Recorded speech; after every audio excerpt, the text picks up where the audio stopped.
sound.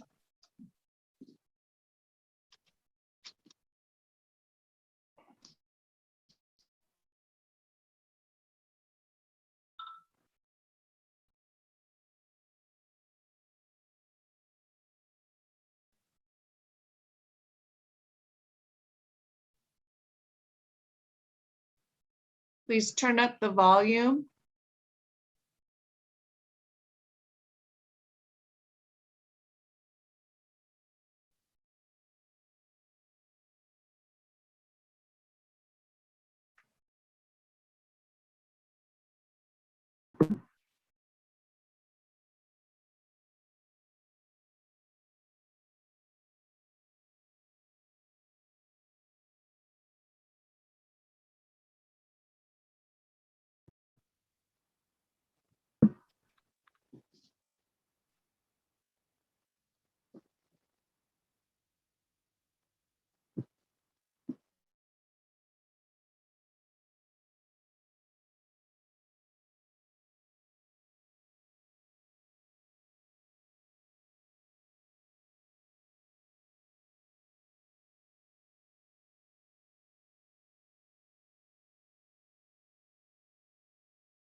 Okay, so now we're unmuted.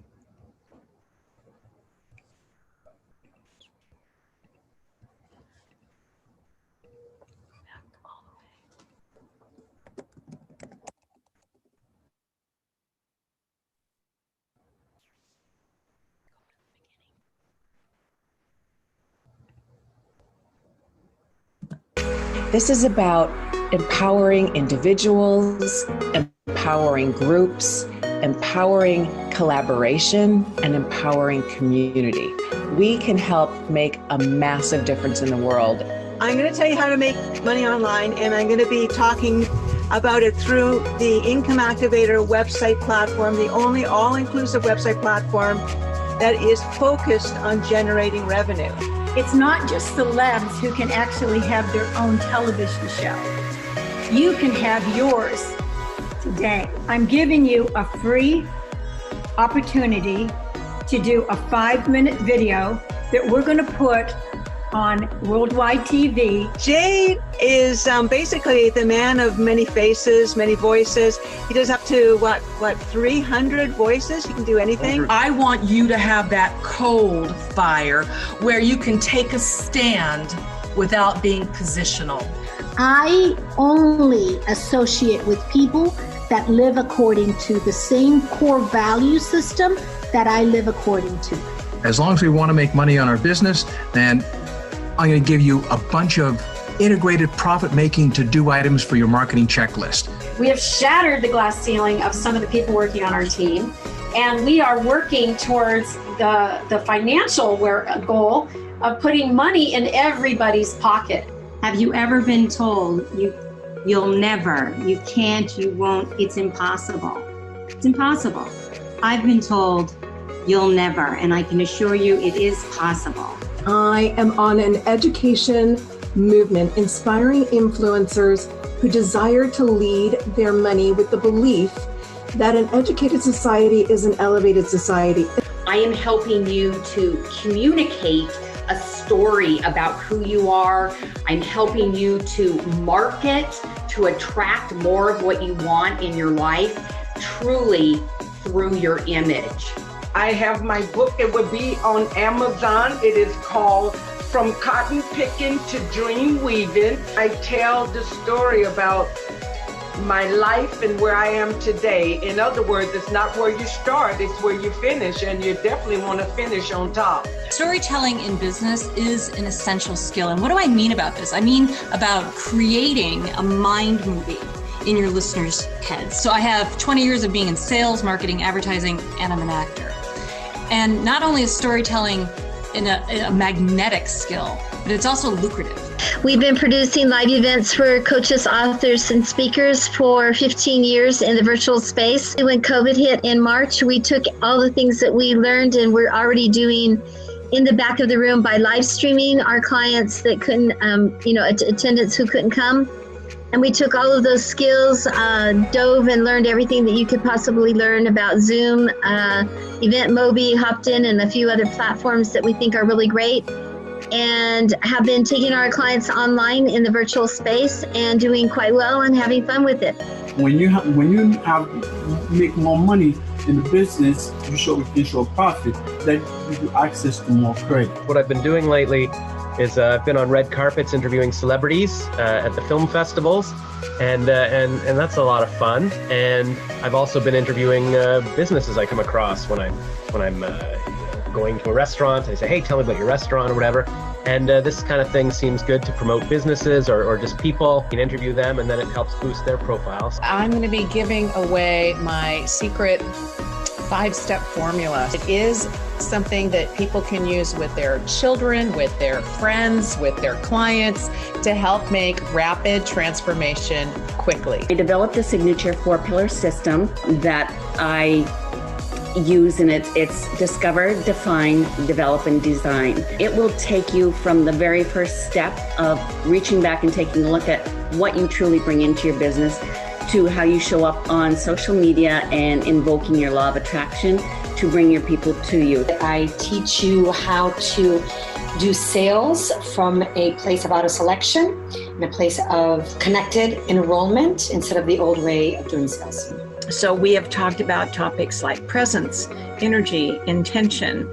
We've talked about other ways of knowing, shamanism. And when I hear other people tell their stories or talk about how they overcame an obstacle, it's like, oh, okay, I'm not alone. You and your space are a mere reflection of each other. However, your space is a reflection of your past beliefs, your past way of being, your past thinking, your past choices. I have a nonprofit that provides housing for youth, homeless youth or foster youth who've aged out of the foster care system. And what we do is we create, of course, the housing, but really what it is it's not just the structure, it's the support systems, business education, mentorship with the business community, and helping them excel in whatever it is they're interested in. I was I can get so caught up in and so busy looking at what he or she is doing, and I don't have as many stores, and I don't have a line out my doors.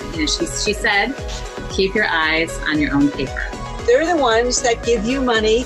They just want to be part of your message, and you don't have to pay them back. If you're kind of endorsing the sponsor, they're getting more business. If the sponsor's endorsing you, you're getting more business. It works beautifully. Communication is critical, as we know, for success in business, in working with clients, at home, and even when volunteering. So how generations prefer to communicate is actually quite interesting and very significantly.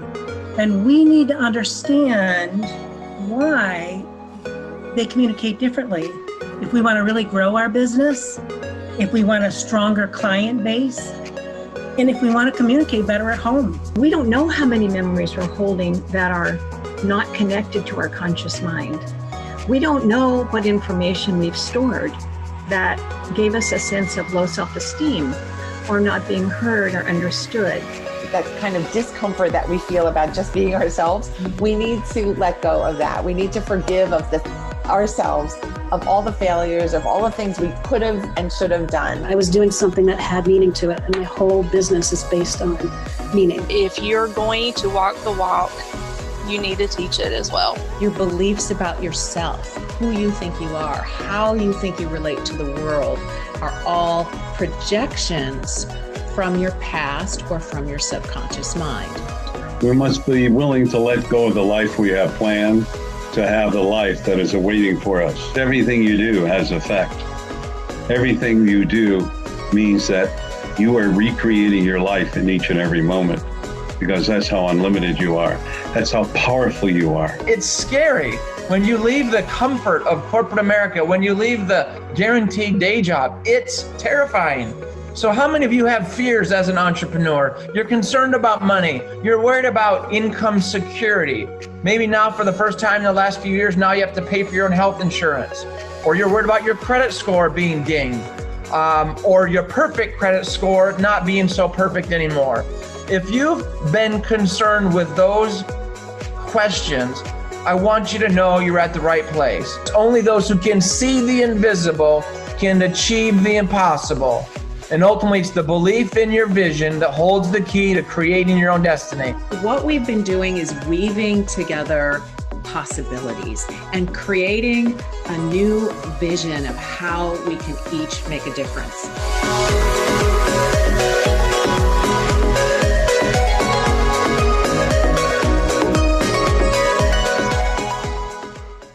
I'm gonna stop sharing. Welcome, ladies and gentlemen. It is such a privilege to be here with you all today for the, I don't know how many now, annual, semi-annual, quarterly, We Empower You virtual summits.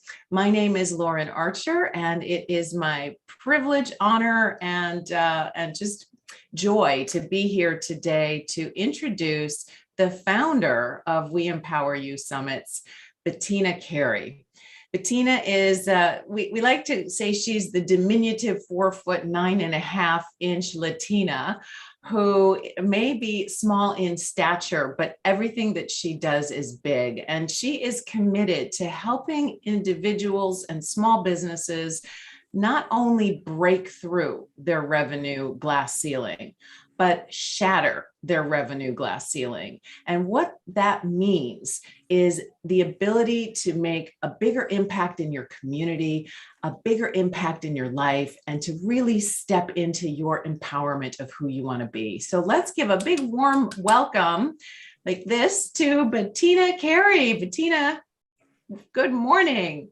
Good morning, and thank you so much for that introduction, Lauren. It's great to have you back co-hosting here with me. Fantastic to see and welcome in all of those of you who have come in from all over the globe. And so exciting times here at the We Empower You community, the We Empower You movement, and all of the lives that are going to be touched today can touch other lives. So literally, it's going to be fantastic. Yeah, and in the few minutes we have together, I'd love to help set the stage for folks. Maybe you want to raise your hand or do the little button, get used to your Zoom controls if you're here for the first time. If you're here for the first time, you are in for a treat. There is so much action-packed, practical tools and strategies and techniques on the agenda. And Bettina has curated a group of amazing individuals who are generously sharing from their heart. And one of the things that I think is so important about what you're doing here, Bettina, is, this all started, for those of you who don't know, many years ago. Bettina was the host of the Women's Empowerment Summit. And starting with that feminine spirit of generosity and flow and ease, and really empowering individuals to step into their greatness. And then it attracted a lot of men, which is fantastic. And so women, men, or however you identify, if you identify in between, that's all welcome here as well. And I'd love to have you share a little bit about the mindset and what people can expect to get out of a day like today. Yes, well, I believe every person has a dream inside of them.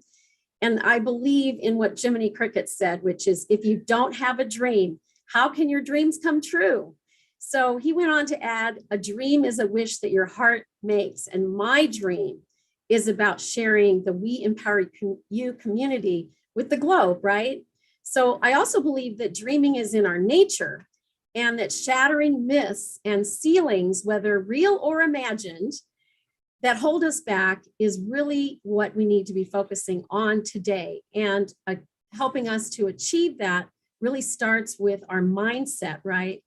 So what I dream about, and this is the first time I'm talking about this specifically, is I dream about transforming millions of lives from across the globe using these simple revenue strategies that are built into our We Empower You membership, provided by Income Activator and the founder and president, Lee Romanoff, who was able to envision and see my dream and help me to turn it into reality.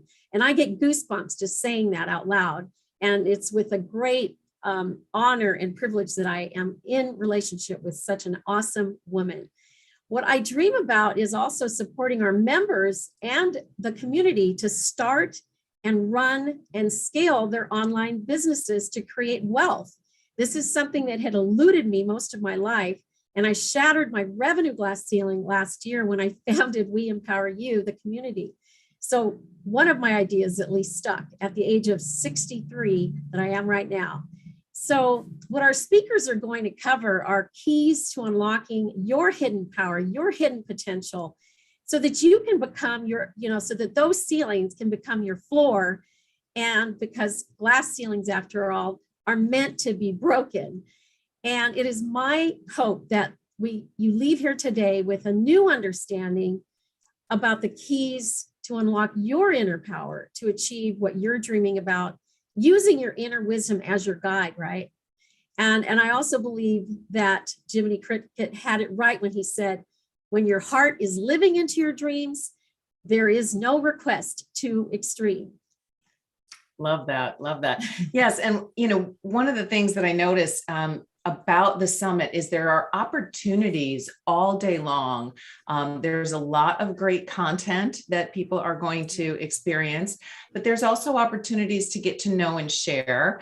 And then there's the follow-up. So for those people who may be here for the first time, would you like to say a little bit about your weekly group so that people can get involved and do networking and that kind of thing?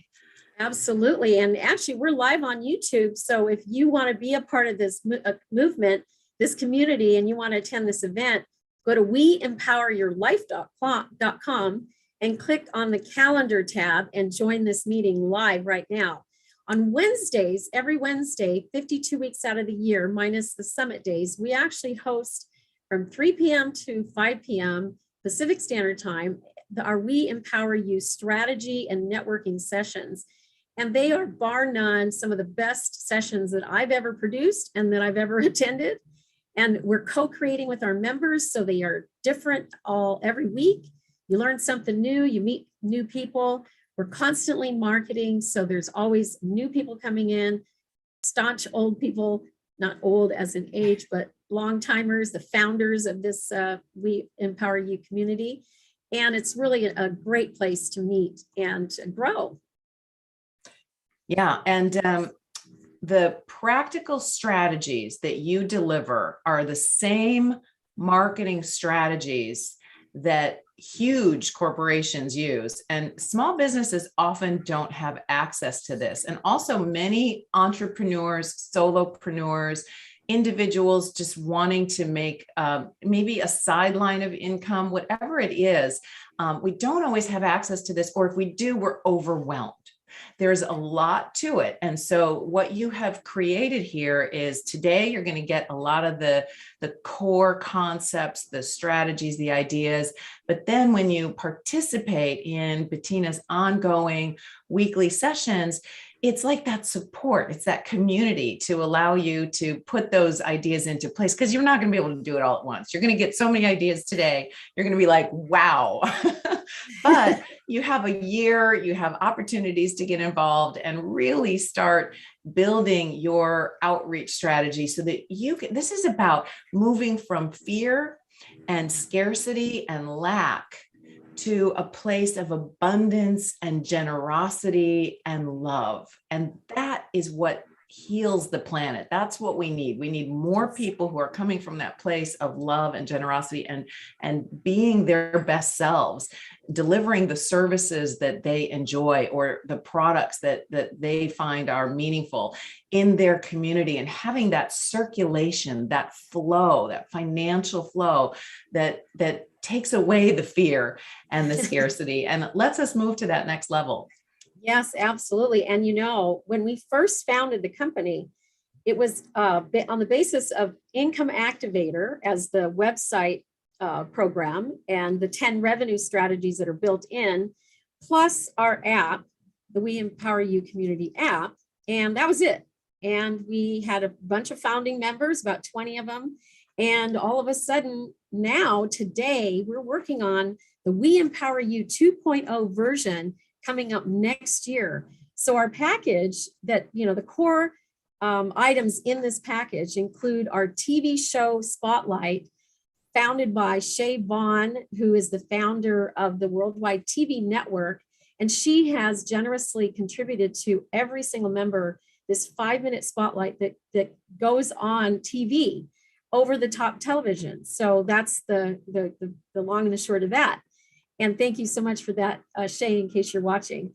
Then we also have the Income Activator by Lee Romanoff, and that includes those 10 revenue strategies. And I learned this late in life that you really, can't build wealth without having multiple sources of income. So this gives every member 10 revenue streams that they can deploy at any time. And by the way, although I shattered my glass ceiling last year, hitting 6 figures in this company within 6 months or thereabouts, at the end of the day, this is possible for every single member and beyond, right? So that's what I'm living into. And then we have, at the courtesy again of Lee Romanoff, we have the Angel Sponsored package that includes a script to talk with sponsors, a PowerPoint presentation that you can customize for yourself, and even the contract that you would contract with them is all in place. And I'm so excited to be talking about this because Lee's going to cover a little bit more about that in the session. And long and the short of it is the package is valued at more than $30,000, but here's what's coming up next year.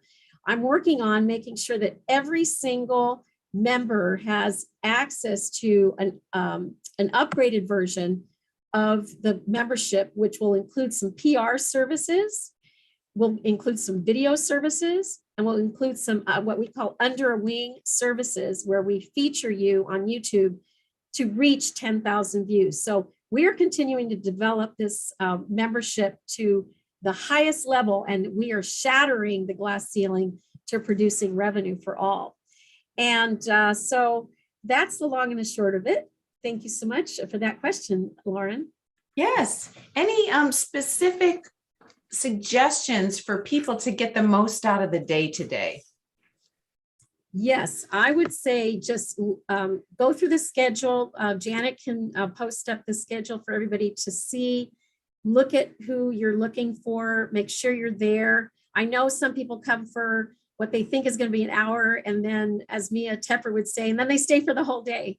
And so feel free to do that as well. For those of you who are only able to watch a limited portion of today, go ahead and find me on YouTube. And we do this live. And so you'll be able to access the video right away because it's being produced live. And then we'll have an edited version that we can deliver to you after. So thank you so much. And by the way, I have an amazing team, which I'm going to introduce via a video later today. But I just want to say a great big thank you to the team behind the scenes. Producing this event would not be possible without them. So lots of love going your way. Awesome. And as we get ready to introduce our next speaker, I just want to say thank you for inviting me to be here and just welcome everybody into the day. I've been working with Bettina on and off for, gosh, over 10 years, maybe 15 now. It's hard to say. And just such a privilege to watch you rise up and take this dream of yours and really bring it to fruition. So you're in for a treat, everyone. Bettina, do you want to go ahead and introduce your first speaker? Yes, thank you so much, Lauren. Stepping in for also CL King. I want to acknowledge CL King out there. He had a family matter to take care of this morning. And I want to acknowledge Lauren for stepping back in because she's, of course, a prior co-host. And we send our love and best wishes to you and your family, CL. We are a sponsor of his program, Impacting Lives 24/7. We're going to be doing more collaboration together with him. And he was able to introduce me to one of our speakers today. She's going to be rocking it out here. And she's our latest member. And so I'm happy to be introducing Tequila Kosar later in the day. So let me turn off my camera here real quick, and then I'm going to get my screen up to introduce our next speaker. Speakers, I should say.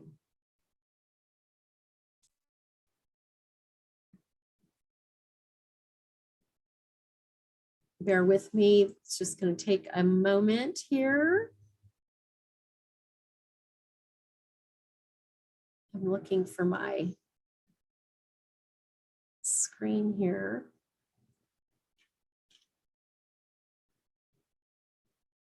Technology is so fun.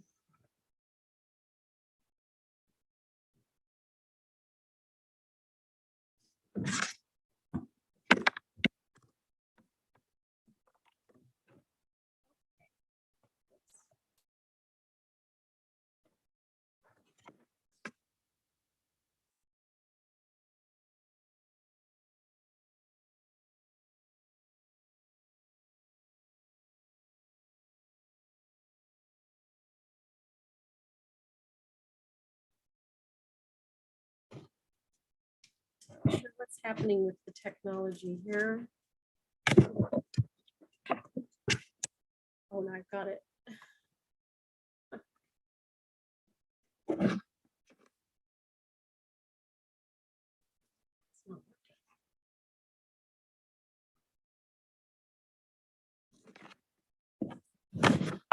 Well, let me go ahead and go to my script here just a second here. Bear with me a moment. I'm having a little bit of technical difficulty bringing up my slide that I normally would have up. But thanks to my wonderful team, we have a script here that has all of the details. So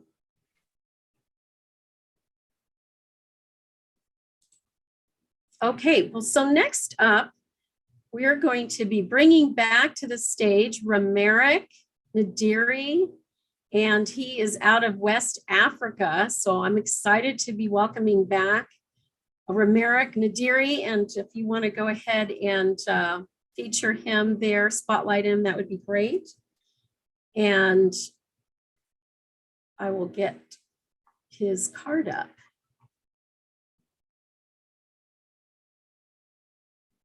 Sorry for the delay here, just one moment. Good to have you from your neck of the woods, Romeric. Hello. Hi, Bettina. Hi, everybody. Yes. Can you hear me? Yes, we can. Let me, Great. I'm gonna go get your graphic card here. For some reason, my graphics aren't gonna be able to be shown this morning, which is unusual. Okay, so with me today is Romeric Nadiri, and he's one of the young African leaders invited by President Obama to the US in 2014 in the framework of the Mandela Washington Fellowship. And Romeric is from Cote d'Ivoire in West Africa. He is currently running an English language training institute with the vision of turning his country into a bilingual country by 2045. He has 17 years of experience in training. He is passionate about entrepreneurship, English, and leadership. Among the people he has been empowering so far are kids, students, and women for whom he designed the Best Youth Camp and a business education program, 2 programs to bridge the gap of graduate work readiness and help reduce the number of 12 million lives in Africa that are graduates coming on the marketplace every year. And he's going to be also bringing up to the stage none other than our princess, who he will be interviewing. And Princess Wakigo, you can say a quick hello here as I find your slide as well. Princess, are you unmuted? Hello, everyone. Good evening. Hello there. Good morning. Hello. So great to have you. So great to have you. It's my pleasure. Thank you. And so we have Princess Wakigo Ibrahim Pam. She's founder and chairperson, Expat Professional and Business Women's Network International, and the author of IYAUWO Expat Pro. And she had a comment by one of her readers that is really salient, a very interesting memoir of a courageous woman, Princess Wakigo Ibrahim Pam. It's one thing to have a dream, but it takes tenacity to actually actualize them. I celebrate you. I can't put the book down. Today, these two are going to be covering empowering women around the globe. Welcome, both of you. Thank you so very much, Bettina. Thank you so very much. Thank you. So, you know, we have the set. Thank you, Bettina. Thank you, everybody. So it is a pleasure and honor for us to, you know, start with the virtual summit. Princess Kigo has a presentation. So we'll just start with the presentation, and when you finish, I will just ask you some questions, just to talk about the financial independence of mainly women, but everybody in general. Yeah. So when you're ready. I would like to share my screen if you make me a host.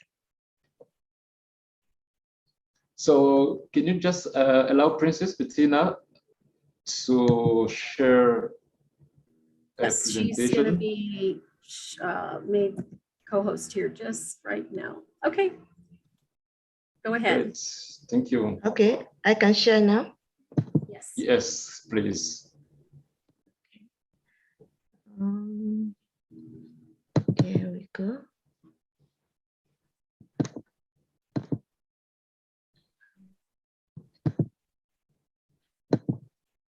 Okay. Okay. Good. Good morning, good morning, everyone again. And I'm here to talk about empowerment and of women. Like I've been introduced, my name is Princess Wakigo Ibrahim Pam, and I'm here to talk about taking action and being empowered.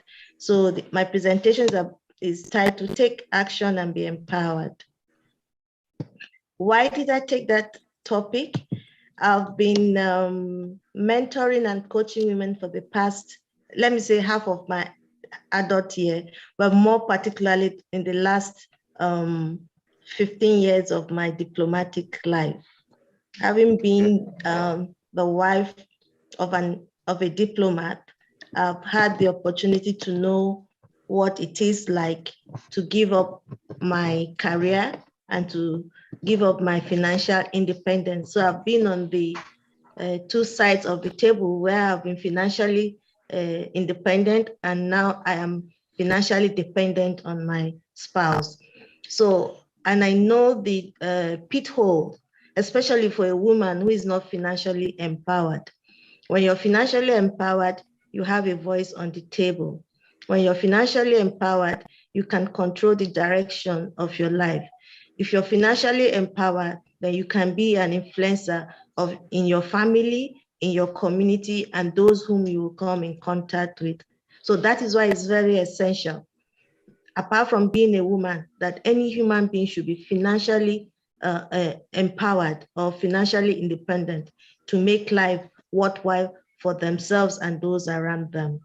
So Antoine de Saint-Exupéry said, a goal without a plan is just a wish. You know, when we say, if you have a good intention, if you don't translate it to good deed, it just remains an intention. Nobody is aware of it, and it's not beneficial either to you or to the people you have the good intention. Exactly what it means for a woman who is hoping to be financially independent and does not take the step to achieving that financial independence is just a wish. So for you to be financially independent as a woman, And as a human being in particular, you have to take action. And that is why the title is saying, take action and be empowered. You cannot be complacent, you cannot be nonchalant, because this financial independence is not going to be handed over to you on a platter of gold. You have to plan, you have to strategize, and you have to make sacrifices that will make life, that will channel your life to the path of financial empowerment.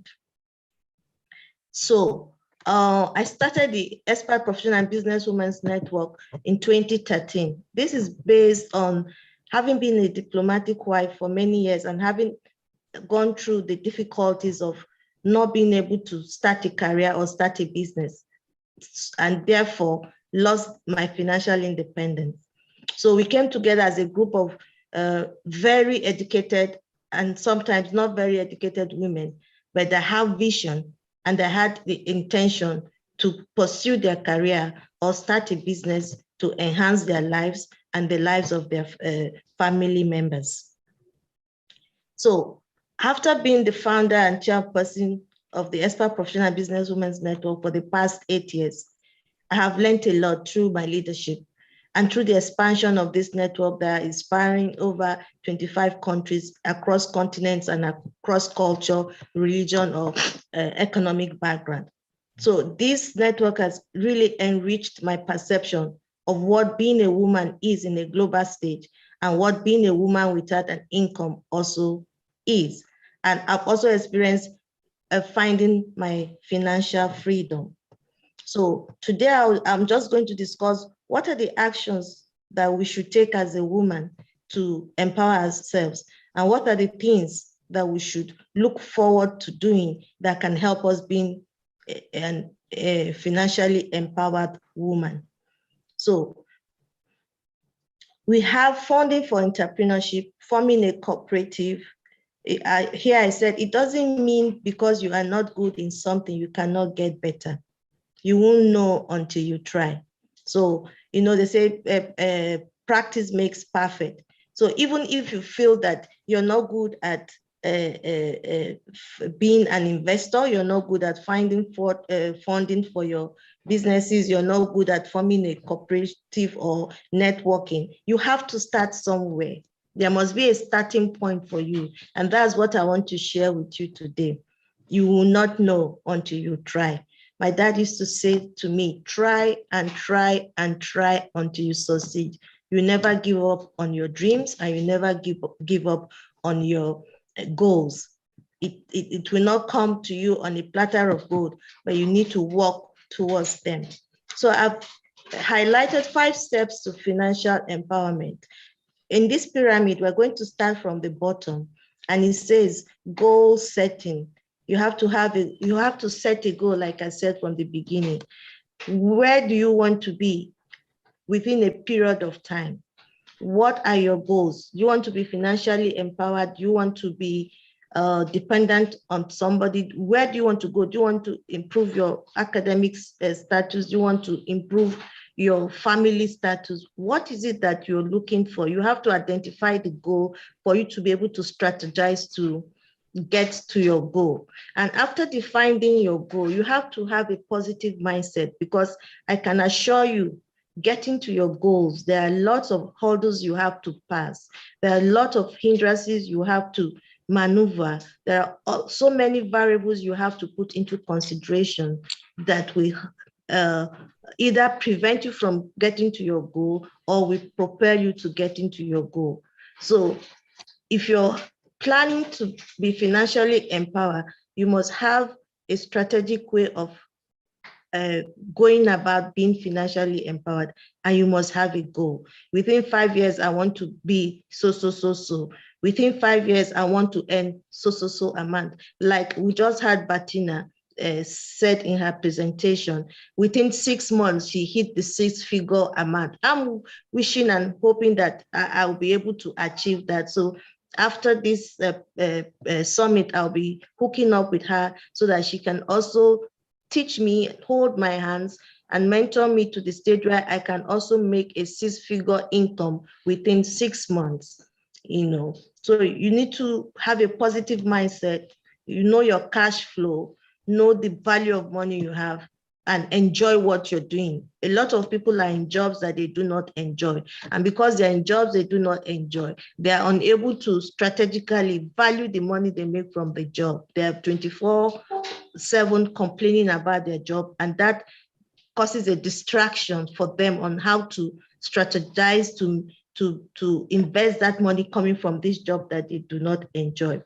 The next part in the pyramid is estate, to have estate plans, personal insurance, emergency fund. Then thirdly, you pay off your bad debts. A lot of us are indebted, you know, especially in Western community where everything is done on credit card. You know, many years back, I and my husband decided that, you know, holding on to this credit card makes us much indebted that if we don't use credit card. So for me, one, I didn't even have a job to tie my credit card to. So up to now, I don't have a credit card. I don't operate with a credit card. I rather have the money to do what I need to do, and I spend the money that I have. I don't spend monies that I do not have. So a lot of people are in bad debt, and that is also one reason why we cannot be financially empowered, because as we make money, we are paying off our bad debts. And if we don't pay off those debts, we cannot be totally financially free or independent. The fourth one is how to invest for passive income. This investment for passive income is a new idea for me, and I have never seen making income in a passive way. I've always been somebody who believed that if you want to make an income, you have to work for it.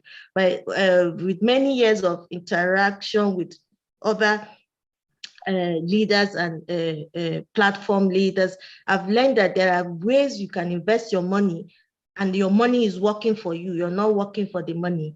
And this is a new phenomenon for me. I'm looking into, and I've taken advantage of it quite very recently. Then the fifth one is handle your wealth. A lot of us, we have a lot of wealth coming into our hands, but because we do not know how to handle the wealth or channel the wealth into constructive and strategic either investment or savings, a lot of money is being wasted. You know, we cannot account for the wealth that have passed through our hands. But like I will always say, or as a woman of faith, God will always provide. And that is always the saying of people who know that they can do better, but they rely that God will make up for their lapses. So I think when God provides, it's also our responsibility to be accountable to handle those wealth in a very godly and constructive manner. So we'll go to the next slide that talks about how do you maintain financial freedom. You know, it says set financial goals. You know, this is almost like giving you step by step of how you can change your paradigm, your mindset when you're handling your finances, what you should think about before even the money comes into your hands. Because if you don't have these steps in your head, the money comes in and you're not prepared. The money comes in, you don't know what to do with them. So set your financial goals and prioritize. Quantify your financial goals to freedom. Start saving and investing prudently. Review your portfolio periodically. Remain focused on your goals. Be diligent and patient. I want to talk a little bit more about being diligent and patient. The society is in such a hurry to make money now that people are not really patient to wait out their investment. They want a quick return. And so a lot of people go into bad investment, or a lot of people harvest their investment when they are not matured enough to give them the kind of turnover they're looking for. So for you to be in a very good position of financial freedom, you must learn to be diligent and you must learn to be patient with your investment so that at the end of the day, you get a good turnover for what you have invested. Sorry, let me go to the next slide. So what are the 5 major barriers for women, especially women entrepreneurs, for gaining financial freedom? Just being a mother is a huge hindrance. For those of us that are mothers, you know, I'm a mother of 5. I know the struggle I have to juggle being a mother and being a career woman or being a business woman. And because of being a mother of the house, even the monies we make, we first and foremost put it into the home before we think about investment or savings. As a mother, your first instinct is to ensure that your home, there's food on the table, there's clothes on the back of your children, that the house is well kept. So whatever money comes in, at the first instant, you're not thinking about investment. Neither are you thinking of saving. Even when we save, we still dip our hands into our savings to maintain our home.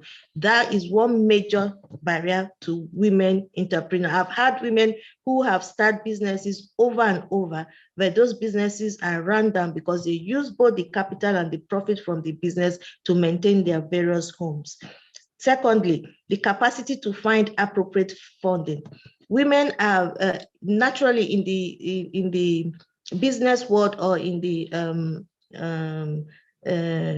market world, women are already biased against. We're looked at as people who cannot handle funding. We even though more of our businesses are successful, we find it difficult to find men or international organizations that have money to fund our projects, our businesses, and our careers.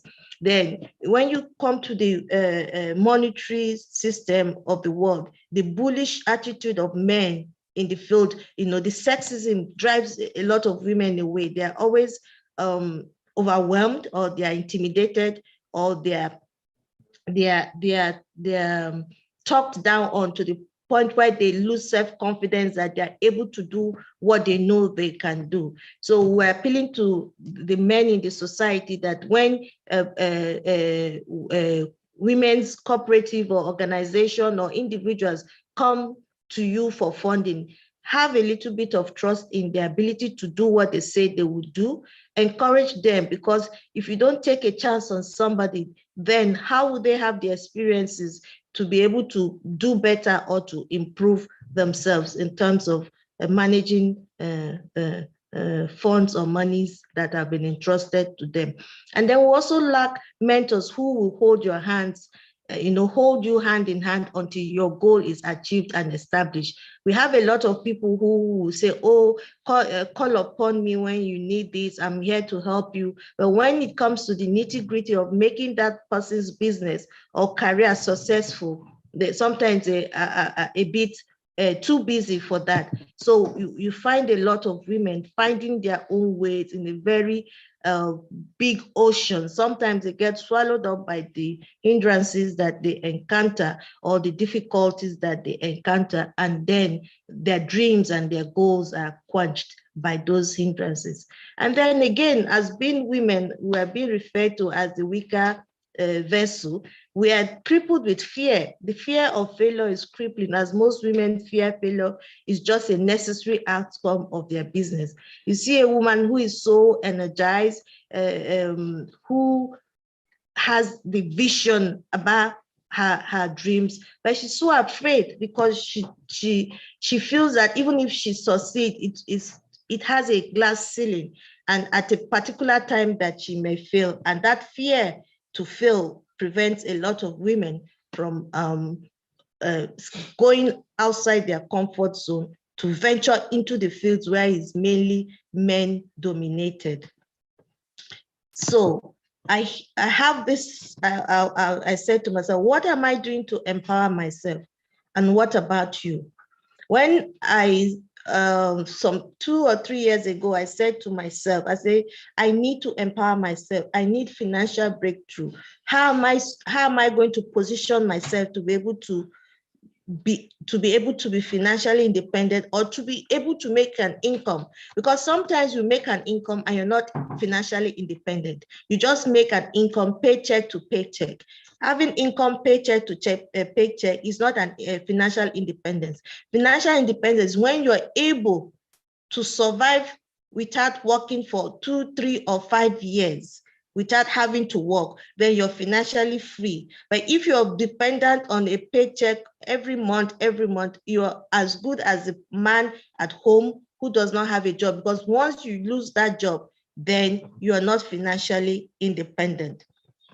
So what did I do? I started writing books. And that is why I'll refer to you about the passive income. I realized that if I write a book and I put it up on Amazon, I don't need to worry how much I make, because the reason for my writing my book is not solely because of making an income, it's a legacy. I wrote my book for a legacy reason, but that book is creating a passive income for me as we're speaking right now. Sometimes I get an email from Amazon to say, oh, we'll just transfer some money into your account. It will take 2 or 3 days to clear your account. And that gladdens my heart that something I have taken pleasure to write is creating an income for me, you know. So that's something. What are you doing to empower yourself? What steps are you taking to empower yourself? So I wrote my memoir, Iyawo the Expert Pro, and I'm also a co-author of My Voice, a best-selling book that I co-authored with 22 other women from different parts of the world. These are books that are giving me passive income, you know. And then after I met Bettina, and Bettina would say, your voice, my voice is my money maker. And I've been speaking in a lot of conferences free of charge, you know. And I soon get paid for speaking engagement, you know. And that was so refreshing for me that now I can go and speak and I get an honorarium for speaking. That I didn't think about that, because I was brought up with that philanthropic nature to do things for free. Money has never been a driving force for me in my life. So getting to this stage where I see those things I do for free, I can also earn an income on them, is so soothing and it's so satisfying. And I started a cooperative seeking for funding. It's called AfricWed, African Women Entrepreneurs in Diaspora. Why did I start this? I realized I had a summit where a director in the African Development Bank came to give a lecture, and she was talking about $30 billion available for women entrepreneurship to seek for funding. And I said, here we are struggling to get funding. So I formed this cooperative for women, Black women in diaspora, so that we'll come together and approach this international organization for funding for our various projects back home in Africa, you know. And I have a consultancy that enables me work for international organization called the EPBWL Consultants International, you know, and I developed a project called Spouse to Spouse Empowerment Project to help family financial stability. That is, the working spouse empowers the trailing spouse, where a husband or a wife can invest into the other spouse so that the family financial stability will be well taken care of. I'm also a speech therapist. So occasionally I'm being called upon to nurture and to take care of special needs children, adults, and whoever needs my services. I'm also starting a live YouTube channel that will help me project and make income on that. So I have this to say: taking fear away from my financial freedom, having the audacity to ask, and why I wrote a book, Iyawo the Expert Pro. You can see the link on Amazon for you to buy a copy. You will not regret it. It's a life-changing memoir that teaches you how to rebrand yourself, how to make money in peculiar circumstances where you find out that your qualifications and your degrees cannot earn you money. Then you have to be creative. You have to rebrand yourself. You have to adapt yourself to the environment you found yourself. You have to take away every pride. You have to take away every sentiment, and you have to create something for you that will give you sanity and make an income for you. And then I also say, taking fear away from my financial freedom, having the audacity to seek. What are you seeking? Matthew 7:7 say, ask and you shall be given, seek and you shall find, knock and the door will open up to you. The same principle goes for seeking financial freedom. You cannot stay in your house, not doing anything, and you'll be seeking for financial freedom. You have to ask, you have to seek, and you have to knock for these doors to be open for you to be able to create wealth for yourself. So the audacity to seek brought me to starting a live YouTube channel where I will have interaction with live audience, to share my life stories with them. And that will also help in exposing my books. I have 4 other books lined up to be published between now and the end of next year. So taking action and be empowered. Taking fear away from my financial freedom, having the audacity to knock. But far back in 2013, I had the audacity to knock on the doors of other expatriate spouses who were overwhelmed by depression, lack of vision, and overwhelmed by the situation they found themselves. And we started the network, Expat Professional and Business Women's Network. That networking is what gave me the power for empowerment, networking for empowerment. Sometimes people don't understand the power in networking. You don't know where you're going to meet your vision carrier. You don't know where you're going to meet somebody who will change your financial life around just in a moment, if you go to the right group and when you network correctly. Finally, I was empowered from networking. When I founded the network in 2013, I never knew that 8 years down the line, it will propel me into owning a consultancy. Now that I work with an international bank, the African Development Bank, is like a dream come true. And this takes me back to my third slide that talked about diligence and patience. If I had been in a hurry, I wouldn't have matured to the point where I'm a consultant now with the African Development Bank. So taking fear away from my financial freedom, having the audacity to persevere. We must have the audacity to persevere in whatever business venture we go in. Let us not be in a hurry to make money from things that have not matured for harvest. Most times we harvest things that are not yet matured for harvest, and then either we kill it or we do not benefit fully from that seed we have sown. So we must have the audacity to persevere so that we may reap the right amount of profit from our dreams, our goals, and our vision. Lastly, I want to leave this word with everybody here. You know, being financially independent is not just for your own good. You know, my dad used to say, my dad is my mentor, he's my friend, and he's everything I am today. My father used to say that what good is it for a one-eyed king in the land of the blind? Of what use are you if you are a one-eyed king in the land of the blind?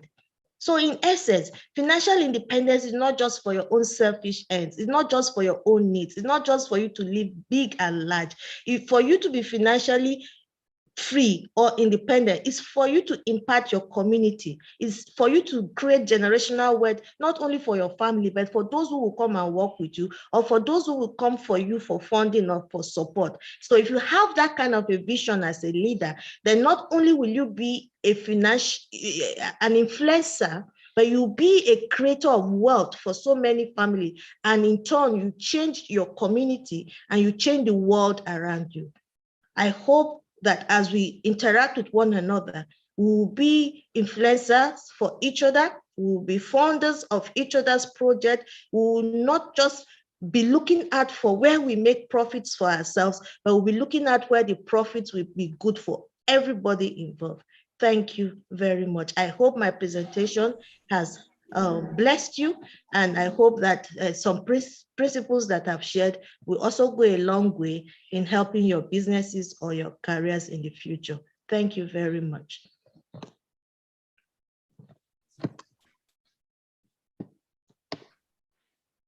Thank you very, very, very much, Princess. Thank you for your presentation. I'm blessed to have the opportunity to interview you.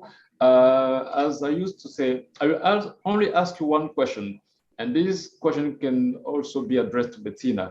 So after all this initiative that you have taken, you mentioned action. Taking action is so important. How do you feel to see the lives of people, of those women that have been transformed by your initiative? How do you feel?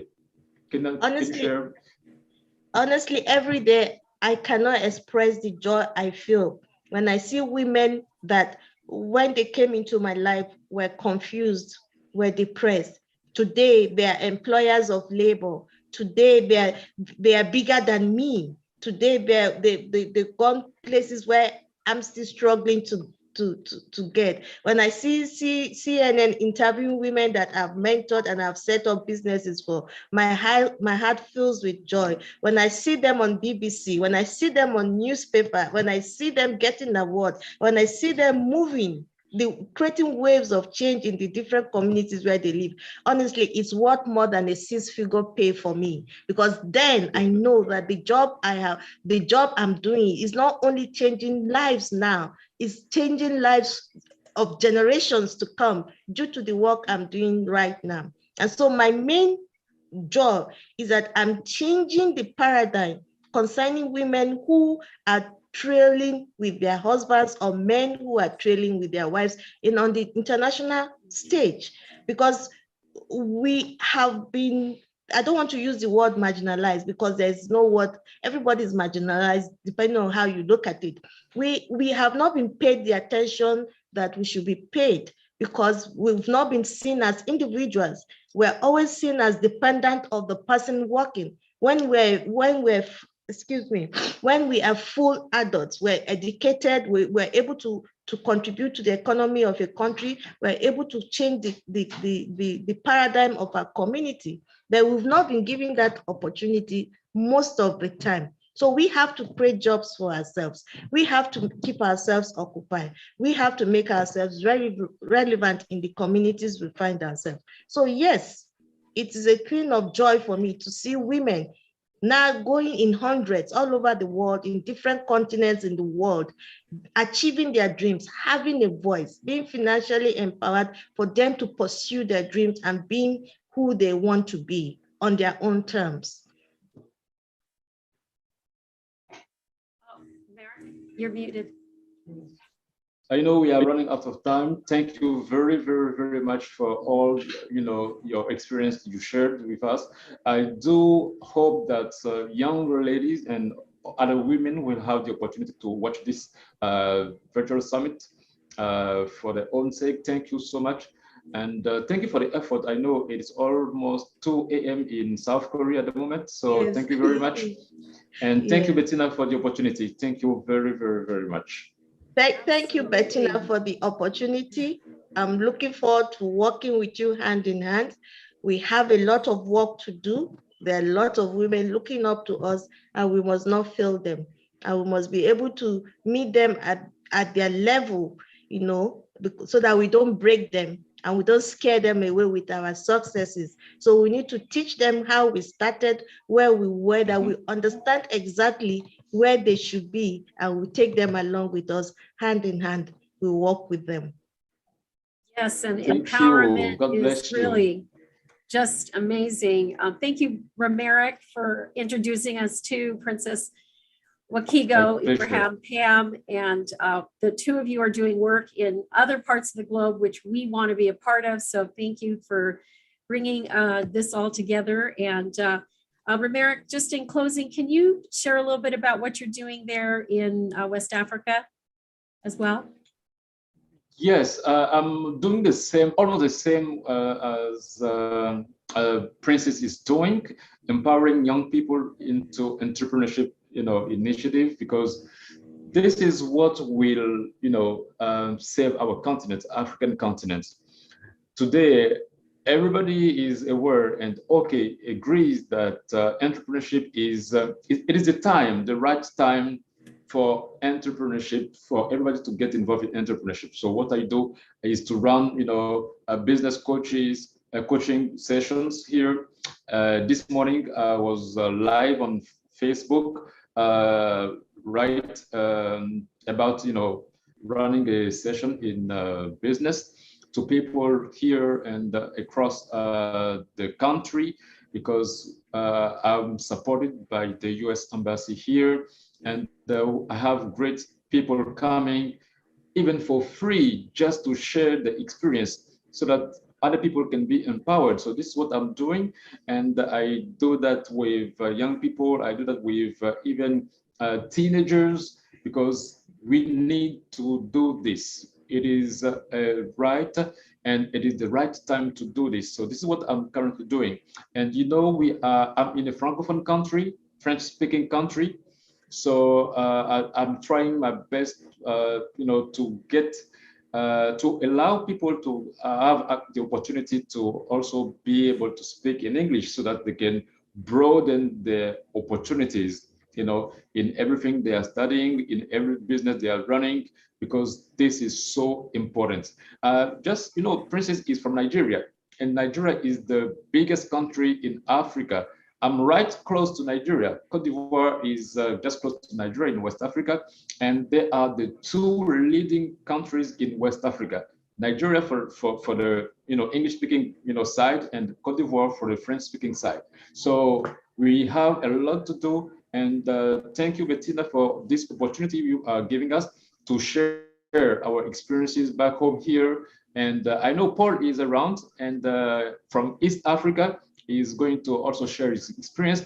It is the time. It is the time, because, you know, it is the time.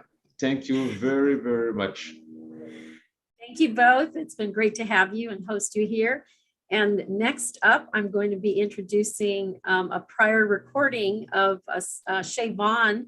So bear with me. I'm going to go off camera and we'll get that party started. Just 1 second.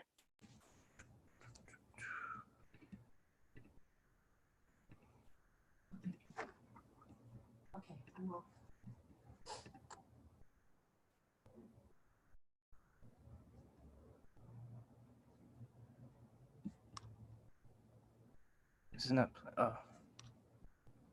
You want me to share the slide? No, I don't know if it's gonna work. Okay, let me share the slide.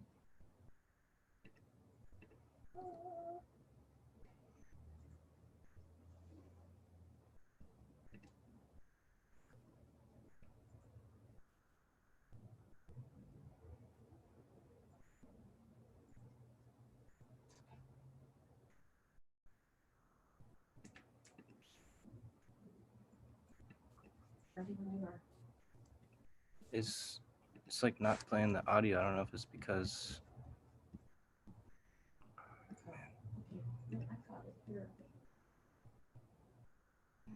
So the start is 2 hours, 41 minutes.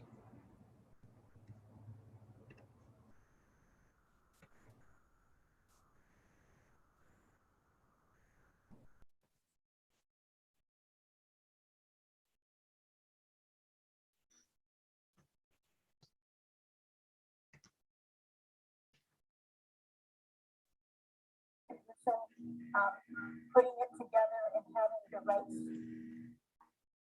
Ooh. 2 hours.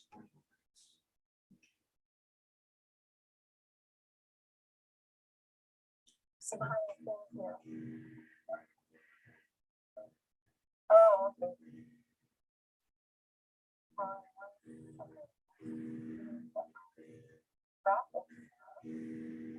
Since we have a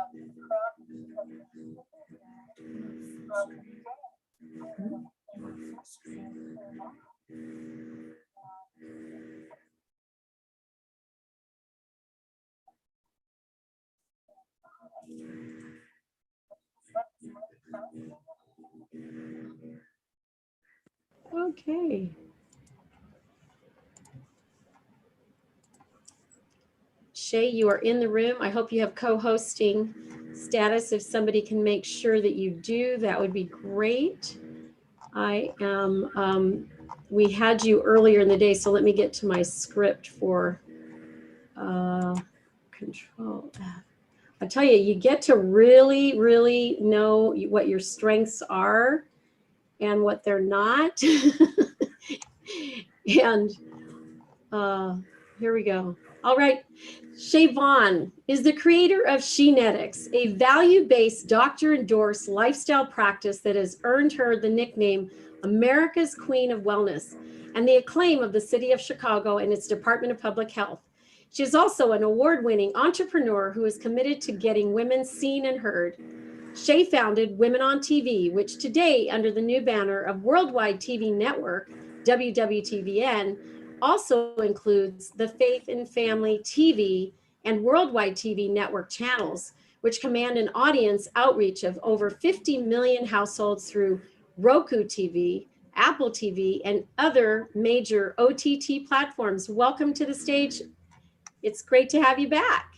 Well, thank you so much. I'm so happy to be here. This has been just a really fun, summit, and the people and the speakers have been just absolutely amazing. I mean, they're on it. So I am actually going to try to get my PowerPoint up. So let me just share this. Got it coming. Okay. And so let's see if I can just take this back bar down. No, I'm just trying to see. Wait 1 second. Okay, just want to make sure. Oh, there we go. Okay, we'll just start here. So I want to ask everybody a question, and I know that you're getting tired at this point. It's been a long day, so I'm going to try to make this as compact as I possibly can and give you some really good opportunities and talk about some of those things. And then if you've got any questions, I'm here to answer those. So my first question to you is, how many of you would really like to have your own television show? So I see all these hands going up. And so those that didn't put their hands up, maybe it's something that you're thinking about, or maybe you should be thinking about something like this, having your own show and getting a broader base of people that are going to come and hear what your message is, because this is what this is all about.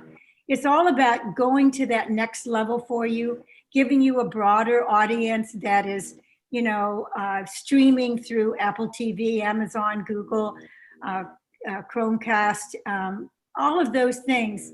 And that's how we end up coming up with having about, it's actually more than 50 million.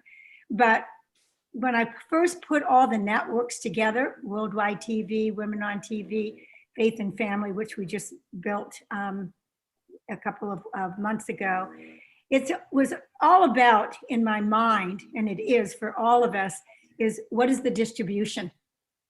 What would be the reason why I would want to do this? Well, one is to get your message out, and two, you got to get it to a broader audience than what you currently probably have right now. And the other thing that I think is really compelling is that you don't have to be a celebrity to be a star. Listening to all of the speakers and questions and all of the things that went on, I just want to tell you guys, you are a star. You just don't have the platform. And so that's what we really want to help you to do. So we did talk about this. This was all about distribution, putting it together and having the right streaming. Streaming's here to stay, and it's not leaving us because it's a compelling opportunity for people to watch what they want to watch and when they want to watch. And I don't know about you, but I'm that same person too. I want to watch it when I want to watch it. And I want it to be there. So those things are really compelling, and those things are really what bring people in to be able to jump on an OTT platform and watch anything that they want to, that is going to be in a time that they can do it. So you can kind of see some of the things right here, have your own show, and here's all the things that it brings. So we've talked a little bit about audience because it is everything. The other thing about it is that having something else on the out there so that you can actually make money. Lee's talked about that. And you know that that's important, because sometimes people are like, well, I just don't know if I can afford this. And it doesn't make any difference how little that is that you have to put out. It's that, do you have that, regardless of what that amount is it going to help you to get to where you want to get to? And is it going to actually help you make money. And I want to say to you, there's not a platform out there that you have, that you should have, that you're not making money on it. So we'll talk about some of those things. So branding is everything. You know, it's kind of like I talk to people, and we have a show named this, and their podcast is called something else, and their books that all they're doing something else. And how many logos can you actually have for everything? Well, you just need one. And you just need to bring all of these things together. And you'll see this a little bit later, because that is the special thing. When they see that logo, it doesn't have to say anything, but they know that that belongs to you and who you're all about. And that's where we want to get everybody to. So branding is important. Having something online that's going to help make you money, that's really important. And then having that opportunity to have a broader audience is everything.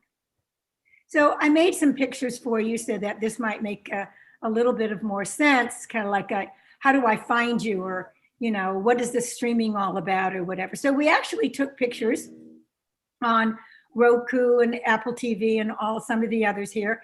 And what you see is WWTVN.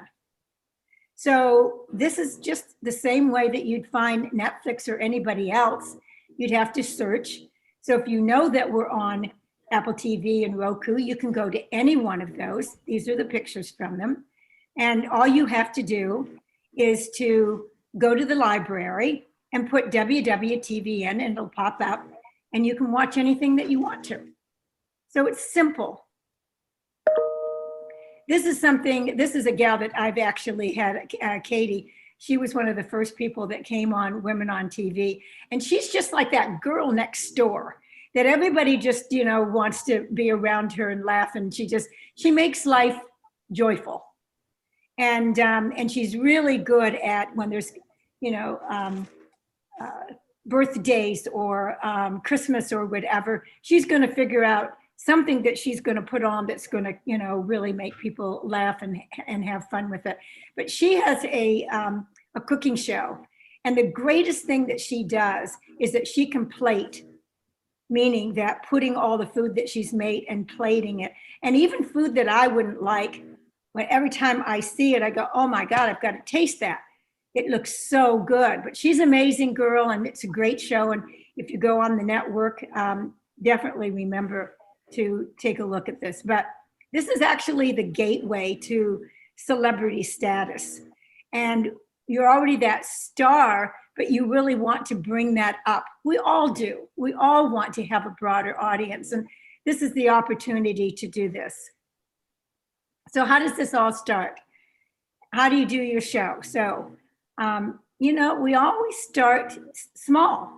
And you can have, the first thing that you want to do is you want to do that 5-minute TV show so that we can put that on the spotlight, and you can see what that picture looks like when you come onto the network. It's going to be just like you see down there. And on the other side of that, that's the first pictures that you see, so that you can pick which ones that you want to go to and what shows do you want to see and whose shows are they.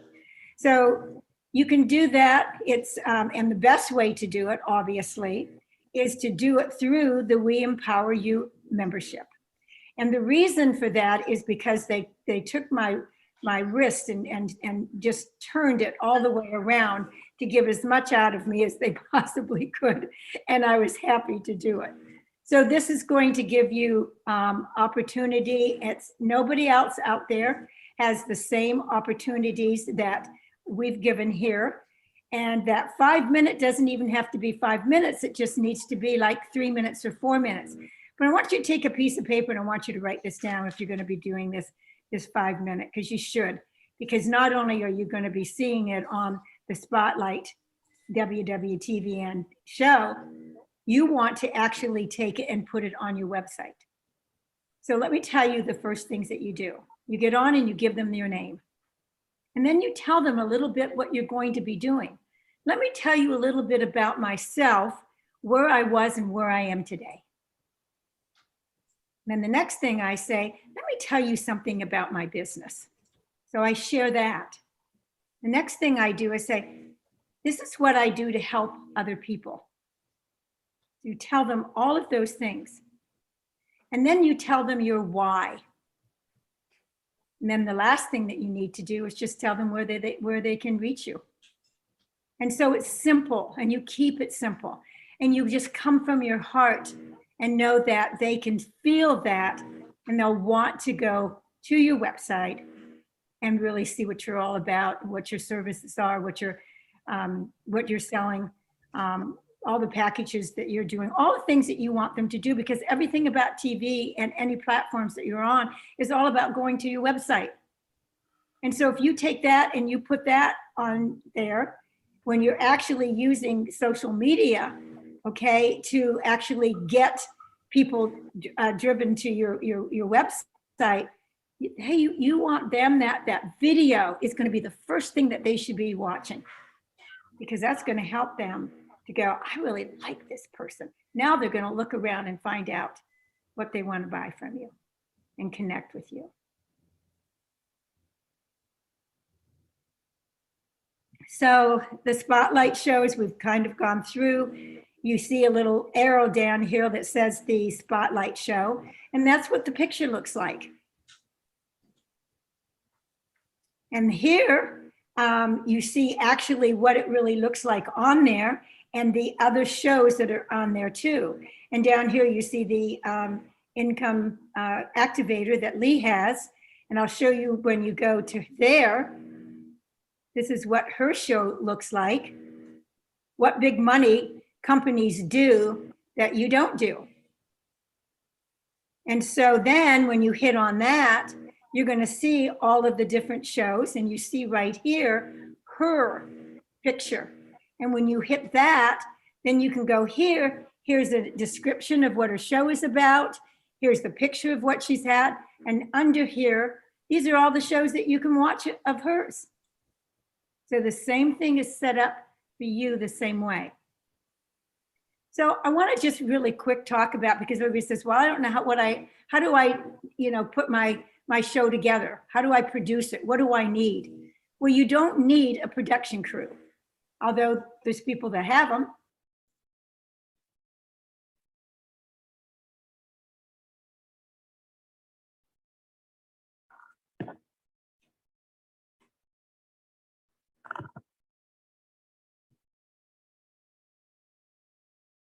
Nothing wrong with that. And you could actually be airing 48 hours from now if you really wanted to do that. And one of the things I'm going to ask you to do is go to www.tvn.com. That's our marketing place.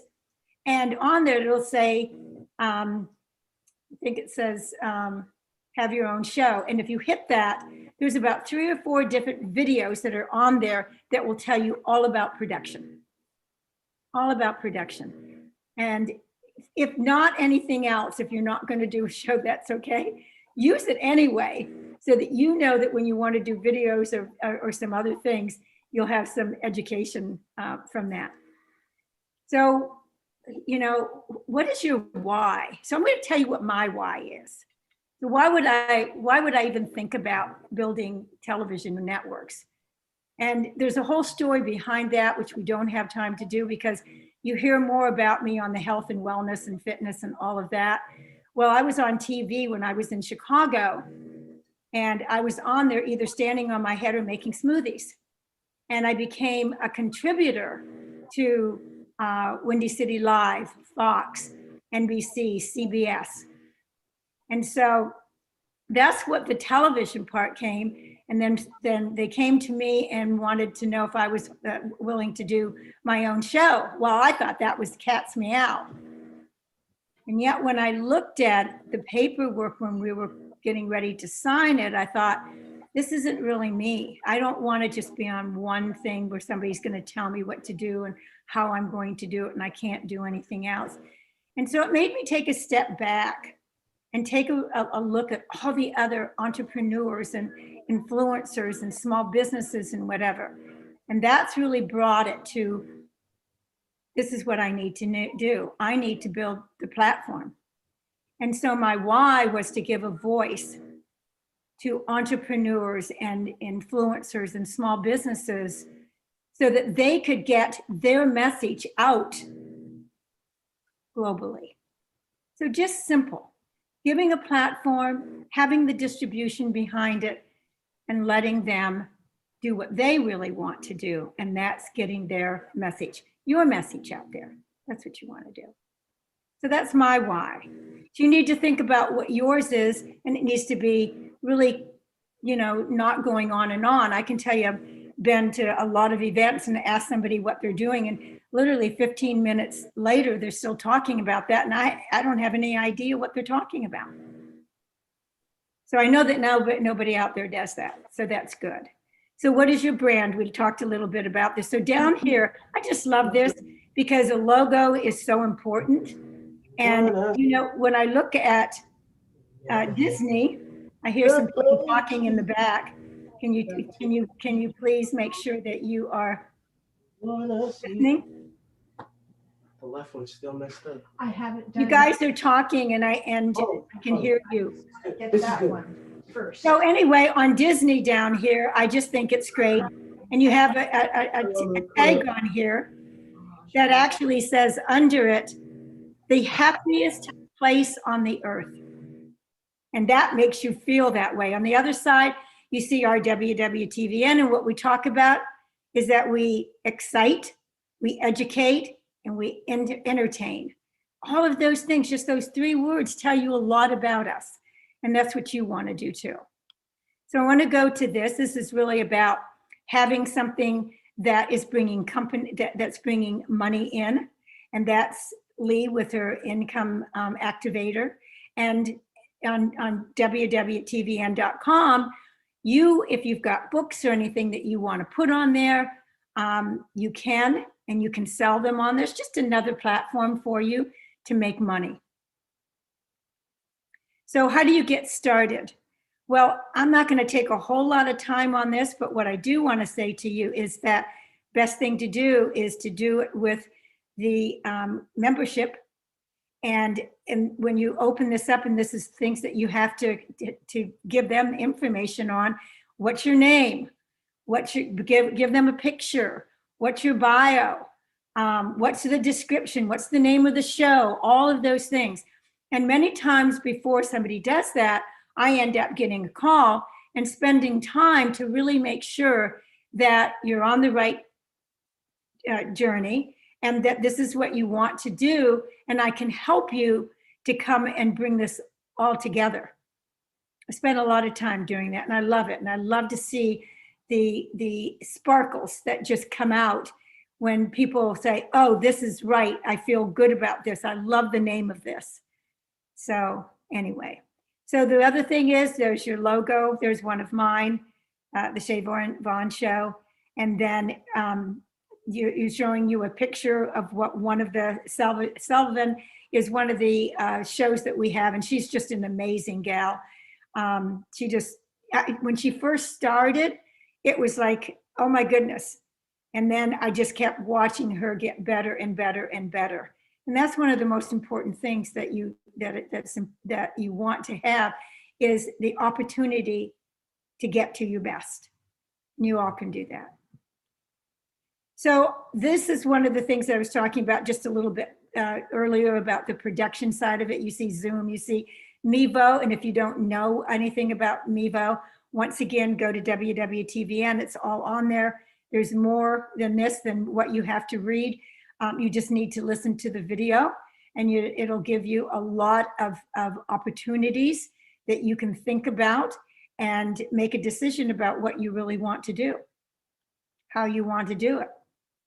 So TV shows, sponsorships, once again, it's really important that any platform is going to provide some money for you. The television show is there for you, and sponsorships and advertisers and all of those things. Believe me when I say this to you, they're looking for people on OTT platforms. They want to grow with them. So it's not as hard as you think it is.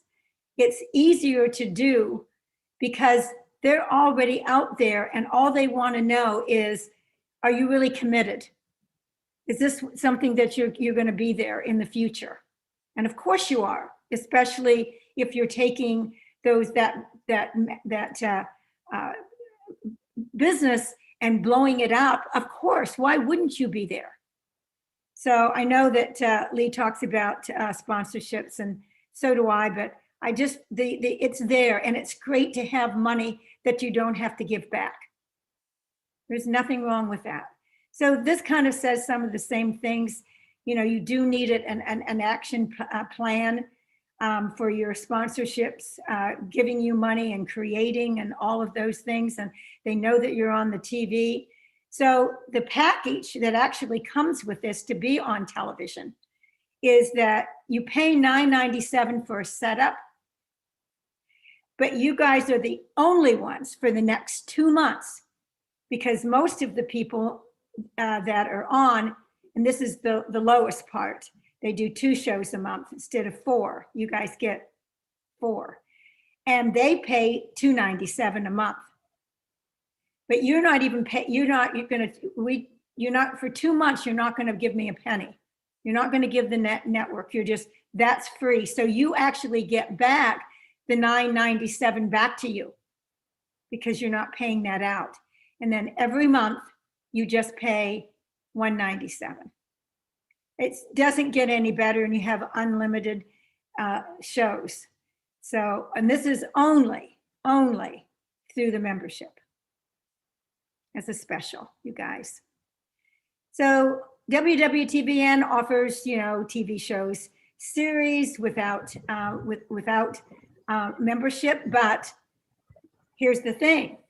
It's better financially through the membership, because you don't have to worry about any of that. I've just given you all the facts on that.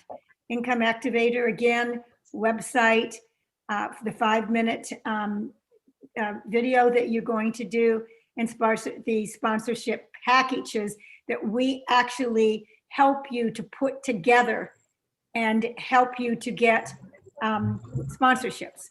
So nobody else is doing that. We just, in my heart, and I tell you this from the deepness of that, is that we want you to be successful, because that makes us feel better that we did all the work that we did in building the networks and putting it together so that you can become more than what a star is.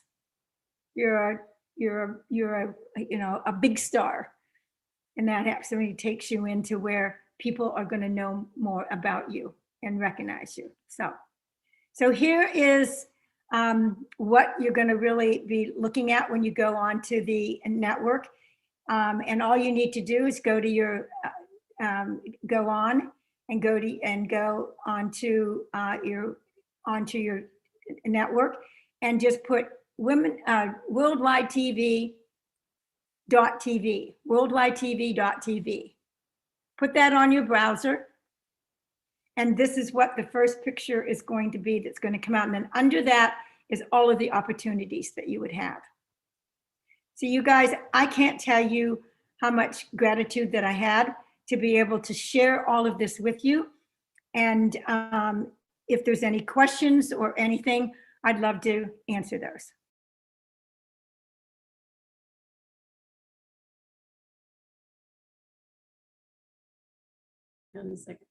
That was Shay Vaughn this summer speaking about the opportunity to have your own 5-minute TV spotlight, which of course is afforded to every single We Empower You global member. And with that said, I will go ahead and introduce our next speaker. But actually, before I do that, I have something I would love to do, and that is to have everyone open up your mics and shout out where you are in the world. Let's capture a hello if you have your camera on, and just say hello, and everybody randomly just open your mics and let us know where you're from. Los Angeles. Diamond Bar, California. Paul from Uganda. On Washington. Wow. California. Toledo, Washington. From Seattle, but in Chinatown in San Francisco. Seattle, Washington. Where else do we have people from? Utah. Fantastic. Linda Alabama. Linda Sweet is from Puerto Vallarta. But she can't undo her mic. Snohomish, Washington. Toronto, really, and hiding out in Puerto Vallarta until Canada settles down. How great is that? Well, all over the globe, basically. I'm going to mute everybody's mic now. Thank you all, one and all, for coming here today and to joining us here for the show, the We Empower You Global Virtual Summit. If you're out there watching on YouTube live or on Facebook, go ahead and go to weempoweryourlife.com and click on the Summit Ticket tab and get your free ticket. And we'd love to have you and host you here today. So with that said, I'm going to share my screen once more and bring up our next speaker. All right, today we have back again for the 7th time in a row, Mr. Patrick Snow, longtime friend, and has staying at home got you interested in getting published? Do you want to turn your book into a bestseller? Want to become a highly paid professional speaker, consultant, or life coach? If so, then don't miss this opportunity to get personal instruction from international best-selling author of Creating Your Own Destiny, which has sold upwards of 1 million copies in 5 languages and 108 countries worldwide since 2001. This book and his second book, The Affluent Entrepreneur, have both been purchased by John Wiley & Sons. He is also a contributing author to Chicken Soup for the Soul. His newest book, Boy Entrepreneur, was published in 2014, and he's also recently published a 26 audiobook set on Audible titled Becoming a Best-Selling Author. Who is this? None other than, why, of course, Patrick Snow. Welcome to the stage here, Patrick. Oh, you're muted. Let's get your mic open. Thank you so much, Bettina. I'm absolutely thrilled to be here. I so appreciate you with that introduction. I got to tell you, that could very well be the absolute best speaker introduction that I've ever written. So I so appreciate you for reading that so eloquently. Yes. Also, I want to acknowledge like Debbie Waldeck, to you, Knapp, many other people. I see several of my clients and friends on here. I want a special acknowledgement to Lee Romanoff and to Bettina Carey for putting this event on. As I guess it's been 7 times. Every time I come on here, I meet new people, I learn new things. I'm constantly learning, and I'm loving to be part of this. So today we're going to talk about the process of becoming a best-selling author. And so why would we do that? So as we begin, I want to ask some questions. And number one, I want to ask, how many of you are looking for a better way to market your business? You want more speaking engagements, more coaching clients, more consulting opportunities. If you're looking for a better way to drive more revenue to your bottom line without having to spend huge amounts of money on advertising and marketing, raise your hands. If I could see just a show of hands here. So that's fantastic. I see many of you raising your hands. I'm a firm believer that advertising sometimes can be very expensive and not as effective. Marketing, on the other hand, can be much more effective and oftentimes is less expensive or even free. And so with that being the case, what is a book? I believe a book is the world's greatest marketing secret in the history of all business. And so I encourage all of you, whether it's a children's book, a poetry book, a romance novel, self-help, real estate, leadership, spirituality, does not matter. Over the last 25 years, my team and I have published 1,500 clients on all of these different genres. Because at the end of the day, when you write and publish a book, it's not actually about what you do in terms of writing the book, it's about who you become. It's about having lead generation tools out there in the marketplace. As I mentioned, the book is the world's greatest marketing secret in the history of all business. It is a physical website, a lead generation tool, an attraction magnet. It's the single greatest thing that you can do for your business, for your life, for your career. And once you have that book published, you're going to be in a position to be able to attract more speaking, more coaching, more consulting business, or whatever it is that you do. I have a dentist client in Boise, Idaho, and he decided he wanted to write a book because he was tired of spending all this money on advertising his dental practice. When we met 10 years ago, he had one practice, one office, doing $3 million a year in revenue. So he went out and wrote a book about his own philosophy, about personal growth and development, how he became a dentist. So the book was not about being a dentist. It was about the process of following and pursuing your dreams, goals, and visions. And then he became the dentist in Southern Idaho that everybody knew that when you went to the dentist, you got a free copy of his book. So anybody that showed up in his office, he gave him a book, gave him a book, gave him a book. He's probably given out 10,000 books in the last 10 years. But today he has 4 dental practices in Southern Idaho doing $12 million in revenue. And he said, Patrick, I no longer market, I no longer advertise. The only thing I do is give a free book to everybody. So in my particular case, I firmly believe that writing and publishing a book is driving me $9 million more of gross revenue to the bottom line. And so with that being the case, there are story after story after story. So the challenge with writing and publishing a book is that people think that you can just take your, notebook down to FedEx Kinko's and print out the book and you're on your way. But people don't realize that there are literally 100 decisions to make in the process of writing and publishing a book. Most people make on those 100 decisions about 20 or 30 decisions correctly. That means they fail on 60, 70, 80, or 90 of those decisions. And as a result, the spectacular author Dan Poynter, who wrote the book, The Self-Publishing Manual, his studies and research show that the average author on planet Earth in their lifetime sell only 250 copies of their book. That's average. And then Publishers Marketing Association reports that 98% of authors will never sell more than 2,000 books. And then he goes on to talk about that when you sell 35,000 copies, you become a best-selling author. And so that's really the goal. If we're going to do this, if we're going to write a book, let's do it right. And so my role is to serve as a writing coach, a publishing coach, a book marketing coach, a professional speaking coach, a coaching coach, a branding coach, a social media coach, information empire coach, publicity, anything in this information empire industry. My goal is to lock arms with you to help you make 100 out of 100 decisions correctly. And as you do that, you will set your book up in a position to become a best-selling author. And if you do that, you'll be in a position to attract more speaking, more coaching, more consulting opportunities.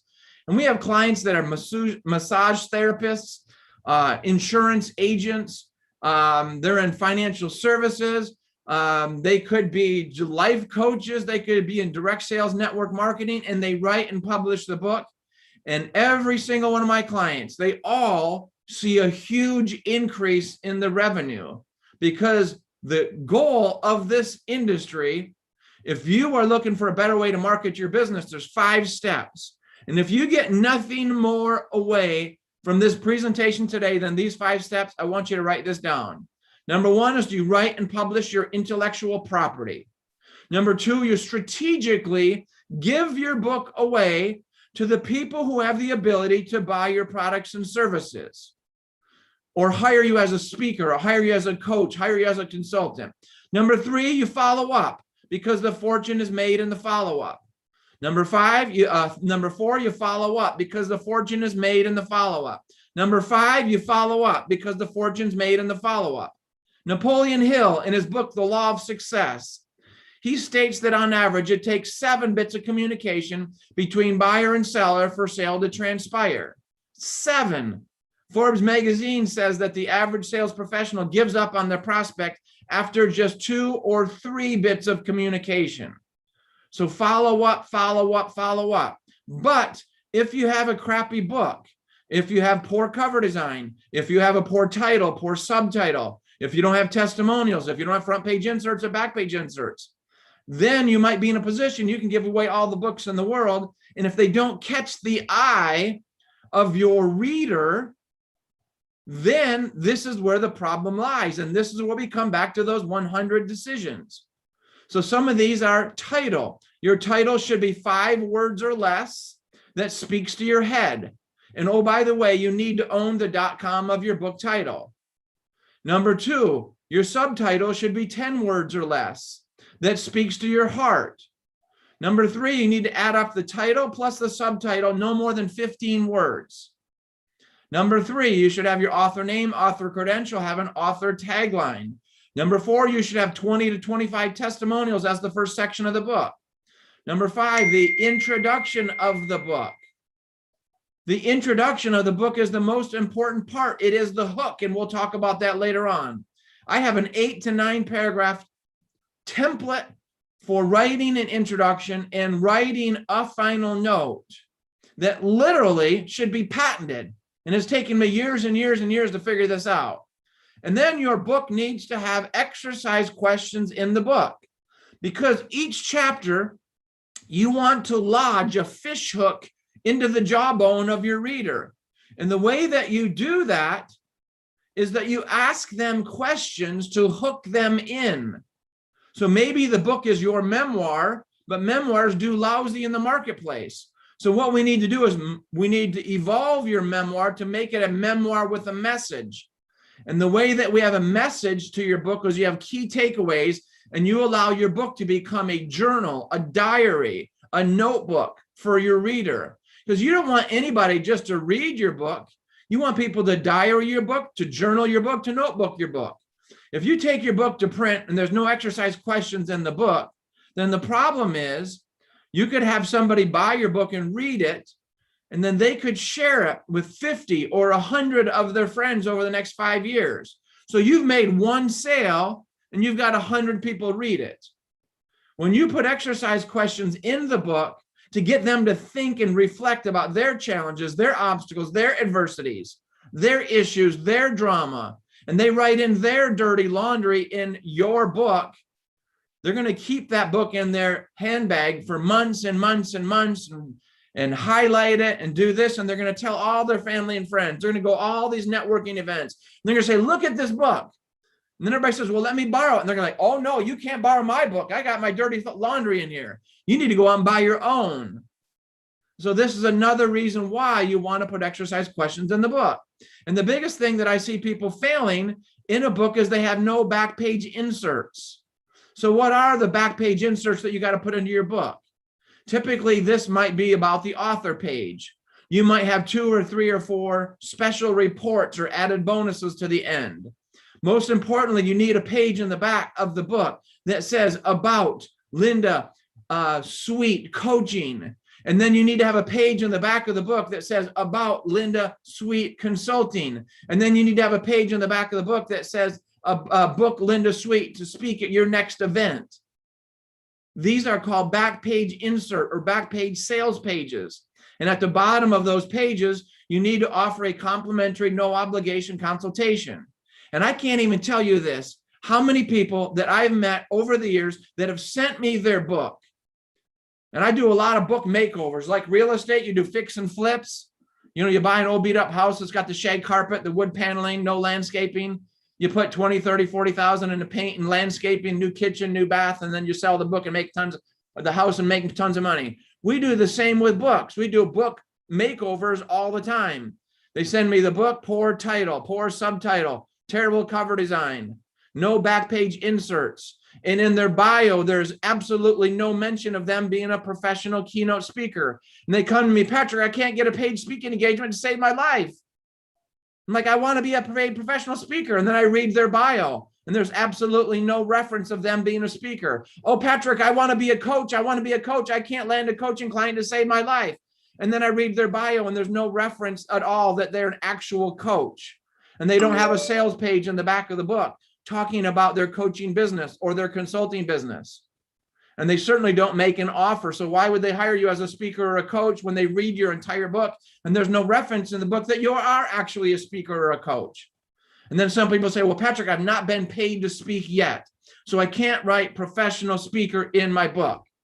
And my point is this: if you can't convince yourself that you're worthy of being paid, and you envision what the future will have, and you can't put that in your book, then how are you going to convince a meeting planner to give you $5, $10, $15, $20,000?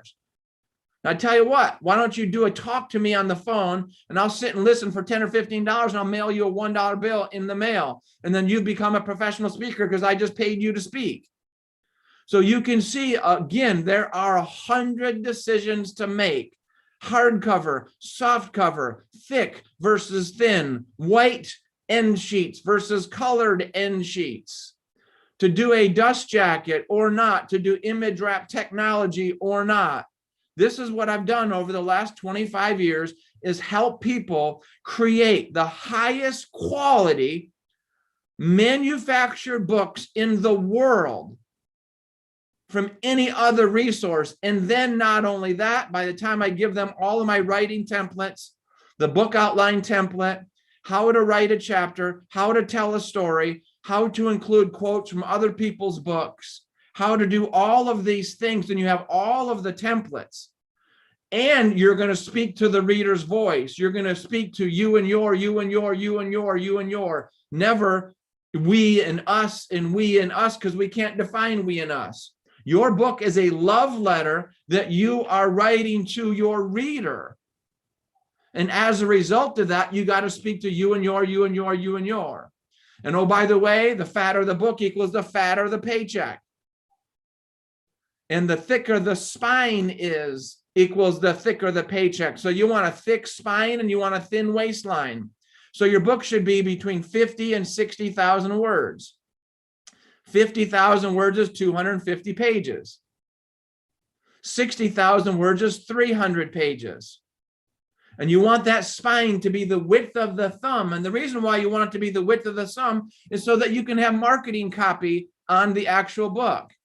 See, people send me books each and every day, every single week and month, and they send me their book, and their book is 65 pages or 75 pages or 85 pages. And really their book is just a booklet.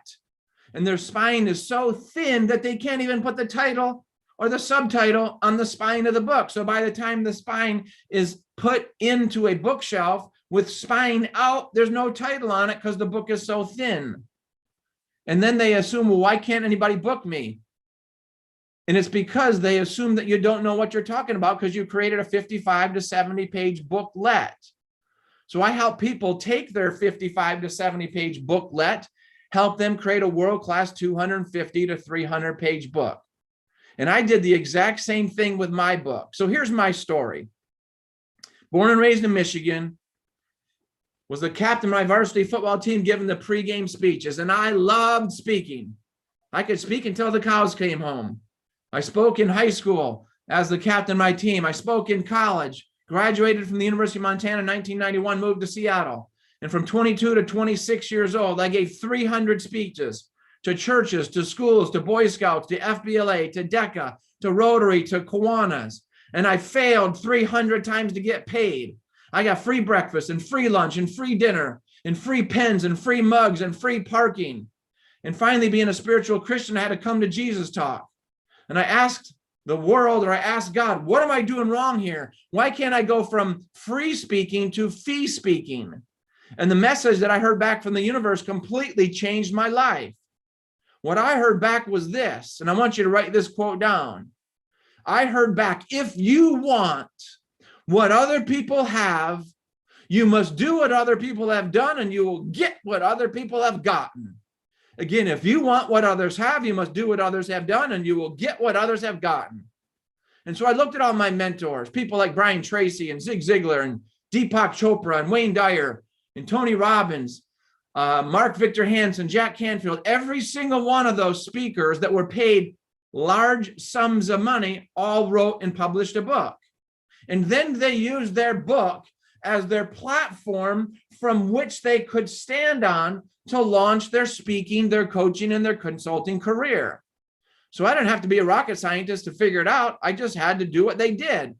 So without any guidance or knowledge or know-how or skill set, I sat down over the next 5 years, stumbling and bumbling and making this mistake and making that mistake. And I didn't know about these 100 decisions that you got to make. And after 5 years and $20,000, I wrote and published my first book, Creating Your Own Destiny. And that first version of the book, they had grammar errors, spelling errors, typos, On the back of the book, we had freedom with 3 E's. Freedom. We all missed it. F-R-E-E-E-D-O-M. And by the way, the average book that comes off the press in New York has 20 to 30 grammar and spelling errors. Our goal is always 0. But typically in a first print run, we have our clients print about 250 copies, because I don't want you to order 5,000 books or 10,000 books, because maybe there's 1 or 2 errors. Maybe you're going to get a book award. Maybe you got a new aha moment and you forgot to put this chapter in.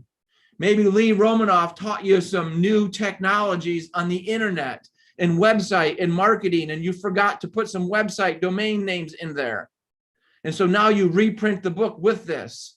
So only print 100, 200, 300, 400 books on your first go around. So I did just that. I printed my book.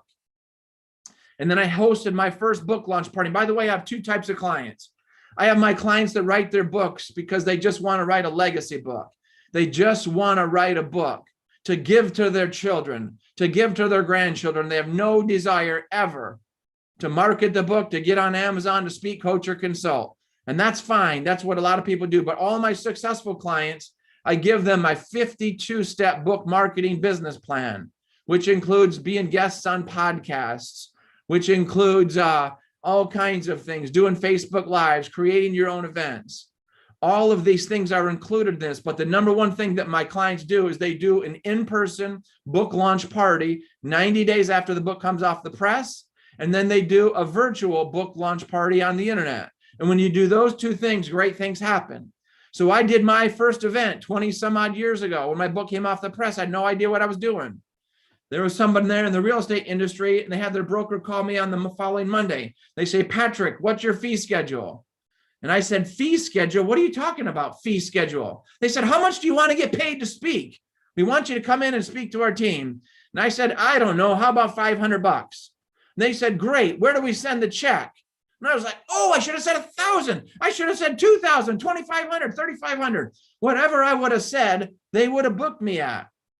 And so as a result of that, that first $500 speech turned into a $5,000 speech. And then several months later, several years later, it was 10,000. And over the years, I've done 3,500 paid speaking engagements on 4 continents. And today my keynote speaking fee is $25,000 per speech. I'm not sharing that in any way to impress upon you or to share ego or to make you think I'm a narcissist. I only share that with you to let you know that I'm the same speaker today that I was at 17, that I was at 25, the same passion, the same energy when I could only get free breakfast, free lunch, free dinner, free pens and free food and free parking. The only difference is now that I wrote and published a book. And so once you write and publish a book, people will no longer view you as the hobbyist, as the amateur, as the want to be. When you write and publish the book, you become the expert. And let's face it, every human being on planet Earth is an expert at whatever they're most passionate about. Kindergartners are experts at coloring. Teenagers are experts at video games. Senior citizens are experts at pharmaceutical drugs, right? My point is this: whatever you're most passionate about is your expertise. But until you have the word author next to your name on your book, no one in the media is going to view you as being that expert. And especially those prospects that want to hire you for speaking, coaching, consulting, or just to want to buy your services. They're just going to view you as a run-of-the-mill, another business owner, just like the other millions of people out there they can buy their services from. But when they see the word author next to your name on their business, your business card, they're going to view you as being the authority. And as being the authority in your subject matter, now you're going to get in a position to get millions and millions of dollars of free publicity. I've been very blessed. I've been featured as a cover story in USA Today, in the New York Times, in Forbes magazine, and 1,000 radio, TV, interview, and podcasts. Why? Because I sent my book. And over the course of the years, I've been blessed. I've sold upwards of 1 million books in 5 languages and 108 countries. And people say, how'd you do that, Patrick? How? I want to do what you did. And my point of it is, if you do what I did, you'll get what I got. So what did I do to sell 1 million books? I went to the post office every single day for 20 years, except on Sundays. Every single day for 20 years, I would go to the book and post office and I would mail out signed copies of my books to meeting planners, to coaching prospects, to consulting opportunities, to radio hosts, to bloggers, to podcasts, to journalists. And I would send out book after book after book. I think I've given away about 5,000 books over 20 years. So that's how you do it. And then I would speak, and then I would coach, and then I would consult. So what I'm saying to you is I believe the book is the world's greatest marketing secret. So if you want to write and publish a book, and you want to make 100 out of these 100 decisions correctly, so that you don't goof up and end up having a poor quality book that represents you, I would be honored and thrilled. And I've been working with Bettina. I think we've known each other now 15, 16, 18 years. And she and I have done a lot of great connections together. I would be honored and thrilled to offer any of you on this call or any of your family and friends that you know of a complimentary, no obligation, 30 to 60 minute writing, publishing, book marketing, coaching, speaking, consultation, anything in this information empire industry. I would be honored and thrilled to offer you 30 to 60 minutes of my time. The best way for you to schedule that time is to send me a text on my private cell phone number, which I've actually posted in my signature line, 206-310-1200, 206-310-1200. Let me know your name and let me know your time zone, and I'll get back to you as quickly as I can. And as a result of that, I will schedule a time with you. And also, if you want some of this information, you've been taking notes like crazy, I'm going to give you 3 or 4 special reports right now as well, if you'd like to get those for free. And the way that you get these special reports is send me an email, patrick@patricksnow.com. Again, patrick@patricksnow.com.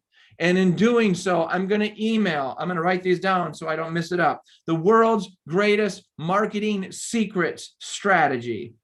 The next thing that I'm going to send you is 20 professional speaker secrets. The next thing that I'm going to send you is 21 mistakes to avoid when writing and publishing your book.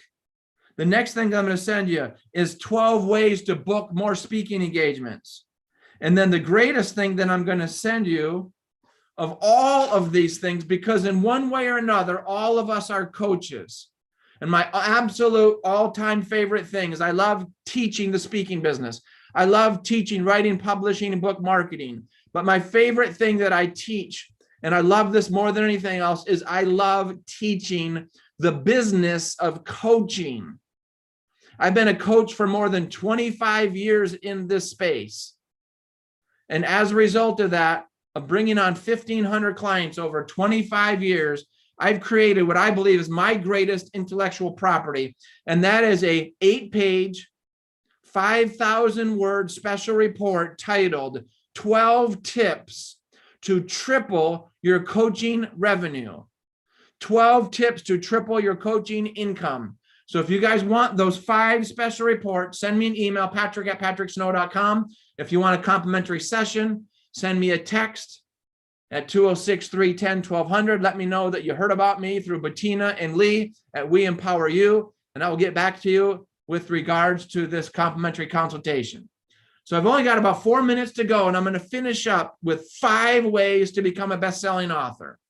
And then I'm going to give you a couple, 3 quotes, and then I'm going to challenge you to get started on creating your legacy.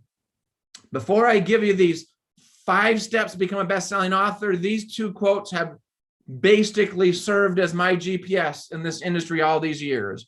Abraham Lincoln said it best. He said, the only way that the dead can teach the yet unborn is through the written page. The only way the dead can teach the yet unborn is through the written page. And another quote from an unknown source says that there's only 2 things you can leave behind on this earth. One is your children and the other is your art.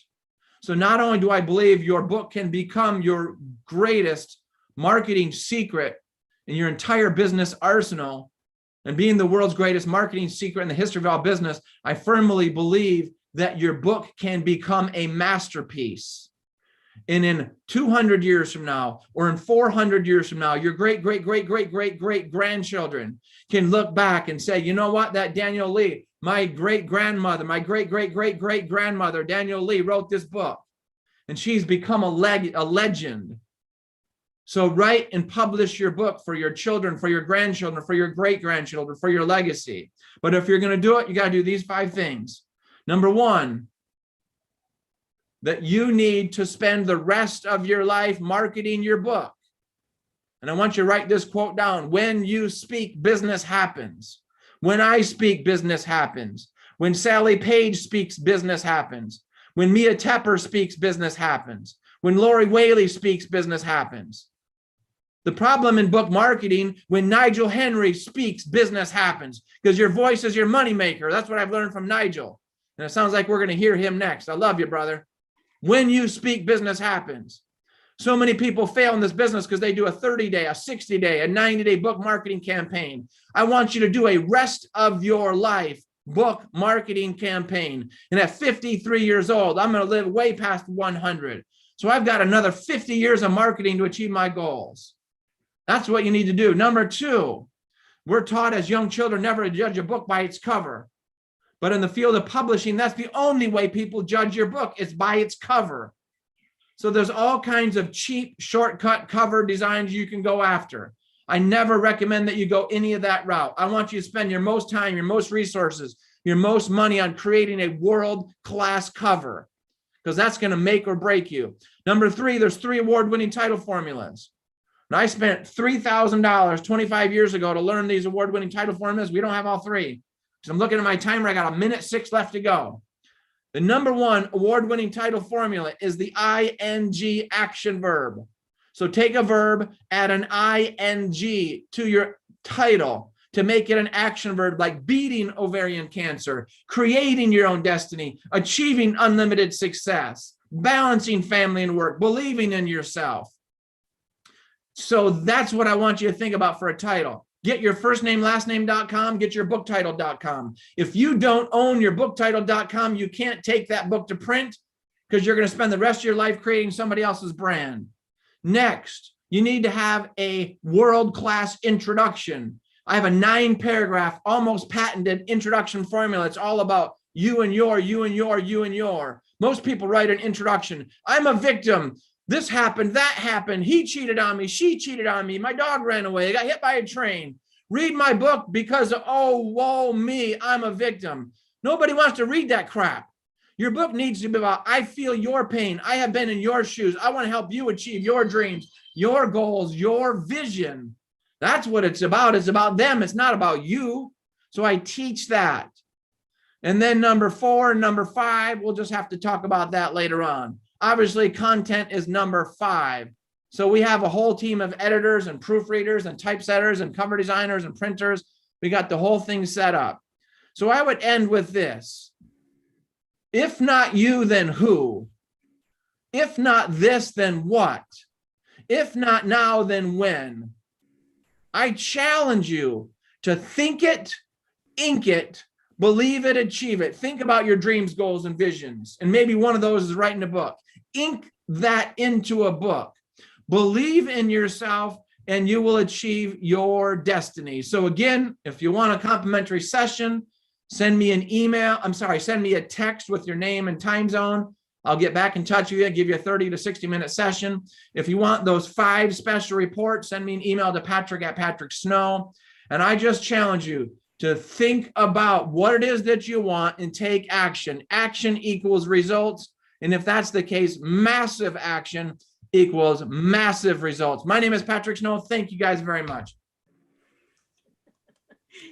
Thank you so much, Patrick. It's so great to have you as always. And, you know, we have a mutual friend in common. She was the person that introduced us. Her name is Mary West.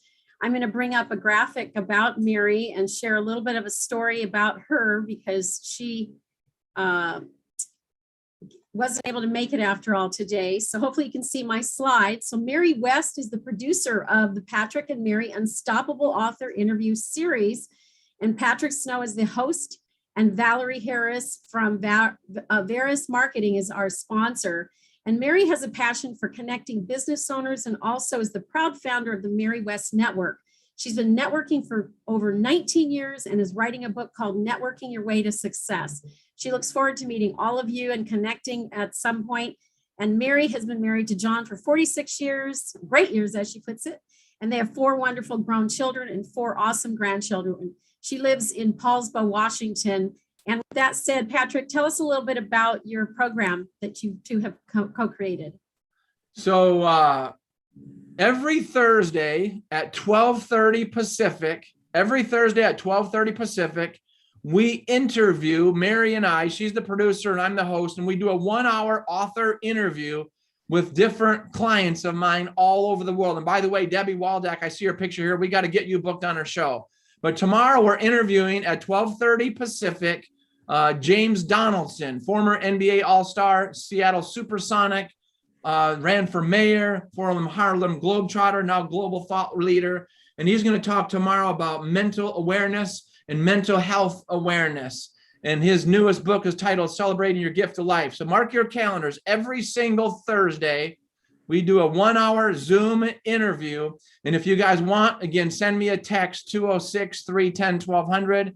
206-310-1200, and I will text you back the Zoom link for tomorrow. You're all invited, and it's a 1-hour back and forth interview with James Donaldson. He's going to talk about the NBA. He's going to talk about his speaking and his coaching. He's going to talk about mental challenges and mental health awareness, especially with all the drama and uncertainty we have going on in our world today. I think his message is now more important than ever. So Debbie Waldeck, please, let's get you booked on that show.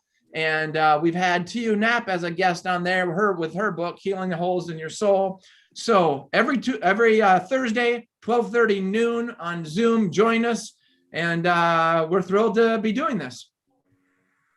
Fantastic. Thank you so much. And with that said, I'm going to queue up our next speaker here. We're moving on the fast track, so stay tuned here. Just a second here. Let me go ahead and go behind the scenes and pull up my next slide.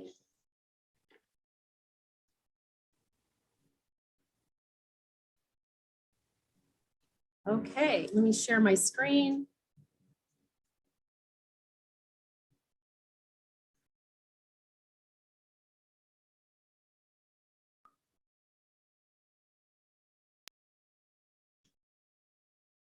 So next up we have Master Nigel Henry. And Master Nigel Henry is typically working directly one-on-one behind the scenes with me, the chief or the ambitious, highly gifted, extraordinary, out-of-the-box individual who has desires or intentions of being known as the #1 or the greatest or the disruptor in my industry or profession while making a massive beneficial change in the world. His specific service for which he is highly compensated is engaging me, his client, in a proprietary form of thinking methodology called activation conversations. This typically results in me experiencing sudden, massive explosions in my mastery performance and in my capacity for sourcing and contributing insane amounts of value at ludicrous speeds. Master Nigel's activation conversations covers the full gamut of my world, including my life's calling, global impact, business performance, health, relationships, and personal lifestyle. Welcome to the stage, Master Nigel Henry. Thank you, Bettina. Welcome, everyone. It's great to be here again. I always feel good when I follow after Patrick because he always models everything I'm about to talk about. And he always challenges me because the thing that he's talking about is having a book from which to speak. And my conversation today is called Your Voice is Your Moneymaker. And as Patrick mentioned, business happens when I speak. So today I'm going to be talking about the speaking piece. And I'm going to be sharing a very simple 3-step formula for using my speech as my moneymaker, my voice, this thing here. But before I get started, I am known as a disruptor. So what I noticed is that I was at this event, and the speaker basically said, oh, you know, when I give these talks, I usually live in a boardroom. And when you're sitting in a boardroom, everyone's facing you. And so in a Zoom call, it's similar in that when you have your video on, it's like you're facing the speaker. And when you turn off your video, it's like you're turning your back to the speaker. Now, I do have people turning their back to me a lot because what I have to say is very disturbing. But for this talk, I think you get a lot of value if you face me, or just turn on your camera and your microphone so we can talk together, because it's going to be an activational talking. In other words, you're going to do some of the talking. Normally people type in the chat, but I can't look at the chat. So I'll just have you talk directly to me. So all those in favor of engaging me in a conversation in a boardroom, just raise your hand and say, I am, and just turn on your videos. I can talk to you and share with you. So I see you, Karen. I see you, Aggie. I see you, Troy. I see Patrick as usual. And as we engage with each other, you will find that it's much more beneficial when you're talking. So the first thing, for all those people who are with me, I see you. Is it Tequila? I see you. Great. Isn't she got a great smile, everybody? Give her a wave. Say hello to Tequila. She's awesome. All right. So one of the benefits of being present is that other people get your blessing. So when we're here, we transmit value. Each of us has created as a value transmitting being. And we can either do it the Patrick style, where you transmit the value and capture it so that people can learn from you after you're dead or while you're alive, as per your book. Or you can do it the second way, which is to be present. Just be in the room and show up and let your light shine as your physical presence. I see Karen, welcome. And your smile, you see? You notice is just seeing her adds value, all right? So your actual presence transmits value. And then the third and most powerful, hey Larry, I see you, man. The most powerful, like if you want to put out value per second, like megawatts, talking. So we got to be there, and we can write. A lot of people like to take notes when I'm writing, but it's just to transfer the value for later. Like I love what Patrick is saying, because that's your perpetuity value. But the one that makes a miracle happens right here on the spot is your voice. So let's get the voice working. And I'm just going to help you out, guys, just to get your voice working. So I'm going to have you all on mute, just on mute, and you're going to join me in my favorite phrase that Bettina asked me to ask you to say is, let me see, what does it say? Start your video, start my video. You can see me, right? I think, yeah. So all those who are in the room facing me, where's Paul? Paul, why aren't you in the room, buddy? Repeat after me. Oh, there's Bettina. Hey, please repeat after me. Here we go. My voice is my moneymaker. My voice is my moneymaker. Well, okay. By the way, now that we're talking, it actually changes depending on the amount of energy that we put into the voice. If we just say, my voice is my moneymaker, somehow the power doesn't get across. But if we say, my voice is my moneymaker, now something happens. Are you with me, my people? All my people, 1, 2, 3, go. My voice is my moneymaker. Thank you. That's exactly what I'm saying. Now, the voice. How many people, raise your hand if you knew that all along? You knew that from birth or whatever, right? So Tequila knows, Karen knew that. Only 2 people? All right, let me test it again, a different way. Raise your hand if you didn't know that your voice is your moneymaker. It's like, this is new, never heard of this before. Okay, Larry, again, I see you. So it turns out that most people think, first of all, when I say their voice, they think of their mouth, right? The mouth is where the voice comes out, but the mouth is very useful for a lot of things like breathing and taking in food and nutrition. But the voice is the sound that comes out of it. And that voice contains so much. It contains the signature of your heart. It contains the intention of your heart. it contains the value that is in your DNA, and it contains everything, but we've been trained not to speak. Do you notice, for example, in this Zoom, the majority of people have their microphone off? And they're like, well, Nigel, we're listening. And what I found is the people who leave with the most value from the session are the ones that interact and say something. And I come from a sort of Pentecostal church background where the audience is never silent. You say something like, amen with that. And there's a total interaction going on with the audience.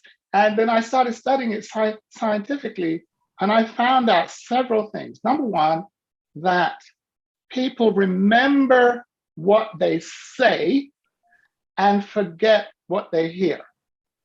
Who would like to repeat that? Who said? Did somebody say? Who said that? Adele. I can't see who's speaking. Can you hear me? Oh, does that say your name when you're? Oh, who's? Because I can't see it on the screen here. But I'd like to hear. Yes, I can hear you, but I can't see you. Can you hear me now? That? Yes, we can hear you. Say your name. Oh, they muted off. Okay. I think she said Adele. I think she said Adele. Adele. Okay. Well, Adele, what are you thinking about that? I just want to hear your thoughts. People remember what they say and forget what they hear. And somebody said, I think that was Adele. I just want to know, what are you thinking? Anyone with any thought, just a brief thought, anything that pops up, because yes, there she is, Robin. I definitely agree. When we repeat, when we interact with information, then it gets hardwired more in our brain. Absolutely. And Karen is shaking her head. What's Karen thinking? What do you think there, Karen? I'm agreeing with that. I think we hear something and we often forget it, but if we interact and we speak and we repeat, all of a sudden, oh, that becomes a part of what we remember. And for this body of people here, we're 90% teachers. Raise your hand if you're a teacher at your core. There you go. Guess what we use for that? The moneymaker, right? So one of my little controversial things is Nigel is saying, no longer, none of my people are allowed to be students anymore. So here's a sign that you're a student. You're in the room, you're quiet, and you're taking notes. Does anyone do that? They go into a summit like this and they just sit there quietly, multitasking maybe, and take notes. Okay, not good, people, not good. Okay. It turns out that when I'm taking, there's a thing called value and money. It's related to speaking. So value comes out of my mouth and money comes into my account. Let's repeat that, everybody, just so you can remember it. Value goes out of my mouth, and money comes into my account. Right. Now, when I'm taking notes, I'm taking in value. Value is a weird thing. Value and money work in opposite directions. So if value goes out, money comes in. And if value comes in, money goes out. So there's a thing in America, for those of you who are not in America, called student debt. Has anyone heard of student debt? It's gone crazy in this country. And I've been looking at it. I'm thinking, I can tell where that came from. Because when people are students, they're trained to sit quietly, be quiet, listen, and take notes. And when you're quiet and sitting and listening, value's coming in. Who would like to tell me what's going on with the money while value's coming in? Definitely yes, Troy. Going out. It's going out. And if money keeps going out and doesn't replenish, we call it debt. So that's the case where I say the ears are debt, or expenses, and the voice is income. So what I say is, well, somebody said, Nigel, what should students be doing? I say, you know what you should be doing in the classroom? Disrupt the teacher. Excuse me, Mrs. Teacher, I would like to teach back what I heard. So who would like to disrupt me? Oh, there's Tequila. Would you like to disrupt me and teach back what you're hearing so far? Because then you'll be making some money and your voice will be in the audience and you'll be instantly famous. Go ahead. I'm learning that our mouth makes money, right? And stagnation doesn't. When you don't do anything, you don't implement it, you don't make money. So your mouth makes money. Now, well done. Let's give her a round of applause for speaking. I would like to I'm going to stay with Tequila for a minute because I'm going to show her how she's going to upgrade in a second. But I want to say something that who would like to tell me what the #1 FEAR in America is? Yes, Tequila. Oh, speaking. Not just speaking, public speaking. Yes. Yes. So let's just say that again. What is the #1 fear in America? Public speaking. There it is. This is a public event. And this is why most people have their microphone off, because they're scared, my peoples. They're really scared. And if they're not given the platform officially by the host, they don't want to say anything. But Nigel's saying, no, no, no, I'm disrupting that. When I'm talking, you have the platform. Karen, you got the platform. Say something right away, please. Go ahead, Karen. Put out some wisdom and get paid. Well, thank you, Nigel, for giving me the opportunity. I think it's very important to speak. I think when you speak, things happen. And I love that. So thank you. Excellent. So Karen, you and Tequila are now vying for #1 spot, okay? And so I'm going to help Tequila to catch you up because you said that with authority. You performed that. And I'm just going to give you a definition of performance is talking and moving the body at the same time. Michael Jackson. Yeah, look at that. See, you got to, once you start performing, Karen, the money goes up. Ask Michael Jackson.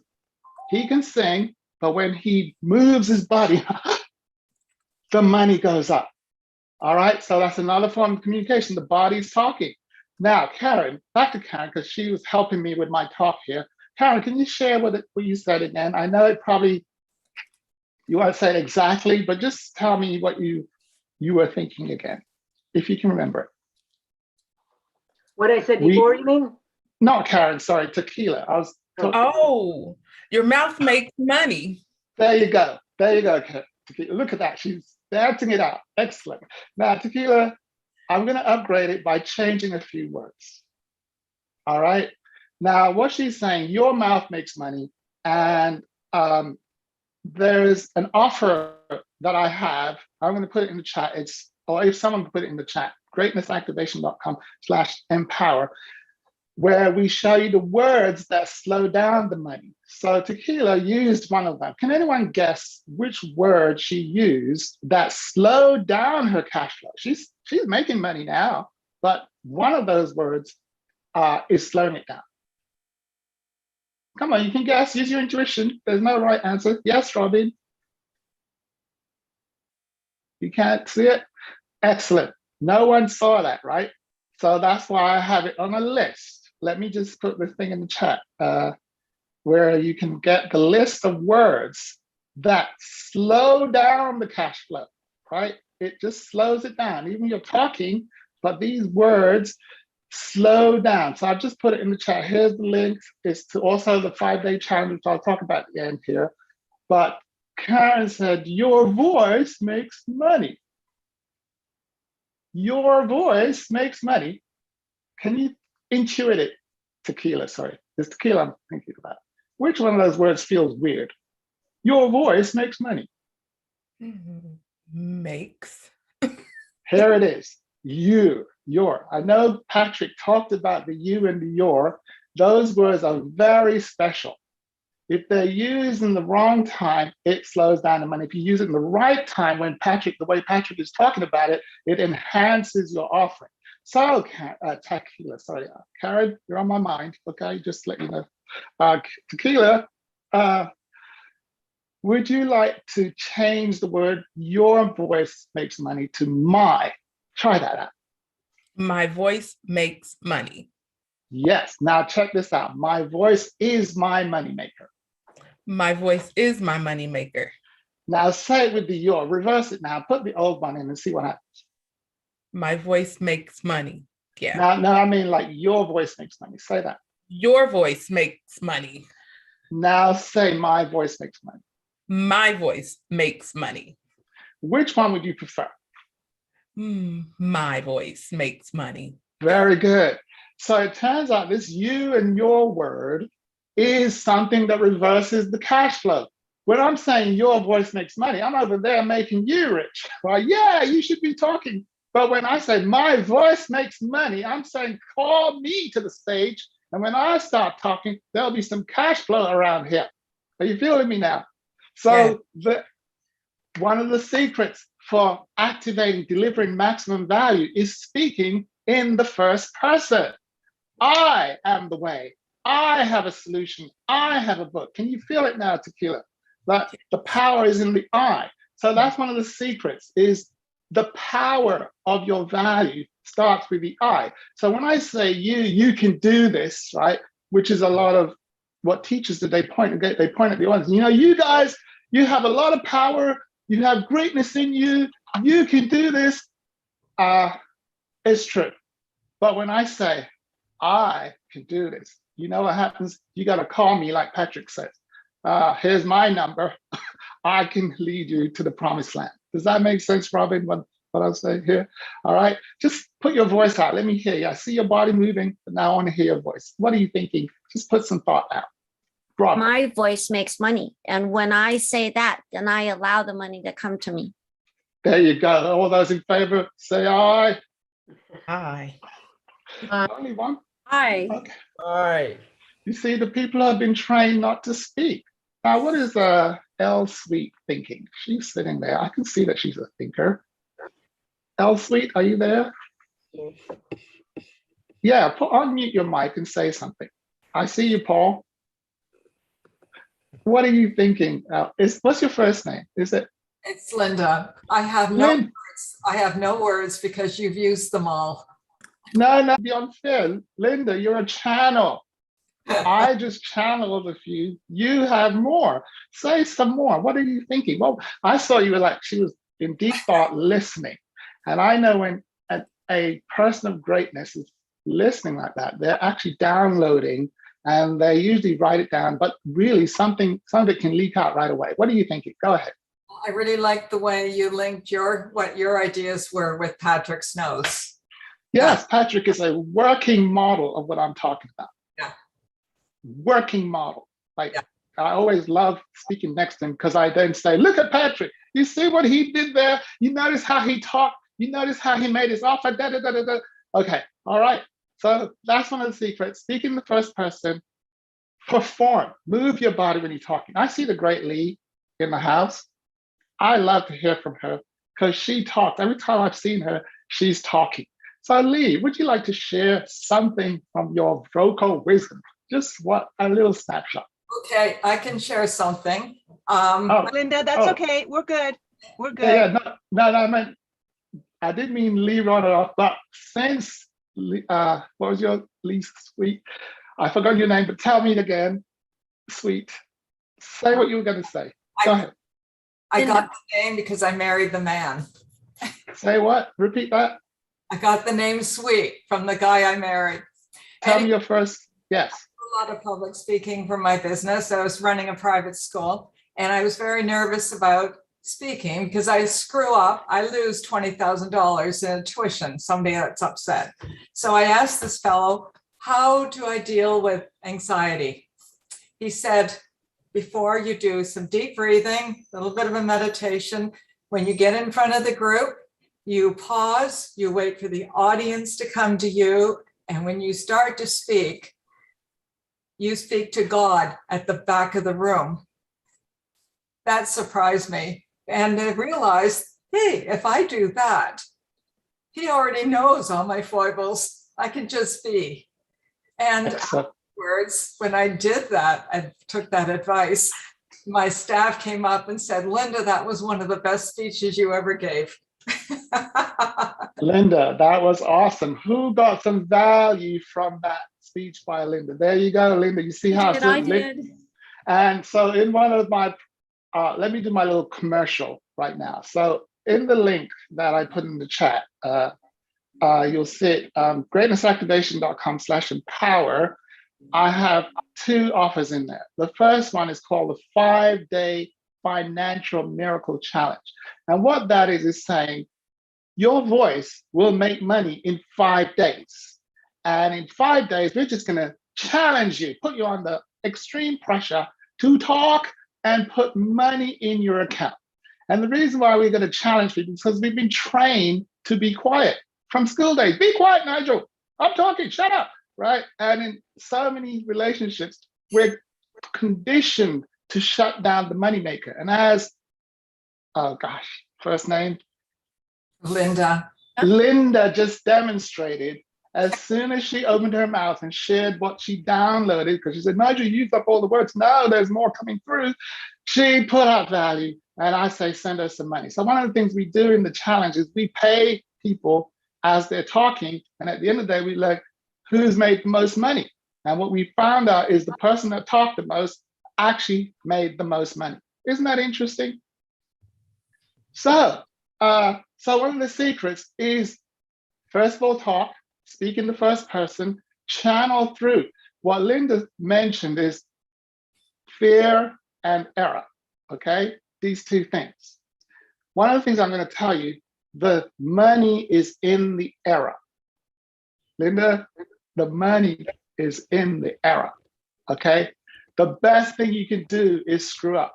But if you call it screw up or failure, then we've been conditioned to go, oh my God, I don't want to fail, I don't want to mess up. But if you call it an error, did you know that the error is where the money is? For example, I have an iPhone 12 here. Does anyone know why we have an iPhone 12? You know why? Because iPhone 11 was an error. And you know why we had iPhone 11? Because iPhone 10 was an error.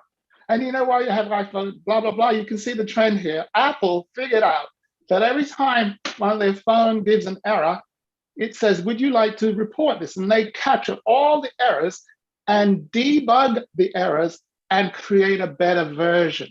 The best thing that can happen to anybody is have an error on the stage. It will be the greatest training on earth, as long as you say, thank God. In Silicon Valley, where they finance people to do ventures, they don't want to finance you if you haven't failed yet.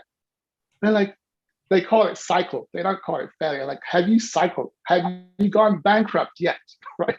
So is this your first time?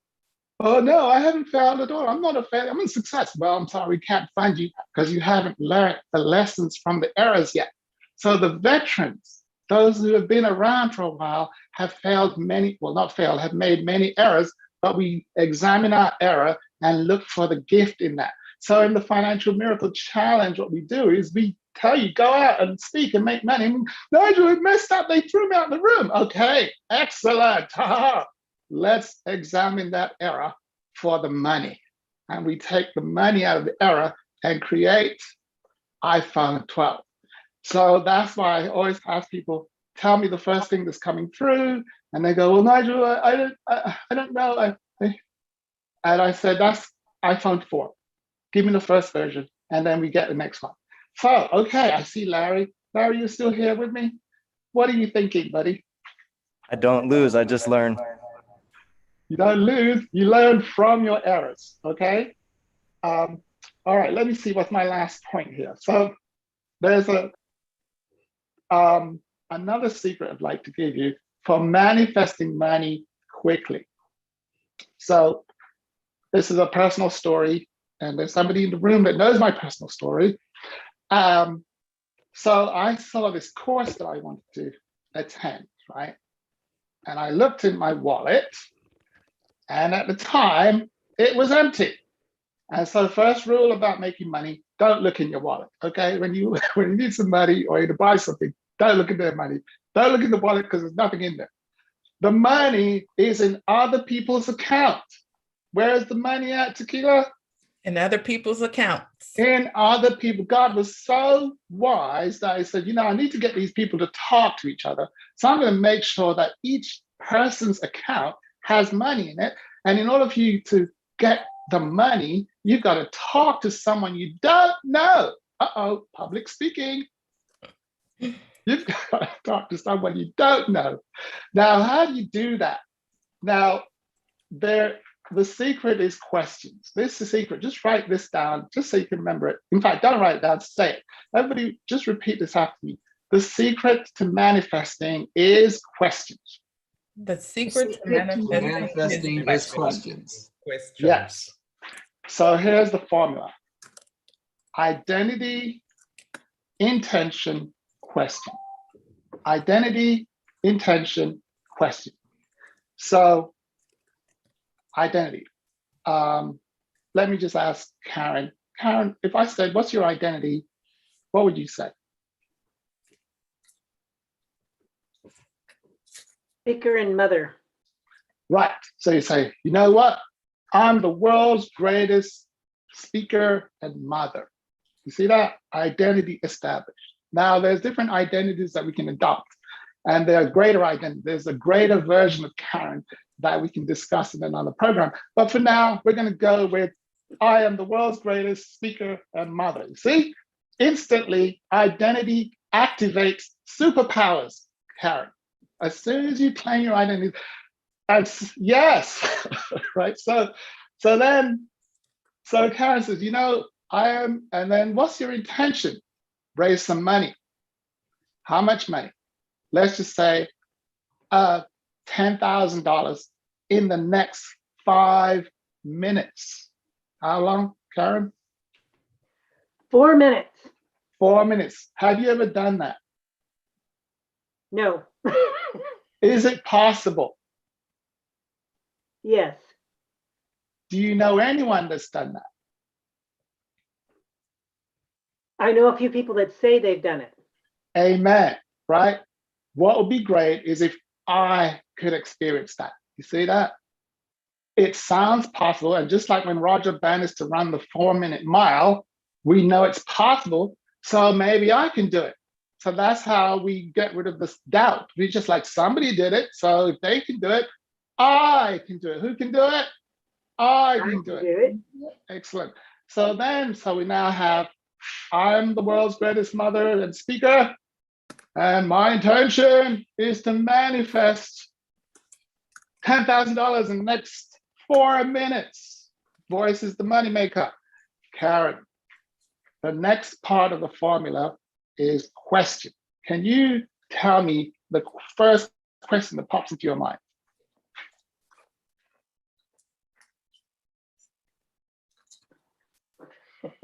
You're throwing me here. You mean a question of you or the audience? No. I am Karen, and my intention is, you know, I'm a mother speaker, and my intention is to manifest $10,000 in the next 4 minutes. Brain goes to work and starts thinking, and when brain is thinking, it's asking questions. Who's going to help out Karen? Let's see. Yes, Tequila. See, you love that. I know who could help me. Oh, Lord, she went straight to the magic. Okay, any other questions? Robin, any questions pop into your mind? Who do I need to be able to manifest that $10,000 in the next 4 minutes? Beautiful. Who else? Sally. Is Sally there? Who else has a question? What's my first step? What's my first step? Okay. Anybody else? I do it. Yes? How do I do it? How do I do it? Now, do you notice there's 3 types of questions here? How, what, and who? Most people, especially normal people, have been trained to ask how. That very question that Troy is asking is what the majority of people ask when they want to manifest money. How am I going to do that? How is that going to happen? How is that possible? How? And if you go on YouTube or Google and you ask them which question has the most statistics, they'll tell you it's the how question. The majority of people on earth, when they have an intention and their brain starts to work, they start asking how questions. And that question slows down the manifestation, Karen. It really slows it down. It slows it down tremendously. So I say, never ask that question ever again. Ever. Just skip it. And then who said what? Yeah, Karen. So what your question was, just repeat the what question you had. What's my first step? What is my first step? And that's kind of when we want to go through a process. And that's going to take a while because first of all, I got to write down and I got to do all this work and intellectual thinking. And it's a form of procrastination. So skip the what question. We got 4 minutes, life and death. Child is in trouble. Somebody needs funding for X and it's a life and death situation. We don't have time to go through all of that, right? So Tequila said the right question. Who? As long as your question starts with who, it will speed up exponentially the manifestation. As an example, I was on a conference similar to this, and they made an offer, like this offer to come into this $1 million program. I'm like, oh, I want to join that program.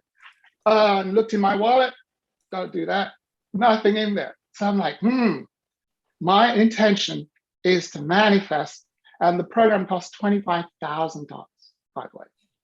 And they say, by the way, you only have 30 minutes before the opportunity goes away. And I'm looking at the clock, and the clock is ticking, ticking, ticking. Let me see, how much time do I have left? I think I might be at my end here. And I did what I teach. I said, who might have the money in their account? Who might? And so I sent out 4 emails to 4 people I knew. And within 30 minutes, someone replied and said, I can do it. And I got funded $25,000 in 6 minutes. Yeah, thank you. So I'm saying that to show you that miracles are possible. What did I have to do? I had to talk, first of all. No voice, no money. And then when we're talking now, the words matter. The order of the words matter. But the best form of talking is questions. And what questions do is make the other people talk. And when they're talking, they feel better. And that's why I have you engaged like this with your microphone on. And in my sessions, it's illegal to be quiet, right? If you're quiet, we consider it to be rude. You know how normal people, they're like, don't interrupt me when I'm talking. Nigel looks at you, and if I see that you haven't spoken for 5 minutes, I'm like, this is rude. How dare you not disrupt me and contribute value? And then we look at whoever disrupts and speaks, they tend to contribute the most and gets the most money. So I think my time is up.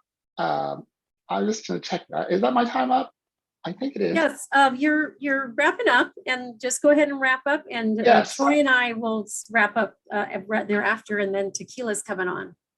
Yeah, ooh, her voice is warmed up. So, summary, just in fact, to help you remember, I just have you all repeat after me. 3, 2, 1. My voice is my moneymaker. Very good. And then the next thing I want to say is that I have an offer in the chat. It's at greatnessactivation.com/empower. And basically, I'm having a 5-day challenge next week, where it's called the 5-Day Financial Miracle Challenge. And I reduced it significantly. So it's only $97, so that you can come in and practice for 5 days manifesting as much money as you intend. And so I think Bettina and Troy have actually gone through it several times, especially Bettina. She's the #1 consumer of this thing. And so if you'd like to, as I close out, hand it over to Bettina to share her experience of the Financial Miracle Challenge. Thank you so much, Nigel. That was a wonderful presentation. And with that said, I'm going to actually have Troy take a stab here first, because he has a lot to say, and I will finish up.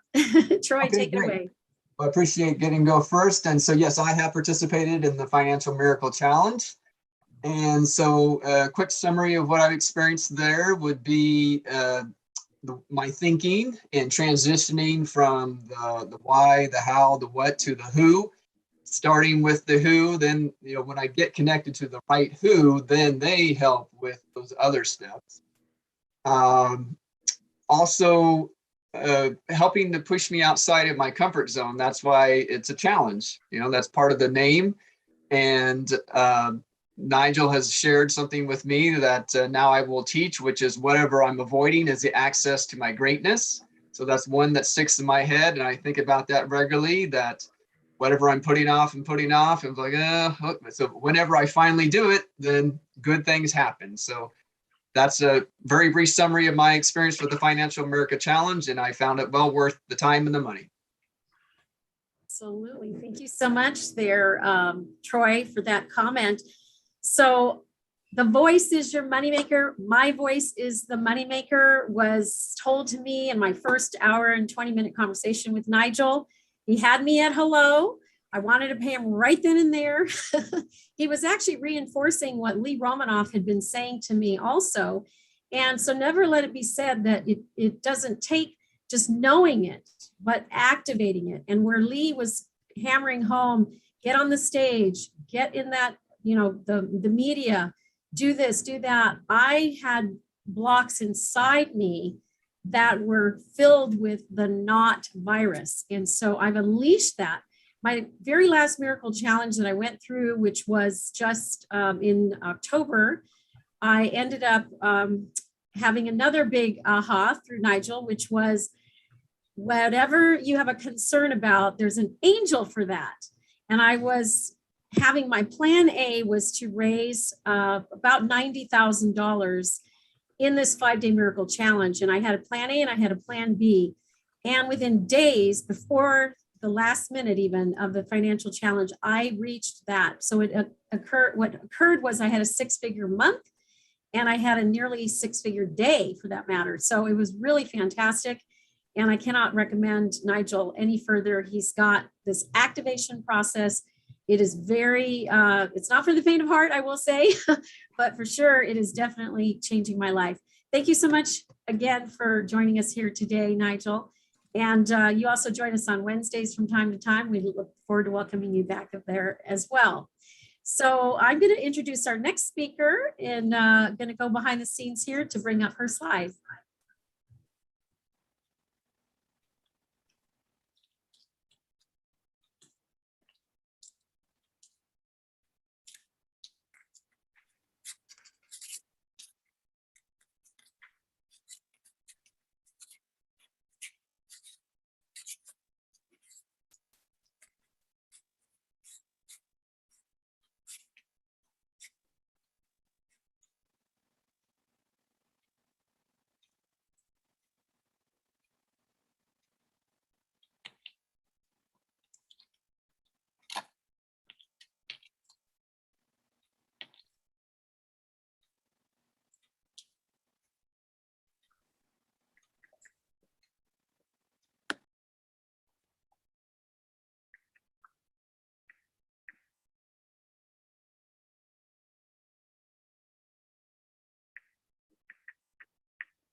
Oh, you know what? I don't think you guys got to hear me.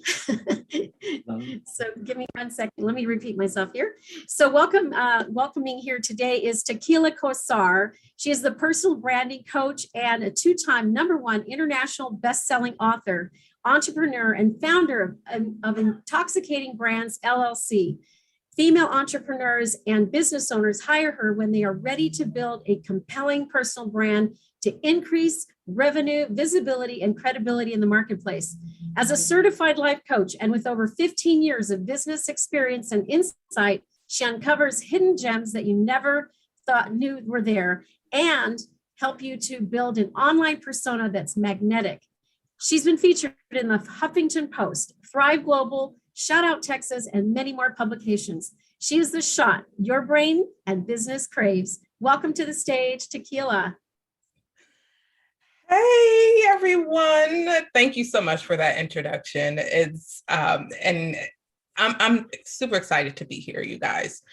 I thank you so much, Lee, and I thank you so much, Bettina, for giving me this opportunity to really be gifting your audience. You all will probably gift me. I love coming into arenas as a novice. I learn a lot from people, and I learned some good things already during this time at the summit, and I'm so happy to be here. I believe, that we are all in this new season of transition. With us heading into a new year, it's always important that before we shift into a new year, we absolutely start taking inventory of those things that we just don't want, just don't need. And we will talk about more of those things before we move into a new year.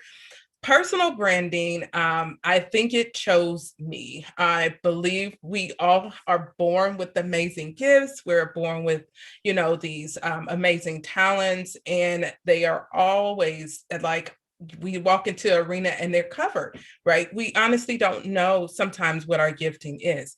With personal branding and how it really helps to magnify you. It establishes you as an authority in your niche, right? If you are claiming, for instance, we have Patrick, who is really good with, books. He is the book guy. He is going to help you make tons of money and be magnetic with your book. He's claimed that niche, and in that industry, he is the authority of it. We all are here, and we're all authorities of our intended niche, and we're here to learn, how we can amplify what we already do. I believe that everyone who has spoken today has added something to your knowledge basket that you can actually utilize, now or into a new year. I also know that personal branding is one of those things that a lot of people tend to really ignore. They don't build their personal brand. They think, man, let me get this logo, let me get this, beautiful website. But none of those things have true meaning without building the personal brand. It helps you when you build your personal brand the right way. It helps people perceive you as the person that you are. Whether you are a person who loves to drink Starbucks every day, that is part of your personal branding. If you're a person who is a dog lover, dog mom, that is part of your personal branding. Your personal branding is one of those things. Jeff Bezos said it best, is what people say about you when you're not in the room. So you can either have a great reputation while building your personal brand, or you can really hurt your reputation if you don't do it the right way. It increases your visibility, right? If you're building your personal brand and you are allowing your truest self, authentic self, to show who you are here and offline, even on stage, we show who we are. It allows you to really build that visibility. It increases your visibility. It has people, if they're intrigued by who you are, they ask you, hey, would you like to speak with me or speak on my stage, or do you want to collaborate, right? Those are the things that we do, when we're building our personal branding, that we do want. I believe that we are better together than apart. This summit is amazing because we're all together. And yes, we are individuals, but we're all together. And so we're better together. And that feels amazing.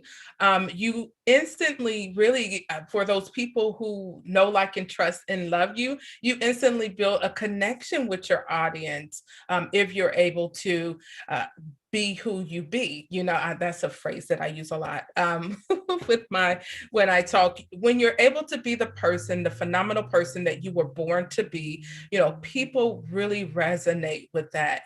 People do. They resonate with who you are, and they it's like a mirror. They see themselves in you.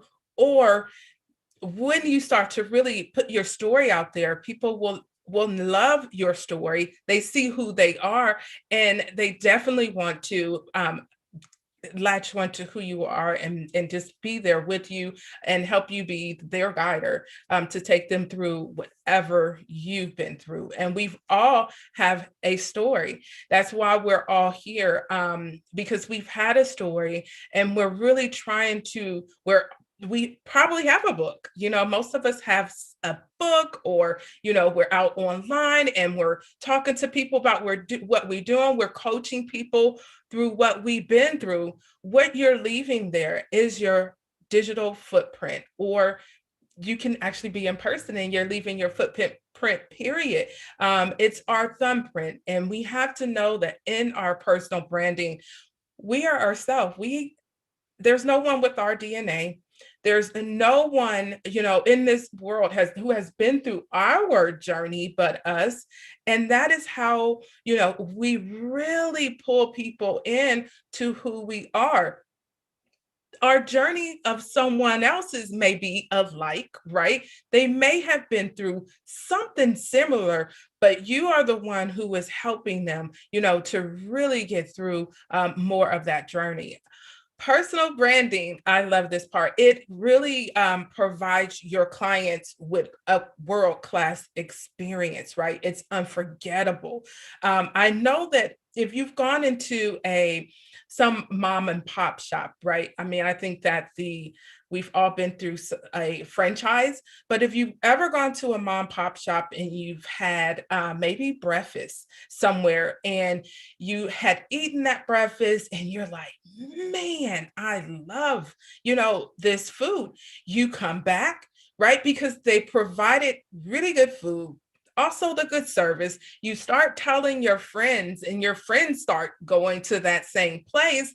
What you have done is really amplified the reputation of that place that you've gone to, and that has amped their personal brand, right? They are getting more people in their store because your word of mouth have made them visible. Because they provided that world-class experience. You won't forget, that yummy food that you've eaten. I recently had gone to Florida, and we ate at this vegan restaurant and it was so good. Unfortunately, it's just a mom pop restaurant, right? There's just one of them. But I talked about that with my group that I'm coaching with, and I just talked about how much I love it. I told my friend, my sister's headed down there this weekend. I was like, hey, why don't you go to the vegan restaurant, right? So as a personal brand, you are unforgettable. You come to the mind of people, right? When you are the go-to expert, right? So and it also increases your influence. So if you're the person who you are speaking and you say something to your audience that really resonates with them, they love it, and they're going to flee and they're going to do it, right? And when you collaborate with the right person, who is creating this connection with you, and you can, have influence over their audience, they're going to do exactly what you say because you are set up as the go-to person. You are set up as the expert in your intended industry. There are touch points that most people don't think about when it comes to their personal brand that's truly important. And what I'll do is I'll get to 5 of my strategies that I use to unlock the intrinsic values of who you are and the way you show up with confidence, so that you can bring value to not only your audience, but your life. But I want to go through some touch points that I want you to really start thinking about while I talk about them. You can even imagine these things, or you can just think about them. There are touch points. How do you answer the phone, right? How do you answer the phone?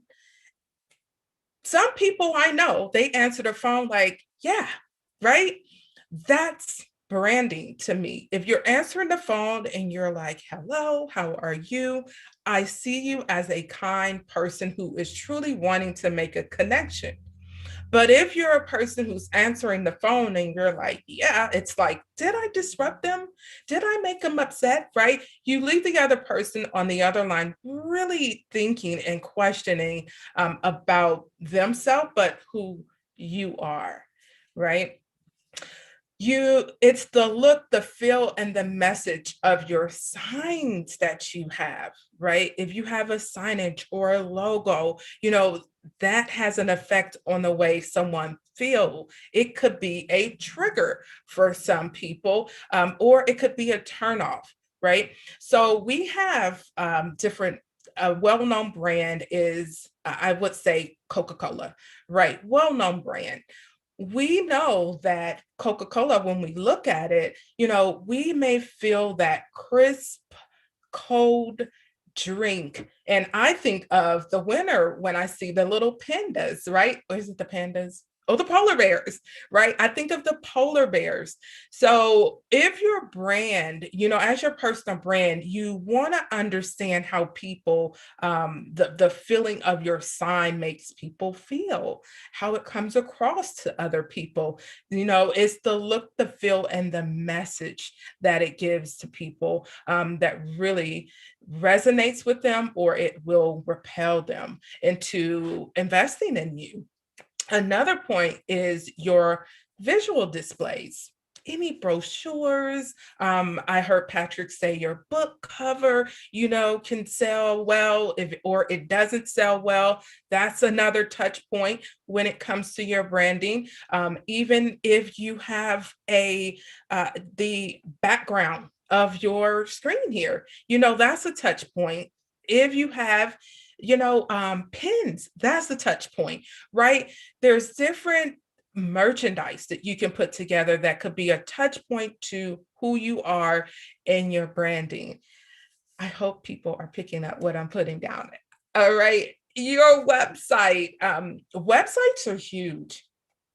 That's why I always steer my clients when they come to me and they're like, yeah, I'm building my website. I'm like, don't build it yet. Hold on with the building. Let's build your personal brand so that you can actually put so much personality in your website that people know, like, and trust you, right? They'll love you. They'll feel like, oh my goodness, it's like the door. If you've ever been to our doctor, you can go to the doctor's office, right? The first person that we come in contact with is who? The receptionist, right? If the receptionist is like mean, or if she's not welcoming, sometimes it can be a he or she, it reflects the overall brand of the company, right? People that we bring into our companies, that we hire into our companies, are a direct extension of who we are. That's why when you go out and you're ready to hire people, you really have to understand, does this person resonate with who I am? Do they believe in what I believe in? Do our values align? There's so many things that you have to think of before you would bring a person to your team, because that person is actually a huge touch point to your personal brand. And the tone, the messaging, the layout, even of your receipts. Ooh, if you're a person who, if they go on Stripe, for example, they go onto Stripe and they go and buy something that you're selling, right? How does that look? How does that make a person feel? Is it turning people off in your description? Like, where do you find the branding in that? Where's the personal branding? That's a touch point. If people look at that, they can abandon cart, right? It's like, okay, this isn't sounding like what she just told me, or he just told me that I'm getting for this service, because the description isn't right. It's not right in the right toning, and then I'm not getting the right messaging. Overall, if you think of it, these are areas that a lot of people don't think about when it comes to their personal brand, and how it does have an effect on their business. And if you don't really correct those touch points, right, then guess what? Your money is not making money, right? Your money is really not making money. People are walking away because you're repelling them for who you are in your presentation. Your personal brand isn't just important here online, because we know a lot of times our online person of who we are, some people aren't the same way offline, right? We get these different perspectives of people who they know us, right? And they're like, oh, you're being this person online, but you're not that person in real life. That has a direct effect on how your brand flows, your personal branding flows. So for instance, if you were hired to, I know of a person who is well known, and I actually met her on when I was vacationing. I love this person. I listened to a lot of her YouTubes. I've read a lot of her books, and I saw her in a Macy's store. Well, I walked up just to say hi, and she totally was not the person I portrayed her to be, because she was very cold and she was very rude. And she said, I am not taking pictures.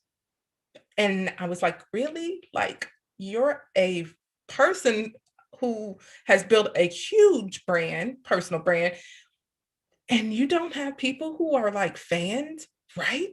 So I was like, really? So, that really put a bad taste in my mouth. And it really made me think about people who reputation online seems to be fabulous, they're kind, they're nice, they're this person, but offline, they're a whole different person. So I would warn you, really to take an introspective approach or assessment, right, to your life right now. And that's leading me into my 5 points that I want to make when it comes to unlocking, this very valuable intrinsic person that you are inside of you. Thank you so much, Lori. I just like to look at my comments. Who trusts right? Who trusts a chameleon, right? It's interesting, right? How a person you really resonate with, and you see them, and it leaves you in this baffled moment. I was actually really hurt, honestly, because I know if anyone walks up to me, I'm like, hey, yeah, snap a picture and leave. Just keep it moving. Maybe she was having a bad day. I had to think of that. I'm like, maybe today was not her day. Okay, so let me get into my 5 points, because as I know, we are moving into a new year, and I always think of new year, new you, right? There is so much evolution that we all will experience in our next year.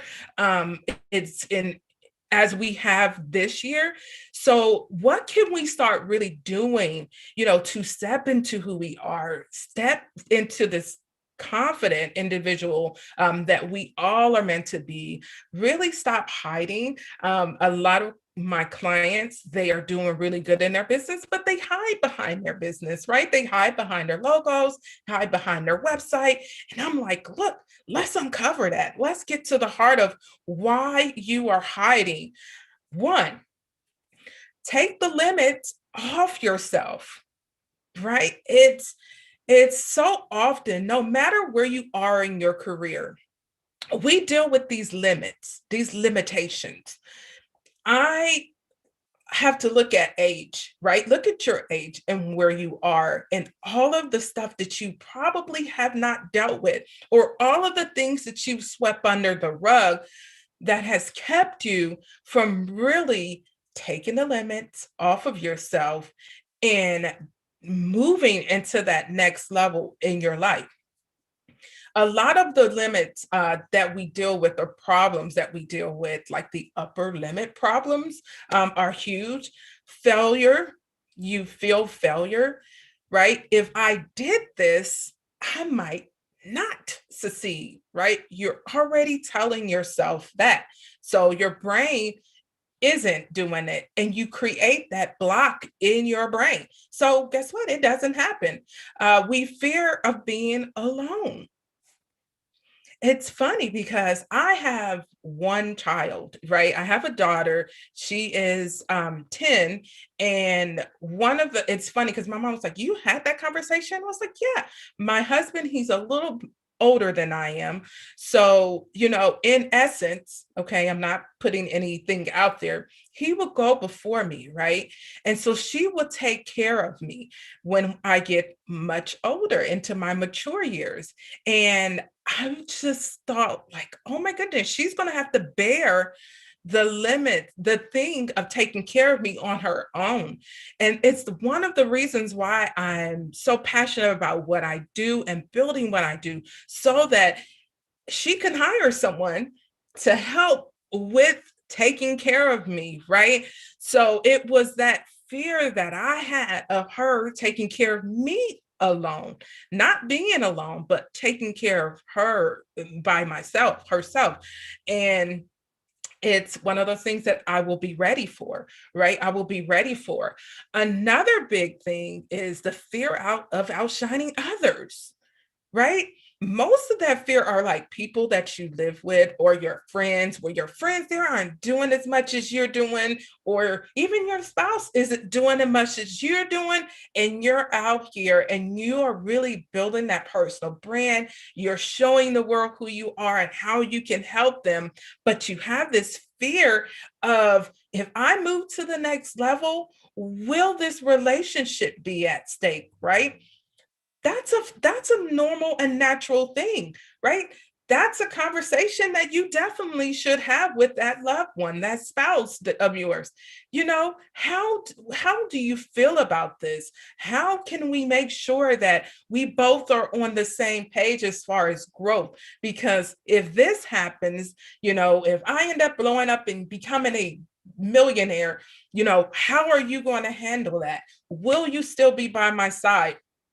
It's those hard conversations that a lot of people avoid, that they need to talk to the people about, that they really care for. And another one is impromptu, but success, right?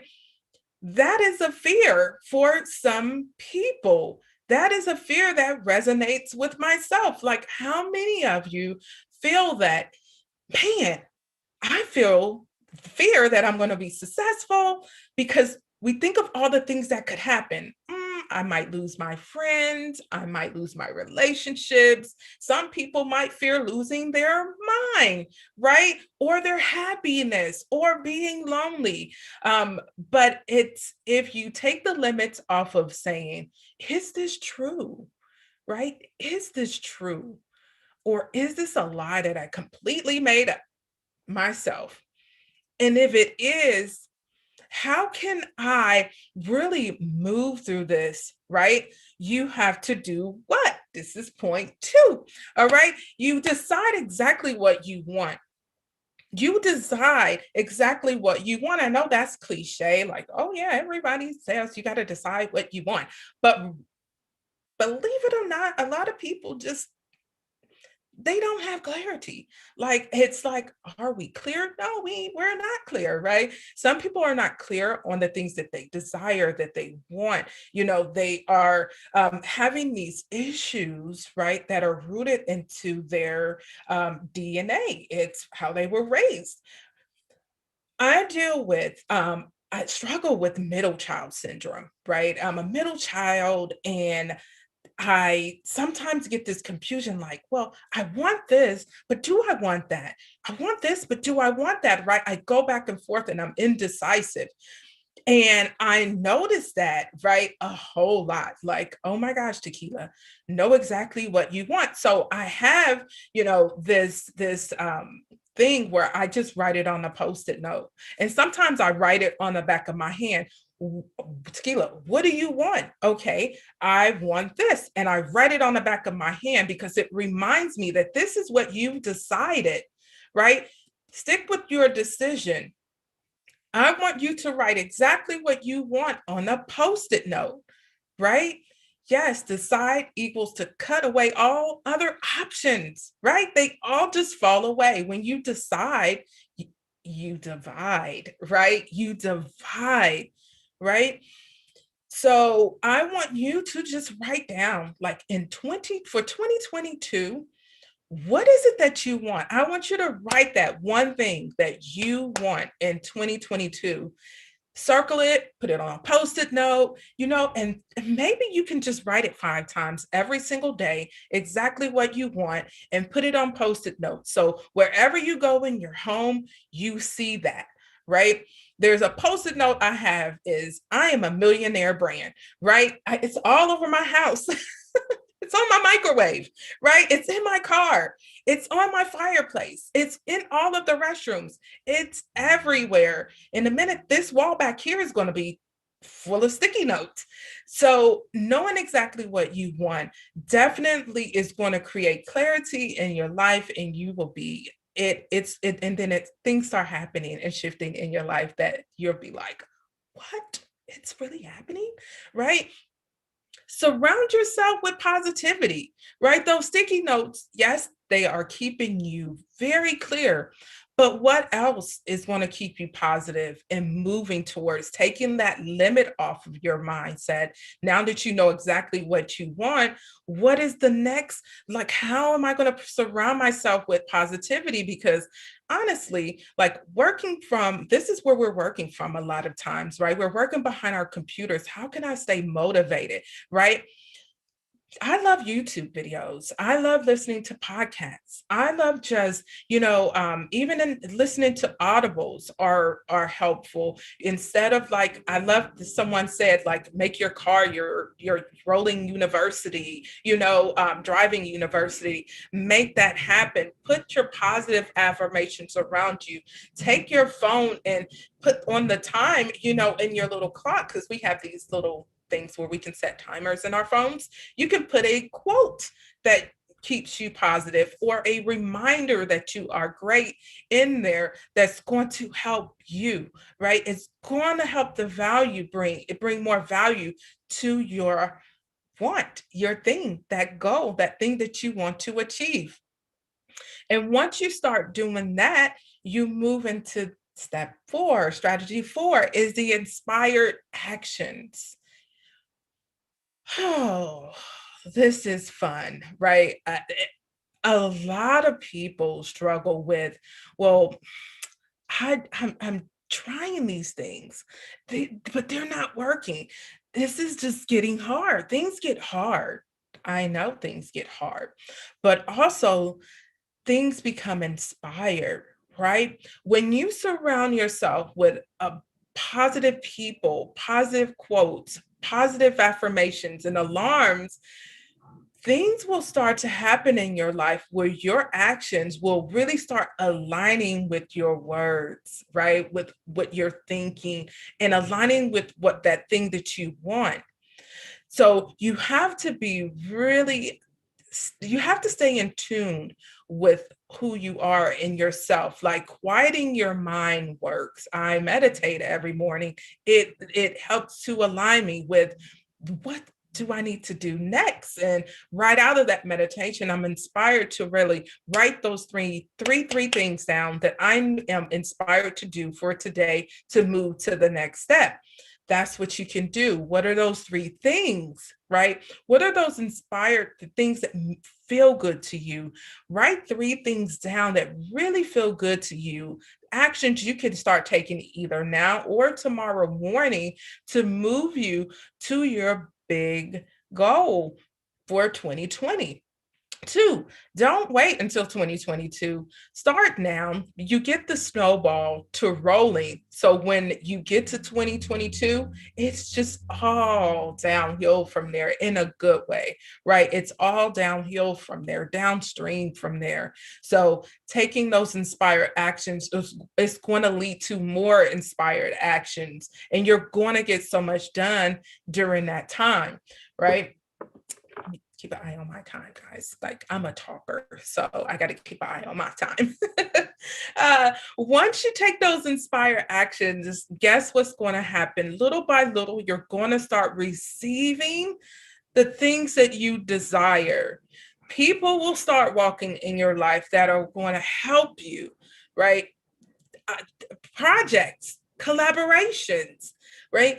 Book deals, speaking engagements, all kind of things start happening. And you're thinking like, well, this is easy, right? This is easy. What we desire should not be that hard. I think we make it hard because we put a lot of mindset into it, but our blockers are there too, right? We not decide, or we decide, right? But we stuck in the middle. When you're stuck in the middle, there's no clarity, there's confusion, so the Most High Divine doesn't know what you want. You got to choose and understand what you want.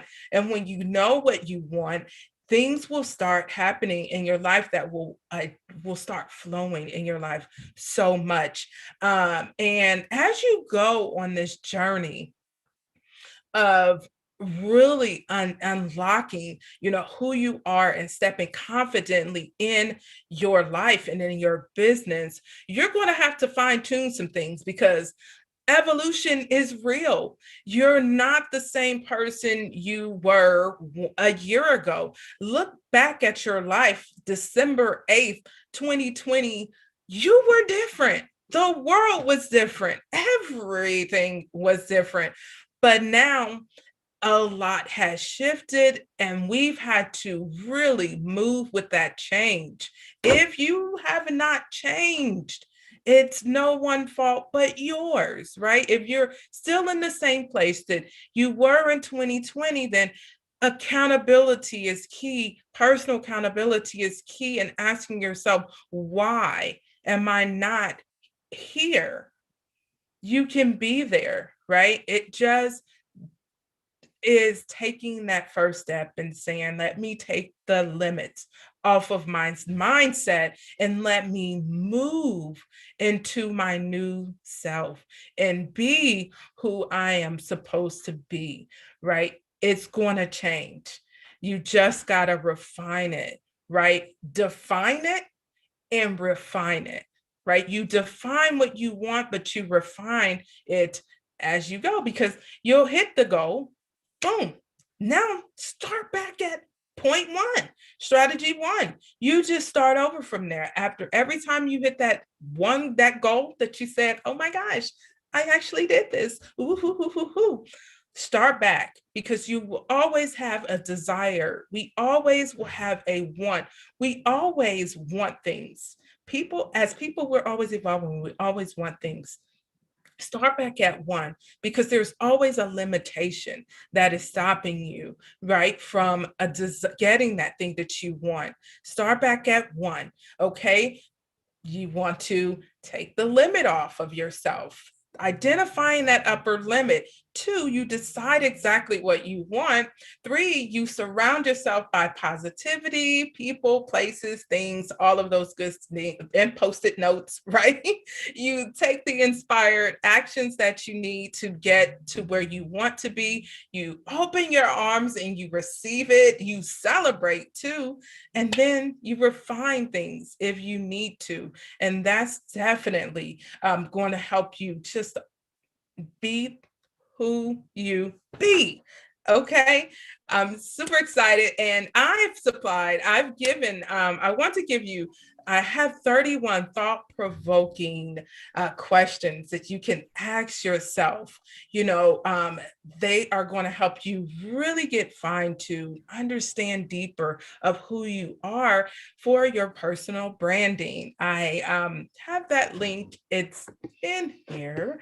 And you can definitely get that. It's totally a gift from me. And I think that, it will help you getting the ball rolling of thinking deeper about you and your life and your next, right? It's amazing.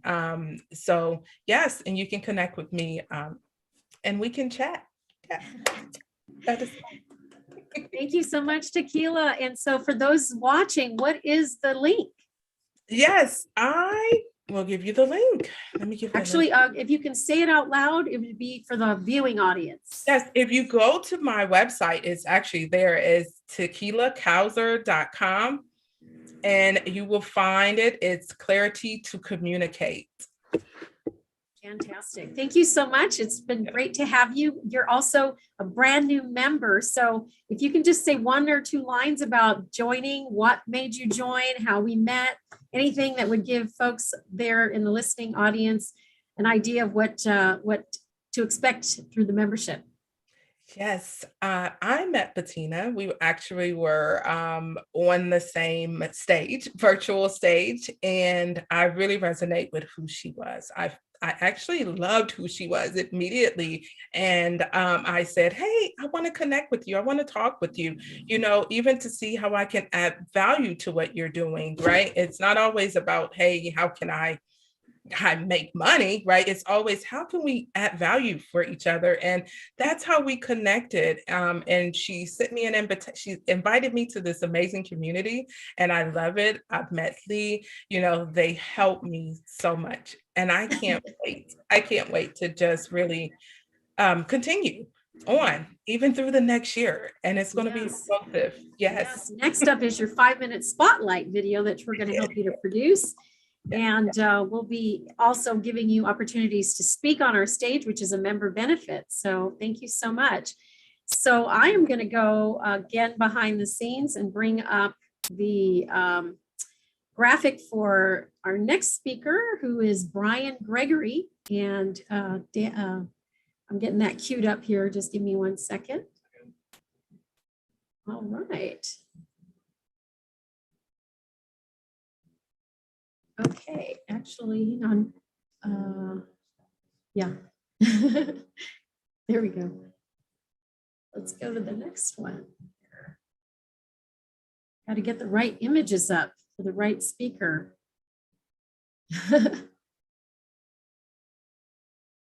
Brian, I'll have to go back to that just a second. I think I might have it. Okay, there we go. Can you imagine what I have to break through in terms of like making sure everything actually goes as planned? And then when it doesn't, that's a shattering ceiling moment each and every time, I have to say. So here we go.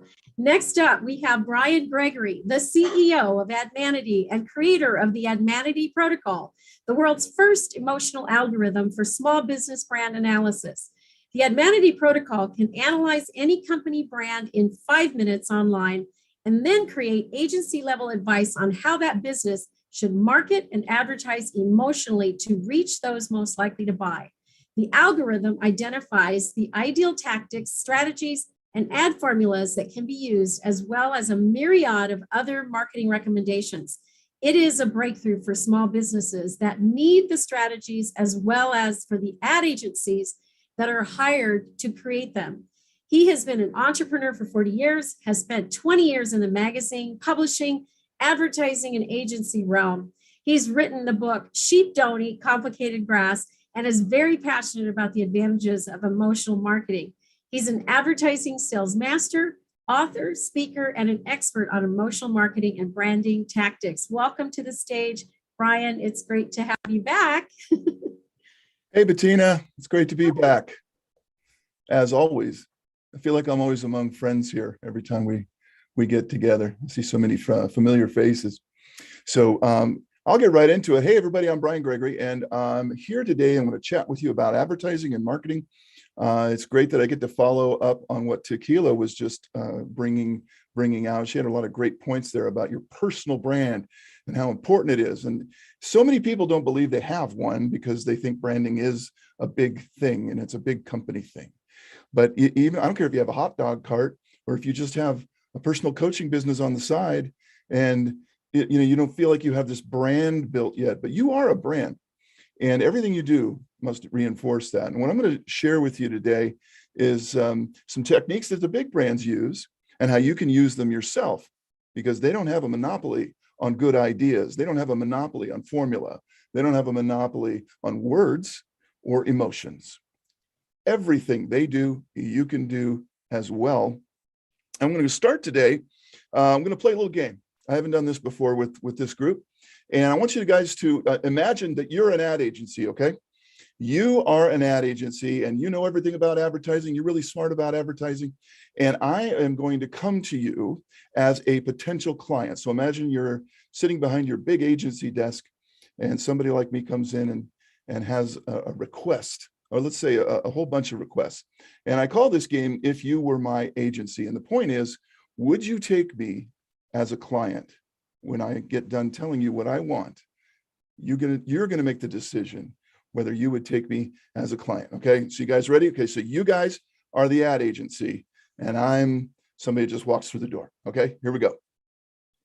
Hey there, Mr. Ad Agency. My name's Brian, and I really want to get some professional, high-level agency advice because I realize I don't really get all this advertising stuff. It's kind of complicated, and I just wasn't educated in all that. So I want to hire you. I want to hire you to help me with my advertising. So far, it sounds pretty good. But then comes the list of demands, and this is what I want. Here's the first thing I want to do. I want to understand my own brand.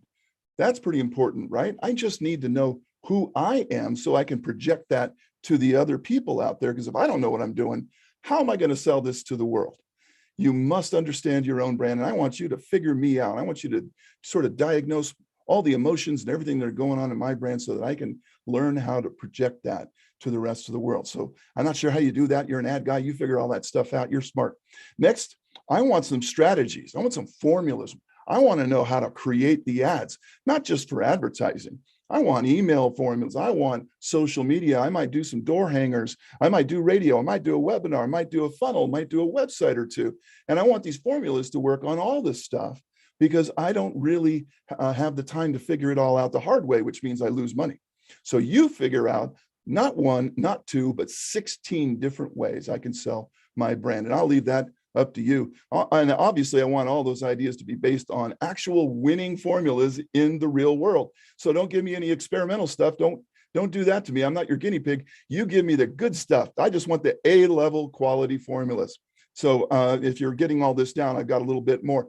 I'd also like you to teach me how to upsell my current clients. My current clients could be spending a lot more money and there's gold right there, but I have to figure out how to get it from them. So you show me the upselling formulas for the people I already have. Just figure all that for me as well. And sometimes I lose a client, I'm not perfect and I need to win them back because I know they're going to wander over to my competition and I don't want to build my competition. So you show me exactly how to win back a customer when they fall off the books, because I bet there's a strategy for that too. I'd also like to know the colors of my brand. That's pretty important. There's so many colors. There's like a zillion colors. Which one should I be using when I'm communicating to my customer? What will make them want to buy more of me? Color is so important. So you figure that out.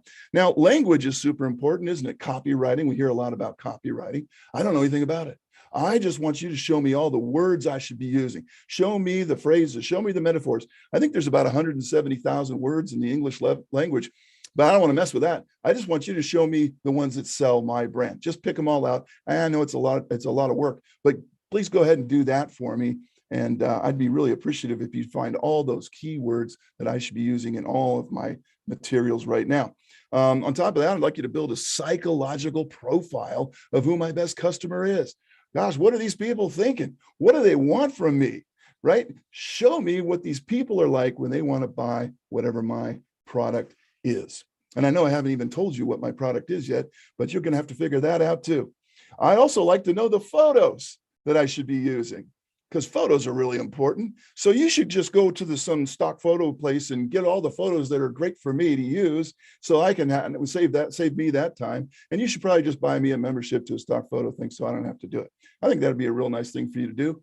I would like to also give my clients the right gifts. I gave a box of candy last year and everybody yawned at it. Nobody liked the box of candy.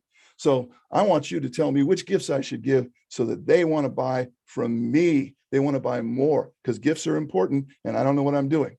Also, throughout the year, I'd like about 100 emails from you that teach me lessons about marketing and advertising, nuggets of wisdom that I can share and learn. So I become smarter and smarter. Maybe one day I'll be as smart as you. So provide all that for me. I'd also like some videos, some podcasts, some case studies. I want to learn a lot from you. I don't want to just pay you and be done. I want this to continue to educate me. And I would like you to put all of that in an online digital format that I can access 24 hours a day, 7 days a week. Could you just go ahead and set that up for me? I'd appreciate that. Now, let it not be said that I'm not willing to pay. I know that's a lot of work. And I know that you're going to be very, very busy creating all of that for me. So I have good news.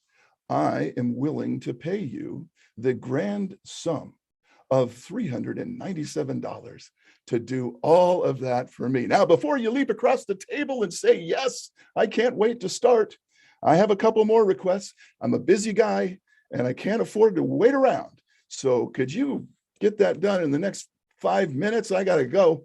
And one more thing. If I don't like what you put together for me, after I read it and look at it, and I don't like it, I want a full refund within 30 days. I want to be able to ask for all my money back after you've done all that work. Now, if that seems reasonable to you, let's get started. And now I ask all of you on the summit today, some of you are in this business, do you take me as your client?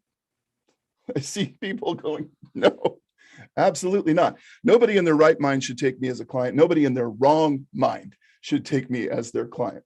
It's a ridiculous ask of any agency. They would charge you so much money to do all that. And yet everything I just told you, every single thing and even more, we do every single day at admanity.com, and we do it for $397. And I'm going to show you how we do it in just a minute. But it actually is possible. As ridiculous as that just sounded, you could have all of that in 5 minutes. And I guarantee you one thing, it will change the way you market your personal brand. If you have a brick and mortar business, it will change that. It will change everything because it will show you the exact emotions, the exact strategies, the exact tactics that you're going to need. And they won't go out of style either. The good advertising formula never goes out of style. Isn't that interesting? I'm going to share with you some big brands later. I have another segment later today. But until then, I'll just leave you with that cliffhanger. We're going to show you some actual real life examples. But what I want to do right now is I'm going to share my screen with you. And should be looking at my screen, which you're not. Okay, what is Admanity? This is the first thing I want to share with you so we can understand better what Admanity does. It's just a combination of advertising and humanity, and that's where the word Admanity comes from. Now, we've been featured on over 200 websites around the country, and been on, I've lost track how many podcasts that I've been interviewed on, but we're getting the word out about this. This is an algorithm that we created that enables us to do all that in 5 minutes. It's kind of crazy. And the way we did it is we studied over 100 years of advertising, but we didn't study every ad. That would take forever. We only studied the ads that made a fortune for the companies that ran them. So the winners, we just looked at the winners. If you're going to study somebody, study a winner. That's the smart way to go, no matter what you're doing.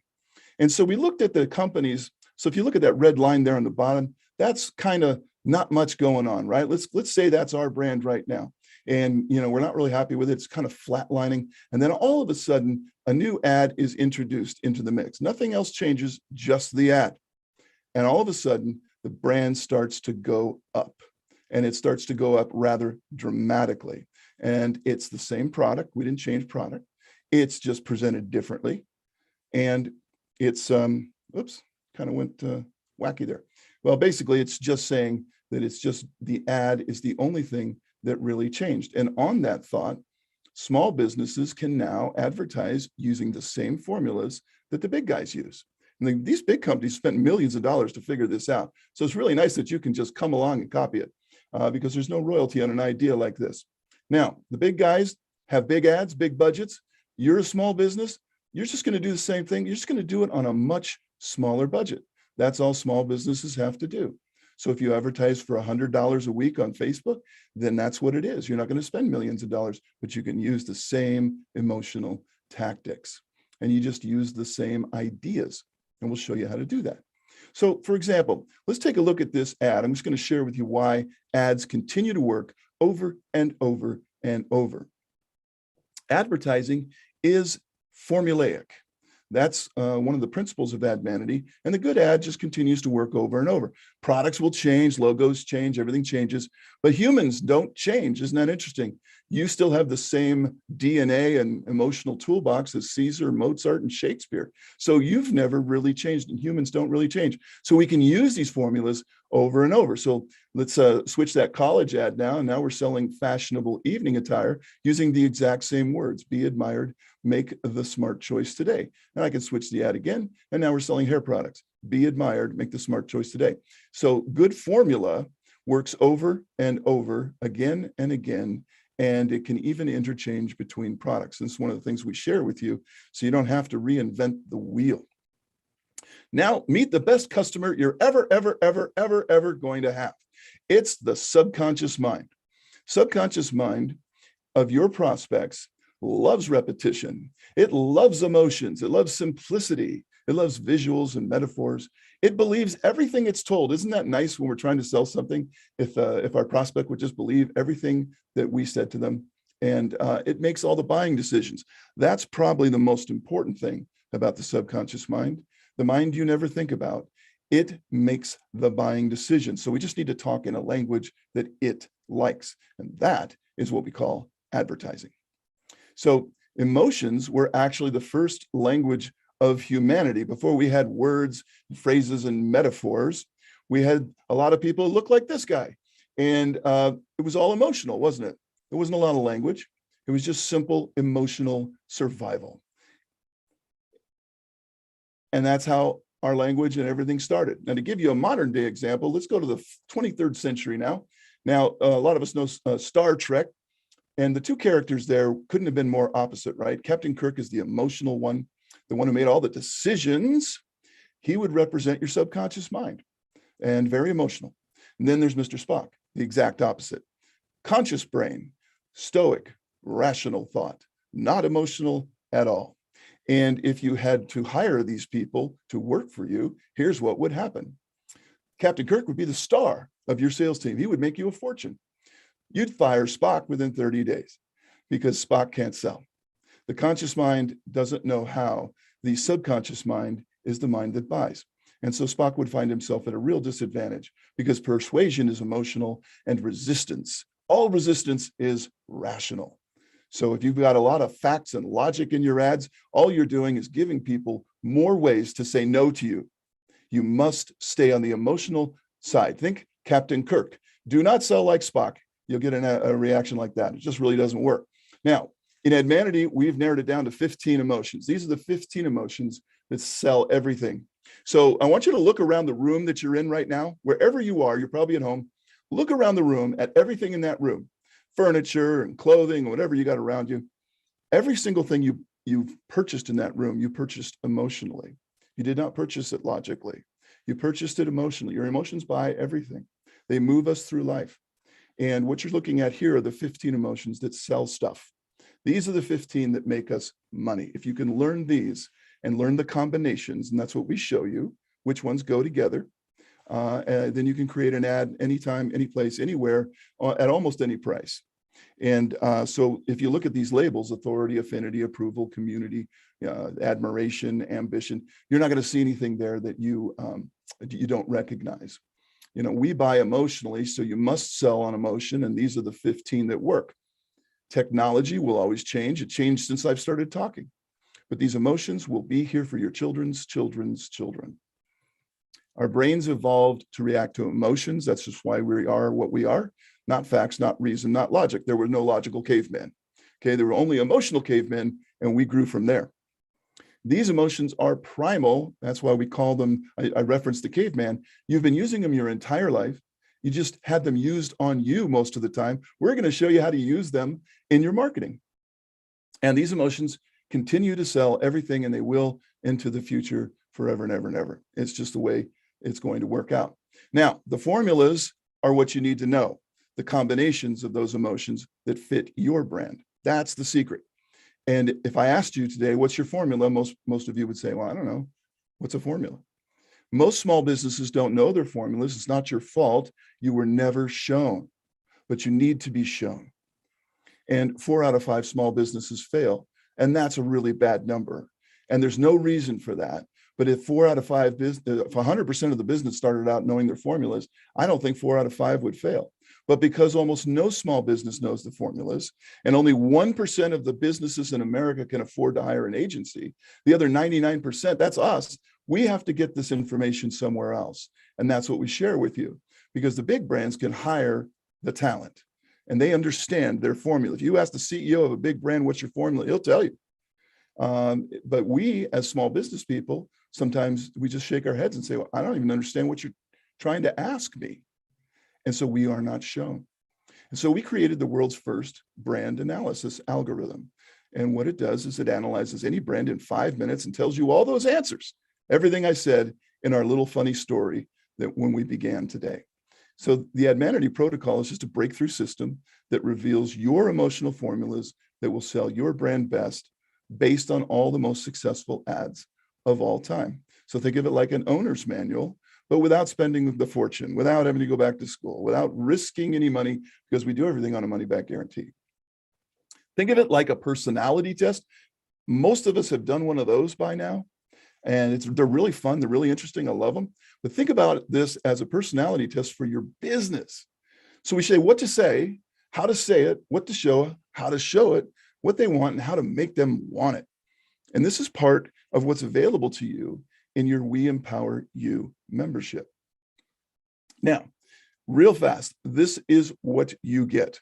The brand attraction test is 5 minutes online, true, false, simple questions about your brand. Nothing personal, nothing financial.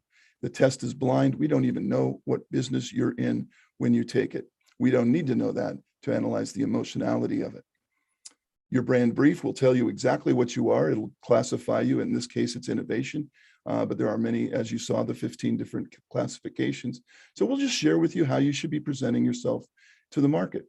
We'll put everything in the portal 24/7. You can access it anytime. It's totally free. There's never a charge to go to your portal and learn more about yourself and your report. Everything that all of those unreasonable requests that we played in our game are in this report. We'll show you the emotions, the strategies, formulas, how to upsell, copywriting, all the words and phrases and metaphors, the colors, how to win back, the psychology of your best customer. All of this stuff is revealed to you in 5 minutes. So it's pretty cool. So just to recap, because I know I went through this really quick. If you were to buy this today, it's a $397 cost, not $3,900 or $39,000 like a typical large agency would charge. I actually was talking with an agency just the other day, and they said they wouldn't even attempt anything like this for less than $20,000. It's just not worth it for them. So imagine having to pay $20,000, or you could just pay $397. You'll get the formulas as well, 16 of them, not 1, not 2, but 16, $1,600 value. You're going to get that for free. Your ghost library, all the words, everything you're going to need for language, for all of your social media posts and your emails and your websites, $1,000 value there. It's absolutely free, comes with it. Bonus secrets, this is your upsells, your win backs, the colors, the gifts, all this kind of psychology stuff is a $500 value. It's free as well. You won't pay for it. And because you're on the seminar today at the summit, people, just for you, you get unlimited access to Admanity U. That's our blogs and our videos and our podcasts and everything. It's all free. Just go in there and get smart. And that has a value as well, but you will get it for free. The free consultation with myself.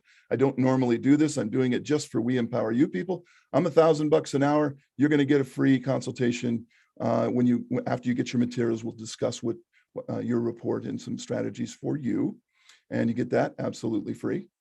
And if that's not enough, you're going to get a little free report today. Everybody will be able to download that, and I'll give you Bettina. I'll give you the email right now. This is where you go to get your free report and to hopefully become part of this. It's admanity.com/We Empower You. That's it. If you go there right now, you'll save the place and you'll be able to download that free report. You don't have to buy anything to get the free report, but I would say go there right now because you get so much more value by doing it through this particular link. And the whole thing is $397, one time, one and done. I mean, there's couldn't be any easier.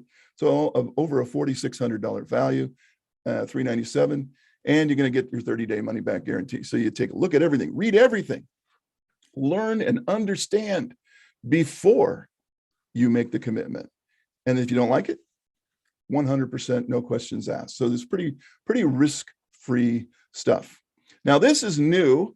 For those of you who've seen me before, this is coming out here very, very soon, and it'll be part of Admanity. It's called PicManity, and we did partner with one of the largest stock photo houses in the world, and you will be able to access over 170 million photos in high resolution, royalty-free, $5 each.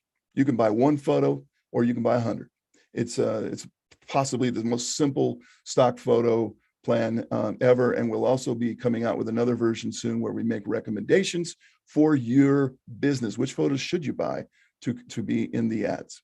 And all this is about $1 a day, really, if you consider the cost. So it's really just simple, inexpensive, but it gives you all the answers to go make a fortune with.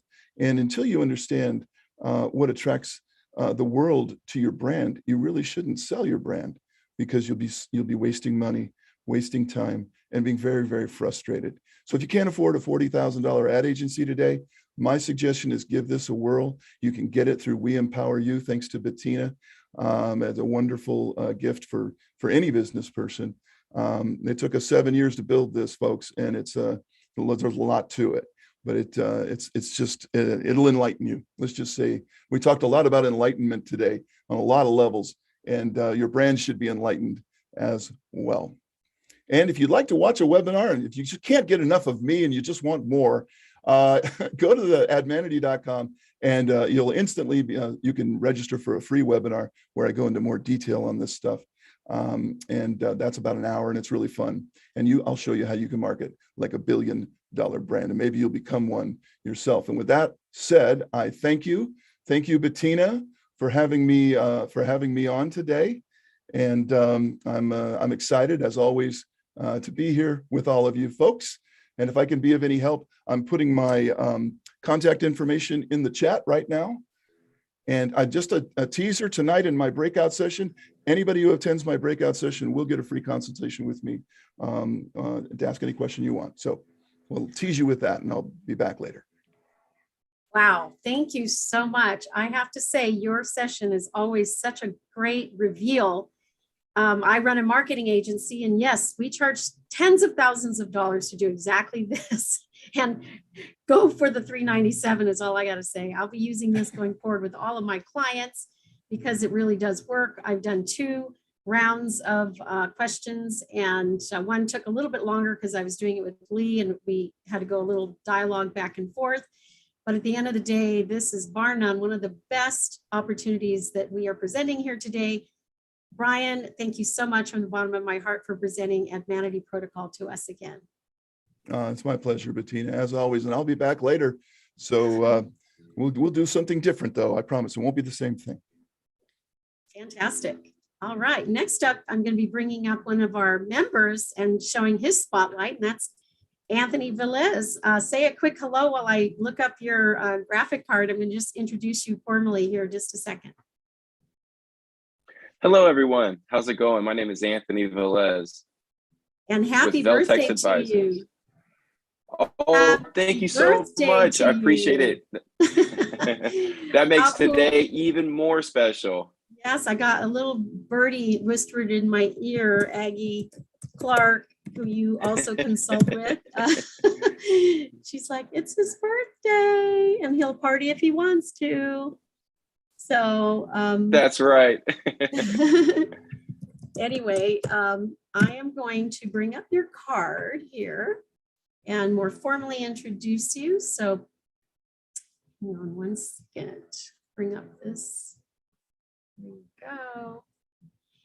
Anthony Velez is the owner of Veltec Services, a more than 30-year-old third-generation commercial and residential cleaning company. Anthony took over the business when he was just 19 years old.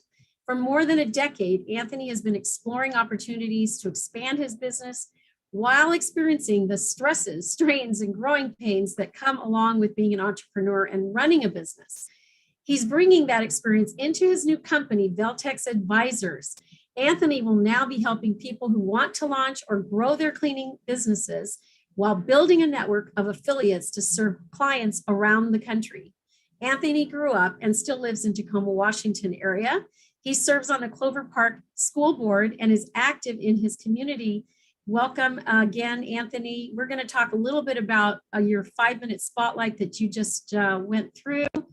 And with me today also is Larry Domenico, who also helped you with this. So tell us a little bit, you're a member, you're a brand new member in the last 6 months or so. You've worked with us and are going to continue to work with us. What was that experience like to create a 5-minute spotlight video? Oh, it was amazing. Just the support alone, the activities that we did as far as script writing and going over the script, it was great. The support was 100% there. Patience as well. It was an effortless moment of creating this 5-minute spotlight, and I can really appreciate that. And I think anybody that may be not familiar with the camera or getting in that spotlight, this will make it so much easier and more comfortable. Larry is professional. He was very easy to work with. He coached you. You know, Bettina as well. I mean, you were right there to help with edits. Once again, with, you know, going through the whole script and just making sure that it was a smooth process. And that's something that can really make a big deal when you're trying to get this down to, you know, to the public and then have it out there. Yes, and it's going to kick open the door to more opportunities. It will live on your website.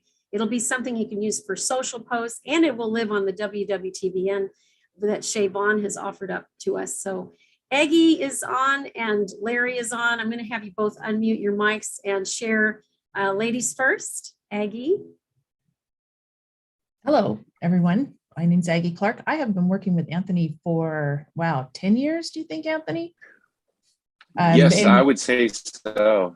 I think it's about 10 years. I'm really excited for your new venture. I think that Veltex Advisors and you taking that experience that you have in building your business, taking that out to the world and helping other people do the same, as well as using your platform to get relationships with other commercial cleaners and to build the referral service. And that's one of the things that we've been learning through We Empower You and with Lee's help, Bettina's help, and how we kind of create an affiliate network where you'll be finding business for people who are doing business in areas that you don't work in right now. So I think there's a lot of opportunity here, and I'm very excited to see how your business grows.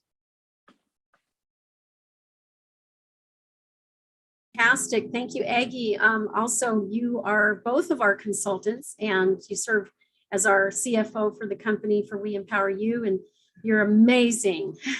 Oh, thank you. So happy to have you here. And I'm going to have Larry comment and share his offer as well. And then we'll wrap up with anything Anthony wants to add. Oh, yes. Okay, hang on. Feet away from each other. Okay. All right. Hello, everybody. Again, my name is Larry Domenico. My company's name is Evoke Video. And yeah, we're producing these 5-minute spotlights, me and Bettina. As Anthony mentioned, we just did one for him. That was a great experience, a lot of fun, super easy to work with. Anthony's a great guy. Happy birthday, Anthony. And yeah, as far as the packages that we're offering, it's we have a $297 package, which is produced over Zoom. So we could do it from anywhere in the world. And the other one that we do is if you're here in the Seattle area, $497, and that's a fully produced in the studio, green screen, audio, lights, all the good stuff. And we'll get you right for your 5-minute spotlight. Great, thank you so much. Great, thank you so much. I think my volume isn't up there yet. Okay. All right, great. Thank you so much, Anthony. And Larry. Anthony, what's your final thoughts for the day? You know, if you're in business or you're needing some that community. This is something that I would highly recommend. There are so many options, so much support here. If you're really looking to grow online or offline, this is the opportunity for you. There's so much marketing here. There's so many communications and consulting that it's just really going to help open that education and broaden your perspective on what to do and how to do it. There's so many questions out there, and it's making those decisions day in and day out that are really going to make the difference. And I can tell you right now, with We Empower You, this is the place to be. And they will really, really be there for you and get you to that next level. Thank you so much for having your faith in us and for not only doing business with us, but also sharing with others what we are up to here at We Empower You, the community, the global network, and the movement. Next up, I'll be bringing up Lee Romanoff, and let me go behind the scenes here to do that.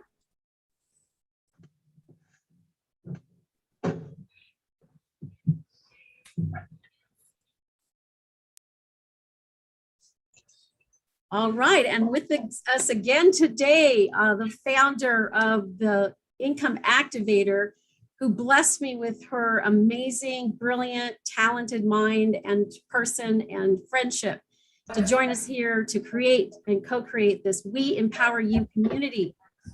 None other than millionaire mentor Lee Romanoff.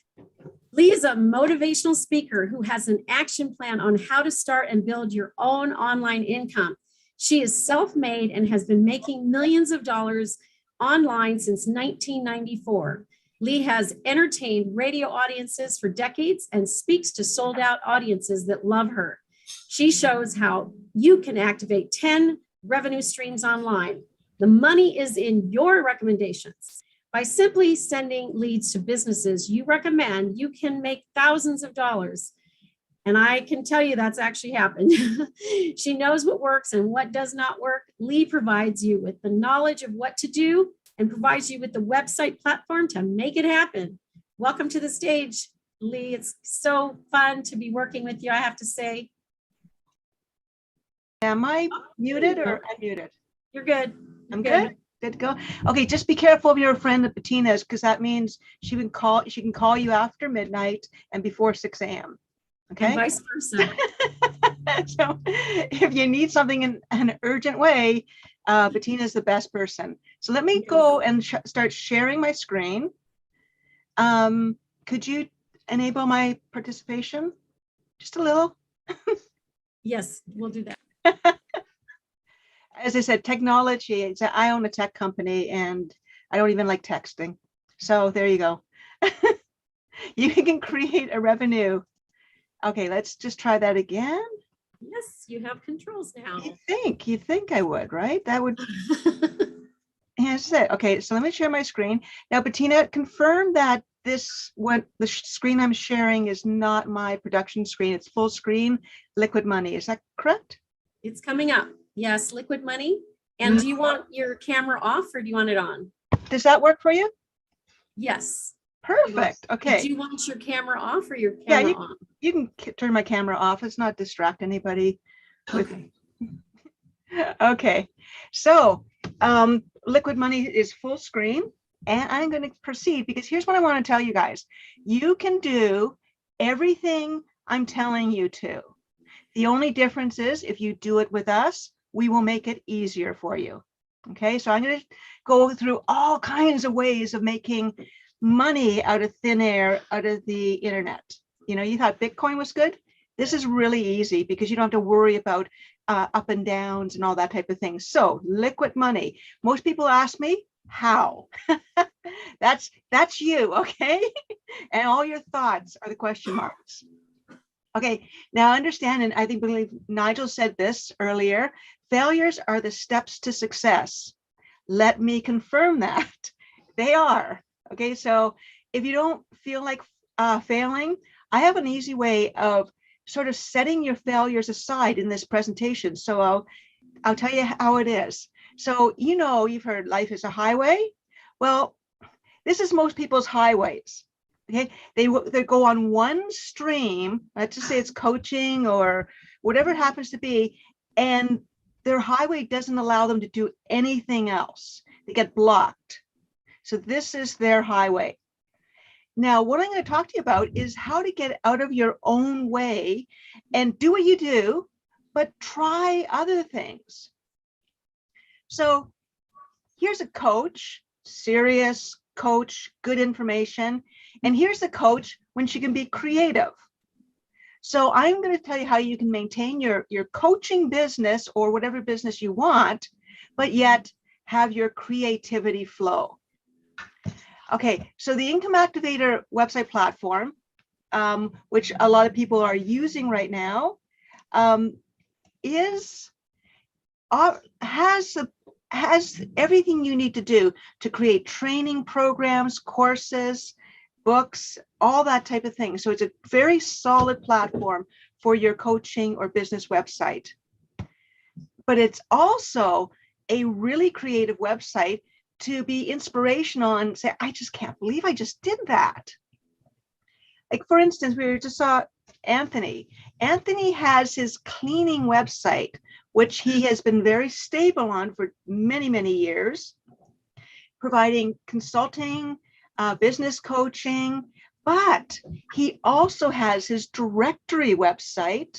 So this is his creative side, sending leads to businesses that pay him. So he can maintain his coaching website or his cleaning website, doing what he does, but now he can experience being an Angie's List or a home advisor without trying to blend the two. And this is a really cool mascot we designed for him, Spot. He's Spot the Difference. Same with Tequila. You heard from Tequila earlier. Here is Tequila's coaching website, her branding website that she has. She shows her clients, but she also stepped into Bettina's world and embedded. We can easily embed a website within the Income Activator website. So now Tequila not only has her coaching website, but she also has her membership website that she can promote, yet still provide her same brand, which is kind of interesting. So she can play in the membership field without interfering with her coaching field. So it's nice to be able to do one or the other, depending on who you're talking to. So not to ruin your reputation, and this is a big thing, because if you want to have fun, sometimes you really can't have fun on your corporate website. But what I'm encouraging you guys to do is take up the opportunity of having fun again. So what I'm suggesting is to wake up your pet rock in you. Okay, because if you like pet rocks, or if you have some sort of inspiring deal, try it, but not on your business website, on an alternative website. Like, for instance, my Income Activator website is a website builder where you get your websites from, but I would never sell see-through boats on my Income Activator website. However, I did sell this see-through boat and made the commission from it. So I didn't give up the opportunity to say, hey, wow, that's a pretty cool thing, but it doesn't fit with my website platform, web business. But I'm not going to give up the opportunity. I think everybody should have a see-through boat. How cool is that? So be playful again. Your Income Activator website is unrestrictive. You've got like an online store where you can put any kind of products or affiliate products. You've got ebook and digital templates that you can just make an ebook up and put it online and see if it sells. If change different covers, see if it sells, create digital products. You've got membership software. If you want to just have a membership of Smiles or Us, you could create it. You could create it that day. It would not cost you an additional dime with your Income Activator website because everything is included. There's pay-per-click tracking and lead tracking software. So let me just talk to you about pay-per-click. Pay-per-click ads are what Google uses. So these companies pay Google. When you click on them, they will pay Google. So if I typed in lawyers, if I clicked on that link, Google gets paid by that lawyer. How much, you say?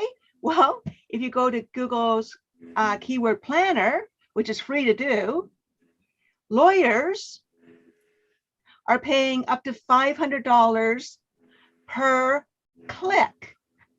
So in your creative genius, if you can figure out, if you want to promote lawyers per click, here's how much they pay. And you have the same software as Google to track the clicks, and it automatically creates the invoices. So my point is skip the middleman and go straight to the people that are paying this amount of money for a click. Okay, you also have, and this is where I made my wealth. I sent $5 leads to insurance brokers.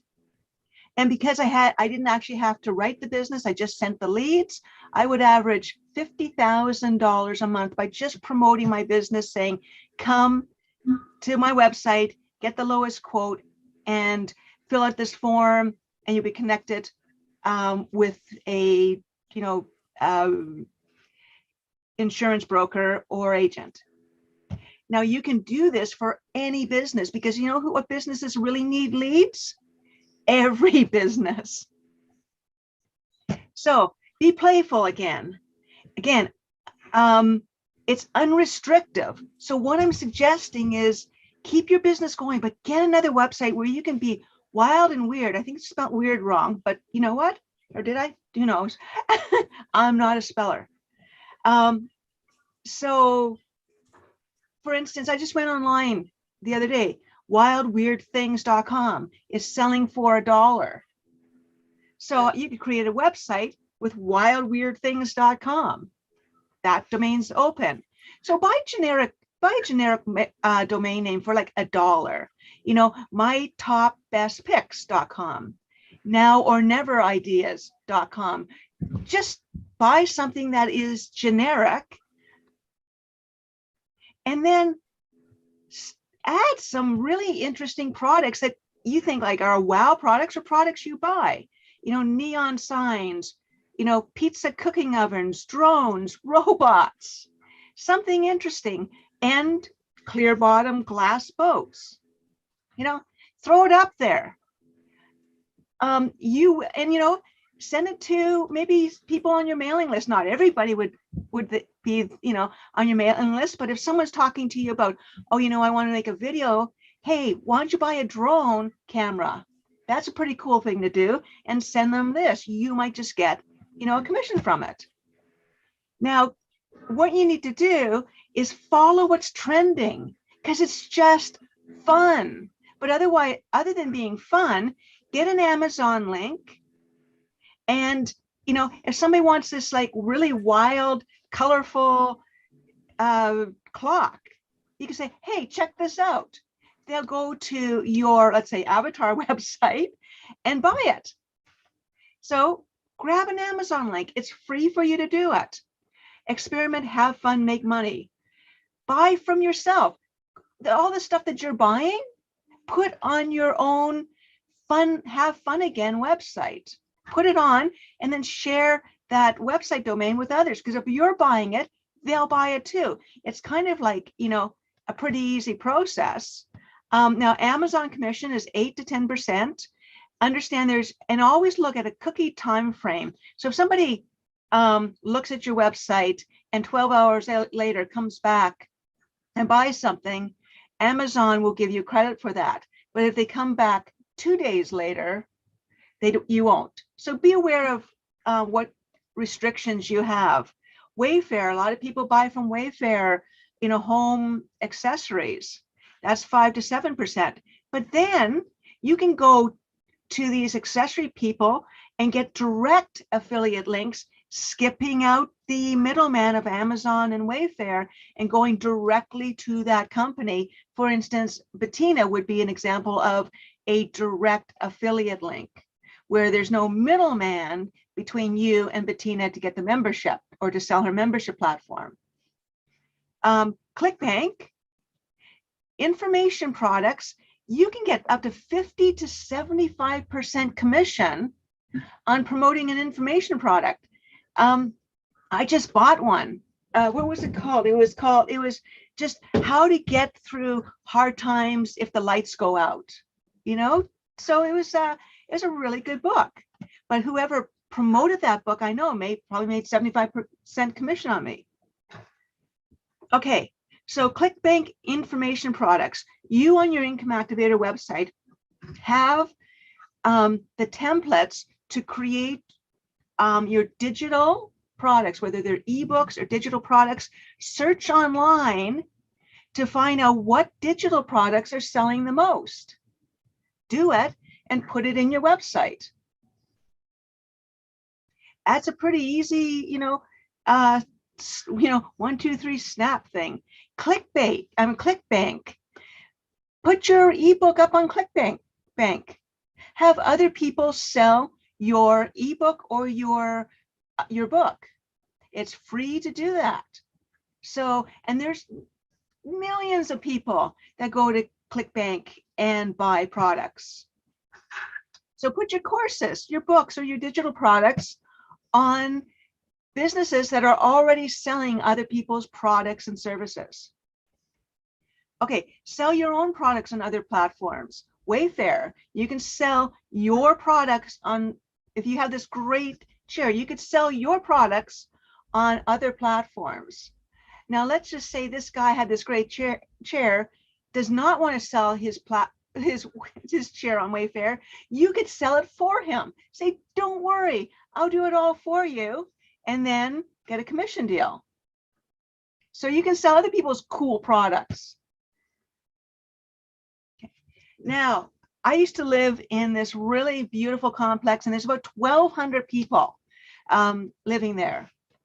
And I always noticed there's always movers. People were always moving in and out and in and out and in and out. And I thought, you know what? And everyone's asking me how to make the most amount of money fastest. Well, Income Activator has a way for you to do that by sending leads, not to one business that pays you $5 or $10, but as many businesses as you want all at once that will bid on the business. So if you create a website saying cheapest moving rates or cheapest painting rates, and I'll give you an example. If you get 10 painters that will give you the best quotes, if each painter pays you $10 per lead and somebody sees this website and they enter their name, email, address, and a description of what they want painted, your Income Activator website will send this one lead to 10 painters. Each painter will quote that person, and the person will select the best painting quote or moving quote, whatever you happen to do. So one lead will earn you $100. One lead per day is $3,000 a month. So how do you promote this website? Just post flyers in the common areas of that complex or nearby stores. Find the cheapest moving rates, find the cheapest painting rates, because nobody that I've ever met really enjoys moving themselves or painting walls. So that is a really fast slap dunk thing. A kid could do it. Okay, here's another one that's really cool. Create books of experts. A lot of people say, well, I don't know how to write, which is fine because you can still create books of experts. Let's say we're doing a holistic book. If you get 10 experts, what you say is, I'm going to create a book of experts. If you pay me $100, I will include you in my top 10 book of experts. That's $1,000 for you. And the experts give you the content. Okay, they give you the content. You don't have to write it. And then put it into an ebook template of your Income Activator website platform, and then sell it. Look online, 20 best websites to sell your book of experts. Online has all the answers you want. And so if you want to sell that book for the experts, just get a relationship going with all these companies and just upload the book. Now their book is on all these companies that sell books. You can also say to your 10 best experts, hey, I'm going to put you on my holistic health website that I just made up. and I'm going to feature you, and I'm going to send you leads, just like Anthony did with his consulting, his referral business for like the Angie's List. Okay, so your 10 best experts would love to be on a website, and they would definitely pay you per lead, because $10 per lead is your best advertising tool that you can ever get. In fact, if this expert on hypnosis pays for an ad for $1,000, they're guaranteed nothing. But if they pay you $10 per lead, they're guaranteed the person's name, email, what their request is, and they get 100 leads for their $1,000. Best value ever. And then on your brand new holistic website that you just made up, because you were inspired to do it, you can sell the book. And you can also tell your experts, pay me $100 and I will give you the book, and you can create your own cover for it, or I can create a cover for it. So now the 10 best experts just paid you $100 for the book you created to put their own cover on it, and you just made another $1,000. And you didn't do anything extra. You just took off your cover and said, put your cover on. So now you're up to $2,000 for just asking 10 experts to give you content. Plus you could sell the book back to them, and you could send them leads. How cool and easy is that? Okay, you can also add the experts' books to your website. They'll love that. And you can apply your pay-per-click revenue stream and maybe get $1 every time someone clicks to see their book. Another great revenue stream. Create a viral video traffic campaign. So this is a really easy thing, because I consider YouTube my video marketing company. And what you do is you find a great video on YouTube, you put it on your website, and you send it out to people, because people love entertaining videos. And how to be happy is one of the top searched keywords in the world, because everybody's dying to figure out how to be happy again. Anyway, but then you have your experts directory below it. So all you're doing is once a week uploading a really great video, sending it out to your list, and the people that are watching the video may say, you know what, it's time for me to get into yoga again, and click and become a lead revenue. So then you upload another video. So when you email that out, people enjoy watching videos. We are a video society. We like to laugh. We like to be inspired. We like to be entertained. We do not like to be sold. Most emails that I get from coaches and professionals are, hey, buy my junk. And they get deleted and we don't read it. If it's basically check out this video or check out these images, yeah, I click to that every time. So if you do weekly video promotions, it keeps your business top of mind, and it also keeps your experts' businesses top of mind. Look at this, Pinterest. It's a pretty big company. You probably had a website before they had a website.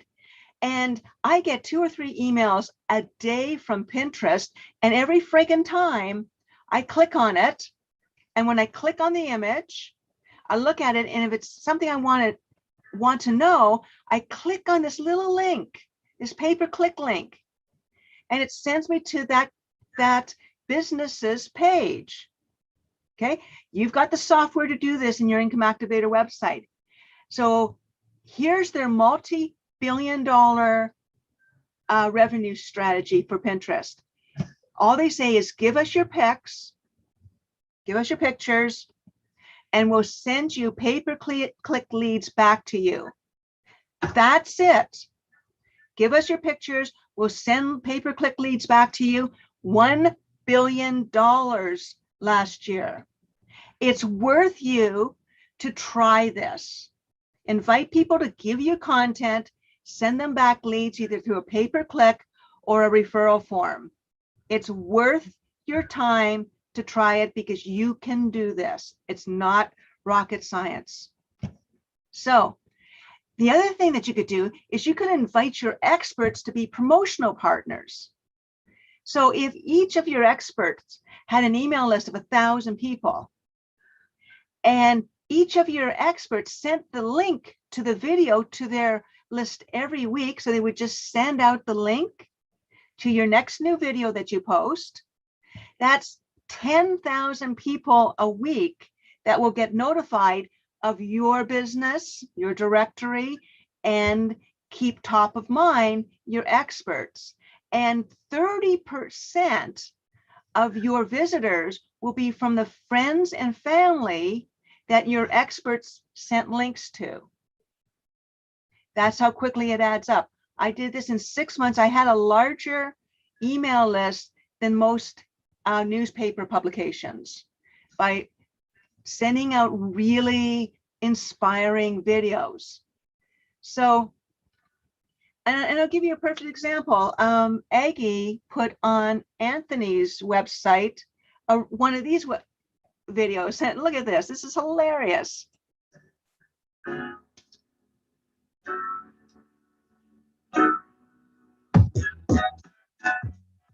Perfect. Okay, yes, excellent.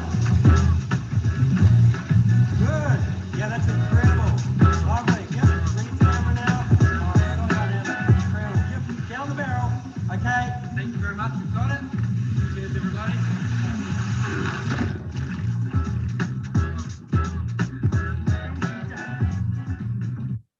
So that's the kind of viral video that someone said, that's hilarious. I'm going to send this on to somebody. So that's where you get, and you can find YouTube is your greatest video department to get viral videos.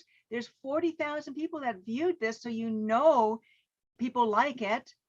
If you put the video on your website, they will find it on their searches, and it increases new traffic for you. Okay, enough. The other thing that really pulls audiences is anything celebrity.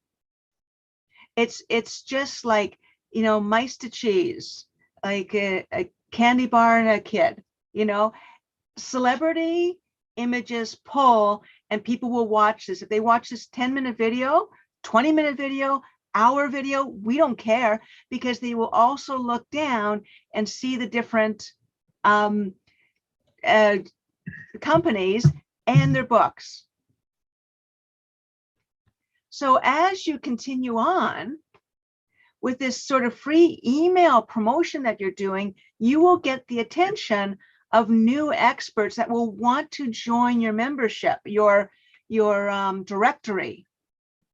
If you just keep it consistent, it will hit new experts, and you can invite them in.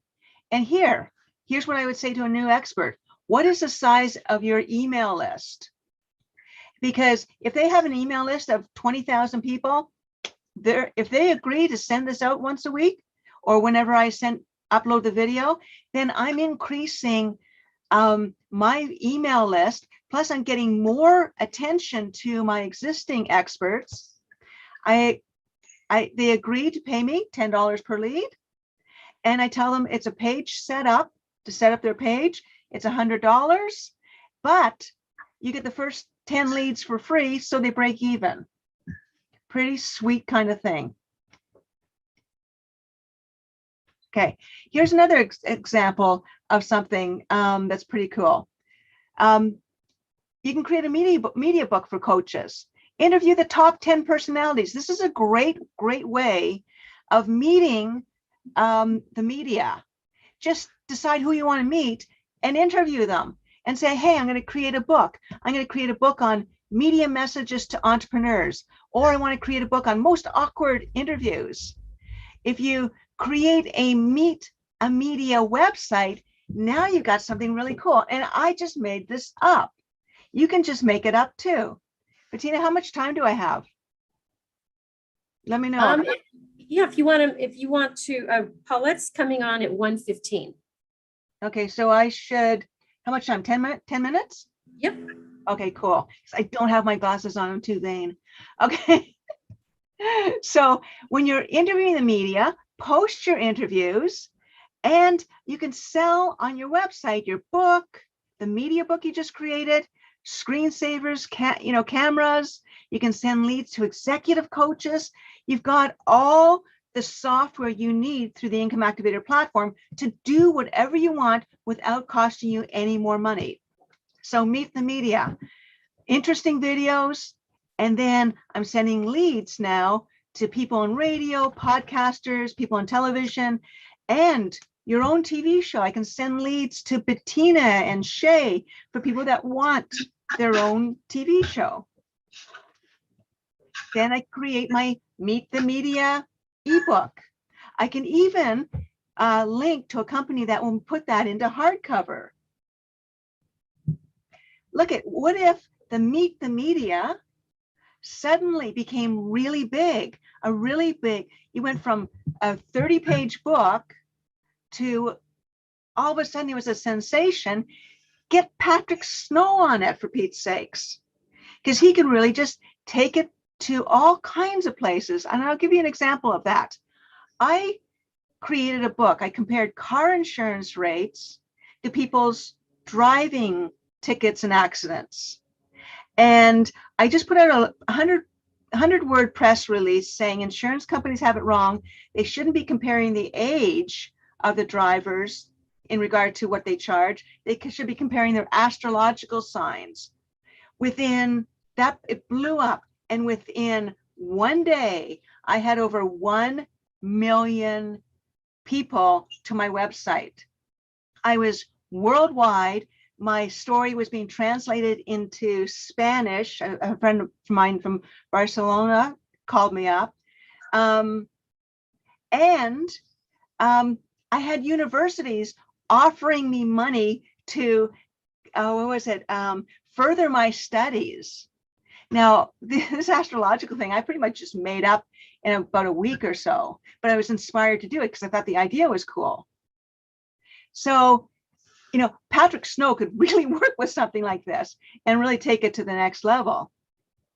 So, Meet the Media. Look at this. You could add Bettina's membership platform to this because she's all about promotions and media. You could sell your book. You can do anything you want. You could do a book on how to create memberships. So the We Empower You membership, look at, you get an all-inclusive website like the Income Activator website with the hosting. You get 800 talk TV radio stations with listeners up to 100,000. How cool is that?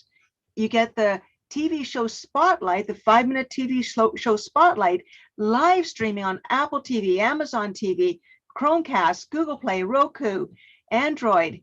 You get a sponsorship package with 500 corporate connections where people have already sponsored entrepreneur businesses just like yours. And most importantly, you get Bettina Carey. And you can, and Bettina Carey will have no problem you calling her before 6 o'clock in the morning. No problem at all. So if you're promoting Bettina's membership to make money, so cool. The membership is $15.99. I mean, that's practically the cost of everything she's including, but it's just like the sponsorship package I know is $15.99.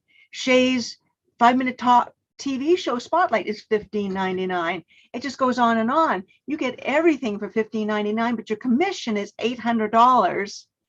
And your target is 100 members. That's $80,000 a year. That's pretty cool. 100 members, just promote it. Just do whatever your creative genius is telling you. So whatever inspires you. Look at, here's a perfect example. You guys all like to help people. Have you noticed the world is a little different now? And right now, a lot of people are preparing and protecting themselves. you know, that people are learning how to grow their own food. They're getting solar devices. They're cleaning their water. They're getting the bear spray. They're getting all this stuff because, hey, hola, our world is changing. So you can too create your own website and help people prepare and protect themselves. Promote the stuff you're already buying. This is a huge, one of the biggest revenue streams going right now. And we have people within the membership, and they come to the meetings, and they get the websites. Elizabeth Smalak, you can connect with her because she does this. She's an expert at it. And you can talk to Bettina saying, hey, I want to do something. Who is a good person to connect that can tell me how to create, you know, affiliate links with this type of business? Okay, so here's something. Never let a clever little raccoon. This person, watch this, saw this raccoon walking on the typewriter, on the telephone wire. Walking from one side to one side using the telephone and the electricity pole. Very, very clever, eh? So she took this video and she sent it to CTV, a television station, which promoted it, and they got thousands, or what, 702 views. She was not prepared. She did not have an alternative website. Let me just, I think my screen froze. Okay. Whoa, that's interesting. That's the raccoon. Uh-oh. Oh, now that's the raccoon. Now we've got this weird. Raccoon. Oh no. Walking from. Okay, so from. I cannot get rid of her now. It was a good story. Okay. So Bettina, did I just go off screen? No, you're still there. The image is we see car comma now. Okay. Oh no. That's the raccoon. Stop. Walking from. Okay. Car karma. Okay. So she did not have a website to put it on. And so she lost that potential revenue. She didn't have any lead revenue. She wasn't selling anything. But if she did, she could have put that video on the website. CTV could have promoted her raccoon video and sent 700,000 or 70,000 people to her website. But she did not have a website to put it on. Luckily, when Car Karma went viral, I had a website to put it on. I sent $5 leads to businesses. I think I made about, I don't know, 50,000 in $5 leads. But in my book, I made maybe $10,000 in selling the book. But the book drove the traffic, and you never know what's going to go viral. So Car Karma, it was picked up by CNN, and it was picked up by CTV. CTV, let me just play you a little bit, and hopefully it doesn't go weird again. Somebody's dream is with a look at how your birth sign can affect your ability to drive. That's right. The next time you get a speeding ticket or find yourself in a car accident, you can blame it on your astrological sign. A new study looking at the driving records of 100,000 drivers found certain signs are more prone to speeding and others are more prone to getting into accidents. To talk about this, I am joined by the author of Car Karma, Lee Romanoff. Ms. Romanoff, thank you very much for joining us. Thank you. You've already evaluated me, and it's pretty much dead on, but we'll get to that in a second. I mean, our insurance company's now going to be asking for my sign.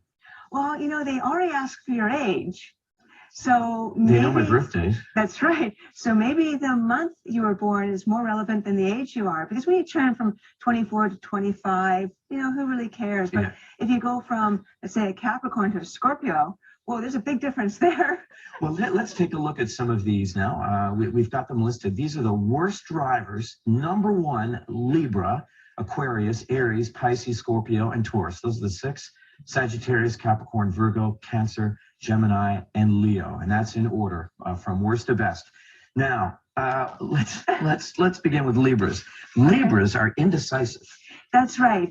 Libras are the ones with the scales. They want to have peace, harmony, balance.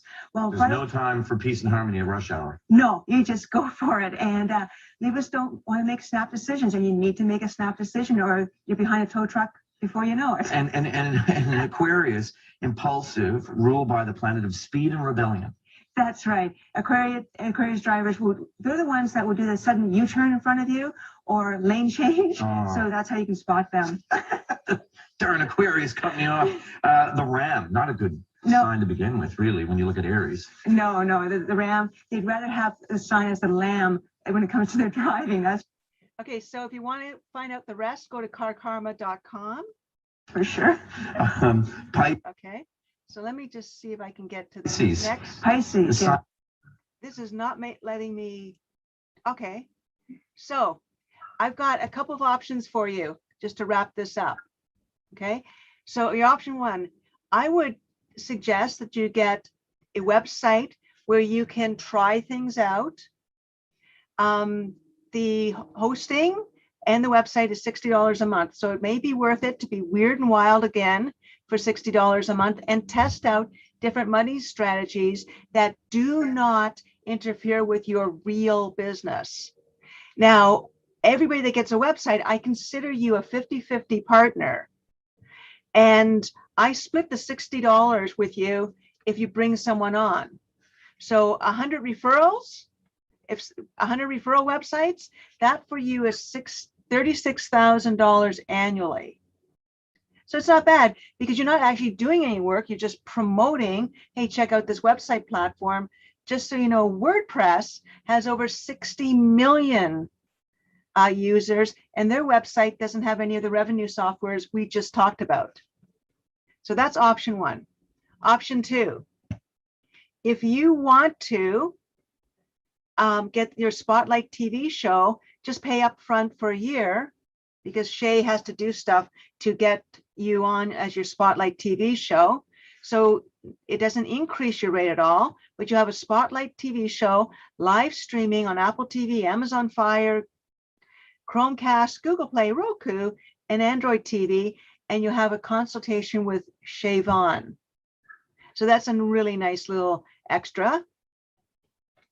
Then option three is your Bettina membership, which is really, really cool because Bettina pays you half, 800, 100 members is $80,000 annually, and you get the sponsorship package, the media list, and you get Bettina, which is priceless.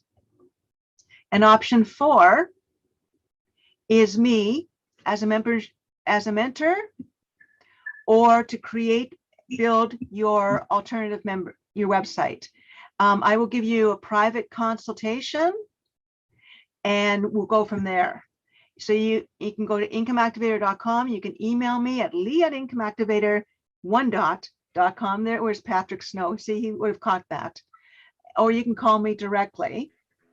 And Patrick always says testimonials. I was listening very carefully. So the testimonial, the Toronto Star, the Torstar Group, bought my last website for just over $2 million, the one that sent leads to businesses that paid. They paid me $100,000 to double their business. And if I doubled their business, they would pay me an extra $1 million, which they did. You're getting me for way, way cheaper. You're getting me for like a Brian rate. Okay. So anyway, I highly suggest that you give me a call and we go over some ideas, and I'm available to you through Bettina. Thank you so much, Lee. It's always great to have you, and your friendship, your partnership, your belief in the dream and the vision, and the fact that you have all this experience and expertise, that you are a millionaire mentor, means the world to me, and I cannot thank you enough. Yes, your call to me was before around 6 o'clock yesterday morning, and back at you, or you were giving it back to me, because I'm sure I've called you along the same lines. So anyway, I'm going to bring up our next speaker. Any final comments there, Lee? Can you turn my video on? Yeah, let's get that happening here. That's right, because I want to participate in this great group. I'm gonna have Larry turn you back on and give you a quick spotlight for just a moment. That is so cool. Wow. Here you are. I love your outfit. How wonderful is that? It's my red, right? Thank you. I was having this, I've got this beautiful white furry sweater. It's cost me like a huge amount of money. And Bettina messages me and says, "Is that a bathrobe?" I'm like, "Oh, no." Not exactly. It's not a bathrobe, but so I redid. Okay, there's a little bit more to that story than meets the eye. Okay. All right, go ahead and mute out, Lee. Thank you so much. It's great to have you always, always. Okay. All right, next up we have Paulette Hamel, and she is a wonderful new colleague of ours, and we met through many, encounters with each other, and now is our time here. So she is Legacy Life Mentor and Love from Above founder Paulette Hamel, has guided high-achieving entrepreneurs who once struggled to scale their life or feed their soul to find out some days are not a day on the calendar. With her uncanny ability to see and reflect the brilliance of legacy in others, Paulette has helped open the door for big names and businesses on the rise to realize true success doesn't like what's in your bank account, but in how you have elevated and supported others, paid it forward, and left a meaningful legacy. Her topic, creating legacy, creating a business that lasts, designing a lifestyle that you love, and how to do that, having more confidence, being in community, giving and contributing is her topic today. Thank you so much, Paulette. It's great to have you back. Thank you. I love to be here, and what a great summit you guys are having today. Great. Take it away. Take it away. All right. Then I'm going to jump right in. And what I do to give a little bit more clarity is I connect legacy and lifestyle. This is for impact-driven women in particular that are struggling to scale their life. And what I do is I show you how to put more life in your years, how to feed your soul, how to fulfill the dreams that you forgot you had or that you haven't had time to put into action. So what I wanted to share is I kind of came to a realization. I was going to talk about something quite different today, and that was, to kind of take a deep dive into building the legacy and creating the legacy. But I want to take a step back and mention that legacy is grounded in something very particular, and that is confidence.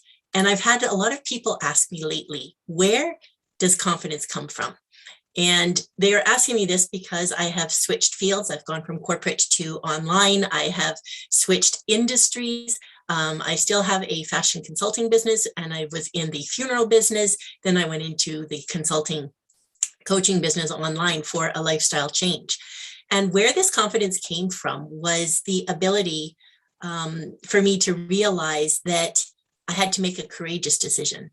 And that's the grounding principle. It's courage, right? So I want to explain the difference between courage and confidence, because even myself, I've mixed these words up at times. And the difference that I'm finding between the two is what sets you apart. So if confidence is believing in yourself and your abilities, right? It's your assurance. And that means that you almost know the outcome, right? And it'll be all right, that you can definitely get through this challenge, this choice, or whatever you're trying to make at that time. And that is one of my earliest ones as a young adult, was just taking the decision to leave Canada and come to the United States. And that was for school. So I had the courage to pack up my car, rent a 10-foot U-Haul, never been to the United States, never been to California, never driven outside of my own country. And I just thought that courage came from an excitement, an inner drive, an inner desire to do something that was going to take me in a different direction. I didn't know the results. I didn't have a lot of money. I was a student at the time trying to make it work, but I had a destination. And I thought, I'm going to go to California. Got accepted at this school. I'm going to make it happen. It was hard. There were a lot of things I didn't know. I didn't have a place to stay. I had to be a nanny to augment my income in order to make it work, etc. But courage was the quality of my mind, right? And my spirit at the time. And then enabled me to face difficulty and pain and danger without fear. So I knew it'd be okay. I know when I had mentioned I forgot to book a place to stay in the school, that led me to asking the school if I could come into the dorms early, and they said yes. And it led to a whole sequence of other questions that led to yeses, or not at this time, and a referral. So I'm sharing this because even in business, if you take this example, it's being able to have the courage to say yes to those things that are going to take you in a direction that are more towards your dreams and towards what you are trying to achieve.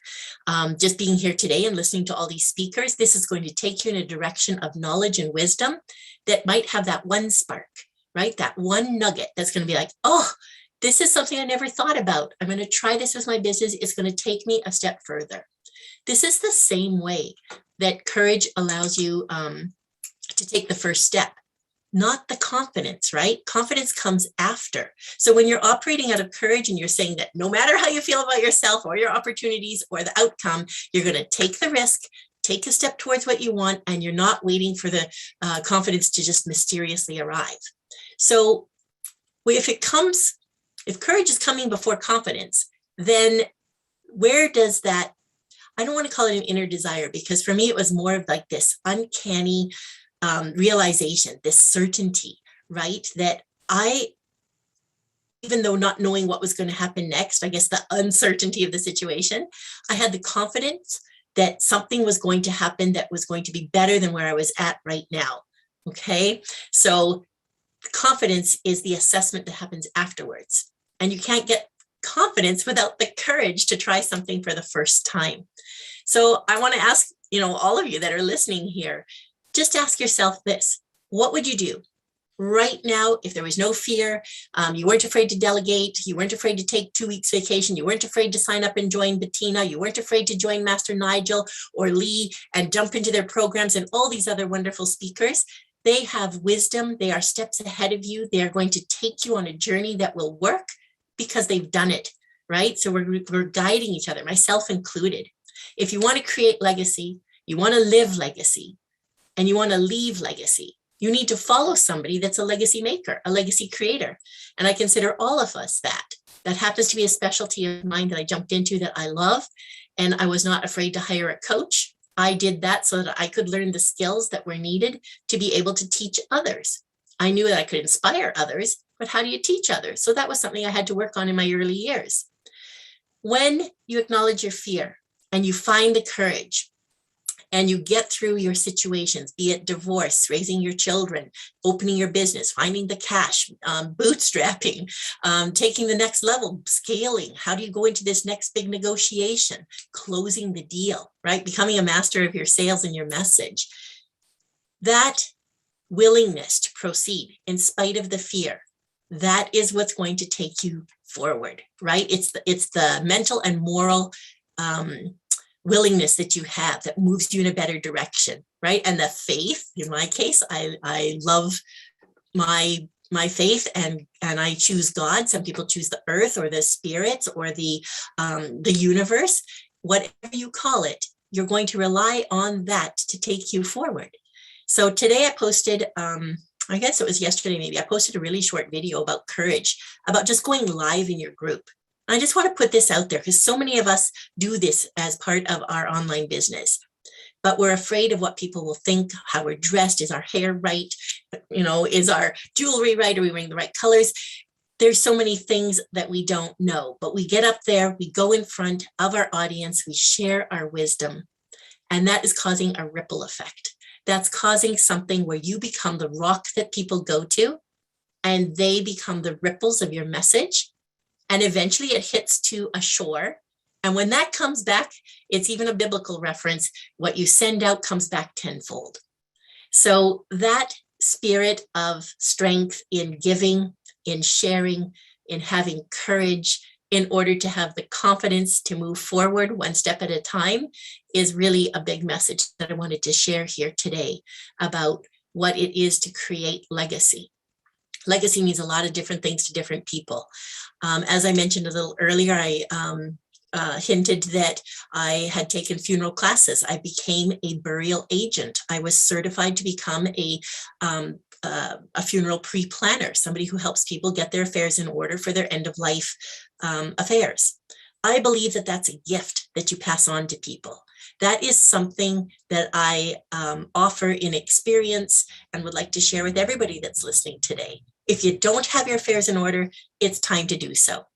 They call me the legacy lady. That is part of the formula or the part of the program that I offer. But our big message and our big community of togetherness and all these incredible women is on Facebook, and it's a group called the Women of Significance.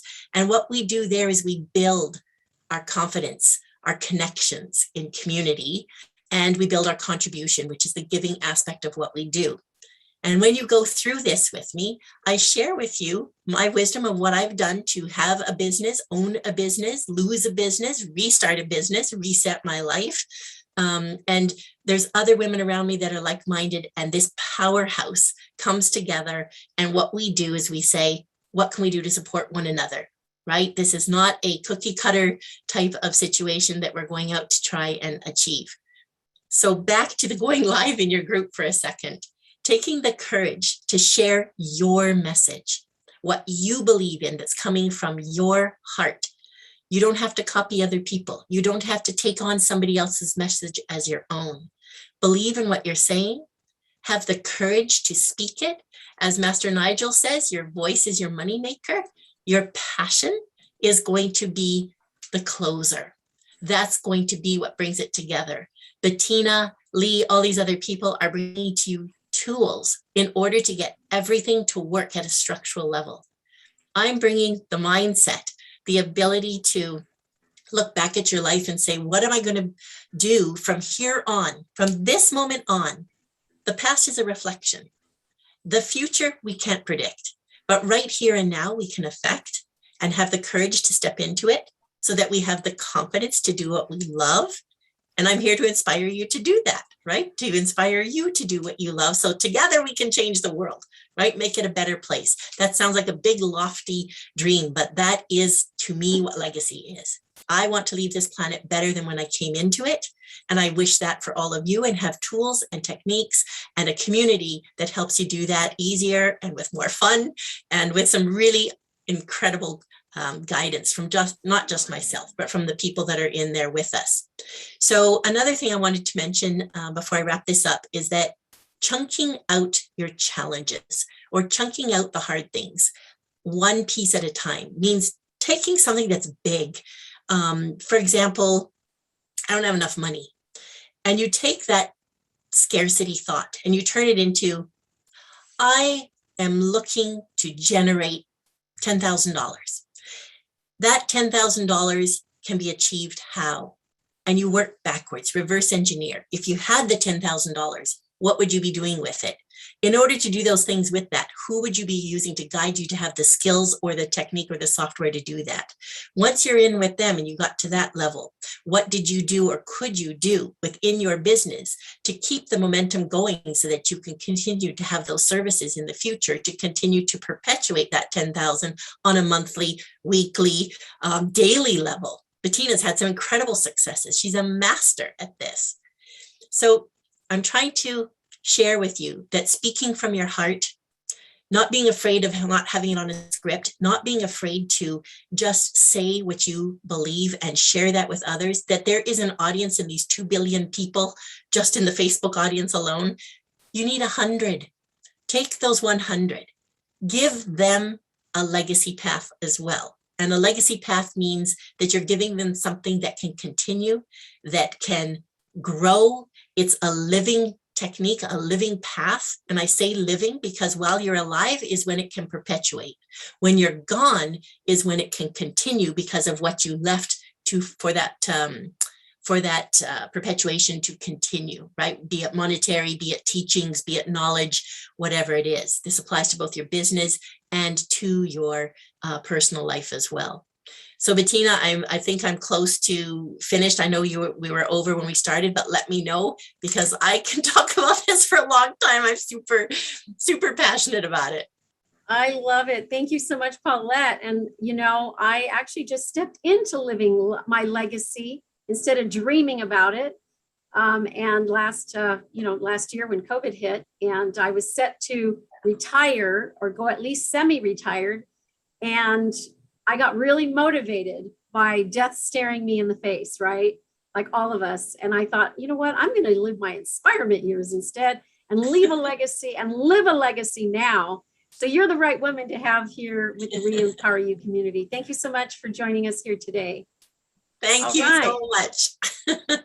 So that said, we are at the bewitching hour where we're going to be breaking out into breakout sessions. And I wanted to set that up by giving you all some instructions. So the first thing I want to do is confirm that each of our speakers that we have coming up have permissions to co-host. So if you can just verify that. I have Troy Thompson.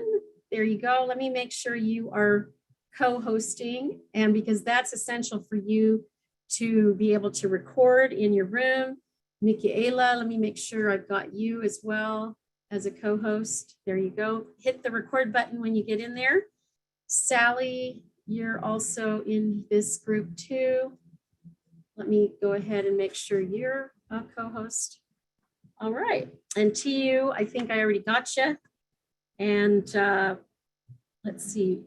Moria, are you in this room? Oh, no, that's the next. There's a few people in another room. Okay.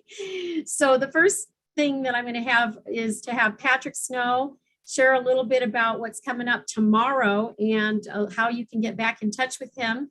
And we'll go ahead, since your slide was already presented earlier, we'll go ahead and just have you speak. Go ahead. All right, so thanks for a quick short message. Again, tomorrow and every Thursday moving forward, 12:30 to 1:30 Pacific, Mary West and I are launching the Patrick and Mary Unstoppable Author Interview Series every Thursday, 12:30 to 1:30. Tomorrow, we're interviewing former NBA All-Star James Donaldson, former Harlem Globetrotter, thought leader, professional speaker.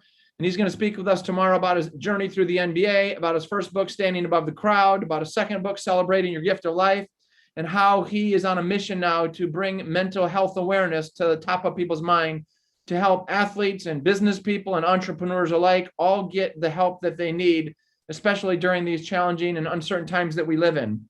So I'm going to give you the Zoom information. You want to just log into zoom.com. And then the ID, if you want to write this down, is 915-737-2636. Again, the Zoom ID, 915-737-2636. The password is MW Network. Again, MW Network. And the first three letters of MW Network are capitalized. MWN capitalized, and then at work, not capitalized. MW Network, first three capitalized, tomorrow at 12:30. And Bettina also wanted me to remember to tell you about the special reports.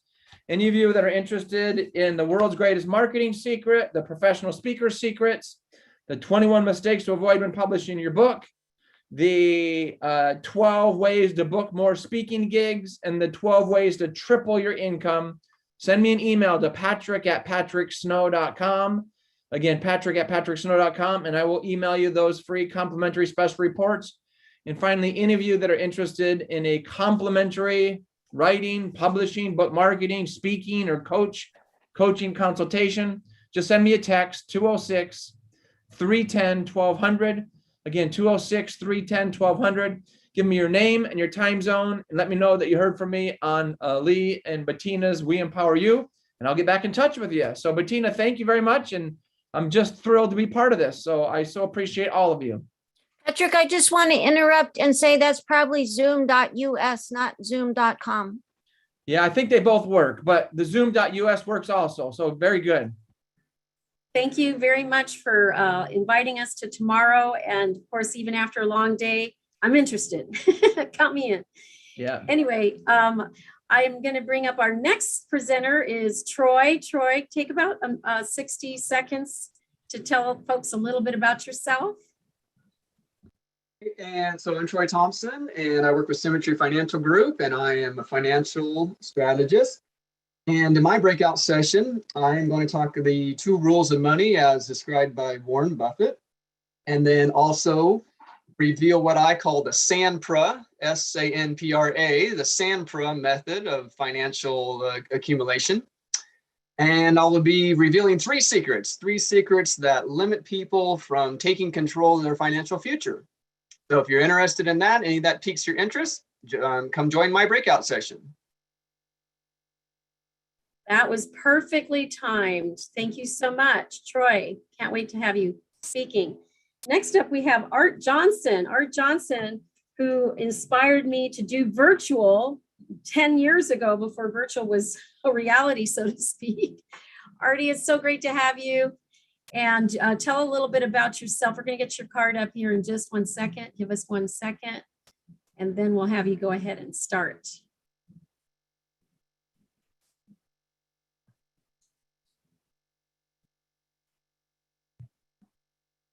Well, I see myself anyway. Actually, go ahead and start, and we'll get your card shortly. Yeah, thank you so much for the introduction. You know, it is an inspiration continually to see the new emergence of people's passion and their courage with kind of moving forward. And I've been blessed to have met Bettina years ago and was immediately kind of vibed with her, kind of channeled in and said, man, you're amazing. I don't know how we're going to work together, but we will. And then she called me to this amazing event in 2006 and said, look, you know, I lost my dad, but I'm getting my mojo back, and you got to come to this mental journey for millions, which changed my life. So last May, she called me and said, Johnson, you know, you have told me to do virtual events way before anybody else even talked about it. I need to do another summit, but I can't do it in the physical world. Will you help me? And so I said, okay, great. Yeah, how many months do we have? She said, how about 9 weeks? And so I said, what? I said, I'm not used to doing it this way. She said, don't worry, I have a great group of neat people, and boom, you're going to help me. And so yes, and as a core team member, what is your topic going to be this afternoon? So I'm going to be talking about taking it to the next step.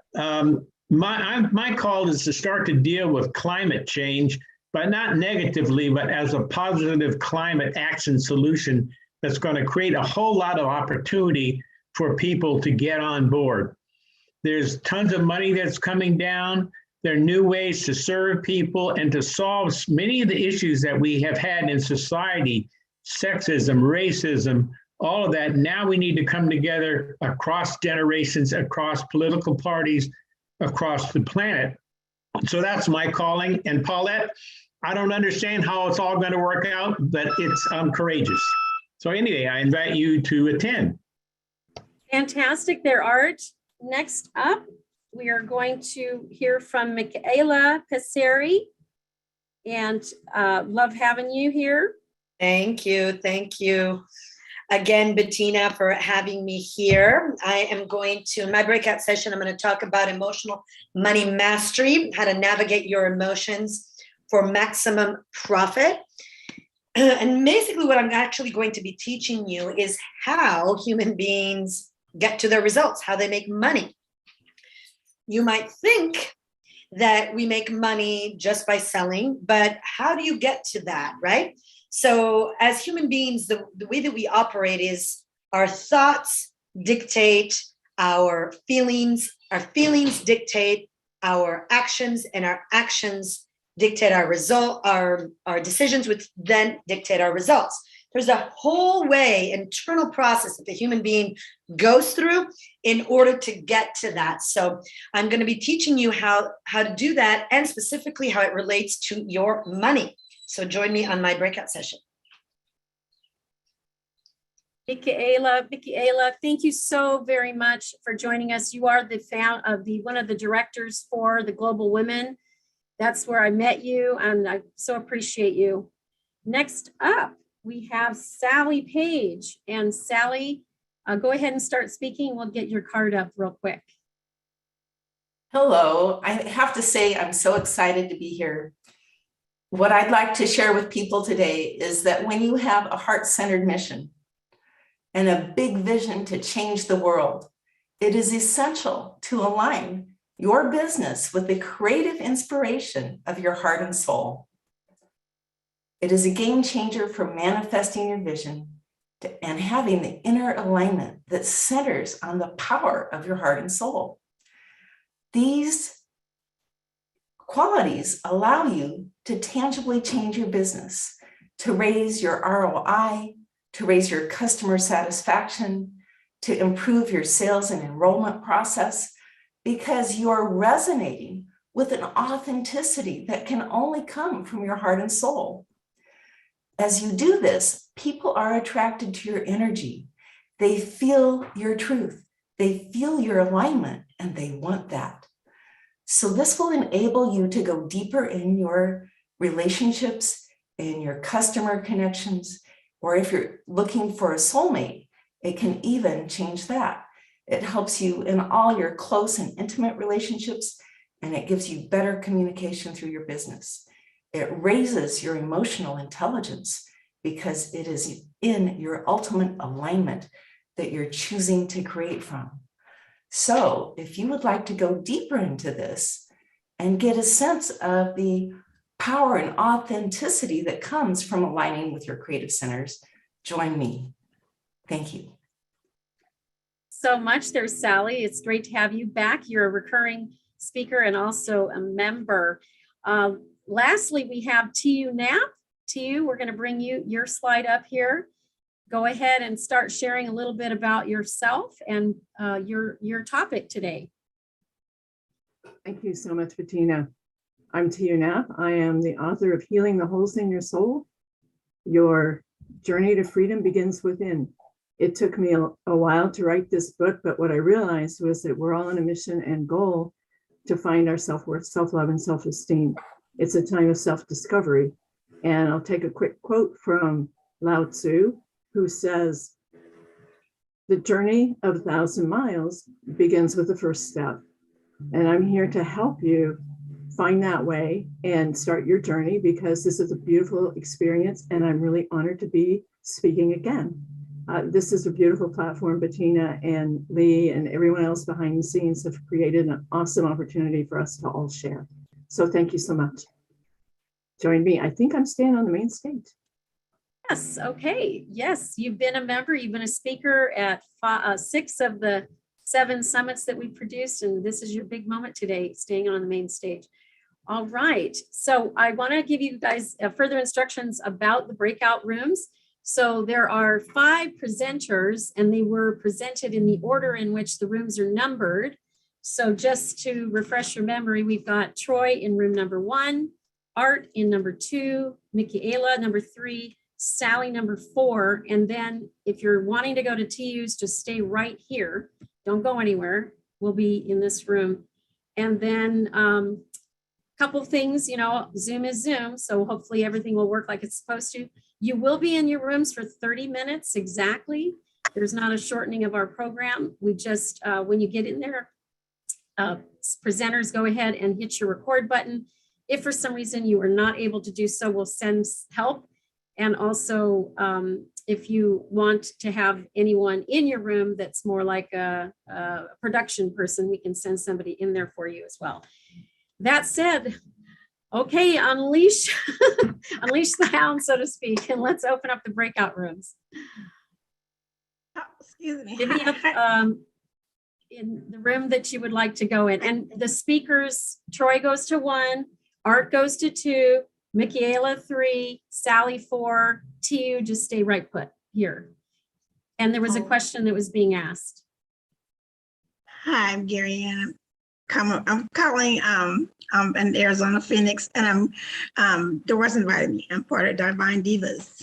Yes. Okay, great. We're just about breaking into the breakout rooms. Yeah, how did I go to? Who did I go to?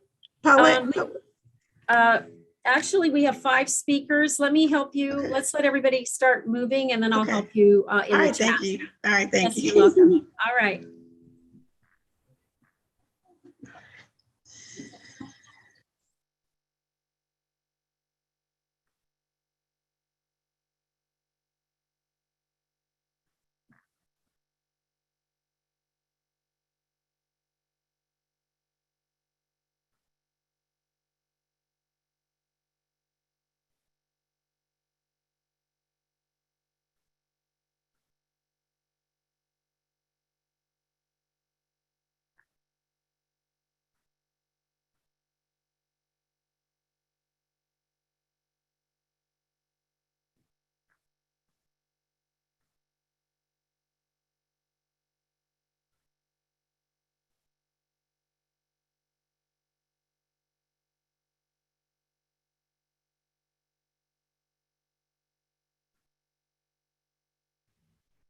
How do I get to room 1? Nigel, you want to go to room 1? We'll move you. We'll move. If you have Bettina? not selected your room yet and you want some help, just put it in the chat. Or go ahead and speak it out loud and we'll move you. Staying here is where you're going to hear TU Knapp speaking. I need help still, Gary Ann. Bettina? Gary Ann? Oh, go ahead. Yes, so we have financial freedom is in room 1.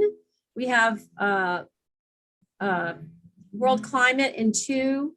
We have the 3rd room, which is Michaela is living in emotional intelligence, and Sally is soul's calling. And so you can pick a room and we can send you there. I guess, was Sally the one that talked about the soul's calling? Yes, perfect. Okay, I go that space. Okay, great, thank you. How did I get there? We're gonna move you. We're gonna move you there. Okay, all right. All right. I was on Zoom at work last year. I forgot. Okay. Thank you. All right, so we have 21 sitting in the main stage. Just want to make sure if there's anybody else who wants to move elsewhere to give some folks some attention in those breakout rooms. Room number 4 could use some love. That's Sally's room. And arts number 2 could use a little love as well. If anybody's interested in moving out of this main room. Okay. Can you move me to 2? Yeah. Dr. Larissa, good to see you. Good to see you. Thank you. Okay, anybody else want to move? Okay, I think we are all set in this room.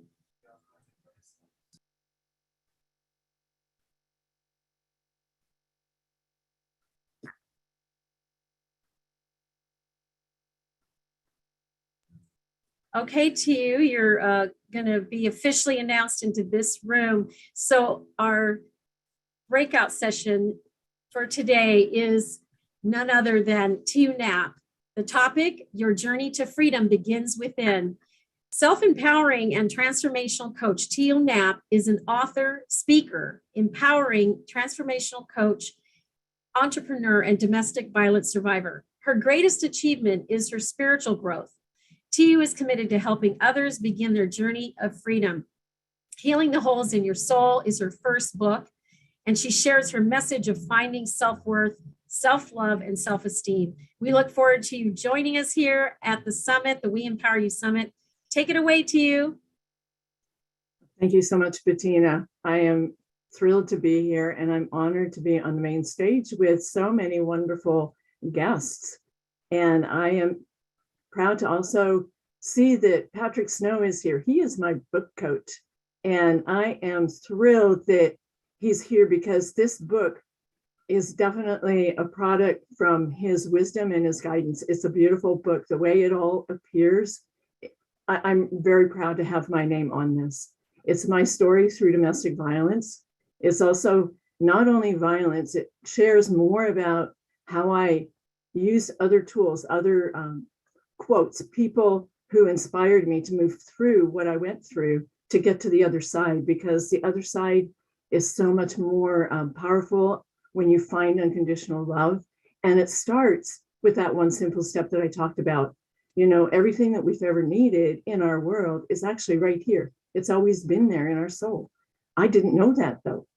And so I went through quite the journey to get to here, I'll say. But I'm so honored that Patrick is here, and some of these beautiful people that are staying in this room are also, yeah, everybody is a gift.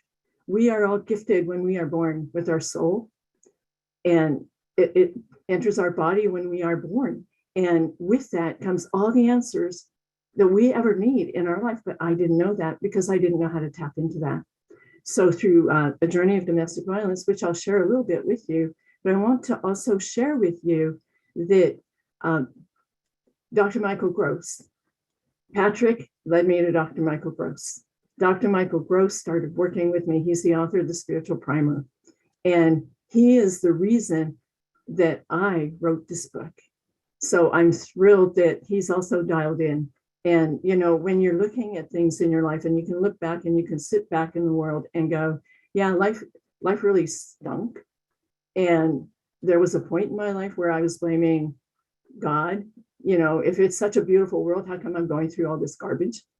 But the bottom line, you know, there's a lot of things that will come in the book that you can all read. But what I wanted to get to was that I survived domestic violence. I moved through it. So I became a victim, a survivor, and a thriver, becoming the manifestor of my abundant future. That's huge to be able to know that we all have choices. And when I wrote the book, it became a huge healing journey. And along the way, it also became a journey of self-discovery. I didn't know where I was going. And Michael says to me all the time, if you don't know where you're going, you can't get lost. I love that quote, because half the time I don't know where I'm going. But a little bit about me, okay, to get the thing going here. I'm a Canadian-born citizen, but my parents come from Estonia. And because of my Estonian heritage, I've learned that I have Viking roots, which parlay into the 15 steps to finding your freedom. And along the way, what I also learned was that everything, like I said, is innately within us. We just didn't know it.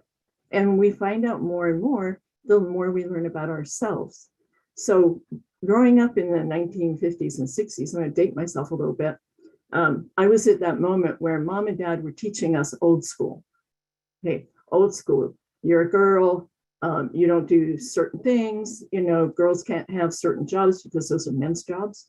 You know, that's how I was raised, old school. But I was in this 1960s version of peace, love, and rock and roll, and burning your bra and women's rights and whatnot. And all of a sudden it was like the things that mom and dad were teaching me didn't make sense and didn't align with what I was learning from the friends I had in school and what was going on in our world. There was a lot going on. And so I didn't know what to do. And at the age of 18, I said, okay, I graduated. I'm out of here. I'm not going to college. I wanted to be an archaeologist. And dad says, no, I'm not paying for my daughter to go to college to dig dirt. I'm a farmer. I came from farming roots. So I'm not paying you to go dig dirt. So I thought, okay, fine. Well, then save your money. I'm going to leave. And one day I felt like, okay, this is it. Packed all my valuables into one little backpack. And I was so naive. Honestly, there was still poor planning, because what ended up happening was you don't pack just 3 changes of underwear when you're not coming home again. You know, it doesn't really work that way. But I did that. And I ended up in some really, really interesting places that I will share with you in a minute. But when I'm naive and trusting and feeling 10 feet tall and bulletproof, my goal was to go to Malibu. I'm going to Malibu because everybody back in the early 70s was heading to California. I was going to find myself some surfer guy with big bucks, right? And that was, I thought, what I needed to do. You know, I'm a lot older now and I haven't made it to Malibu yet. So it's pretty, you know, it's kind of a funny deal. But what happened along the way was I learned that it's not anything to do with where you're going or where you've been. It's how you learn how to navigate the ebb and flow of the energies around us. Yeah, everybody has a story. Everyone has a story. And I keep encouraging people to write their story. Contact Patrick, write your own story, because we're all unique. And we don't really know. Patrick, one of the things that Patrick told me was, you want to leave, you leave a legacy. There's two things you get to leave when you go. It's your children and your art.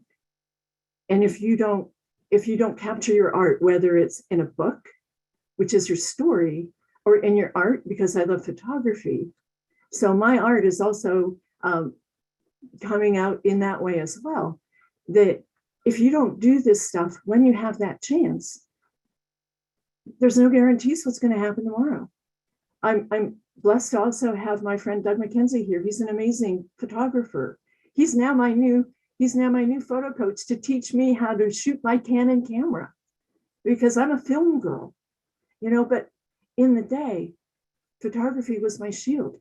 I didn't even have the courage back then to say, have a confident conversation with someone and look them eyeball to eyeball. I always thought that I was unworthy, and I would talk to them through my camera because my camera was my shield. You can navigate anything as long as you've got a camera. You can tell people to go, okay, stand over here. The lighting's so much better. You're going to look great here.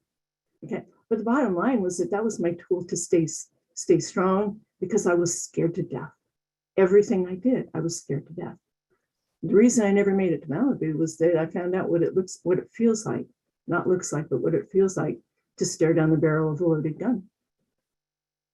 Highly don't recommend hitchhiking because I did. And I ended up being a statistic. And I'm not going to go there anymore right now, because certain stories are in the book. And I know that's probably kind of a cliche way to get out of that one. But anyway, what I wanted to say was that through everything that I've done, I've learned and I've grown. And I've become who I am today, not only through the past, but understanding the past, looking at it, not living in it, feeling the lessons, and moving forward. Because as long as you move forward, you can look back and say, oh yeah, I did that. Shouldn't have done that, but I did. And I learned a lesson and I moved forward. I am the manifester of my beautiful future. And I have to say this because working with Michael Gross, Dr. Michael Gross, and this is totally coming. This is not anything scripted, okay?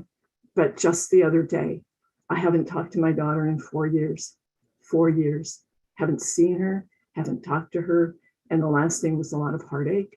And on Sunday, I had dinner with her.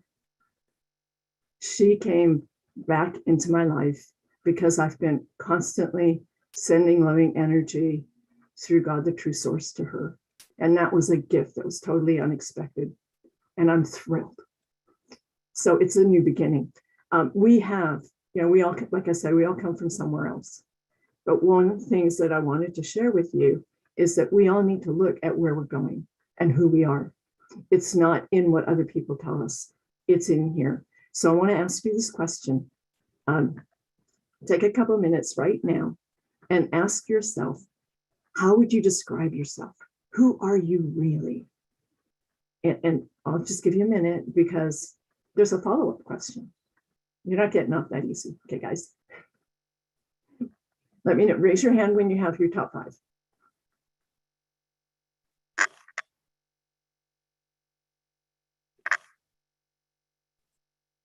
Ready? Hi there to you. Are you ready?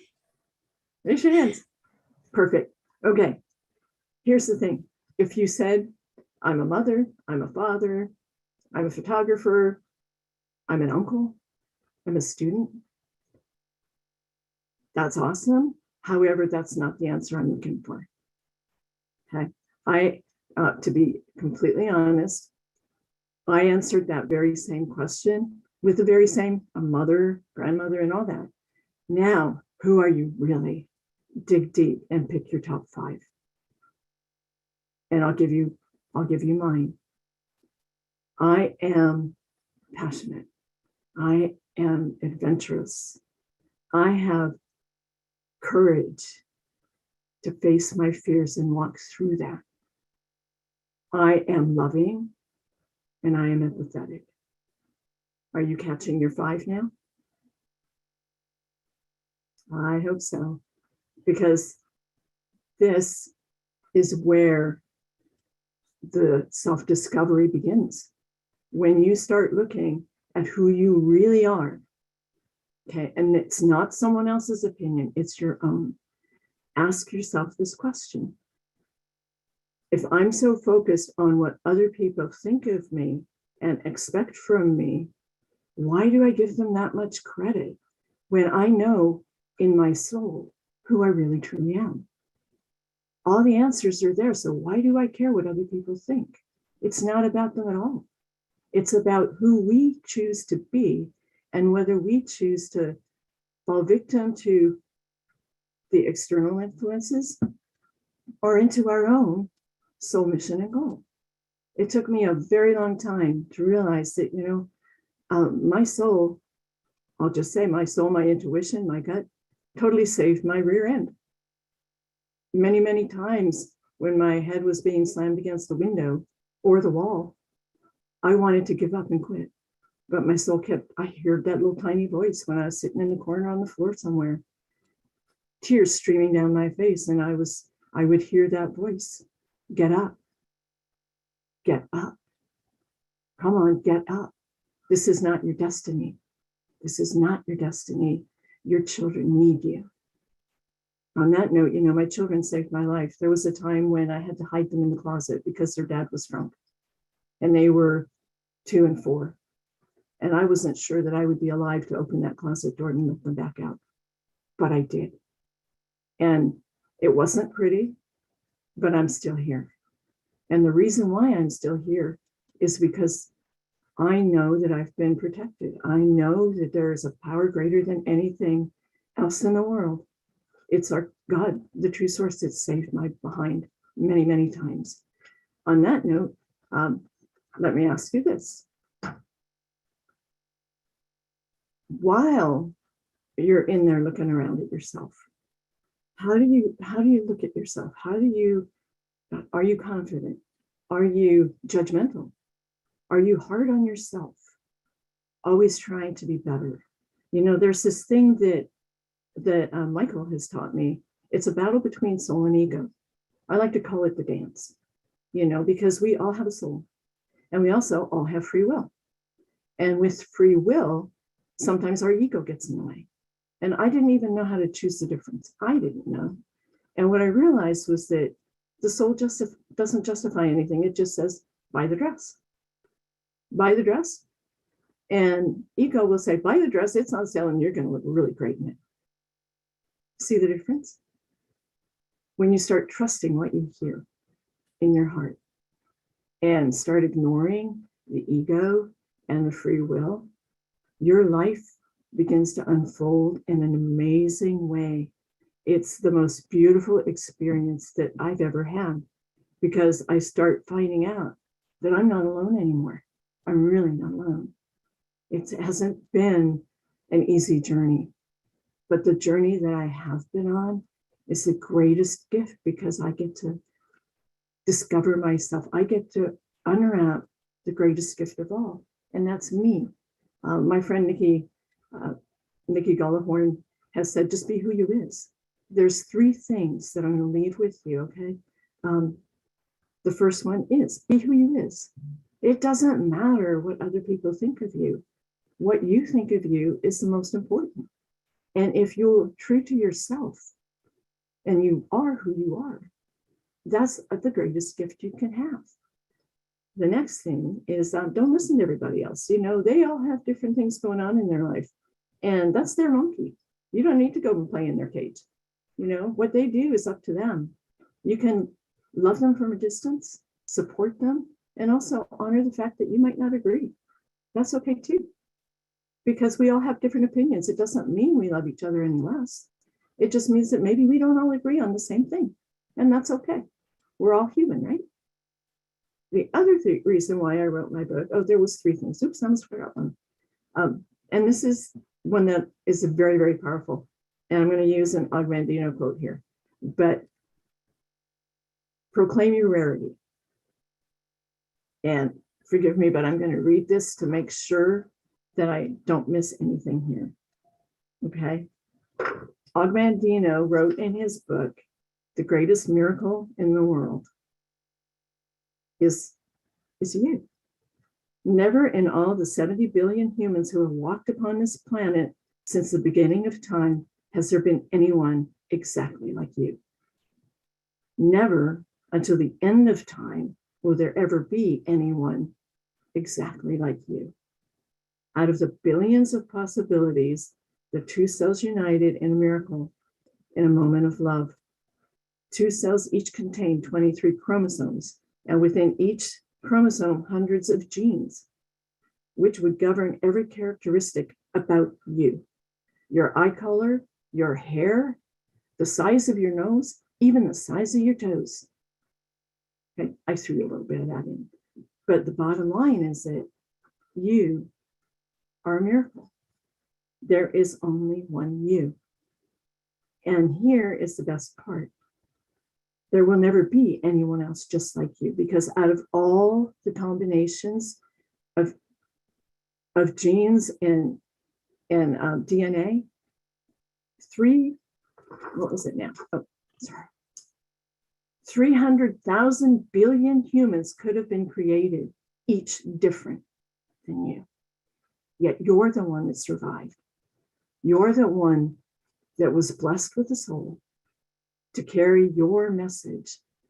Your soul mission and goal is to help everyone raise their self-love, self-worth, and self-esteem. And right now, in the way our world is going, we have a lot of negative energy going on in our world. And that's definitely having a massive effect on our planet. And what we need to do is remember who we are, where we come from. We are made of love, and love is the glue that keeps us together. Because as Buddha writes, in the end, only three things matter: how much you loved, how gently you lived, and how gracefully you let go of the things not meant for you. And I'm adding a little bit to this because we also have to realize we can't hold on to our kids. You have to let them go. And when that happens, and they come back, oh, what an amazing feeling that is. You know, freedom really does begin within. It's that moment in the feeling with the incredible warmth of unconditional love, knowing that that love comes from the right place, from the true source, from God, whatever you call your higher power. When you embrace that feeling of unconditional love, you know, yeah, and you can tell yourself, I am worthy. I am filled with self-love, and I have the most utmost self-esteem, because for once in my life, I actually love who I am. I get to be that one to you that nobody really knew, because I was always hiding behind a camera. And now what I do with my camera, I capture that moment in time. Those brief seconds that go by when the moon's setting and the sun's rising across the bay, and it's only there for a fleeting moment, and then it's gone. But if the timing is right and I've got all my settings right on my Canon camera, I can capture that moment and create a brand new legacy to leave my art for the rest of the world. So on that note, I'm keeping an eye on the time, okay? Give me just a sec, because my phone keeps doing this really weird thing. Okay, we have a few minutes. What I'd like to share with you too is that my book is available on my website, healingtheholesinyoursoul.com. So take a minute, and all the information is on the virtual screen behind me. When you go to the website, you'll also see some of my photographs. And I love the fact that this is all built on the income activator platform that Lee Romanoff was talking about. I've been a member with the We Empower You family since last June, right after COVID hit and we went virtual for the first time. So I'm honored to have that platform. Take a look at my website. It will be getting updated soon, but you'll have a taste of my photography. And now it's simply a way that I can share goodness and joy with everyone else. I don't have to hide behind the camera anymore. And trust me, my nose got a little bit flat because I was always squeezing against the camera, and that doesn't, and that doesn't happen anymore. So I'm happy that you're here. I also have a PDF ebook. So if you don't want the hardcover, which is a beautiful book, thank you, Patrick, for guiding me to so much. I mean, the people that presented this, absolutely beautiful. You take off the dust jacket and the images are still on the book board. It's cool. I love the whole content. And like I said, it's a workbook as well. So it becomes your private journal, and I'm not sharing my journal with anyone. So you get your own book. But bottom line, I can also email you a PDF. So all you have to do for that is send me an email, and I'll make sure you get that. And I would also love to offer you a gift. It's my complimentary 30-minute consultation to help you find your first steps and start looking at your journey of self-discovery. Because remember, I do that in person. I can do it on Zoom. I can do it on the phone. But bottom line is that if we're stuck in a life of mediocrity and we feel like something is missing in our world, then maybe it's time for you to start looking within for your answers, because your soul knows what you need. Your soul knows your future. You might not, but your soul knows. I mean, have you ever had I'll just share this real quick. It's a funny story. I was driving to work one day. I used to be a postal worker. I delivered mail on a rural route in Arizona. And my head said, go down this residential road because that way you can bypass all the traffic lights and you can get to work faster. My soul said, no, go down the main road and take traffic lights. I didn't listen to my soul. I listened to my head. And I got in a really ugly accident that led me to surgery. And, touche, I should have gone the other way, but I didn't listen and I didn't trust it. So that was ego kicking in. And now I know that when my soul says, go left, I'm going left. I'm not going to turn around and second guess that anymore. So on that note, I'm thrilled and honored to be part of this, this main stage. I'm thrilled to be here, Bettina. This is the coolest thing. And I want to leave you with one little note and open it up for questions if you have any. Your journey of freedom truly does begin within. And like I said before, all the answers to your burning questions are right there. Sadly, what happens is the world around us is so loud and chaotic that sometimes we can't hear our own inner voice. And I now know how to pay attention to that. And I would love to share that with you as well. They've always, all those answers have always been there. And I'm also told to say that your dreams, don't ever let your dreams die. Yeah, there's a quote, and I know I'm going to butcher it up, but Les Brown wrote, I believe it was Les Brown who wrote, the richest place in the world is a graveyard because that's where dreams die. And I'm not letting my dreams die. And I hope that all of you will take a look at where you're leaving your legacy and what your dreams are, because we get one life. It's not a dress rehearsal. We're in it right now. So make sure that you live a life of gratitude, unconditional love, and no regrets. Helen Keller wrote, the best and the most beautiful things in the world cannot be seen or even touched. They must be felt with the heart. Thank you all for being here in this room. I'm thrilled to be able to talk to everyone. If anyone has a question, you can unmute your mic. I have a question. Yes, Patrick. How did you emotionally and mentally deal with having a daughter that for her own reasons, her own challenges, her own stubbornness decided, I'm just going to not have mom in my life anymore? How did you emotionally handle that for 4 years? I've had times in my life where my older son sometimes is a little bit stubborn, a little bit cocky, a little bit in his own world, doesn't have time for dad and doesn't think dad knows what he's doing. And so he might go sometimes long periods of times without, including me in his life. And that's been very hard at times.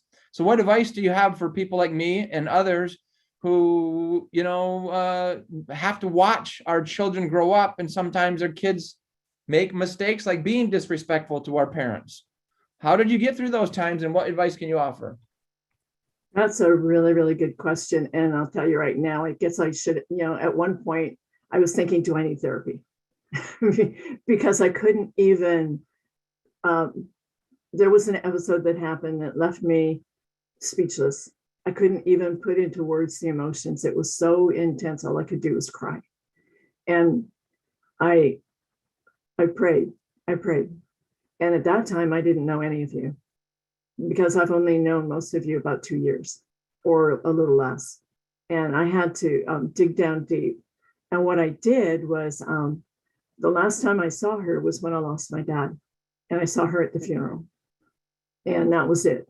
After that, everything went downhill really quick. And I thought for the longest time that I was all alone. And but I trusted my inner voice. Okay, my inner voice kept saying, it's going to be okay. Just pray for her. Keep praying for her and turn her over to what I know now is God, the true source. And I did that. I had to accept the fact that I have to love her from the distance and fill the void in my heart by doing other things. So opportunities did start popping in, and I took up Taekwondo. She said, yeah, I'm teaching Taekwondo, a gal that I knew from a totally different business. And she said, I'm teaching Taekwondo. And I said, I'm not going to get into a class where there's a great big window and I'm the one in the funny white uniform in the back that's 60 something years old and I can't bend like everybody else. I don't want the world to see me. And she said, I'm teaching in my garage. And I said, okay, well, then we have a chance. I said, does your garage have windows? And she said, no. And I said, okay. Well, last year, I actually I earned my black belt. And along the way, I think what we need to do, my advice, thank you. Along the way, I think what we need to do is we have to find other things to replace that void that we have in our heart and empower ourselves in ways that we don't, that we don't demean ourselves. She has her own life. She has her own concepts, and maybe we didn't agree. And what happened the other day was a total surprise to me. But I'm so very, very blessed and honored that you asked that question because you're part of I like to call you part of my ohana now. You taught me that word, that you are now my family. And when I found that I have so many wonderful family members, we are all empowering one another by our friendship. We're all empowering each other by sharing the wisdom that we all have, to help one another. And in the end, it's our faith. It's our belief system that God, the true source, lives within each one of us. We're a living, breathing entity, an aspect of our higher power. So thank you for asking that, Patrick. And I see so many people coming back in here. I think I better wrap it up, right? It's nice to see you, Bettina. Are we timing out? Thank you. Folks have like 30 seconds or 60 seconds to come back in or something like that. So I agree totally with what Lori had written here in the chat. She says, wow, all caps, you have come a long way. And I'll add baby because wow, too, you have come a long way, baby. Because when you first joined us, you were literally just retired, working on the beginnings of your book. You're published, you are delivering quality content, and you are well on your way to succeeding and becoming a best-selling author with the support of Patrick Snow and, of course, Dr. Michael Gross, who introduced the two of you. So wonderful session. Everybody exchange information on your LinkedIn is the best way we know in the chat. Just put your LinkedIn information in there and follow Tiu. She's heading that way and nothing stops her. She might hesitate like the rest of us, but at the end of the day, she's like, I'm on a mission. I'm fulfilling my vision and there's nothing going to stop me. That's what empowerment looks like. That's what empowerment looks like. So for those of you who are joining us back here, I'm wrapping up here with Tiu Nap session, which was in the main room. Thank you so much. Yes, there we go. Get back on the speaker room. We're going to go ahead and move on to our next speaker.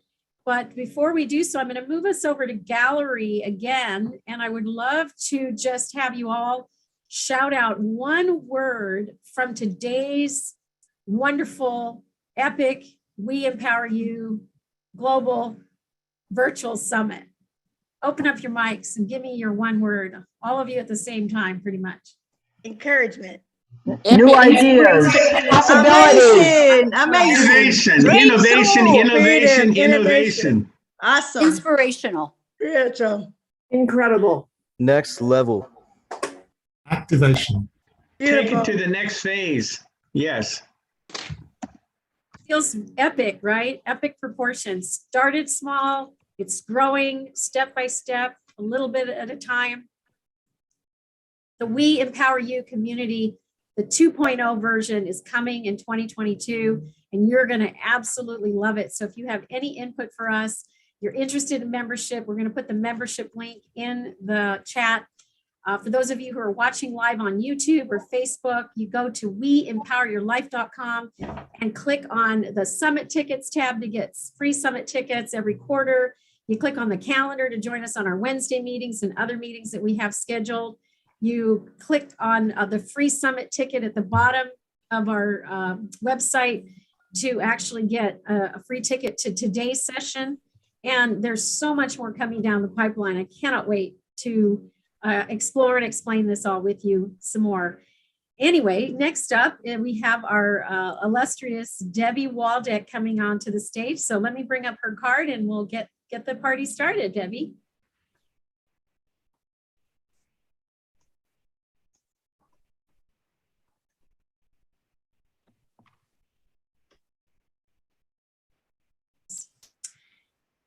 All right, introducing Debbie Waldeck, who's called the Professor of Hope, Health, and Happiness, but I like to call her Dr. Truth. Debbie teaches you the sign language of your body and has been at the forefront of preventative health and health education rather for nearly 25 years. Inspired by her own diagnosis with an autoimmune disease and the subsequent effects of the medication on her own unborn child.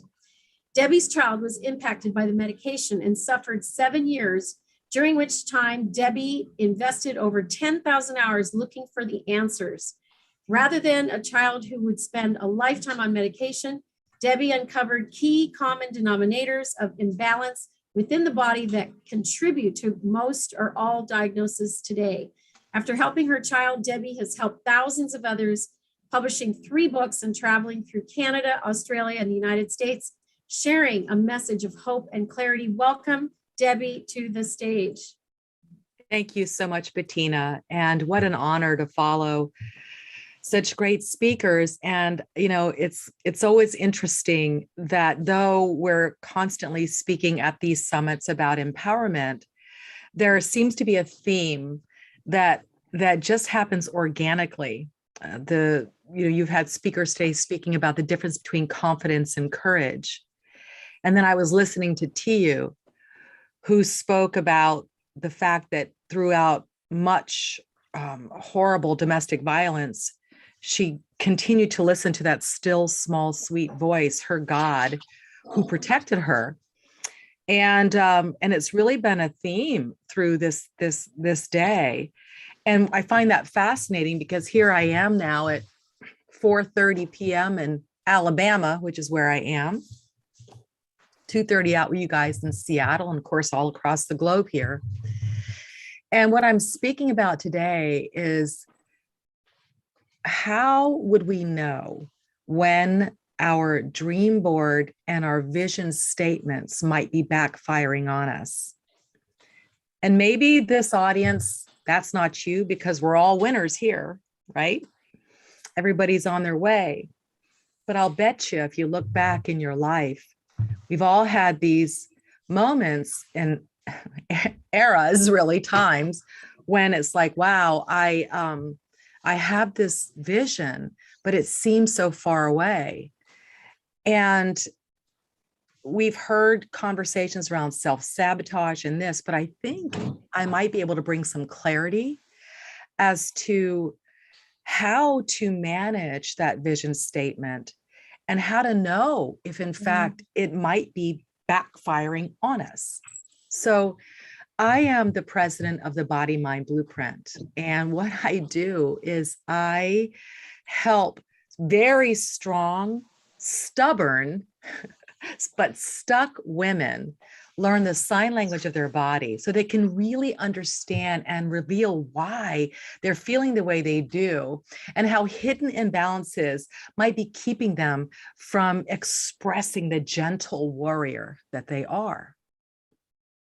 And maybe some of you have been in that spot.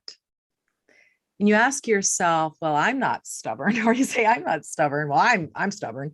But what I mean in this scenario about stubborn, and ask yourself if this might be you. And that is children, your spouse, your coworkers, your employees, friends. But when it comes to you, there's this dialogue that's going on, which is, I know better. I should have known better. I should have known better. And that seems to be a theme behind the clients that I work with. I have worked with clients for 30 years. And for 22 of those years, I think I was, 90% health and 10% everything else in terms of, our emotions and so on and so forth, our soul. But there were a few things that occurred over the last nearly decade that kind of rocked my world. And it was because of that I understood that there are hidden imbalances in the body that are showing up long before lab work, that are affecting our emotions and even our ability to manifest, unbeknownst to us. In fact, wouldn't you agree this is probably why 95% of all health dollars are spent after we get sick? Because what I'm going to talk to you about today is exactly that. These little imbalances that are not yet showing up in blood work. And when they finally do show up, then you have a diagnosis. So how many times do you have a friend or yourself or a sister who just, something doesn't feel right? And you go to the doctor and you're like, I'm feeling really tired, or my hands are feeling kind of weird and tingly, or whatever it would be. And the doctor does the lab work and it's like, well, no, you're fine. And you're left to go home and be on your own devices. And that's actually what happened to me. It's funny, whenever I've known Bettina 20 years, I've done summits with Bettina for over a decade. And always I've spoken about my experience getting an autoimmune disease, taking medication, getting pregnant. Today, that is not even what it's about, because that was a long time ago. That was 32 years ago. But there are several things that happened that brought me to this point where I'm going to share with you about your dream boards and your vision statements and how to have the kind of clarity that you will manifest it. It isn't just this little hope. And it really, I'm going to start backwards. And what I mean by that is that, I've been traveling the world. I'm speaking about the immune system and various things. And, but something happened close to a decade ago when I was working with Patrick Snow. I was publishing 3 books. I was completing a degree. I was doing all these things, right? And around about April of this particular year, there was little things I just didn't feel right. I'd be sitting at my desk and I just kind of felt like my hands felt weak. Just little tiny things, right? And I go to the doctor. No, there's nothing. But I didn't feel right. I knew something wasn't right. But I told myself, please don't ever do this. I told myself, hold on, Debbie, till September. In September, you can rest. This is April. That is not a smart thing to do, but that's what I did. So anyway, I went through April through September. Something's not exactly right.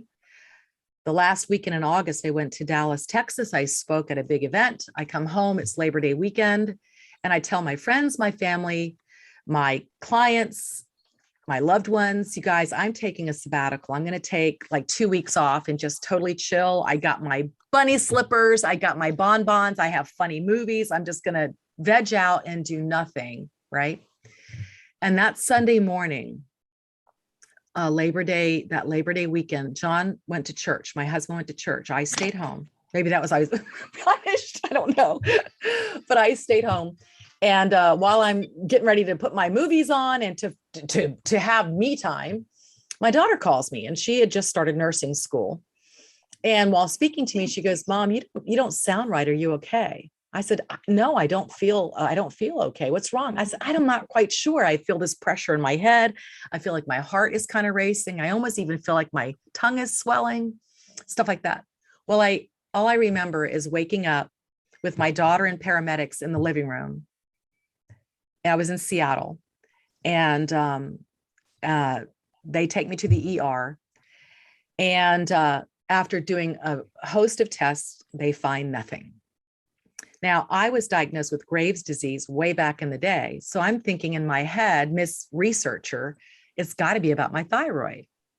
So I go to see the endocrinologist, and blah, blah, blah. No, everything's fine. And so ultimately, this experience happened that badly 6 times in 2 years, badly enough that I went to an ER, but many, many, many, many, many other times outside of those 6.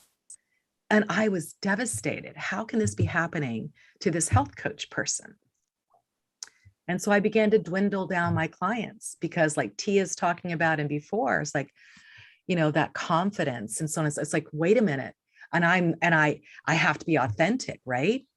So ultimately, after seeing a neurologist, cardiologist, and endocrinologist at Mayo Clinic in Scottsdale, Arizona, who found nothing, after those 2 years, I thought, well, Debbie, all along in your life, there's a theme, a story, which is you got to figure it out for yourself. Like when your son was super sick, like when you had this autoimmune disease, so on and so forth. Okay. So I began researching, but I began researching the biochemistry and physiology of what makes the heart go fast and what makes the blood pressure go up and this and that. And I'm doing that and so on and so forth until one day, and it still is extremely difficult for me to say this, so forgive me. But one day I finally see that those symptoms were essentially, and you guys are probably like, I already know what it is. I bet you a bunch of you do. But essentially, those were the symptoms of a panic attack or an anxiety attack. Like, okay. And when I read that, I have to tell you, it really kind of broke me, because how can that happen to me? But more, I knew beyond a shadow of a doubt that it wasn't happening in my head, but in my body. So in that broken state, what we do sometimes, you kind of crawl up into a fetal position and suck your thumb and just try to console yourself. And after a little bit, I got myself up, put my big girl panties on, shook myself off and said, okay, Debbie, if that's the case, let's figure this out. So I came at it from that angle. Well, what if it is that? Then what does that mean? And why is it creating these physical symptoms? Because remember, when 95% of all health diagnoses are spent after we get sick, why are we not speaking about the root causes to things? So as I began to search and search, one day I came across a study that blew me away. And it goes to our dream boards and our vision statements. And so what that was is that there was an animal study. Now I found many since, but I found this animal study that showed that certain mammals, now mind you, we're mammals, dogs, cats, horses, goats, we're mammals. But certain mammals have in their brain, a part of their brain that's hypersensitive to tiny changes in blood chemistry. Now you're like, what does that mean, right? But it blew me away. I'm thinking, holy crap, what if that's happening to me? What if this anxiety superpower, or what if this anxiety panic attack is a superpower, right? What if my brain is sensing something going on in my body, again, long before things are showing up in blood work, and my body is sending signals to my brain, and my brain is perceiving it, but it doesn't, I don't know what it means. I don't know the sign language of my body. So I came at that from that perspective. So then, okay, all right, if it's looking for, and again, this is not science, I want to talk about your vision, what might be holding you back. But the point is I began to then look, okay, well then what would be going on in the blood that my body's picking up on? And to make a very long story very short, I will give you one example. You know, the blood, our beautiful body, this body that's alive right now until the day we die, has one major goal. And that major goal is to maintain homeostasis, balance. But you and I both know that with the crap that we're eating, the toxins we're exposed to, the medications that are antibiotics that are actually in our food, there's a lot coming at us. So this body's working pretty darn hard to maintain this state of homeostasis. So let's look at the blood as an example. The blood, in terms of homeostasis, always must stay at a specific pH of about 7.35. This is not a science lesson, don't worry, I'm just using it as an example. But when there's a whole lot of stuff going on, your poor diet, medications, stress, hormones, various things, that is, the body is wanting to change that, the body has to then go, well, I have to keep it at 7.3. So it starts doing other things all behind the scenes, stuff you don't see. Like, for example, pulling minerals from your bones to keep that blood pH where it's supposed to be. Long before osteoporosis and osteopenia show up, long before it shows up in your blood work, this is going on. And your little body has systems that is literally talking to the brain. That shocks me that no one's talking about. And so when the body is talking to the brain is hearing it. But we who are not aware of the language of our body are interpreting it in whatever way we do, whether it's depression, frustration, anxiety, so on and so forth. So when I saw that, and more, there's more, but I thought, well, okay. Bettina, I don't know if you want to mute other people's microphones. I can do that. Thank you. It'll affect you too, so hold on one second.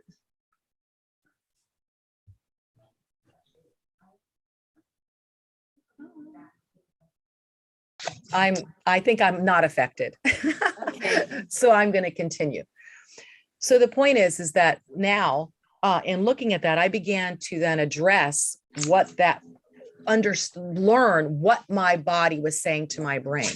Now, here's why this matters as it relates to your dreams, your visions. And I'm going to use the examples of what we're doing here and what we're doing in personal development. So I want you to think about personal development in stages or versions. There was personal development 1.0, where, for example, the Zig Ziglars and so on and so forth, where Think and Grow Rich, you know, if you manage your mind, you're going to be so successful. And that's wonderful. And it's so true. And then there's what I call personal development 2.0. And 2.0 is really the neuro-linguistic programming, the Tony Robbins, the Joe Dispenzas, the book, The Secret, so on and so forth, Abraham Hicks, who I love. And what you're essentially taught is that when you focus on managing your mind and you think this positive thought, your brain literally releases a chemical, a peptide, and that goes out into your bloodstream, and your little cells develop receptors for that chemical, that emotion. And then when your cells duplicate and produce their daughter cells and sister cells, then you literally become addicted to abundance, to hope, to success, and you are in the walking law of attraction. And then your car breaks down and your check bounces and you're like, what is going on, man? I'm doing this managing the mind thing. What is going on? And that's what brings us to personal development 3.0, the body mind blueprint that teaches you the sign language of your body, because you are taking these methods, which is to write your plans and your goal statements. And believe me, that's fantastic. But if you're not getting there, there might be a reason that you weren't aware of. And so what you're not recognizing is that you might be focusing and managing your mind a conscious 15 minutes to an hour a day with your meditations, your journaling, your this, your that. But what you're not aware of is 24 hours a day, 7 days a week, the body's going, help me. Hello, hello, hello. I have little problems. And guess what? Those signals are literally going to the exact same part of the brain that I talked to you about a moment ago that was identified in this animal study that's hypersensitive to tiny changes in blood chemistry. So the point is that here you are trying to consciously spit out these positive thoughts, but you're not knowing that you've got this little gremlin that's sabotaging you, that all the rest of the time your body, and even during, your body's going, no, hello, excuse me, we need a little help here, little help, hello. And that's why it becomes a little difficult. So here's how you might even know that.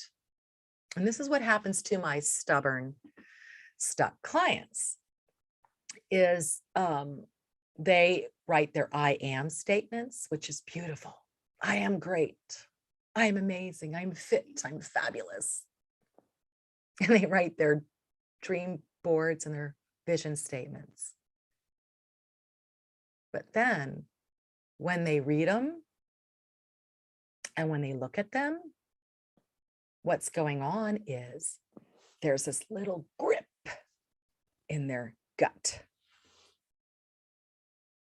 And what's really happening on an unconscious level is they're thinking, and I say thinking, and I'm talking way so deep that it's not even on a conscious level.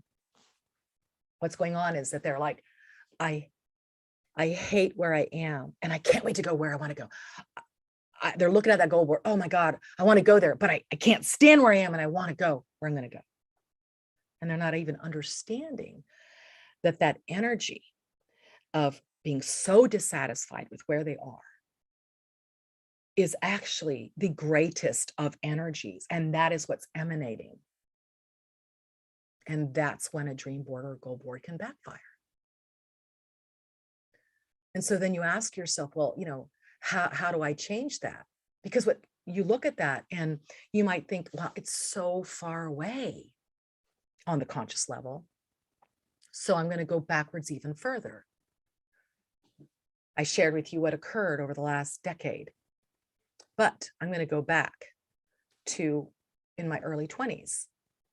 Here I am diagnosed with Graves' disease. I'm married very young. We're very poor. I had a paper route where I drove 97 miles a day. My husband was about 104 miles a day. Then he'd go to work. So we'd get up at 3 to 4 in the morning, do our paper route. Babysitter would come over to our house every day but Saturday. Saturday she had off. Saturdays I put the baby in the car. John put the baby in the car. We take our different routes. Like, I'm overweight. I'm out of shape. I've just had a baby. I've been diagnosed with a disease. I'm living in the country in Goochland, Virginia. My next door neighbor has an outhouse for real, not a bathroom. Yes, in 5 years, write your vision statement in 5 years. And I'm in front of 100,000 people with 13% body fat. And I'm this and that. So I laugh, sorry. What happened was, and I am going to fast forward. So Joshua is ill. Morgan is sick. I'm in the country. There's nobody around. And all I was doing every day was researching. And back then you had to go to the medical library. There wasn't no internet, and praying every day.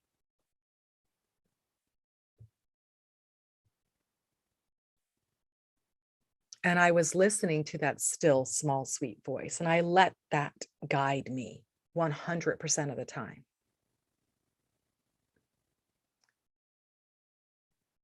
All of a sudden, fast forward 6 years, and I was working in Portland, Oregon. I spent 7 years and 10,000 hours researching answers for our children's health and my own.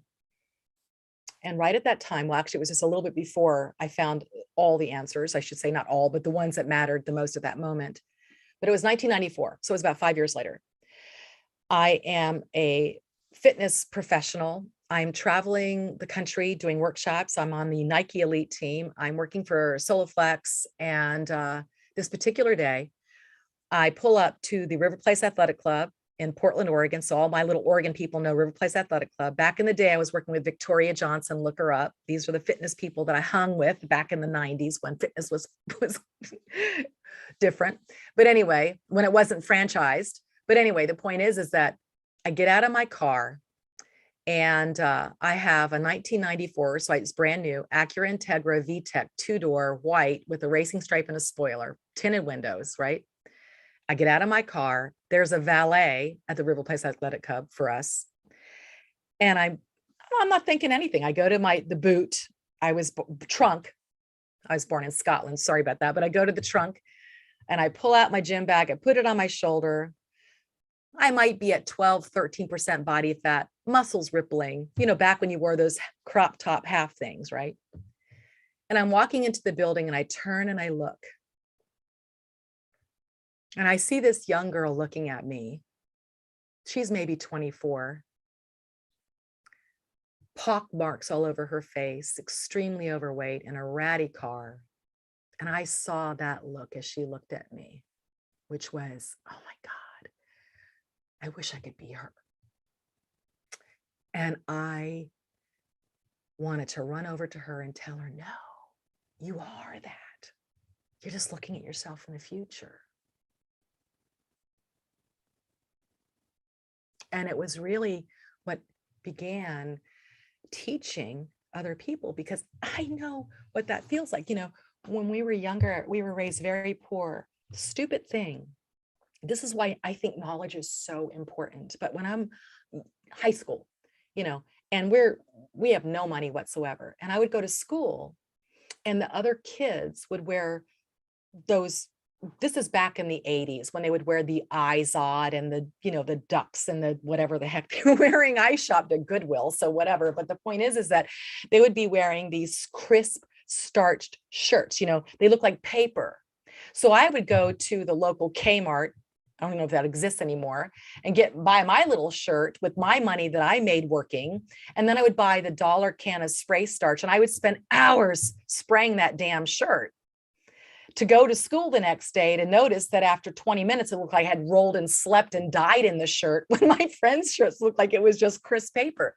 And it wasn't until I was in my 20s when I realized, oh my gosh, I didn't know what a dry cleaner was. They had gone to a dry cleaner. But there's something about those moments that have bothered me so that I am convinced that what breaks my heart is that so many people don't know. And they don't know what they don't know. And so what happens is that we have these goal boards and these dream boards and these visions and this idea. And all along, we're not even understanding how much we're so dissatisfied with where we are. Wish we could go to where we are. And it's no different than war. It's no different than the Palestinians and the Jews and the Muslims and the Christians and the red and the blue. You know what happens in those situations and all the situations, why it perpetuates? And this is not my original thought here. The reality is, in all the situations, those people hate their enemy more than they love their children. They hate their enemy more than they love their children. And I see my clients, and 60% of my clients are actually coaches themselves. And in an unconscious level, they hate where they are more than they love who they are.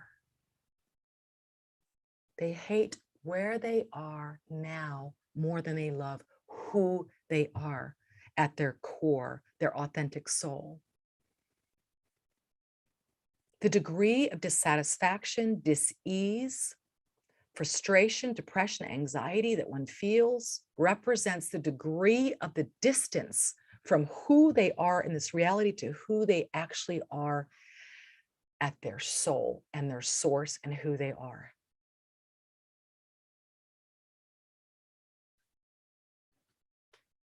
So at first, I got to a place by accident, kind of like what TU said.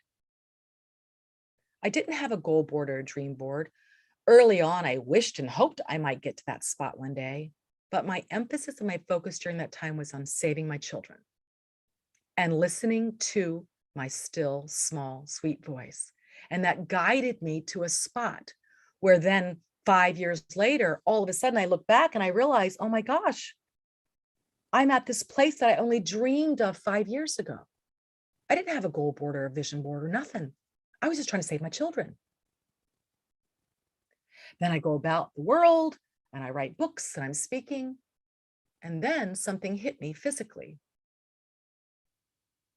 And then when I wrote those vision statements and goal boards, I got that feeling inside because I looked at it and I thought, oh my, that's so far away. But it wasn't that it was just so far away. You know what was really going on? Is deep inside, I didn't trust my own body or my ability to actually achieve it. I also believed that when this body gets so out of balance, it's even more and more difficult to really hear that still, small, sweet voice inside.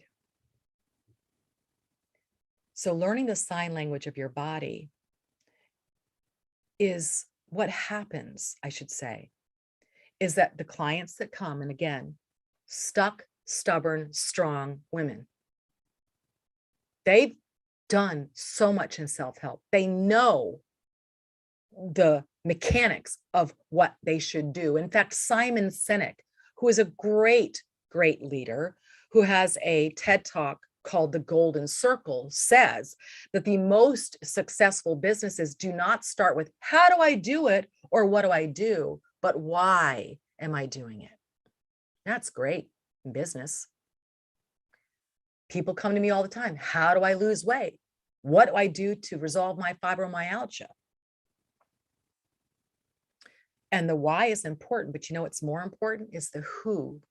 Like T.U. said just a moment ago, who are you? And if you're believing that you are anything less than one who was born as a queen, who has all the abundance for health, wealth, and peace of mind, then you have believed a lie, because that's who we are at our source and our core. But we are in this physical body, and it kinds of affects us a little bit. So here, when these clients that I've worked with, and I've witnessed over and over and over again, is that they will begin to learn the sign language of the body. And we go through 3 phases: release, rebuild, refine, to reveal who we are. I do not ask people to write down, give me a goal statement and vision statement for where you are 5 years from now, or even a year from now, because they've done that. But when they begin to understand and are shown, kind of like the doubting Thomas, actually show them in black and white, real stuff. Did you know that 80% of your immune system is actually outside of your body? Meaning the mucous membrane of your eyes and your nose and your lungs and your gut. And that's first, like, what? Really? All I hear about immune systems is like vaccines and, I don't know, vitamin C. No, that's not exactly the case. 80% is outside here. We as humans were created this way because infinite wisdom understands that on any given day, you, me, Patrick, T.U., Nigel, Bettina, are exposed to 10 to the 23rd power of virus on any day. So therefore, we were blessed with this mucous membrane that is the first line of defense. No one talks about that. But the way it is created is we are not born with it. It must be cultivated, just like crops are cultivated.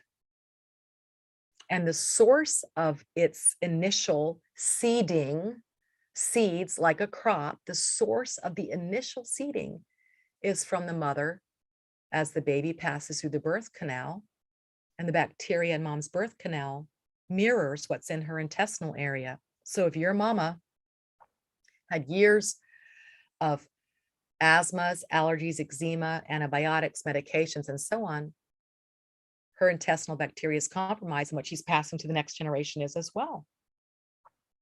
So they start to learn that. Then they're like, well, then what happens next? Well, when that begins to happen and no one's educated you about it and you've done nothing to resolve it. So it'd be like walking into a new home and you open the door and the backyard is filled with weeds and this hard soil and crabgrass. And that's what some people are born with. So what do? You go out there and you till the soil, pull the weeds, tend to the ground, put new seed in, very much like what we would want to do with our immune system, with this outside immune system. But if we don't, then that intestinal area that is out of balance, because the balance is directed by the quality of the bacteria that we have and the balance of it, then it causes the intestinal wall to be very inflamed. Now you're throwing these inflammatory chemicals into your body, which is resulting in things like depression, dry eye, pains, even blood sugar issues, so much more. You didn't know that. You're just thinking, why can't I get a handle on my life? Then those two things together, this out of balance intestinal area and this inflammatory process, well, then that starts depleting your body of what I call God's antioxidant, the very thing that we have as humans, that detoxes us and slows the aging process. The more we have, the healthier we are. It's called glutathione. Then you tack on to that these clients had no idea that there's a such thing as inherited fears in my DNA. And once they start to see this and learn how certain things in their bodies, what's going on is as a result of an imbalance that they hadn't addressed, didn't know about, and they address it and correct it, what I see happen to them over and over and over again is this turn, this switch, where at the beginning, and mind you, successful, strong women, but there is almost like a franticness under the surface. I need to do this. I got to do that. I should do this. And then all of a sudden, as they begin to understand, wow, I had no idea that as hard as I've tried, I didn't realize I had all these other variables that were kind of coming against me. And there's such a softening and a compassion for self. The kind of self-forgiveness is pretty uncanny, that results in such an incredible unconditional love. And all of this is happening, and as they're like walking in the path of the vision statement, of the dream board in real time, not hoping and wishing it's going to happen down the road. So I share with them that when you have that feeling and you see this dream and it feels so far away from you, I want you to also think about a couple of other things. And that is all of us, there's an emotional guidance scale. And I credit this to the book Asked It and Is Given, which was back in the 1990s by Esther Hicks. And it's been gone further with regards to emotions, joy, anger, depression, rage, self-pity, fear, that all these emotions have a frequency, joy being the highest. So if you imagine like a gas tank, joy being absolutely full, and fear, shame, which is the lowest, being empty, like your gas tank. In between, there's about 23 different emotions. And it's interesting because when you understand that, you can look at a person who on the outside, if you didn't understand, you might say, oh, they're not really improving. They're not really improving, but actually they are. This would be a fun conversation with you because, there is maybe shame, then guilt, then rage, than anger, than depression, self-pity. But if you understand the actual emotional guidance scale, even though on the outside looking in, it looks like that person's not making progress, they're actually moving up the emotional guidance scale. And this is what is occurring for those who are learning the sign language of their body. But at the end, releasing is releasing the lies that we've told ourselves and understand belief systems, but also releasing toxins and such from our body, but also tying it to what is the emotion I'm feeling. And, you know, clients that were, you know, that have gone to multiple psychiatrists for depression, and it's like, wow, are you serious? I've been doing this, and that, but it's so much is going on about my body. And if I make these corrections and these changes and heal this, then I don't have that anymore. So when you look at your dream board and your vision statement, ask yourself if when you do, there is just a joy and an anticipation, which is awesome and amazing, or if there's a little bit of apprehension to it. Because at the end of the day, what this boils down to is faith. And if you wondered what is faith, and we can define it many different ways, it is trust. And it's interesting because, and I'll use my daughter as an example with her permission. 2 children. Look at your own children. How many of you know people whose children deal with anxiety or depression or issues with authority, addictions, and so many things? Think about all that. So 2 children. First child was when I'm working multiple jobs and I'm not taking care of this child's at a babysitter. Could I afford a fancy daycare? No. Was a child sent to a person's home that was maybe babysitting 12 or other children? Yeah. Second child, sick, on my body in a papoose backpack for 3 years, meaning when that child cried out, I knew what every whimper meant. I knew if there was a little hair around his finger or if his sock was wrinkled or he was hungry. I knew what every whimper meant. Fast forward, you have these 2 children. One child absolutely distrusts authority. I saw this for the first time when I'm pregnant with my son. She's 3 years old and I'm standing in the pool and I asked her to jump into my arms and she wouldn't jump in my arms. And I knew even then, wow, she doesn't trust that I'll catch her.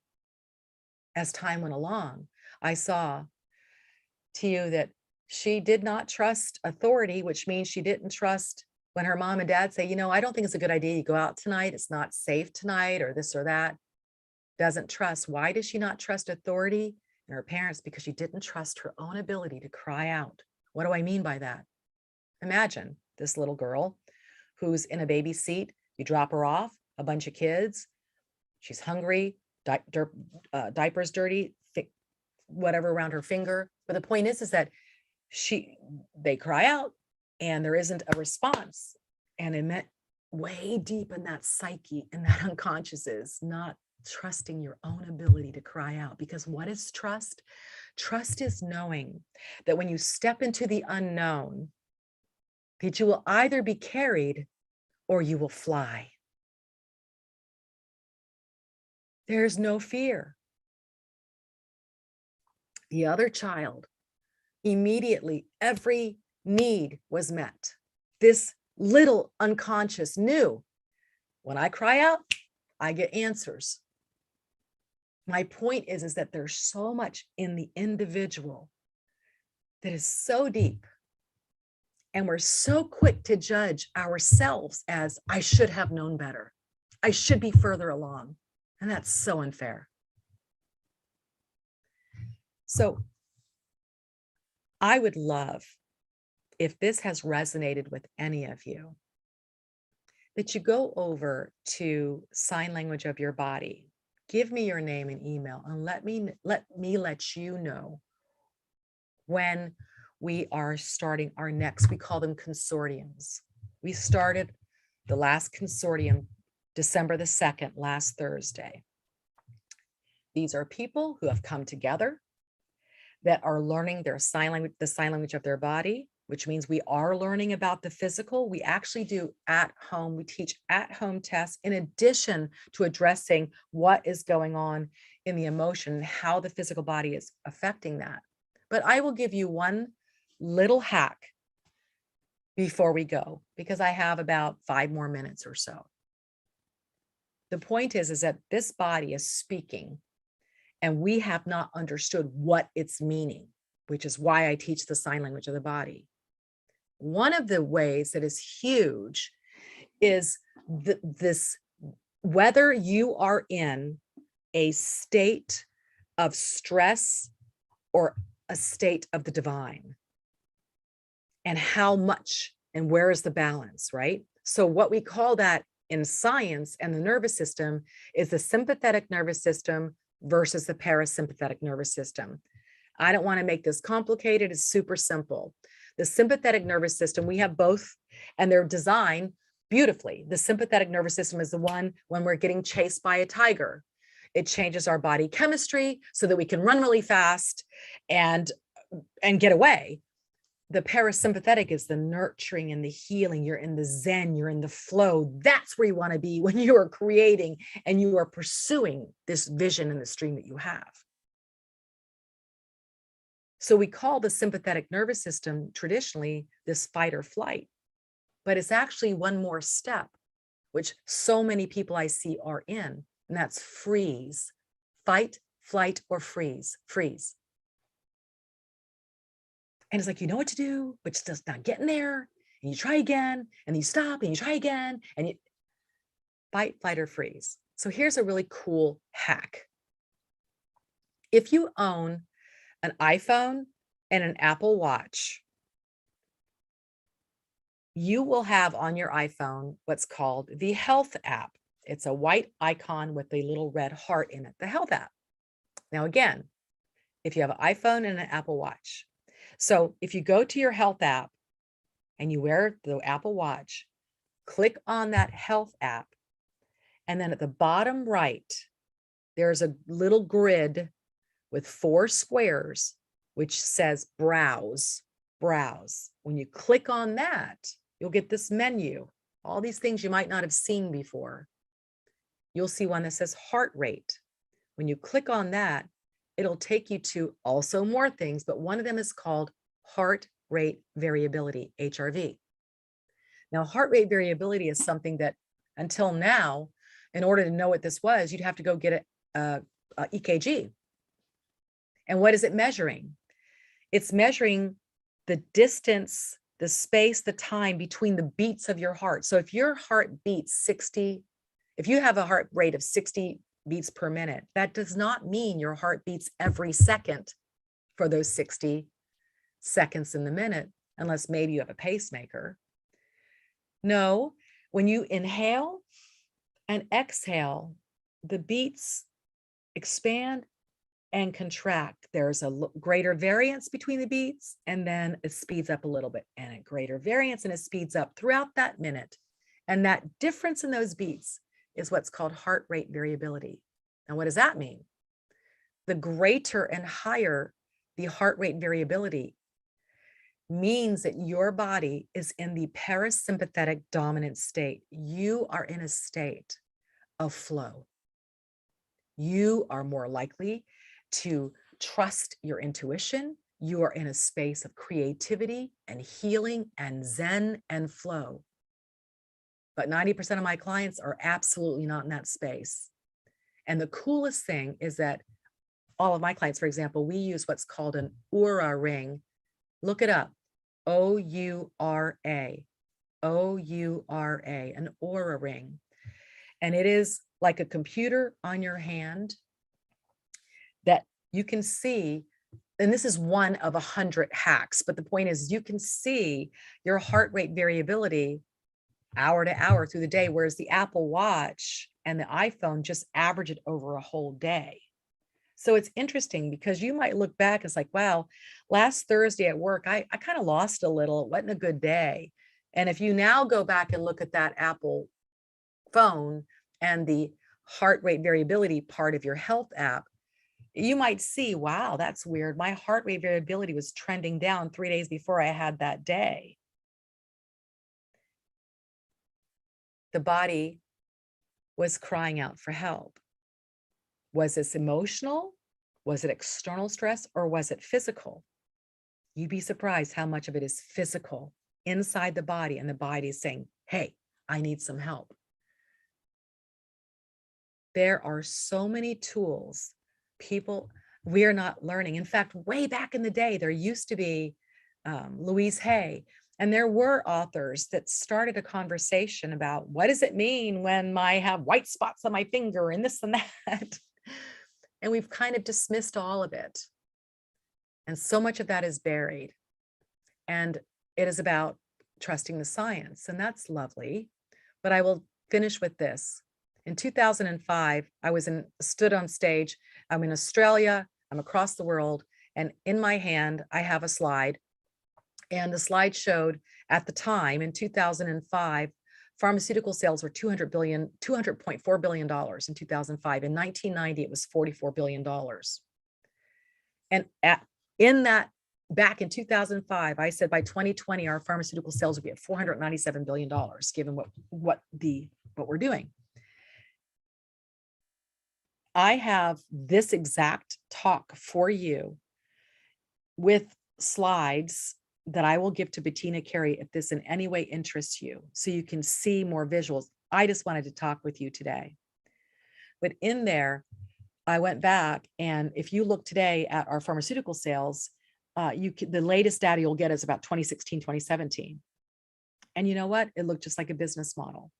And that's wonderful. That's fantastic. But I'm telling you, what we're not learning is the sign language of our body, and that our body is talking to us. And when we begin to listen, then we have the ability to, number one, make changes preemptively, which isn't that what preventative health is all about? But number two, to recognize and understand, wow, I had no idea how much my body was saying to my mind, hey, I'm in a little bit of trouble, and how much it was affecting my ability to manifest. I don't know any other way that's better for empowering yourself than to learn the sign language of your body. And I want to thank you guys, and I want to thank Bettina for having me back again at this amazing summit here, December 8th, 2021. Thank you, Bettina. Thank you. Oh, that was wonderful, Debbie. As always, you never disappoint. Brand new topic for us, building upon your sign language of the body. Of course, that was just a great concept. All in all, that can be applied directly, so those watching can just step right into the conversation that Debbie just had with us. Go to the sign language of your body and just put in your email, and I will get you everything you need to know. Fantastic. Thank you. All right. Next up, we're going to have Lori Sagawa Whaley join us, and I'm bringing up her card here. Okay, here we go. So Lori Sagawa Whaley is a third generation Japanese American baby boomer, and a descendant of the samurai warrior. Marriage, family, and life kept her occupied. In 1982, Lori and her husband journeyed to Japan, and her life was forever changed. The heritage she once scorned became her newfound focus. She is passionate about her Japanese culture now. In 2005 and 2007, Lori was rear-ended, suffered traumatic brain injury, and was reading at a 7th grade reading level. Determined to overcome her circumstances, she set a goal to write a book for recovery. The new edition of that book, Let the Samurai Be Your Guide, was released March 2020 by Tuttle Publishing, right when COVID here reared its ugly head. Welcome to the stage, Lori. It's great to have you back. Well, thank you, Bettina. All right, let's get her on a spotlight. There you go. And I was wondering if there's a way that half of the screen could be the slide, the other half the person. It will when you share it. Okay. Yes. So it's on slideshow. Do I go from the beginning? You have to hit the share button for Zoom. Oh, yes, thank you. Okay. We're all learning all this now, right? I'm sorry, could you tell me again? Oh, just at the bottom of your toolbar for Zoom, Uh-huh. you'll see a green arrow up that says Yes. share screen. As long as you're on the screen when you hit that share screen button, you should be able to bring up your slides. Should I do one participant or multiple? I'm not sure that's the answer to, I'm not sure where you're at. Do you see a green arrow? Where it I says do. Okay, click on that, and then it should give you a white, like a screen that has multiple screens in it. Well, there's several choices. Yeah, so choose the one that is the one that you're wanting to share. It says one participant, multi-participants, or advanced sharing options. I think she wanted to split the screen between two people. Yes, go hit at the top, it says basic. Do you see at the top where it says basic? No. Okay, Nigel, do you have any suggestions? I think she's asking to split the screen so she can talk to someone else. Is that what you're asking for? Or is it to share Actually, the slide? no, she wants to share her slides, but she's getting a different screen up than I'm used to seeing. Okay, well, then she has to come out of Zoom first and pick the thing that she wants to share. Yes, go back. to your slide deck first. Okay. Then go to the Zoom button at the bottom of your screen. And then hit the Zoom button followed by the green arrow. The share screen? Share screen, yes. Yes. It's still the same, one participant, multi-participants, or advanced sharing options. Click advanced sharing options. Okay. What is it? What do you see now? One participant or multi-participants. One. I'm going to say one. Okay. And who can share, only host or all participants? Lori, this is Aggie. Try clicking on the green part, share screen, so that the different windows that you have open come up. Not I know what's arrow on the right, but the green arrow in the middle. She's actually okay. Is that it? Thank you, Aggie. There you go. Now go ahead and go into the slideshow so that you can see the slideshow. From the beginning? Yep, there you go.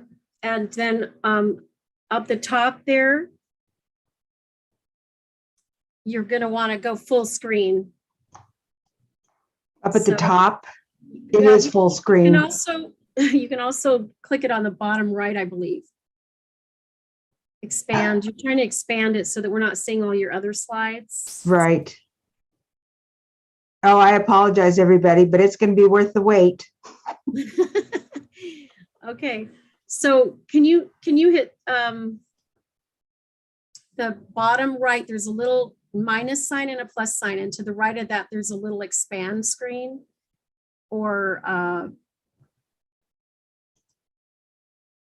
just to the left of the 100%, I believe that might be the icon you're looking for.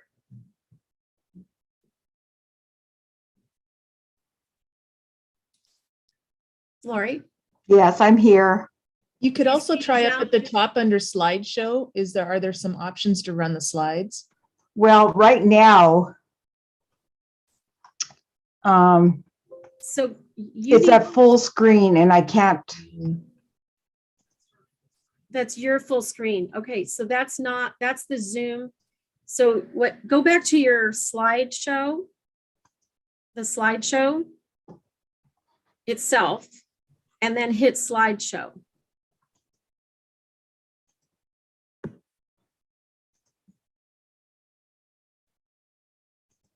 Oh dear. I'm at a loss. What are you looking at? Well, we can see our partial screen. So why don't you, Lori, top right-hand side, there's a minus sign, a box sign, and an X. Just click on the little box sign. It'll make it bigger, and we'll just go with that. Okay, I'm trying to do the box and it's not doing anything. Oh, then we can see the slides. They're just a little smaller than usual, right? Yeah. Let's just go with it, Lori. Introduce yourself. Let the samurai be your guide. Okay. So you might want to be on slide number 2 by this point. Okay, can everybody, I can't see anybody. So you're all going to be a mystery. But that's Start okay. your slideshow. Just start your presentation, Lori, and we'll just go with that. You okay? guys, at the bottom right of that right slide, there's that window that says to open up the slide. That's all you got to do because you're already sharing your screen. Just hit that at the bottom of your PowerPoint presentation. You see those little icons, and there's one with a single slide. When you click it, it'll take you to the slideshow. You know, all I have is stop share and you are screen sharing. You need to be in PowerPoint slideshow. Okay, here I am. I'm sorry. Okay, that black thing came up. Okay, now what Debbie was saying and I was saying, the bottom right-hand corner is a little expand screen. I have more. No, that you're in Zoom still. So go to your slideshow. Go to your actual slideshow, wherever that's living, PowerPoint. Well, the slideshow is on right now. Do you see the screen? You need to be in your own slideshow. You're in the Zoom picture of your slideshow. It's different. Okay. Can you see me? Yep. Okay. Shall I stop the video? That won't change anything. It's not about that. Just maybe Lori, just can you go ahead. see? I don't think your she own can. PowerPoint? Yeah, I don't think she can see her own PowerPoint at this point. Oh, I can you see not? my own PowerPoint. Well, okay, perfect. Everybody Pretend can like you're see just the PowerPoint, so let's just go with it. Even if No, I'm sorry. Yes, I see my own PowerPoint, which is full screen for me, but I cannot figure out. I can see myself, but there's going to be an exercise where I'll want to see people, but we'll get there later. But why don't we just start, Bettina? She can see this PowerPoint. We can see it. Yeah. Okay. We'll just go with that. Can you operate it? Yes. Okay. Okay. Slide 2. Okay. Well, welcome everyone. My name is Lori Segal-Whaley. I am also known as the Samurai Woman, and you will see from this presentation why I call myself the Samurai Woman. When I was 9, Joe Willis tripped me, punched me in the gut and said, "You're a fat, ugly Jap." And after that, I wanted nothing to do with my heritage. I didn't even go to Japan until I was 28. And then in 1982, my husband and I went to Japan and met the rich cousins on my father's side of the family. They gave me a copy of the Sagawa family tree and our family crest, which had 3 swords and 3 leaves that looked like hearts. And I said, "Domo arigato gozaimasu." A few days later, we went to the Jidai Matsuri, the annual historical parade in Kyoto with over 2,000 people dressed in period attire. And there she is, Tomoe Gozen. I didn't even know there were female samurais. She was so strong, regal, and that image left a deep impression on me. Then a few days later, we packed away our goods and my heritage but later in life, there's our family crest. I did later in life, and then in 2005 and 2007. Your slide did not change. Oh, that's okay. I don't want it to change quite yet. Oh, okay. But we could. 2005 and 2007, I was rear-ended twice, the second time in 18 months. I was so messed up, I couldn't think straight, suffered chronic pain, mild traumatic brain injury, but there was nothing mild about my condition. Reading at a 7th grade level. In fact, I endured over 1,000 appointments in order to regain wellness. Then I started thinking about that female samurai warrior and that image that she had. And I thought, there's something about that. So I started researching.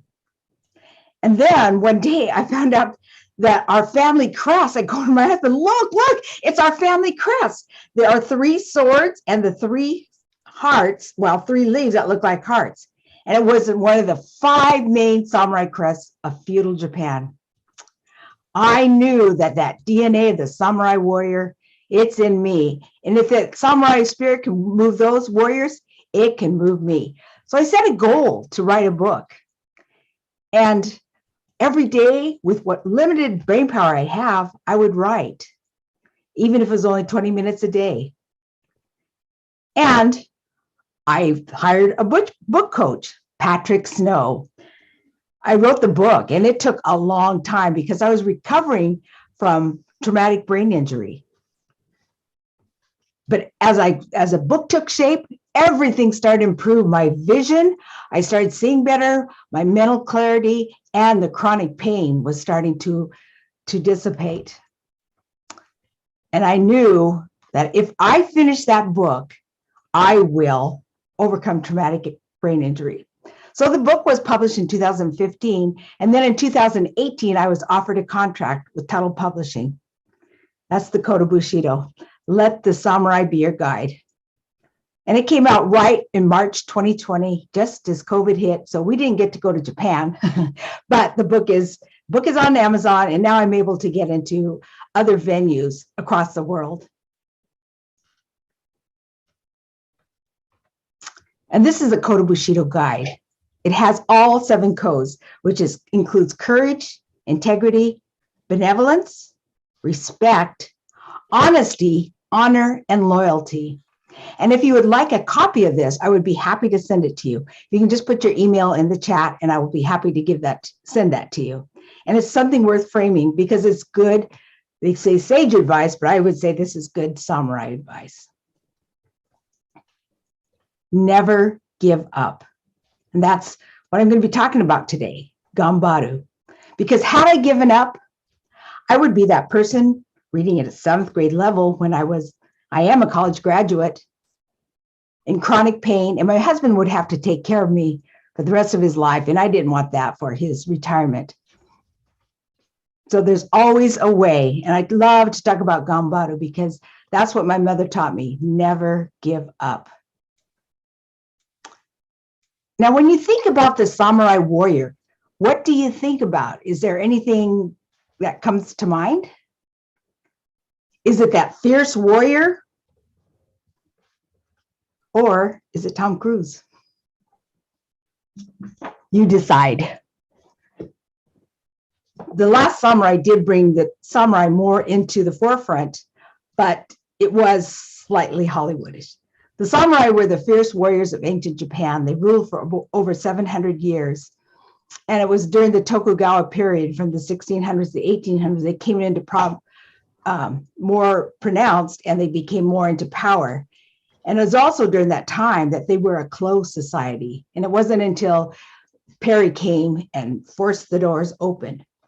But then also around that time, the shogun said, no more samurai, no more sword. So that means that the samurai had no position in the United States. I mean, in Japan. So I believe a lot of them came to the United States because they didn't have a profession. So the samurai warriors, to me, were awesome warriors because they were both the left and the right brain. They practiced the martial arts. They were fierce warriors. But then also on the right side of the brain, they were the teachers, poets, artists, and philosophers. So here it is, Gambaru. Try your hardest, do your best, never give up, and go for broke. And that was also the motto of the Nisei soldiers during World War II. And I'd like to introduce you to a modern day samurai warrior, Chune Sugihara. He was born on January 1st, 1900, an auspicious day in itself, born to a middle-class samurai family. And he kind of favored his mother's side of the family. He loved languages and he loved art and wanted to travel the world. However, his father had different plans for him. His father wanted him to be a doctor. However, he did not like the sight of blood. So how could one become a doctor? He was obedient. He went to the test in Korea for the medical school. However, he did nothing. He didn't take the test. That means I was here, but I did not take the test. So that means he intentionally flunked the test. His father was furious, and at that time, his obligation to him ended. He had to fund his own career in college education. So he went to Waseda University and also answered an opportunity from the Japanese government. He became a diplomat from Japan to Lithuania right during the war. But prior to that time, he also was part of the Japanese army, but out of protest, he quit, which was almost unheard of because he did not like the way that the Japanese were treating the Chinese people. So you see, he was a maverick. He didn't go with the norms. He followed his heart.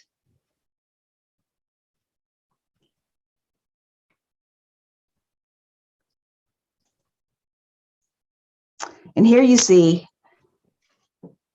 the Polish Jewish refugees that came to his office. And there, as things were tightening, Germany was taking more control. They wanted to escape annihilation. So they came to his embassy and they were pleading for their lives because they knew that if they did not get the travel visas, they would be part of the statistics. Over 90% of them were annihilated. So Sugihara had a decision in front of him. Did he write the visas? But he would need permission of the Japanese government. So he wrote to them, well, wired to them at that point. And they said, no, do not write those visas. He thought, one more time, I'll ask them, please, let me write those visas. The people are they're going to perish if we don't write those visas. And again, the Japanese government said, no, do not write those visas. They kept coming by the swarms to his office or in front of the consul's office and said, please, one more time, I will write to them. And the answer was no. So 3 times he asked the government. So he had a decision. Do I follow what the government says or do I help people? And he made that decision with the help of his family because he told them, always would teach them, put yourself in their shoes. What would you do if you could not? If you were in their shoes, would you help? Would you help the person on the other side? And what his oldest son said, Papa, you have to help them. They need to have lives just like we did. So for about 5 weeks, he wrote visas tirelessly, sometimes 18 hours a day, would write visas until his hands were swollen. His wife would massage them and do whatever she could because he didn't want her to be involved because she would have been implicated. This could have been their lives, their livelihood. It could have been imprisonment. So he wanted to protect her. And because of his courage, over 2,000 visas were written, including one yeshiva, the Jewish religious school, in its entirety, over 300 students. And because of his bravery, he was awarded Righteous Among the Nations.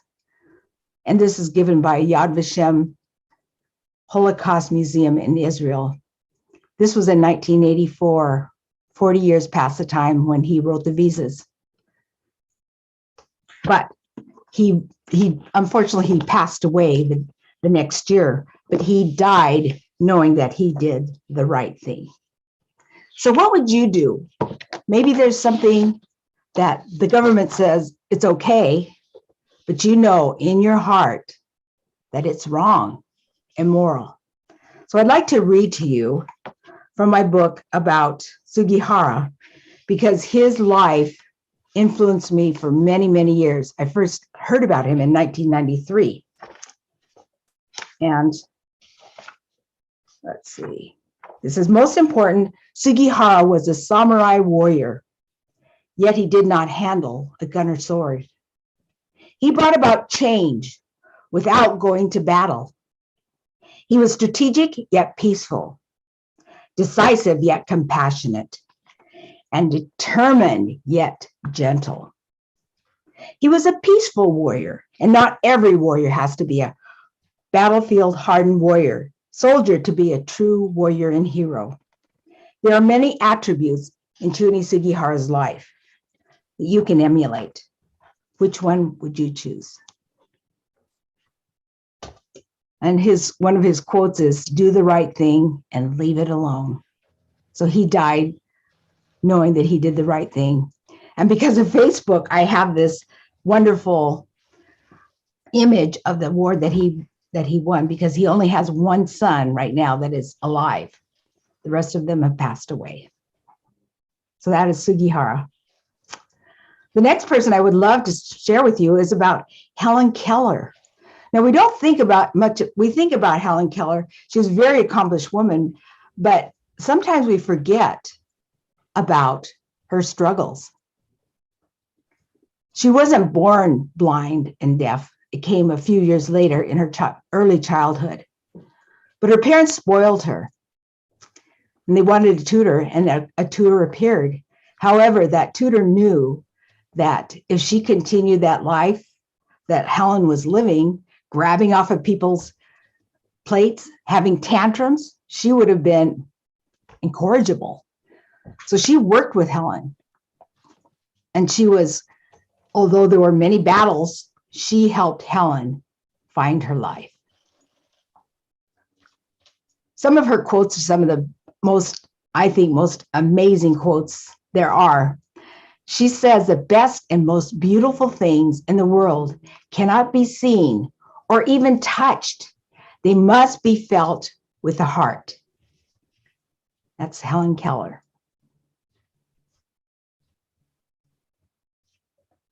I am just as deaf as I am blind. The problem of deafness are deeper and more complex, if not more important than those of blindness. Deafness is a much worse misfortune, for it means the loss of the most vital stimulus, the sound of the voice that brings language, sets thoughts astir, and keeps us in the intellectual company of man.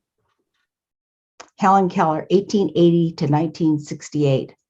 So for just maybe 15 seconds, 30 seconds, I'd like you to shut off the noise, close your eyes, and imagine Helen Keller's world. I can't see you, but you can see me, and I just would like you to do that experiment just so that you can just get a glimpse of her world. So I'll just start right now.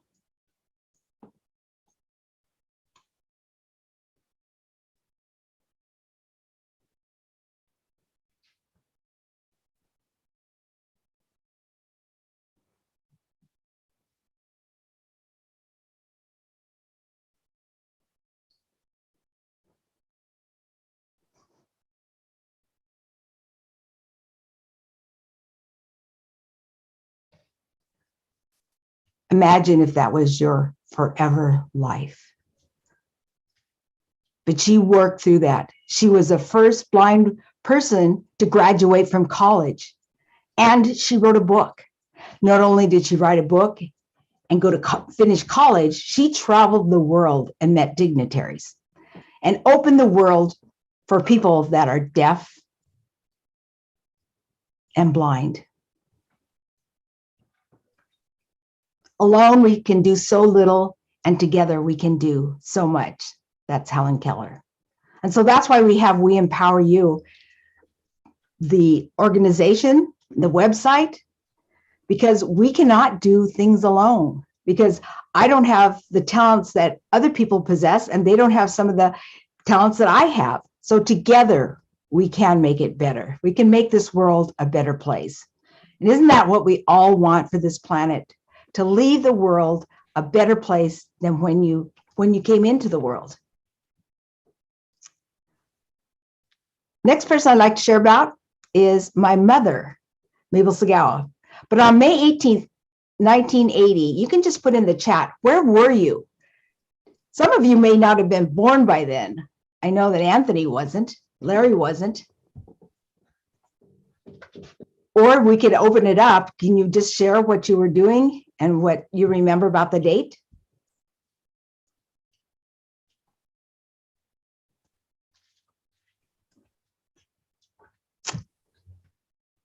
Does anybody want to share?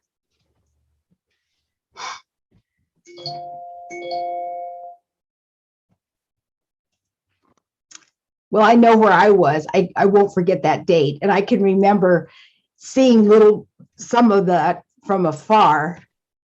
And the place where I was near Portland, and the roads were being closed. There was so much damage done to the roads there. Railroads, regular highways were devastated. Trees came down. We didn't know if we were going to make it back, but we did. And what was amazing is that there were very few lives lost, but they were given a bit of warning time to evacuate. So in spite of this tragedy or circumstances or natural disaster, something good can come out of it. And at that time, my parents purchased a piece of property, dilapidated nursery, dilapidated equipment, buildings, and a defunct business. And my father said, well, what are we going to do with this? Because that's what they did. They were farmers as well as investing in real estate. My mom says, I'm going to run it. My dad says, you don't know anything about running a nursery, a business. She goes, I don't care. I'm going to do it. And that she did. She worked tirelessly. I've never seen her. My mother works hard, but when she worked out for the nursery, that was her baby. She raised 6 children, and this was her chance to prove that she could do something with her life. And so she put her heart and soul into it. She worked tirelessly. She would canvass the nurseries. She would ask people questions. Where's a good place? What should I do? What should I buy? And she went all throughout within 100 miles of where she lived. She'd come home at night, tired, exhausted, but she was going to have that nursery. But the first week they opened, she thought, all I have to do is look pretty and come down to the nursery and I'll just be selling like hotcakes. Well, one day during that first week, the only thing she sold was one lonely geranium. Just one, not 2. Who buys one geranium, right? So that was her sale for the week, and she felt like quitting. She felt like her honor was at stake, and she wanted to quit. It's so easy to quit. It's harder to press through, as we all know, to reach and attain our goals.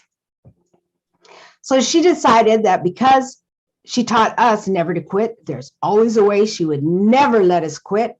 If we were sitting in front of the television, she'd go, oh, great, you can do some ironing, you can snap beans, you can clean out this drawer. There was never idle time because we lived on a farm, and I learned a lot, but I hated it. I just said, this is not my life. I don't want to live in the country. I don't want to get dirty, because when we worked out on the farm, we would have to go out and pick berries and have the water roll down our sleeves and go to the bathroom in an outhouse. Oh, it was horrible. But it taught me how to work, and I don't give up. That's one thing that I will say that my parents taught me. Never give up. There's always a way. But never giving up is one thing, but you have to have your intention and your desire. Is your desire to finish? Is your desire to win? Is your desire to make a difference in the world? If it's your desire and intention, you put your stake in the ground and you don't quit. It doesn't matter, because what would have happened if Thomas Edison would have quit before his successful invention or a successful try, what would have happened? Or what would happen to you if you were working on something and you just kept working and working and you felt like quitting, but you didn't? And that's what happened with me. I had that decision to make. I could have quit and say, well, that's my life. I'm going to be reading at 7th grade level. My husband will be my chauffeur, and I won't be able to have, shall we say, quote unquote, normal life. And I didn't want that. I didn't want that for him. I didn't want that for me. And I don't want that for my grandchildren, because I have 5 beautiful, adorable grandchildren, and I wouldn't have gotten to enjoy them. So we all may come to a point in our life when that gambadu, that try your hardest, do your best, never give up and go for broke, will be very, very was important and beneficial to all of your lives, because who wants quitters? The world is full of people. And you know, you even look around your house, sometimes you see little projects and things and that aren't finished and they're just kind of laying around. Well, we all have that, but the real important ones are the ones where, you know, we believe this is our calling. And my calling is to share about the Samurai Code of Ethics, taking that which I scorned and now I embraced, or making lemonade out of lemon. 40 years later, the business is still thriving. It is a destination garden center in the Pacific Northwest, especially Southwest Washington. And people drive from Bellingham to almost the Oregon border, Yakima, Spokane. I don't know about Spokane, but down along the coast, she has loyal customers that purchase her nursery stock, because she really prides herself in having unusual, but also the best, because they have their own greenhouses at my father's farm. And she is such an inspiration to me. And this was taken, I think, about 20 years ago. I couldn't be 40 years ago. And that's me right there, laughing with my brother. He's about 6 years younger than me, and my mother, and then my father. And my father passed away about last Thanksgiving. And almost to the day he died, he was working. He was fiddling and working with plants. So that never give up. And that's a Japanese philosophy too. They don't have a definition for retiring, especially in Okinawa. And I'd love to share with you about Ikigai, and that's what they do. So established in 81, and they're celebrating 40 years. And my brother now is my only surviving brother, and he's the one that's running the nursery. So remember Tomoe Gozen? You remember how she was a fierce warrior. In fact, they say that she could take on over 50 people at one time. And she didn't go alone. She didn't do battle by herself. And that's the same with you and me. We don't go to battle by ourselves because we don't need to. Right? We have people around us that can assist us. So it's like the yin and the yang. For every problem that a person has, there's somebody on the other side that's their goal, is to help them. For instance, we just heard from Debbie. People's goal may be having better health. They've reached a point in their life where they need to take care of their health. And so that's the one part. On the other side, you have Debbie there to help you.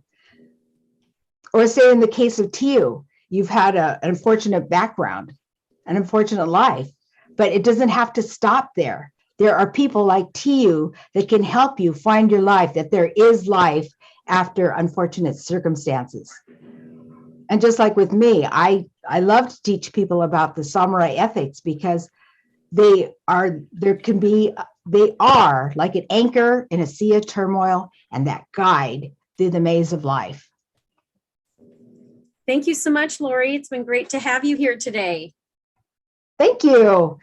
I hope you enjoyed it. And I'll put my information in the in the chat. And that's me. People ask if that's me. Yes, that's me. Okay, great. That was Go me, ahead and yes. stop sharing the screen, and we're going to bring Okay. up another shared graphic for our next speaker. And I'm going to just verify that Miko Lawson has arrived in the room. If you can just give me an audio there, Miko. I'm here. All right, fantastic. We'll make sure that you have co-hosting in case you actually need to show slides. Okay. So Lori, can you go ahead and stop sharing? There you go.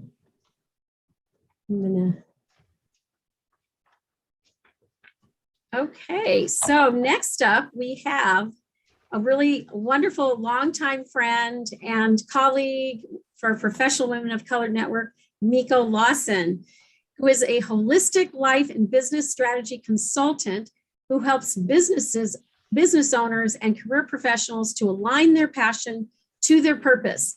Miko has over 15 years of experience coaching professionals through trainings, workshops, and classes focused on leadership topics, including personal and professional development. Miko's specialty is in assisting her clients to obtain high-level clarity in their inner desires and their meeting their goals in order to create a holistic and profitable pathway to success. Welcome, welcome, welcome.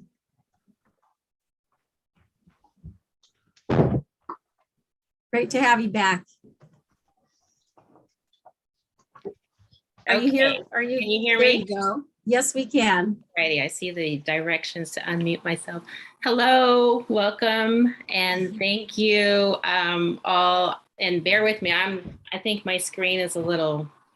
I'm trying to figure out my screen here, but thank you, Bettina. I'm so happy to be here, and hello to everyone who is in the space. This is so cool. I have been on this COVID journey, I think, like all of us are on, and trying to figure out how to navigate being in space with people. I am a hugger, I'm a toucher, I'm a people person. So it's been interesting. I want to ask everyone who is listening right now or watching, if you are at your screen, I need to know that people are here and engaged. So if you can click on the reaction button, if you can give me a thumbs up or a clap or something, so I know I have folks with me. I thank you, Aggie Clark. Thank you, Nigel. That's how I vibe. I can't high five anyone from here. So I just need to see that folks are vibing with me. I am going to talk today about being the game changer. I have been thinking about this a lot, and I really want to share a little bit of my experience and kind of share some encouragement as we are getting ready to enter into a new year. I just want to encourage everyone to be their own game changer. And so first, I'm going to read the definition that I found for game changer. Game changer is an event, idea, or procedure that effects a significant shift in the current manner of doing or thinking about something. Okay, so I have known for a while, quite a while, that it was time for me to up my game. It was time for me to raise my vibration, to elevate, to get on a higher playing field. And I was struggling with getting to that point. And one thing that I do know, or I do believe, is that when we are supposed to be playing on a higher level or raising our vibration, we will get something that will jolt us. And I was very worried about what that jolt might be. I didn't want that jolt to be, something drastic. And so I used to even have conversations. God, I know I need to get it together. Please don't slap me too hard upside the head with something crazy. And I think that we all got the same jolt when COVID hit. COVID happened to come at a time when I was beginning a journey of transformation in my life, my personal life, in my relationship. And COVID came, and I think it just sat everyone down. And when we sat down, it gave us the opportunity to start looking at what we had been doing. So that gave me the opportunity to start thinking about, I haven't been playing at the level that I know I should be playing at. I haven't been operating in the way I know I should be operating in. And so I started, towards the end of 2019, I started what I call my transformation journey. And so as I started thinking about that, I started, again, like I said, thinking about this concept of being a game changer. I love sports. I'm not a sports professional. I know a bit about sports. So for those of you who know a lot about sports, you will see I'm somewhat limited in how much I know. And for those of you who don't know a lot about sports, you'll probably be a little impressed with how much I know. But I love basketball. I love football. I just love sports. I love to watch it. I love the idea of sports. And I love the concept of the game changer in a sport. So when I think about game changing in our personal or professional lives, I'm sure all of you have heard many quotes about, games. So life is a game, or how you play the game. You may have a favorite quote, you may have a quote that you don't like, but if we think about it that way, your industry, what industry you may be in. For those of you who can, in the chat box, if you can type in what your industry is, I would love to see some of the industries you are all in. But your industry, okay, if we look at your industry as a game, knowing, first of all, what game you're in. So knowing that I'm in this space or in that space, if you are actually playing a sport, you've got to know what sport you're playing if you got to know that sport to be able to be in it. And so it's really important to know the game that you're in. I have coached women who have been in the workplace, and they just took the job because it was a job. They weren't clear on the company. They weren't clear on the culture. They weren't even fully clear on the industry or even connected to the industry. So it's really important to know. So I'm seeing some of you, I see small business consulting, healthcare moving into consulting, recovery coach. That sounds very interesting. Planning events. So knowing that game. And so you have to be clear on what that is, or else you're not going to be a very good player in that game, let alone be a game changer. And I see too many people who are in a field or in an industry, and they're not even either connected to it. It's not part of their purpose. It's not part of what they're interested in. They're just doing it just to be doing it. So you need to really be clear on what game you're in or what game you want to be in. But even as you drill down into that game, knowing your game. So I may be in an industry, I may be in consulting, I may be, let's see, what else? I think, Deborah, you're a recovery coach. That sounds like you're very clear on the game that you're in. So really being able to have that clarity of what you're in, what you're doing. And a lot of times what I tell people when they can't really figure that out, think about your end game. What's the outcome? What is it that you're looking to get to at the end of the day? And begin to fill in those blanks to get to that space. I think we're all familiar with the story of Ray Kroc, the founder of McDonald's, who really, when he drilled down, he's not in the burger game. He's in the commercial real estate game. McDonald's being one of the largest commercial real estate owners in the world with $30 billion in real estate holdings. That's what McDonald's game is in. Now, the game that their personal game is sits inside of is what we would think of as fast food or that industry, but they're really clear that it's real estate. My background, I have a networking organization, the Professional Women of Color Network. I got very clear that this really is a marketing platform. And yes, we connect, yes, we network, but I've created a platform where people can market themselves to their customers, their ideal customer, marketing to one another, marketing to the larger companies and corporations that are interested in doing business with women of color. And it's not just coming together to network, although that's extremely important. Let's see, I hear some feedback. Kevin Henry. No, I'm going to mute all, and so you'll have to unmute yourself. Oh, okay. Okay. So when I think about knowing my game, or when you think about knowing your game, first of all, having that clarity around what your game is. What are you doing? Who are you doing it for? And why are you doing it? Another thing that I think about is the teams that we build around us. So going back to sports, Russell Wilson, our beloved Seahawk quarterback, he shared recently that he spends $1 million a year, he invests in himself, for his self-care, for his health. He has a performance team. He has massage. He has hyperbaric chambers, all of the things that he needs to excel in his field, in his game.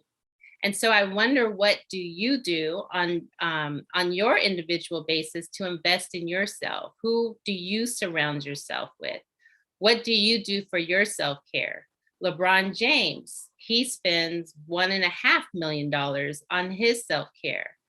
And that's not just, although it does include massage and what he eats, but it also includes, his team, his staff that travels with him, that helps him to excel and be the best that he can be in what he does. And so I think about, what do I need to do to be in shape? I recently just started with a trainer. My husband and I have been going to a trainer for a few months now. And I don't know why I haven't done this sooner, because it has increased my energy. It has increased my confidence. I'm sore. I sometimes want to punch my trainer, but when I feel the kind of the aches and the pains, what I recognize is these are muscles I didn't even know existed in my body, but I am taking care of myself. I'm making myself stronger. I'm making myself more fit. And that helps me with my confidence. That helps me mentally when I'm talking to myself when I really want to stop. It helps me mentally to go forward. And then it helps me, that translates for me in confidence with my business and with the things that I'm wanting to do with my business. And so making sure that we're taking care of ourselves on all levels, that we're making sure we're investing in being in shape and taking care of our mental well-being and taking care of our physical well-being, that all makes you a better professional, whether it's in your business or whether it's in your company, if you're a career professional. And then also building that team around you, having a coach, having a trainer, even having someone who's nowhere in your industry, but can see from the outside looking in, who can see your vision and who can listen to what you have to say and then reflect back to you what it looks like to them.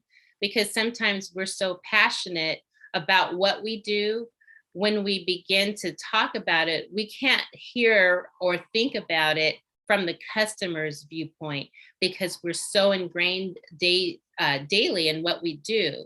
And it helps to have someone outside of you be able to hear it and repeat back to you what they see, where they're confused, what they hear, what their questions may be, so that we can perfect that much more what our vision is. So being able to take that time to make sure you're clear, make sure you are in shape, and make sure you're building your team. One of the things that I love to do is listening to someone's vision. listening to what it is they want to do, what it is they're trying to do, and what their challenges are. And I love to kind of listen. I do that tunnel vision. I look at all of it, understand what that end game is, and help create that clear path toward it. Because what we do, particularly when we've been dreaming of something or have something that's our vision for so long, we can complicate it.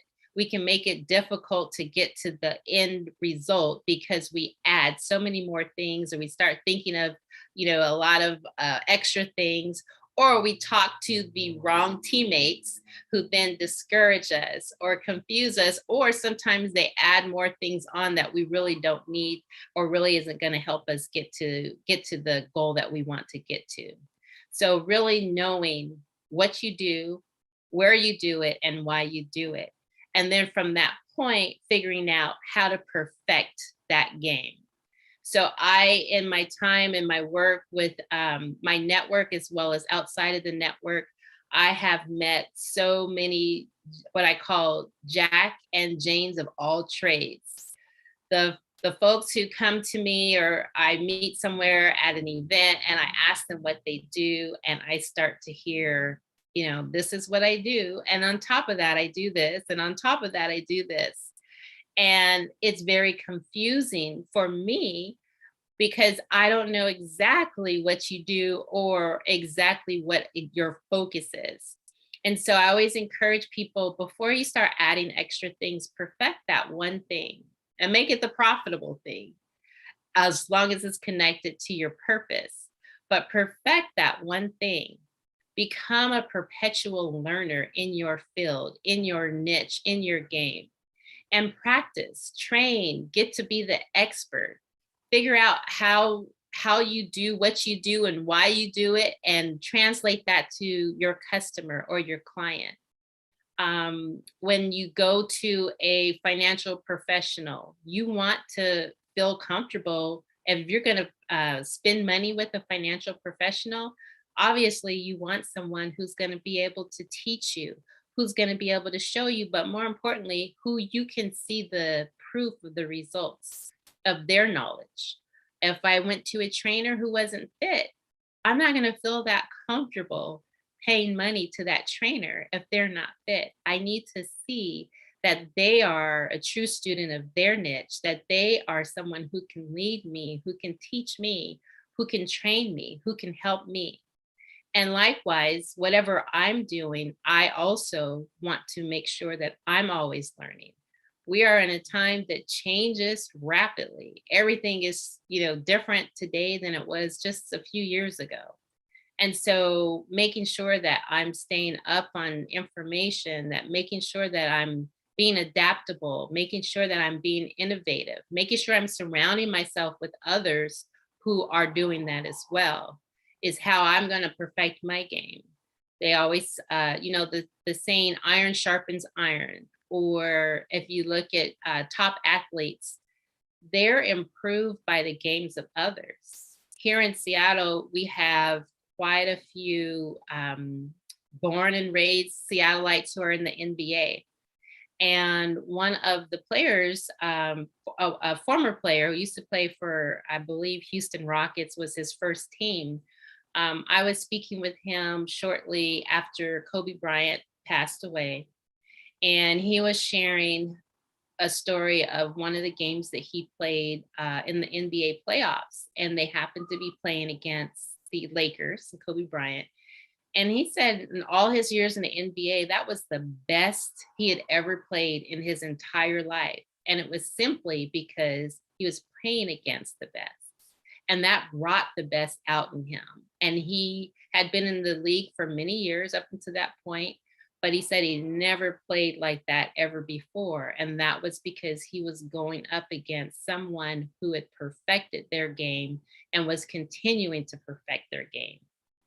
And so in all that you do, make yourself the expert, make yourself the knowledgeable person.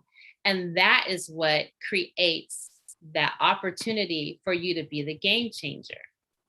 Because when you're playing at your highest level, that's where transformation occurs.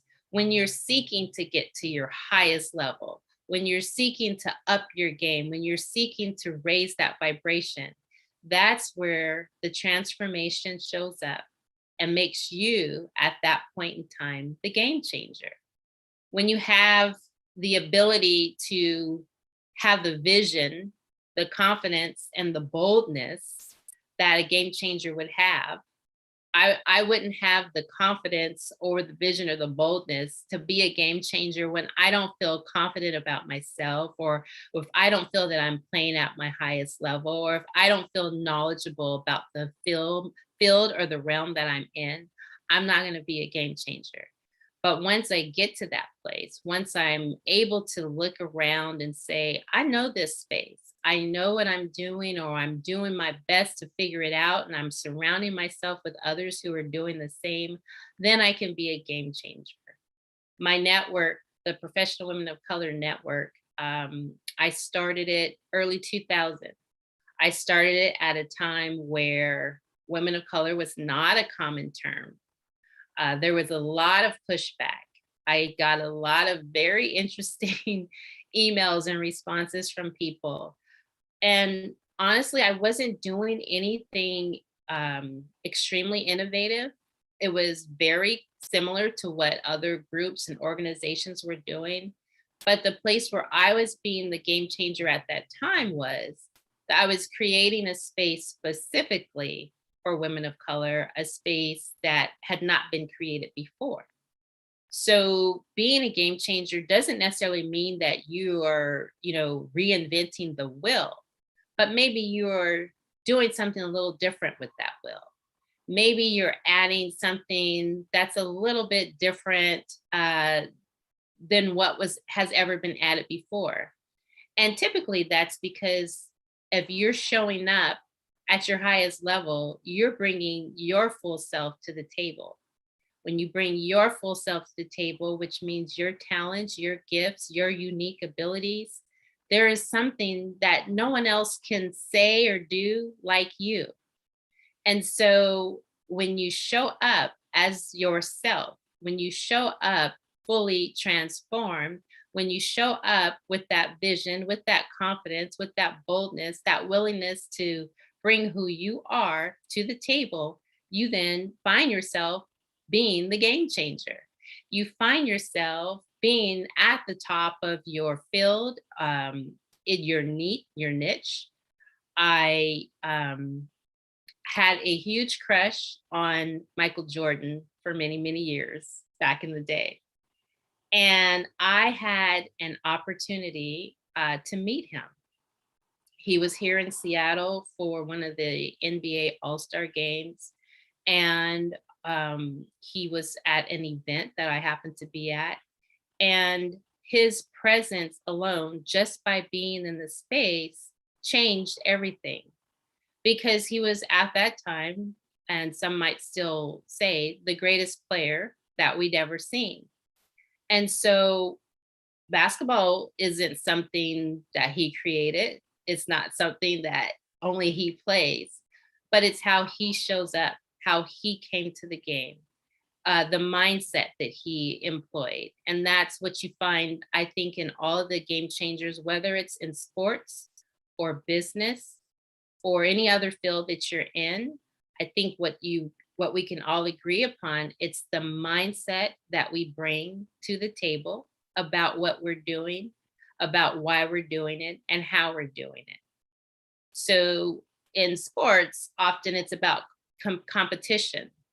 In business, often it's about competition. In your profession, I think it's more about skill and moving your company forward.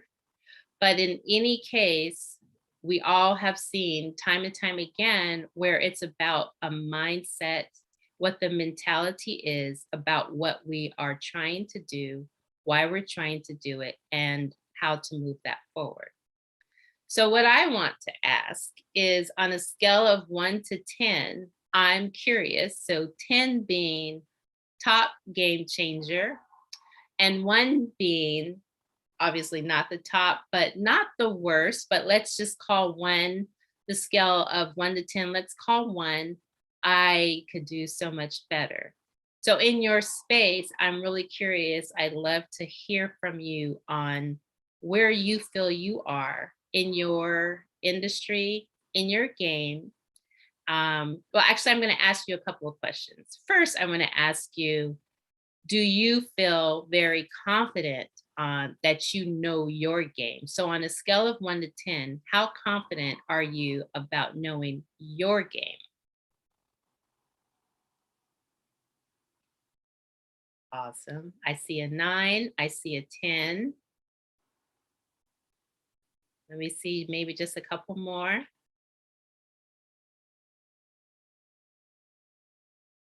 10, 7, 9. Okay, I've got game. There's nothing but game changers in this room, I see. Now, on the scale of 1 to 10, I would like to see, in terms of perfecting your game, how would I ask this question? Let's just do a yes, no. Let's say, do you feel there's still room for you to perfect your game? Yes or no?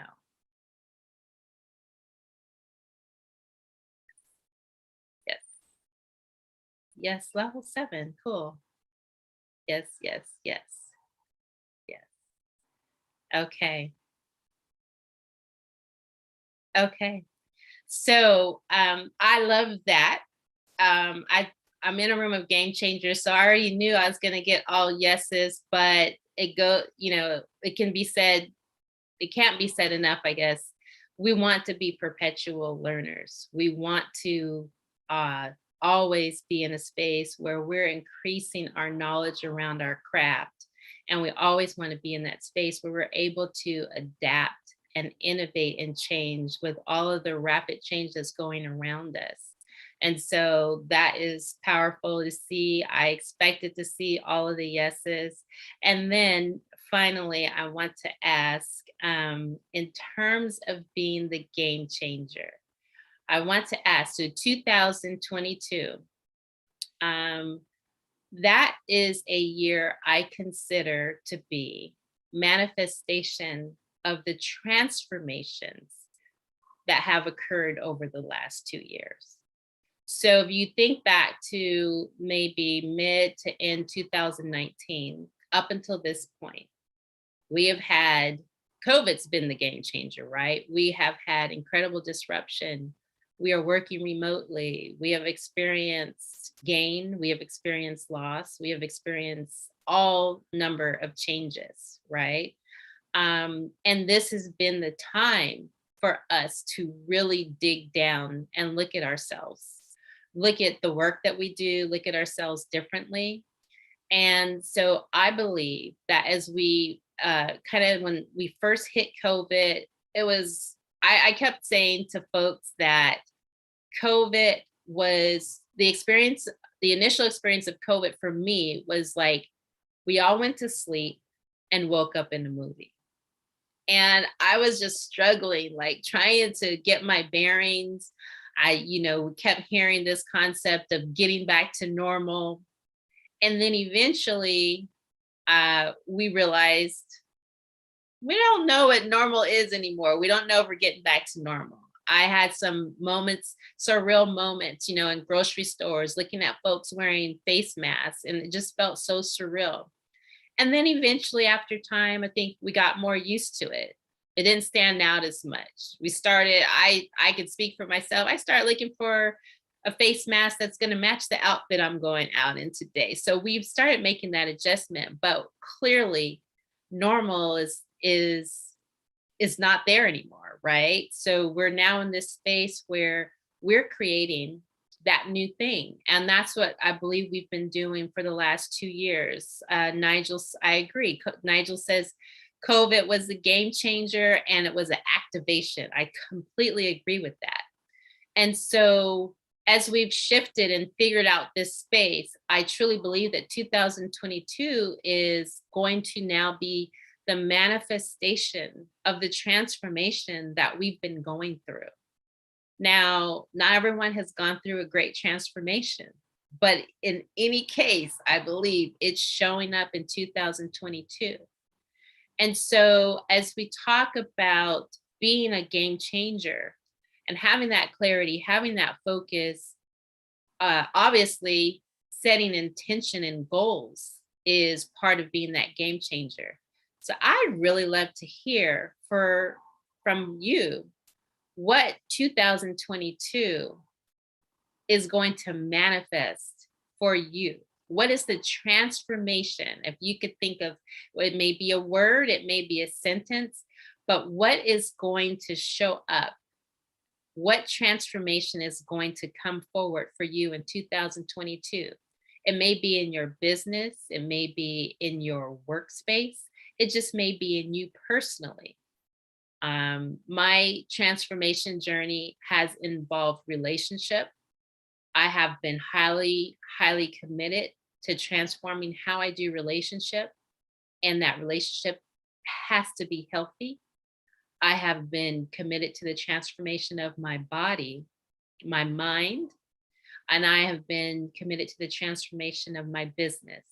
So I'm curious to hear from you all what your transformations in 2022, where you are going to be the game changer, because I want to watch that. I want to see that in 2022. I want to be connected to you. Just as Deborah said, connection, collaboration, and community. Mia, entrepreneur. Now, does that mean full-time, 100%? I'd love to hear that. Deborah, when you say connection, collaboration, and community, what does that mean for you? Yes, Mia said she is full-time entrepreneur in 2022 and leaving her 9-to-5. And I affirm that with you. And so as you are looking at how you're going to be your game changer in 2022, I want you to think about how you're going to shift, how you're going to show up differently, how you're going to raise your vibration. You all have said you can perfect your game even more. So what space are you going to do that? And where are you going to show up as your game changer? Unleashing of the change angels. Oh, I need to hear more on that, Nigel. That's powerful. Committed to transformation of living in the present. I need to take this in. Hold on. Barbara said she is committed to transformation of living in the present and setting her attention on her intentions. So powerful. Transforming your business from government contracts to private practice. That's awesome. So I could get lost in reading these transformation and manifestation statements, but I want to say whatever it is that you're going to do, put that on paper, create your game plan, and be the game changer that you and we all need for 2022. I thank you so much. I am going to share my email with you. I'd be happy to do a 30-minute game changer session with you. I would love to listen to your vision, reflect it back to you, and share any insight or input that I might have. And I look forward to finding out what your game-changing plan is for 2022. Thank you for having me, Bettina. Oh, thank you so much. It was great to have you and to hear your message of power and changing and transformation. And oh my gosh, 2022 is going to be an amazing year. We've been through a lot together as organizers of women's organizations. And now, of course, we opened it up to all of the beings on the planet here. So thank you, bless you, and keep you well for 2022. I'm going to be bringing up my other soul sister and friend here to the stage. Let me bring up her card, and thank you again, Miko. With me today is none other than Janaki Sabri. And let me get her card up. Just bear with me 1 second.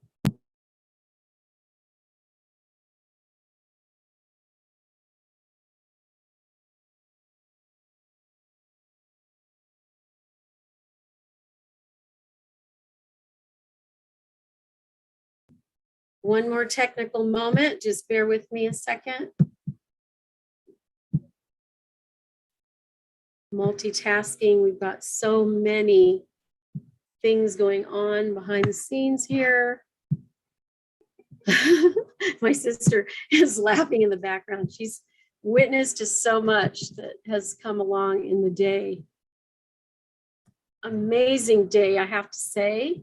And I couldn't have done it without the team that's here with me, actually, and the team that's outside of the house here as well. And okay, love it, love it, love it. It's going to happen for us. Janaki, make sure you are unmuted and here. I'm all in, Bettina. I'm just waiting. Waiting with an open heart. Okay, wonderful. So let's welcome to the stage Janaki Severi. Janaki is the principal owner of Managing Dynamics, and she is known as a people development champion.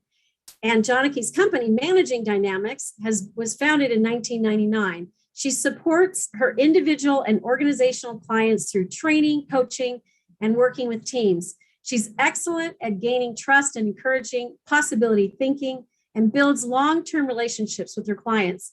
Janaki also works with individuals in life, spiritual, and wellness coaching.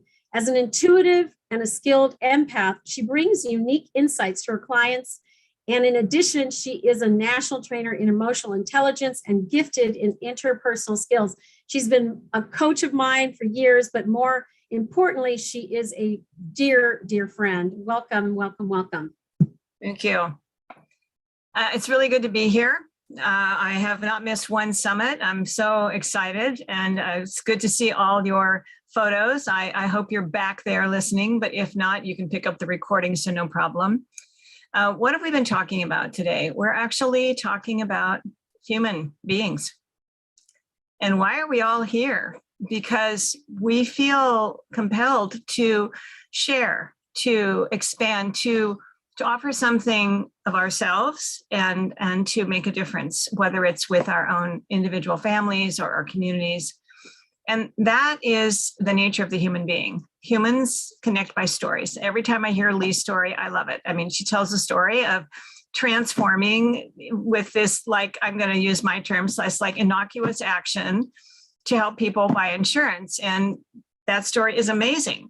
So what I'm going to talk about in the next 25-ish or 30 minutes, you also can go onto your chat and get my 2 handouts. It says Me to Everyone, and it says How to Tell a Great Story. And there's 2 handouts. So I want to talk about this first, and then I want to ask you to bring some paper, because I'd like you to start kind of thinking about your story, and you'll see what I mean in a minute, because I'm going to share some handouts. First and foremost, when we meet someone, after the formal introduction, and if it's from someone to someone, we normally share a bit about them, like Bettina did about me. At a social event, there's usually some, why are you here? How'd you get here? Who do you know? At a restaurant or someplace where it's literally 2 strangers, you know, have you eaten here before? Have you been to this town? Are you traveling? So we use story to establish some sort of connection. And people like people who are like them. So the moment we lean into a story, it's when it feels familiar, or the circumstances feel familiar, or you are someone I can connect to. Therefore, I'm interested in your story because you feel a little bit like me, and maybe I have a similar story. So I want us to all be thinking about whether or not you've written your book, or whether or not you're going to write your book. You know, what might your story be? And so there are some components that I want you to be aware of. So I'm going to screen share. I hope everyone can see these. If anyone can't, please let me know. So when you want to tell a story, you want to think about, what is your message? You know, who is my audience? Am I telling it in a social event where I'm networking for business? So is that my 90-second commercial? Am I telling it to an audience from the front of the stage? And I'm an atopical speaker, meaning I spoke at the Washington Finance Conference for 6 years as the only non-finance speaker. And I spoke on things like communication, team building, memory, etc. And so my first out of the gate after I was introduced was to establish value. And I usually had 100, 250 to 200 people in the audience because it was different than finance and they were curious. But I had to connect it to me and to them. So when you start with your message, it has to flow from these questions. What is the message I want to share? And why? Why do I want to share it? What's important is that you tell stories about your experience. That you cannot get wrong. Sometimes people tell stories about someone else, and then you have to deal with permission, you have to deal with getting it wrong, and your perception of their story may not be the same that your listening audience might have. So if you tell your own experience, then you're vivacious, you're connected, you can answer questions, you're engaged, it matters to you. And so that becomes the part that the person who's listening gets connected to. Your enthusiasm, your aliveness, your revealing of something that maybe they never knew or suspected about you, or that was very unique in the world. And you're going to give this talk or write a book about this unique experience. So you make this your own experience and you tell it in such a way that people feel very connected to it and they feel connected to you in the telling. One of the things that's important when you're telling a story is that you resist being the hero. And what do I mean by that? When we're telling a story, it has a lot of I's in it. I did this, I did that, I did this. And that's natural because it's a story. But sometimes if we're not a little bit cautious, it can sound so full of us that people can't see themselves in it. So you want to make the story global enough that although you're the central figure, the events that are happening could happen to a lot of people. Like you're telling a story about helping a child overcome something. And if in that you talk about how many things we overcome in life, how many things you've overcome, who this child was and why they're important to you, why you want them to overcome this, who you are to them, then the story becomes very rich. It has lots of components. And then I, as the audience, think about, oh, are there children I could help? Or maybe, I'm going to remember who helped me. Maybe this will have me write a book about my grandparents who helped me. And because of what they did, I am now this person. So as you're in the audience, start thinking about, are there stories that you probably are already telling to people you care about? They're the ones where in a conversation you say, oh, this changed my life. Or, oh, gosh, when that happened, I saw the world entirely differently. And those are the stories, because they impacted you. One, you have lots of color and you have lots of memory, lots of detail. And so it's important that the story you tell is emotionally connected to you. It's not a flat repeat. It's actually got a lot of high conversation tone, a lot of rich description, a lot of connection. In that story, you want to highlight some kind of struggle. I don't know how many of you know this, but I'm a drama major. That was my first degree. And in theater, we study themes. We study man against himself, man against man, man against nature, man against a struggle, man against God, man against commitments. So there are large themes that the human experience lives in, and they usually involve struggle. And that is what defines us. It is the struggle, which will always happen, is common to all of us. The definition of who you are is how you rose to, responded to, walked through, worked toward changing this struggle so that it became something meaningful for you and didn't completely devastate you. So when you have this struggle, you want to be able to talk about it in a way that the audience can connect to it, but not so much detail that they will feel overwhelmed and not be able to see how they connect. It's like when you go to a social event and someone starts telling you something that you're pretty interested in, and pretty soon they've taken it down to something so minute in the topic that it's smaller than you are capable of following because you don't know the topic that well. So when you tell your story, tell enough to keep people engaged, so that no one's left out because it's too technical. And that happens a lot with speakers as well. People who are giving technical talks will very frequently give more information than the audience needs, and it'll shut them down. So the brain is very interesting. The brain likes to listen at a certain rhythm and have a certain amount of interest to keep it engaged. If we talk too fast and we go like this, then the brain gets really tired, it shuts down because it just can't keep up with you because you're talking too fast. And if you talk really slow, the brain also shuts down because it's so boring. And that can happen in a story. I've read books that at the beginning sounded so interesting, and then I realized about 3 to 4 pages in that every story was so detailed, every breath a person took, I was exhausted trying to get the theme of the story. So highlight your struggle, make sure it's something that people can relate to. And it's okay to say this is hard. People like knowing it's hard because if they can relate to it and you could do it, maybe you're the least likely person to climb that mountain. Or maybe you're 85 and you take up yoga and you go to senior yoga training and you become the world-class senior yoga trainer at 90. That's a big story, contrary to a 20-year-old taking yoga. So in this struggle, there also has to be some sense of an embedded message. It can be, you can do it, I did it. It can be, anyone can do it. It can be things like this are important, like helping people recover from trauma or helping a child feel good about themselves when somebody was unkind to them. We all have moments where we need somebody that can step in and help us. And maybe your story is when someone stepped in and helped you and what that allowed you to do or how that allowed you to be changed. It's also important to keep it simple. And by simple, the language has to be comfortable for the audience. If it's too sophisticated, too many jargon words, too much industry words, they will shut down. And if it's not interesting, it will shut down. So emotion, minute details that give the feeling for something, but not so much I get lost, are really, really important in you telling your story.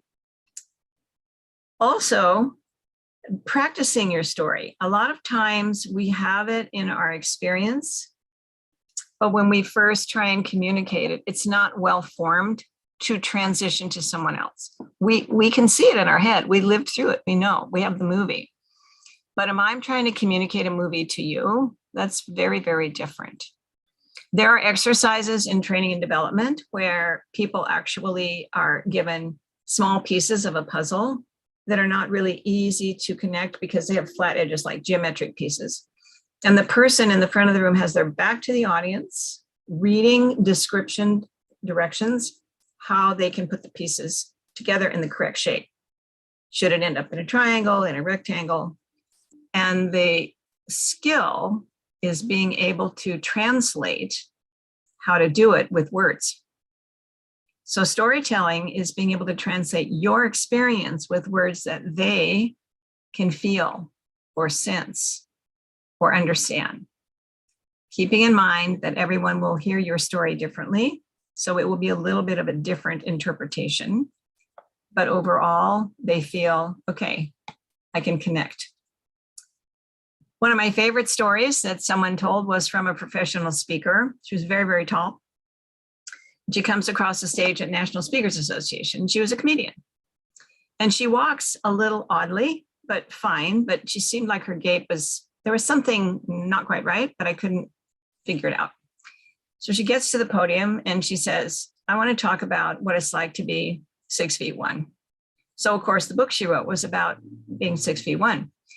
But this micro moment of her story was, let's talk about nylons. Now, maybe you don't wear nylons anymore, but there was a period of time where any woman who was trying to be some kind of in the know, cool dresser wore nylons.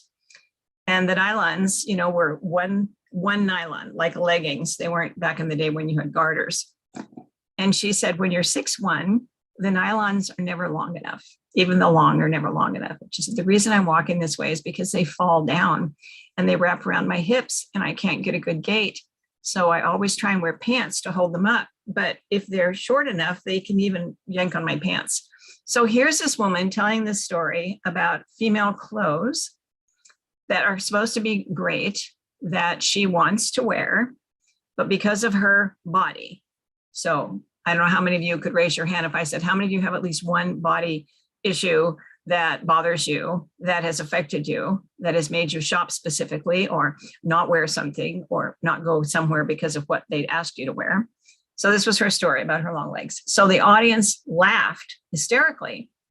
And then she said, in my book, I have all the things I've learned from other people about being tall or their height or their body. And so she took the story from her direct experience of being tall and awkward and things were difficult to the stories of people carried about their body. And so everybody ran about the book because everybody had a body and everybody wanted to know. So it's great. It's a great metaphor. So also this practicing making perfect, tell your story, think about who you can tell. The reason is sometimes you can tell it to a close friend and you do have private humor. And the way you tell it to that close friend, it totally works for the two of you. It might be teasing language. It might be a little self-deprecating. And so they know that you're not putting yourself down, but you say like, as you know, I have issues about my feet or something like that. But if you're telling it to the larger audience, you have to audience proof it for a stranger because they don't know you. They're just reading the story without any relationship to you. So they're going to read it looking for the words you use as the connection and the feeling of the experience that they also can connect to. So if your words and the feeling aren't something they can relate to, the story won't work for them. That's why you tell your story a lot. You know, you tell it to friends, you tell it to strangers, whatever amount of your story you want to tell, and start doing little storytelling testing to see kind of how people seem to be more enjoying it. What is the way that they seem to really like how it's explained? It makes me think of in England and back in the day where they had courts, they had people who were the storytellers of the court. Sometimes they were called bards, sometimes they were just storytellers, but they sang and told the story of the king and the victory and what just happened. And if they told it wrong, if the king didn't like it, they got killed because the words they used were not how the king wanted his story told. So clearly they had not story-proofed the story with the king. And although maybe the audience laughed or thought it was a great description, if the king didn't like it, that was the end of that. Not only was that story never told, you were not around to tell any story at all. So make sure your story is never going to do anything that offends the audience. Even if it's your truth, don't be so specific because what is something you could share about recovering from addiction or about having had a sexual aggressive act, maybe they can't receive that much information. And so sometimes we have to be a little bit mindful of what your target audience can receive. Even though you have more to tell and more detail, they cannot hold that. So if you look at these principles, the bottom, do consider your audience. Choose a framework and details that resonate with your listeners, because ultimately you're writing a book to sell it, to share it, to give to the world in a way that your personal story is uniquely capable of doing. Identify the moral or the message you want to impart and find inspiration so that when you talk about it, when people ask you about it, it remains a beautiful story for you. Don't assume you are a good storyteller, because we all have to have some practice. And don't assume the story that's interesting to you is interesting to everyone else. Remember not to give yourself the starring role, because then no one can see themselves in the story because you're so giant in it that they will compare themselves to you and say, well, I'm not that person. What you want them to say is, oh my gosh, if you could do it, I could do it. But if the you who's doing it is so bigger than life, they're going to possibly get intimidated. And then don't overwhelm people with unnecessary details. So I'm going to stop at this point and just ask, does anybody have any stories? Because the next section, I'm going to have you actually write an idea that you want to write about your own story, just to kind of play with it. So does anybody have any questions?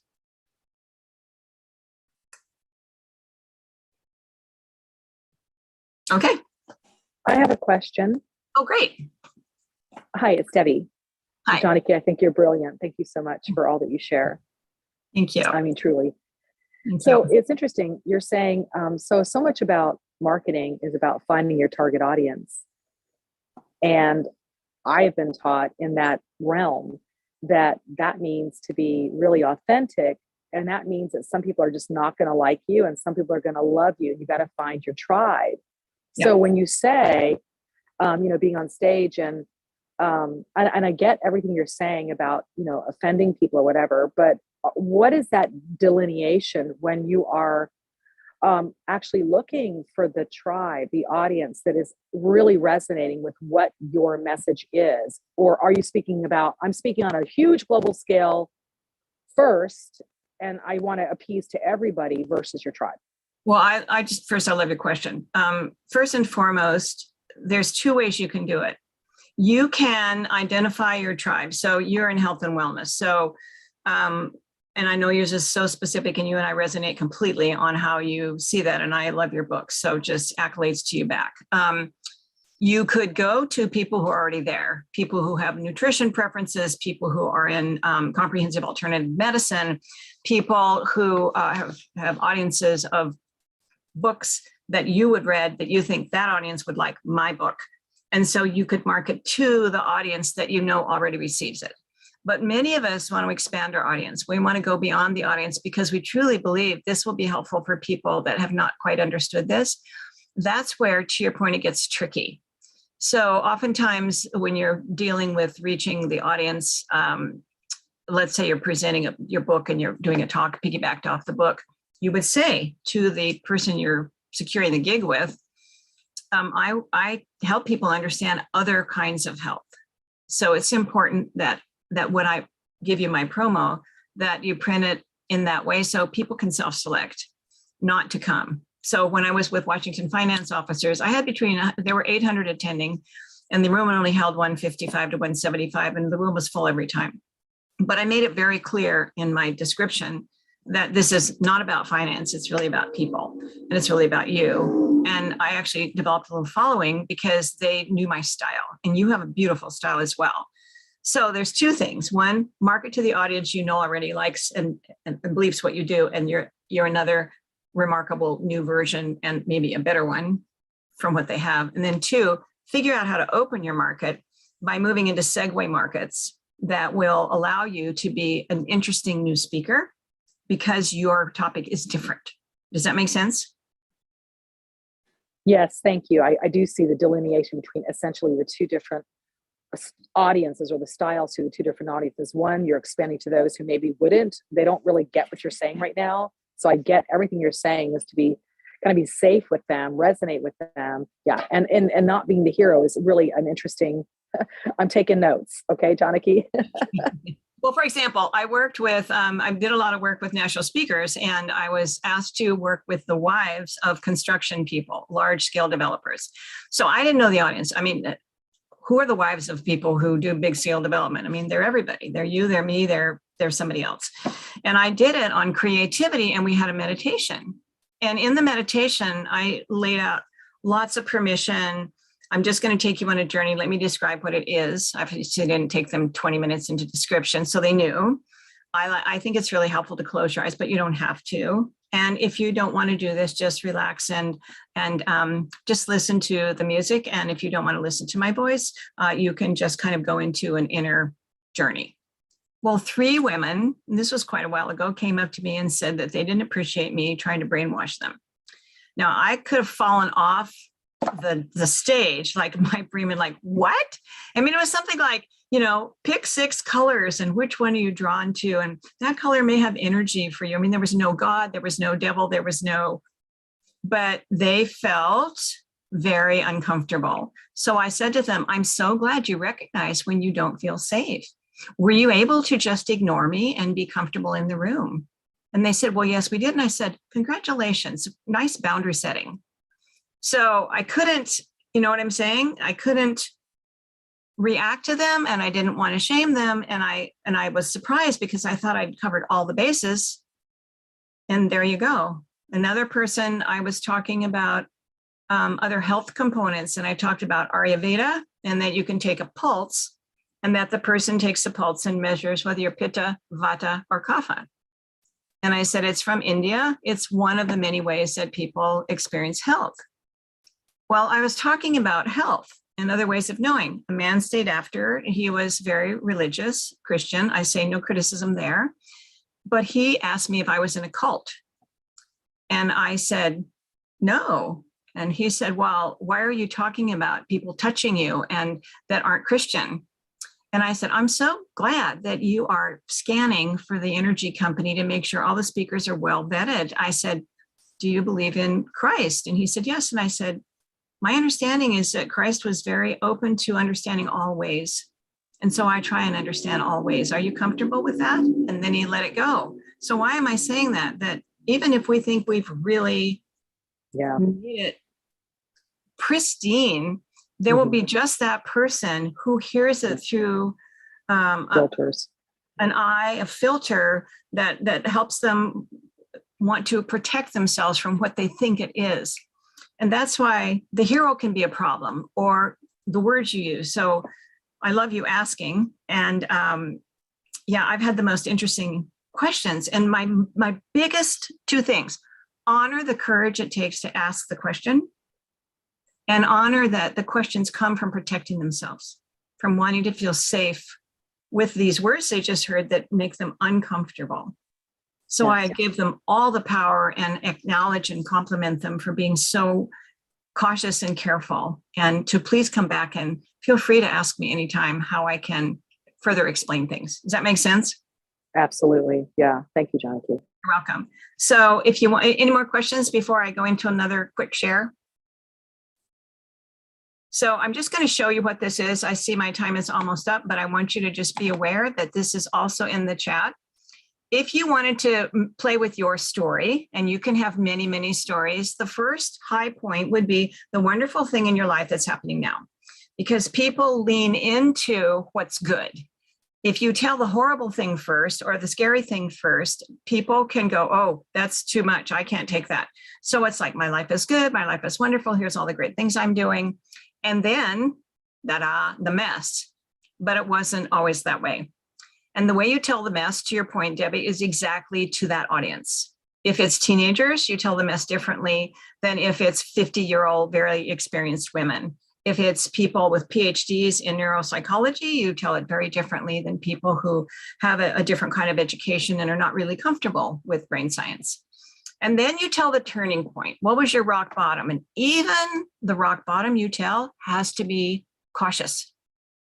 Because if I go into how I was sexually blah, blah, blah, blah, blah, and I give too much detail, I can lose everybody in the horror of my experience. So it has to be gently shared enough to help them know how painful it was, but not so much that they relive it and feel it's too much for them to even read the book.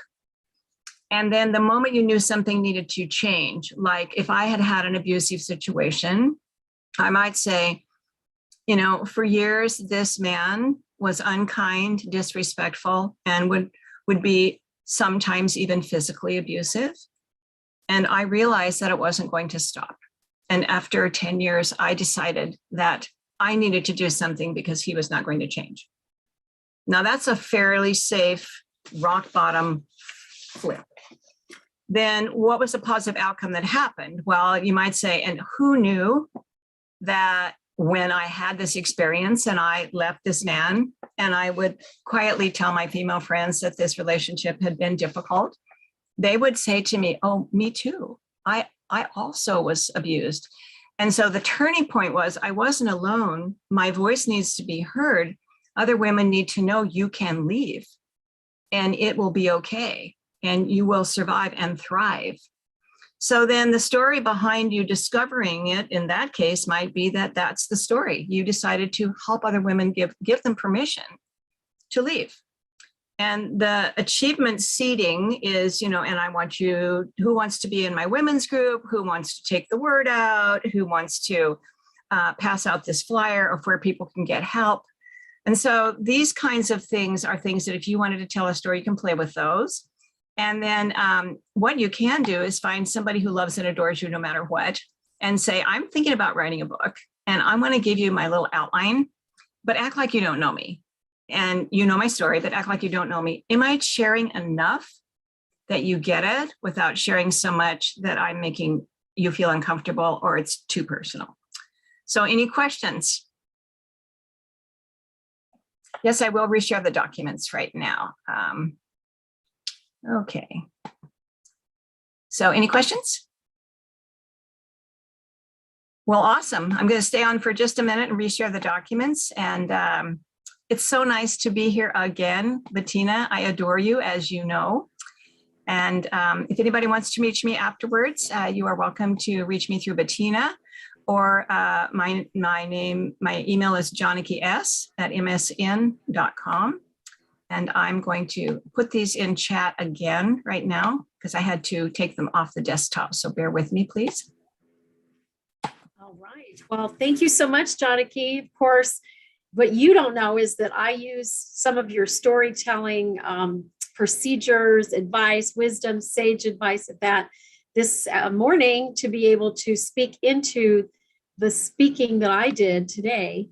Great. And I had uncovered a 8-part formula, which we didn't go too deep into, with a speech that I helped Barbara Ozeda write, who was in the audience earlier, maybe still is here. Oh, there she is. And I was like, this stuff works, and to tell a story in a manner where you're able to inspire, motivate, folks with your story, it can be very, very powerful. And thank you so much for your presentation. And you've just dropped the documents into the chat. If anybody wants to get those that is watching on YouTube or on Facebook, even later from today, where would they contact you to get those?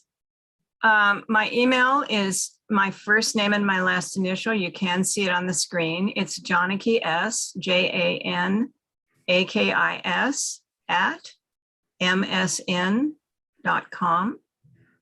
My website is managingdynamics.com, so you could contact me there. And my phone number, which is also a text, is 206-478-7173. Thank you, Janet, for putting my website in the chat. Appreciate that. Go, Janet. Yes, gotta love it. Gotta love Janet. Janet's working behind the scenes as our project manager. So I'm going to go off camera again and introduce our next speaker and topic. And looking forward to that. But thank you again, Johnny. Big hugs. And I'll have to see you in the new year in person, because I'm going to be leaving Seattle here tomorrow to go to Texas. And I'm mostly spending the holidays in Texas. Yippee yahoo. Good for you. I know, right? My mom's going to be real happy. My sister was just saying, hey, Mom wants to know if you want fried chicken when you get there. I don't usually eat fried chicken, but I will if my mom's making it. Okay. All right. So we have Lee Romanoff is going to be returning. I'm going to be also speaking. The topic is going to be We Empower You Membership Explored and Explained. We have not yet formally announced and introduced one of our speakers here this afternoon is Aggie Clark. So I will definitely share her slide and we'll get the party rolling again. We're just moving right along. We're like 3/4 of the way in. Cannot believe how fast the time goes by. All right, here we go. So another dear friend, welcome Aggie Clark. Aggie Clark has worked in the financial services business until retiring in 2017. She earned a UW Executive Management Certificate in 1999 and attended the UW Women Board Directors Development Program in 2015. Additionally, she's a longtime advisory board member of the UW Consulting and Business Development Center. She's previously served as an officer and board member of the Financial Service Centers of America, known as FSCA, and California Financial Service Providers Association. She was honored to receive FSCA's 2007 Financial Service Provider of the Year Award. And during her retirement, she looks forward to continuing with business consulting, writing, and traveling. And that said, I will say that Aggie is also working with us behind the scenes as our chief financial officer and consultant, and doing a bang up job. And we're going to welcome also Lee Romanoff, our millionaire mentor, who's been co-founding this opportunity with We Empower You, the membership. And let's bring them both on, and we'll get the party started again. Let's go ahead and spotlight our speakers here. Aggie and Lee, can you unmute? I think I'm unmuted. Oh, there you are. Okay. So, Lee, did you have any initial thoughts that you wanted to start with, or do you want me to go forth? Oh, I want to follow your lead, Bettina. Okay. This is your brainchild, so go for it. Yes, well, I am so excited to be working collaboratively with Lee on this. We were the two right people that needed to meet. And there was a moment last year in June when Lee said, "Bettina, you've cracked the code." I didn't know what she meant by that. But anyway, let me bring up the slide, share the website with you. And I'm going to share our revenue strategies page, because this is where the rubber hits the road. I have owned a business since 1993. The evolution of my business was that I started out in healthcare as a registered nurse. I worked in consulting and marketing for healthcare until 2001, from 93 to 2001. And then is when I really took off in business, when I started to share with other women my business, and we started networking, meeting, and then one thing led to another. I was networking with women. It was very powerful. I started producing events, summits, expos, in-store Staples events, you name it, I've done it.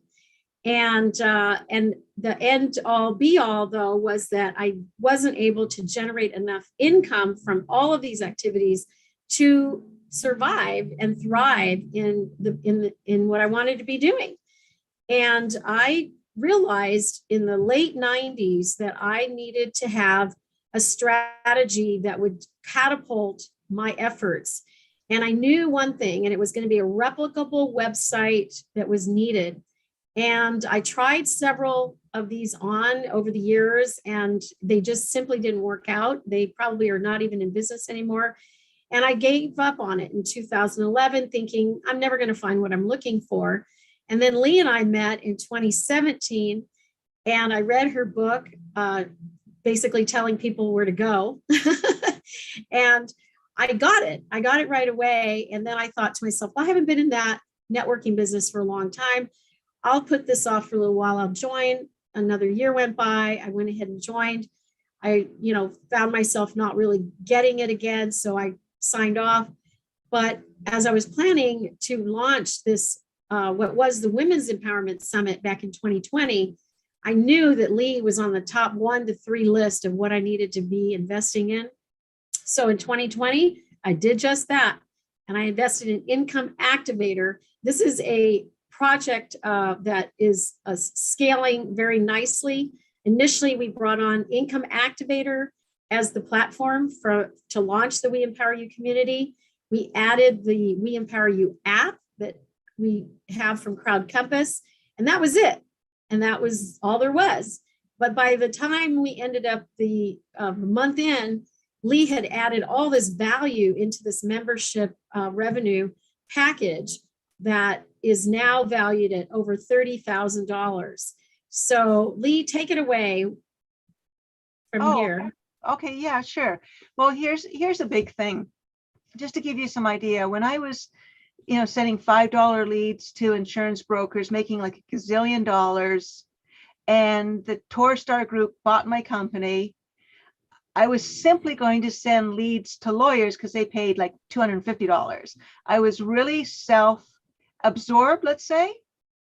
And then, so I went online and I thought, okay, now I'm going to make, 10 times what I've made.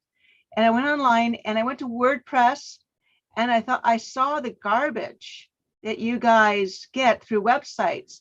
With like 20 years experience at that point, I could not make any of those website platforms make money like I did and the multi-million-dollar companies did.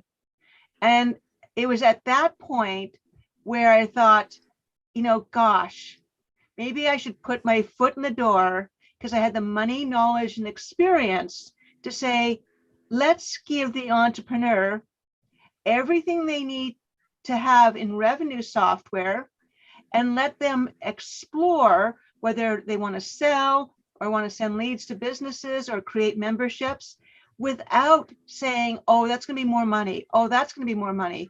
Oh, too bad. I don't think you can afford doing that because we've already made you broke. Because that's the mentality of online corporations, online website platforms. They basically give you an inadequate website and upsell you on everything you want to do or try. And I thought, that's not right. Somebody's got to fight for the entrepreneur. So I've spent the last 10 years fighting for the entrepreneur, creating this really great website platform, and we're all still creating it together. We're still all adding things and doing it. And then when I met Bettina, because I was charging $60 a month, Bettina says, well, look, I'm all over the $60 a month, but I just want to charge one flat fee for the year because I want to follow up with people. And I said, great. And that was my aha moment, saying, oh, I've just met somebody that aligns with me, but thinks a little differently, which was great. And then I wanted to get my another TV show, and I met Siobhan, and she said, here's what we're doing. I can make anyone a TV star. And I thought, you know what, Shay, you got to meet Bettina. And I know from my own TV show, it was really easy to get a sponsor. So we had a sponsorship package to this platform. And then I said, Bettina, we really need to share the revenue with people. And like, the sponsorship package is $15.99. To have your own TV show would be $15.99. I said, why don't we just make the whole thing $15.99 and split with the entrepreneur, the member that comes on, half the revenue, so that we're involved in providing them and growing the We Empower You package for them, and their participation is promoting it. And anybody that they promote it to that continues on year after year, pay them the annual fee. And Bettina said, oh, okay, I'll do it.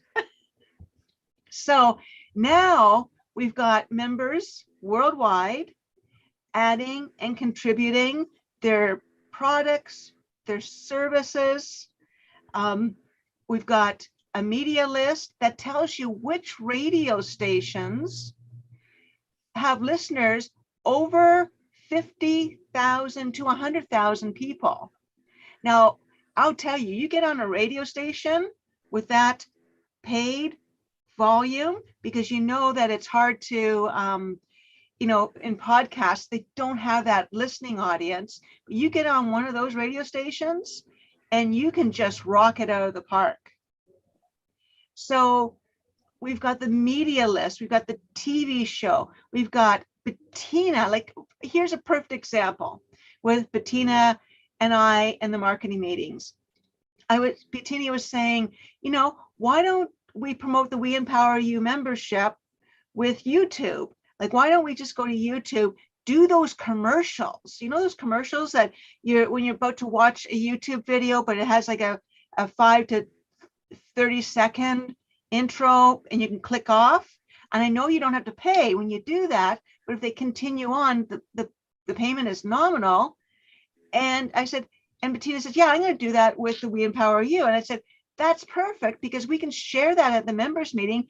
If you're putting in, you know, $200 to promote, but you're making $10,000 from conversion, let's take that same model and give it to the We Empower You members so that they can use our marketing and our ad strategies if it makes sense and create their own fortunes. So this is what we keep building to and building to. So it's really unique.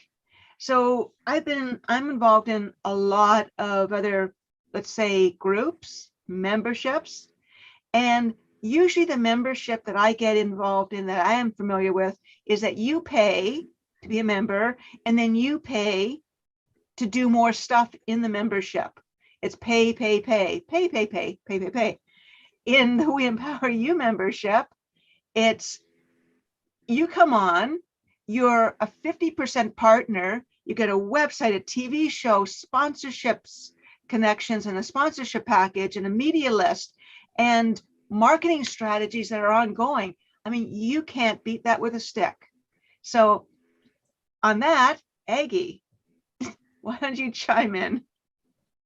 Aggie, I'm bringing up the brand new offers that we have expanded. If I'm going to scroll through them, maybe you can dial in on each one. Sure, I'd be happy to. This is just being rolled out, first time being seen in the public. So many of the benefits you've already seen, but we've added some new ones and are looking to add even more. So keep that in mind as you're looking through this. What do you do, whether you're a member or this is your first summit or you've attended all the summits? Is there something in your packages that you would like to put into this package and add more value here, but also start interacting with, connecting with the members and bringing more business back to your core business as well.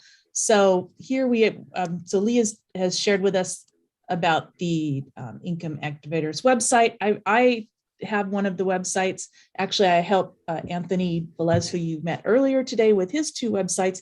It's a really easy platform to go in and make changes, add services, add items to the stores, whatever it is that you're doing on the website. So I must say, I give it a 10. It's a big endorsement to that I really enjoy going in and working on the website. I'm kind of a tinkerer, so it actually makes, I really enjoy doing it. So go ahead and scroll a little bit, Bettina. And the other thing, Aggie, is when, I'm always on Skype. Anybody gets stuck, they just Skype me and we get anything resolved. You're really responsive. You're very fast, faster than I'm actually ready for you to respond to me sometimes. I'll take that as a compliment. That was a compliment. That was a compliment. For sure. So we talked earlier about the TV show Spotlight. Go ahead and scroll down a little bit more there. Let's talk about we have the 5-day challenge. Bettina, when is your next We Empower You to Be on TV 5-day challenge? So we do those the 3rd week in the month. We're not doing it in December, however. So January, the 3rd week in the month, it's a 5-day challenge. We meet at 9 a.m. to 10 a.m. and then we meet again at 2 p.m. to 3 p.m. in order to dial in your story, what you're going to be talking about. Of course, this is not an advertisement. It's actually a TV show, quality 5-minute spotlight. It's a great spotlight. It's also a great time to really hone in on what your message is, because you're working through that with Bettina. So I would definitely take advantage of this opportunity. And there's multiple uses for the video once you have it done. And with the next in the package, the voiceover intros. And let me just say something about the 5-day challenge. Yeah. It is sometimes challenging to actually get it done. So here's how I got my 5-day challenge done. I went online on the marketing meeting and I promised everybody that I would pay them $2,000 each if my TV show wasn't up in a month. That really gets a fire under you. And in regard to the voiceovers, let me just tell you, because Jade Matthews is a good friend of mine. He does over 250 voiceovers, and he's volunteered to be Elvis for you, or Jim Carrey, or Bugs Bunny, or whatever voices you want on your description. When I ran for mayor of Toronto, he did all my voiceover videos where Jim Carrey was promoting, that the Jim Carrey voice was promoting Lee Romanoff for mayor of Toronto. And so was Austin Powers. So he's very, very good, and he's very inexpensive. But his voiceovers, the intro is free. Yes, I think fantastic. that's great. I want him to do Jiminy Cricket. You can do that. The next All one right, is next up is the sponsor. we've got the sponsorship package, and this is something that I'd like to see more people take advantage of. Do you have a radio show? Do you have a challenge that you offer with your package of services? What do you have that you can find a sponsor who wants to connect with your customers as well, and who will pay to sponsor what it is that you're doing? There's a mutually beneficial relationship there. Corporations are trying to reach customers who are similar in their values and who want to purchase their products. So what do you have that could be sponsored?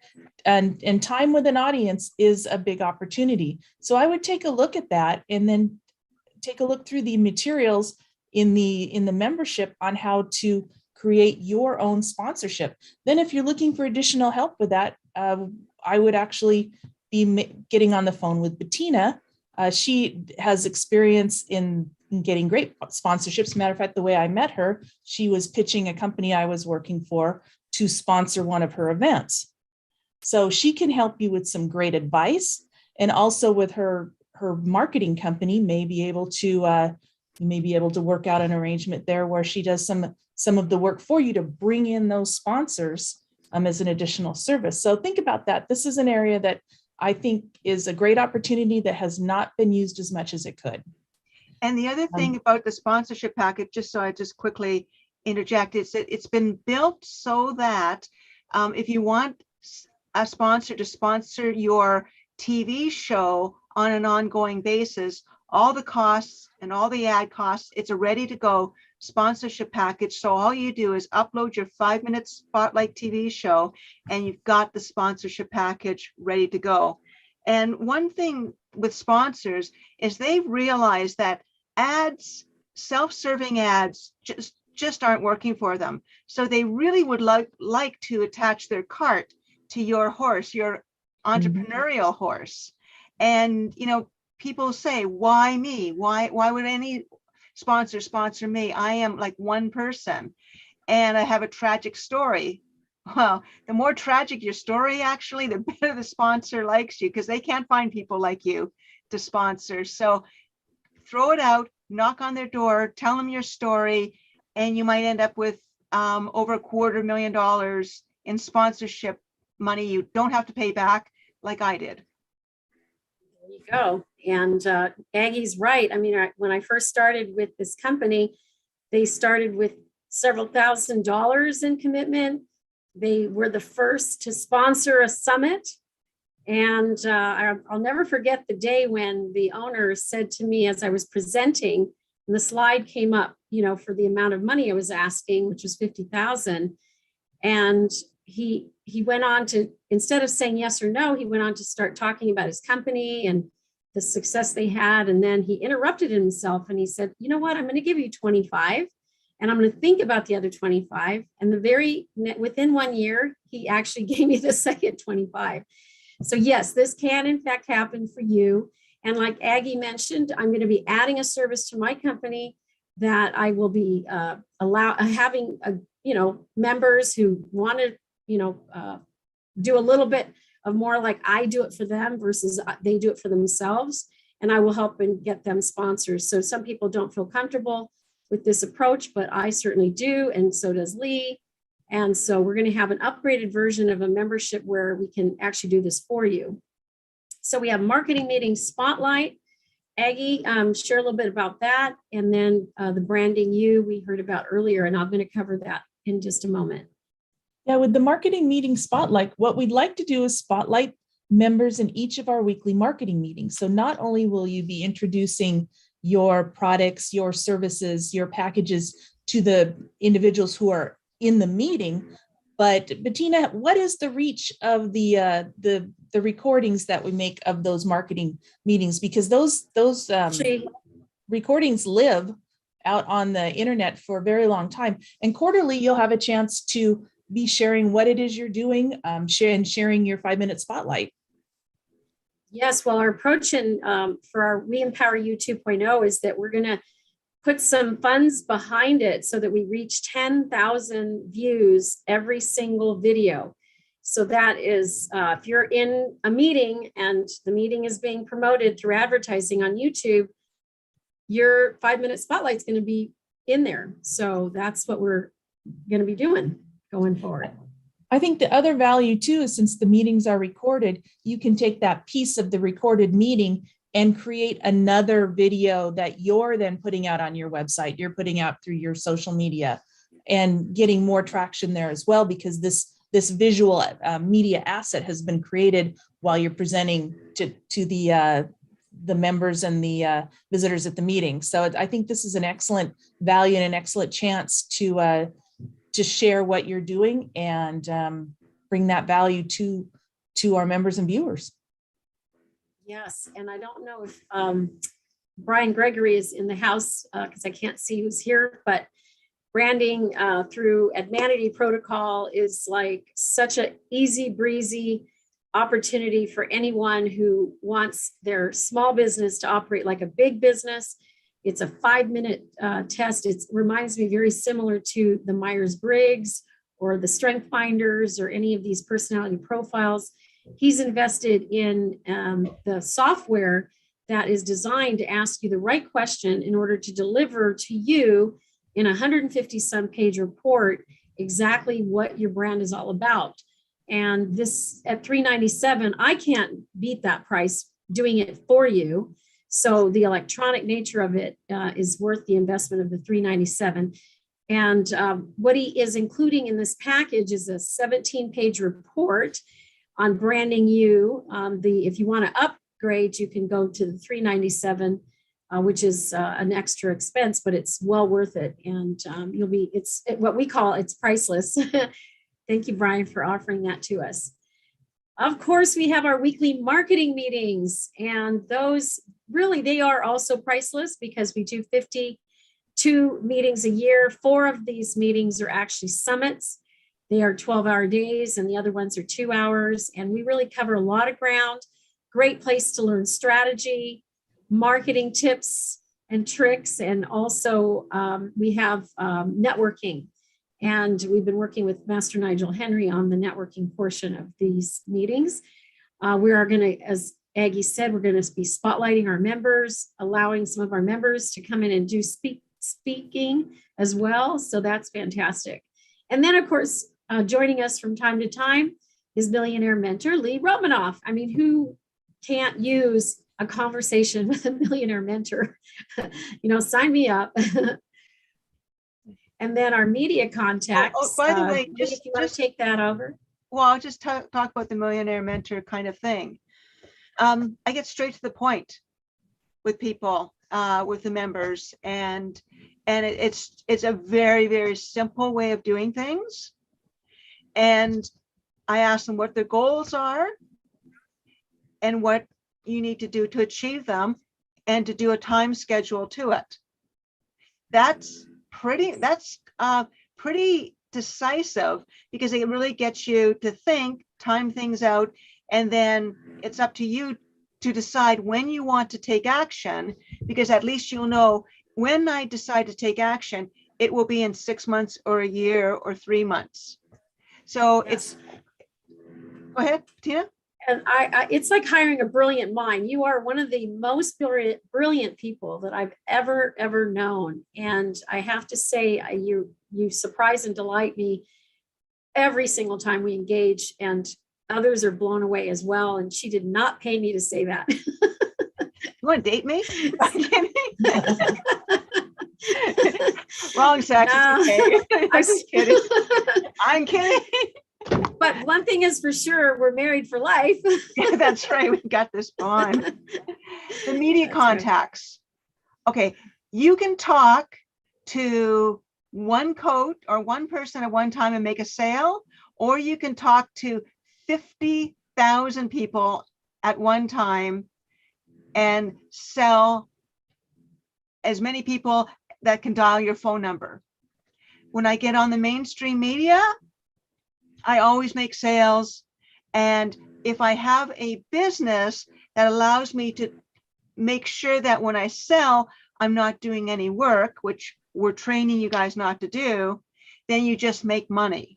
So when you get on the mainstream media and you present, like for instance, if you talk about the membership program and people go to your website and get a membership, because everybody needs a website, everybody needs a TV show, everybody needs sponsors, and they sign up, you don't do any work. So you're just like a talking head, which is great, and you're making money. And people ask me how to make money. What I love about radio in particular is that if you have a face for radio, or you don't even want to get up, you don't want to fix your hair, you don't want to get dressed, you can be on the radio and nobody has to see you. But if you want to have your visual on, of course, I have the 20-minute radio spot interview with Shattering the Glass Ceiling. It's a show that's produced on Rainier Avenue Radio based here in Seattle, Washington. And I'm happy to interview all of our members for 20 minutes. And that is part of your membership, a $500 value. We have 52 shows a year. Now, the business boot camp is provided by one of our members, Rebecca VRL, and she's been here today. I'm so glad to see you back.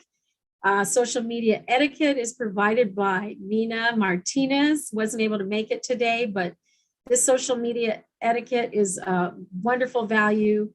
And then we have Lori, who spoke earlier, the Samurai Warrior Coaching Program that she has placed in here is $497. We've got Debbie Waldeck's Body Mind Blueprint Reboot at $1750. Rosie's got, Rosie Lynch has the top 10 essential oils for $250. And the red carpet interview is with Josh. And tell folks a little bit about Josh. He's a comedian out there, and he interviews folks on the red carpet. Yeah, Josh is Josh is a very high profile comedian. And he also ran against me for mayor of Toronto. And I think he beat me. Anyway, but I beat him. Okay. So definitely get an interview by Josh because he knows everybody. Yes. Now, next up, we have Money Matters. So I'll let Aggie take it from here. What we'll be doing here is posting in the membership area all of the resources that we've been producing that have to do with money. And I certainly invite you to go to the website, righttothemoney.com, to look at, in particular, look at grants. I mean, when we talk about money, and there's information about getting ready to apply for grants, getting ready to apply for loans, what you need, and that sort of information. So as time goes on, I will continue to publish additional resources in those areas. Yes, and Aggie helped me apply for a grant. We haven't heard one way or the other yet, but it's just one of the grants that are out there, and I'm excited about the opportunities that are coming down the line as we grow. Member promotions, of course, is really important, and we're going to be really, really honing in on the trusted business directory as well. And the virtual exhibitor space is going to be even more robust.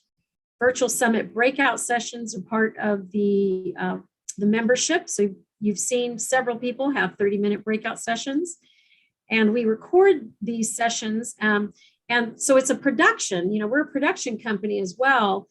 And so we're producing content that can live on their site, and we edit it for them. And we spend a good amount of time preparing our breakout session presenters as well as our keynote presenters.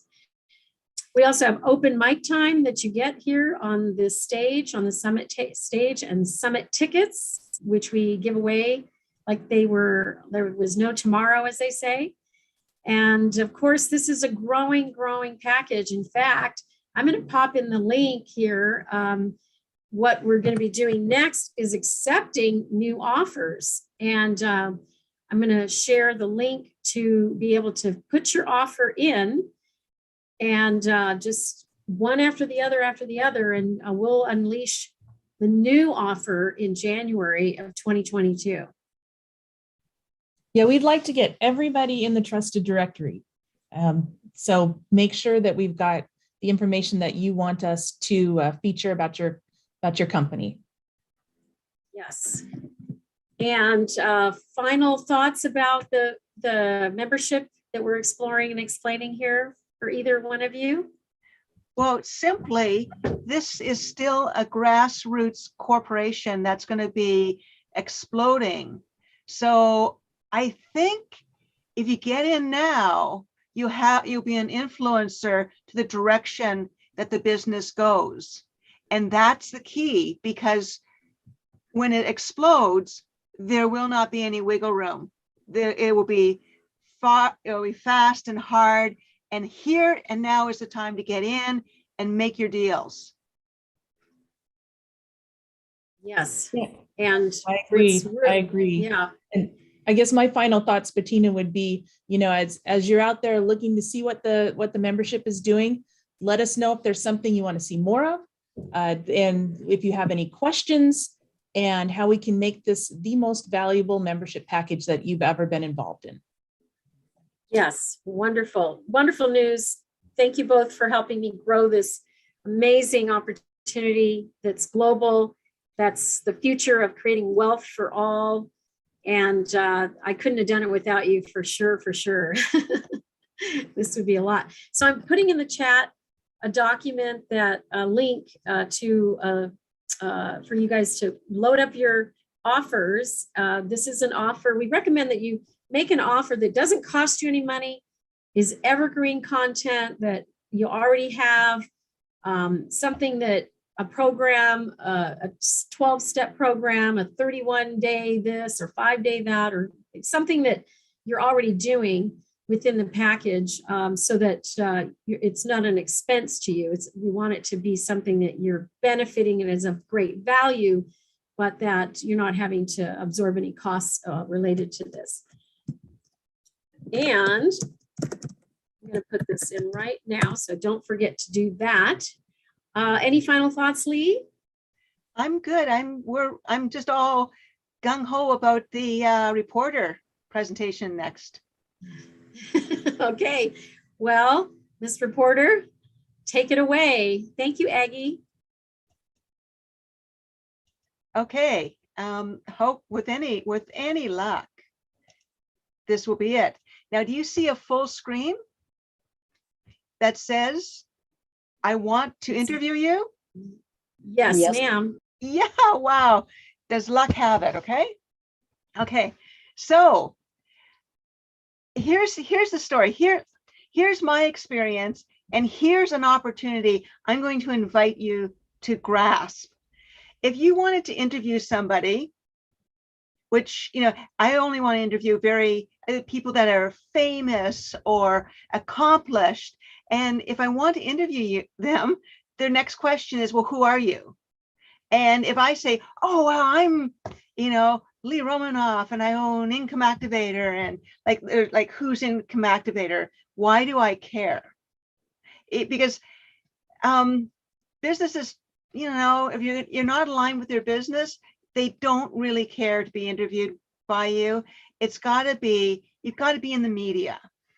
And so entrepreneurs wear many different hats, and a reporter's hat is a good one. So right now, the media has changed. The old guard is falling, and right now you are the media.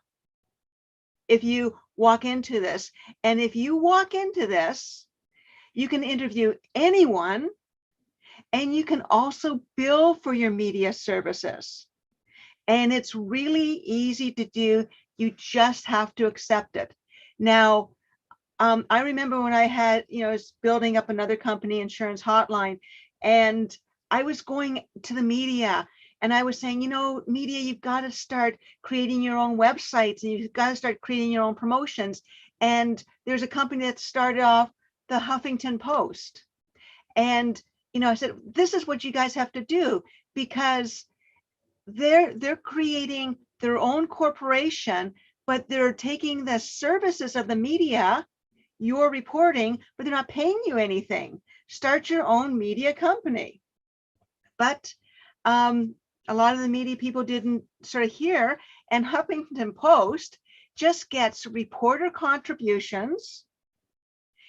Right now, at this point, it's really hard to break into the Huffington Post, like really hard. 10 years ago, it was really easy. So if you're trying to break into these big media stations, they'll be asking, where else are you reporting? Like, tell me something. So what we've created is a website platform that reports based on the media, and it's called todaysnewsmedia.com.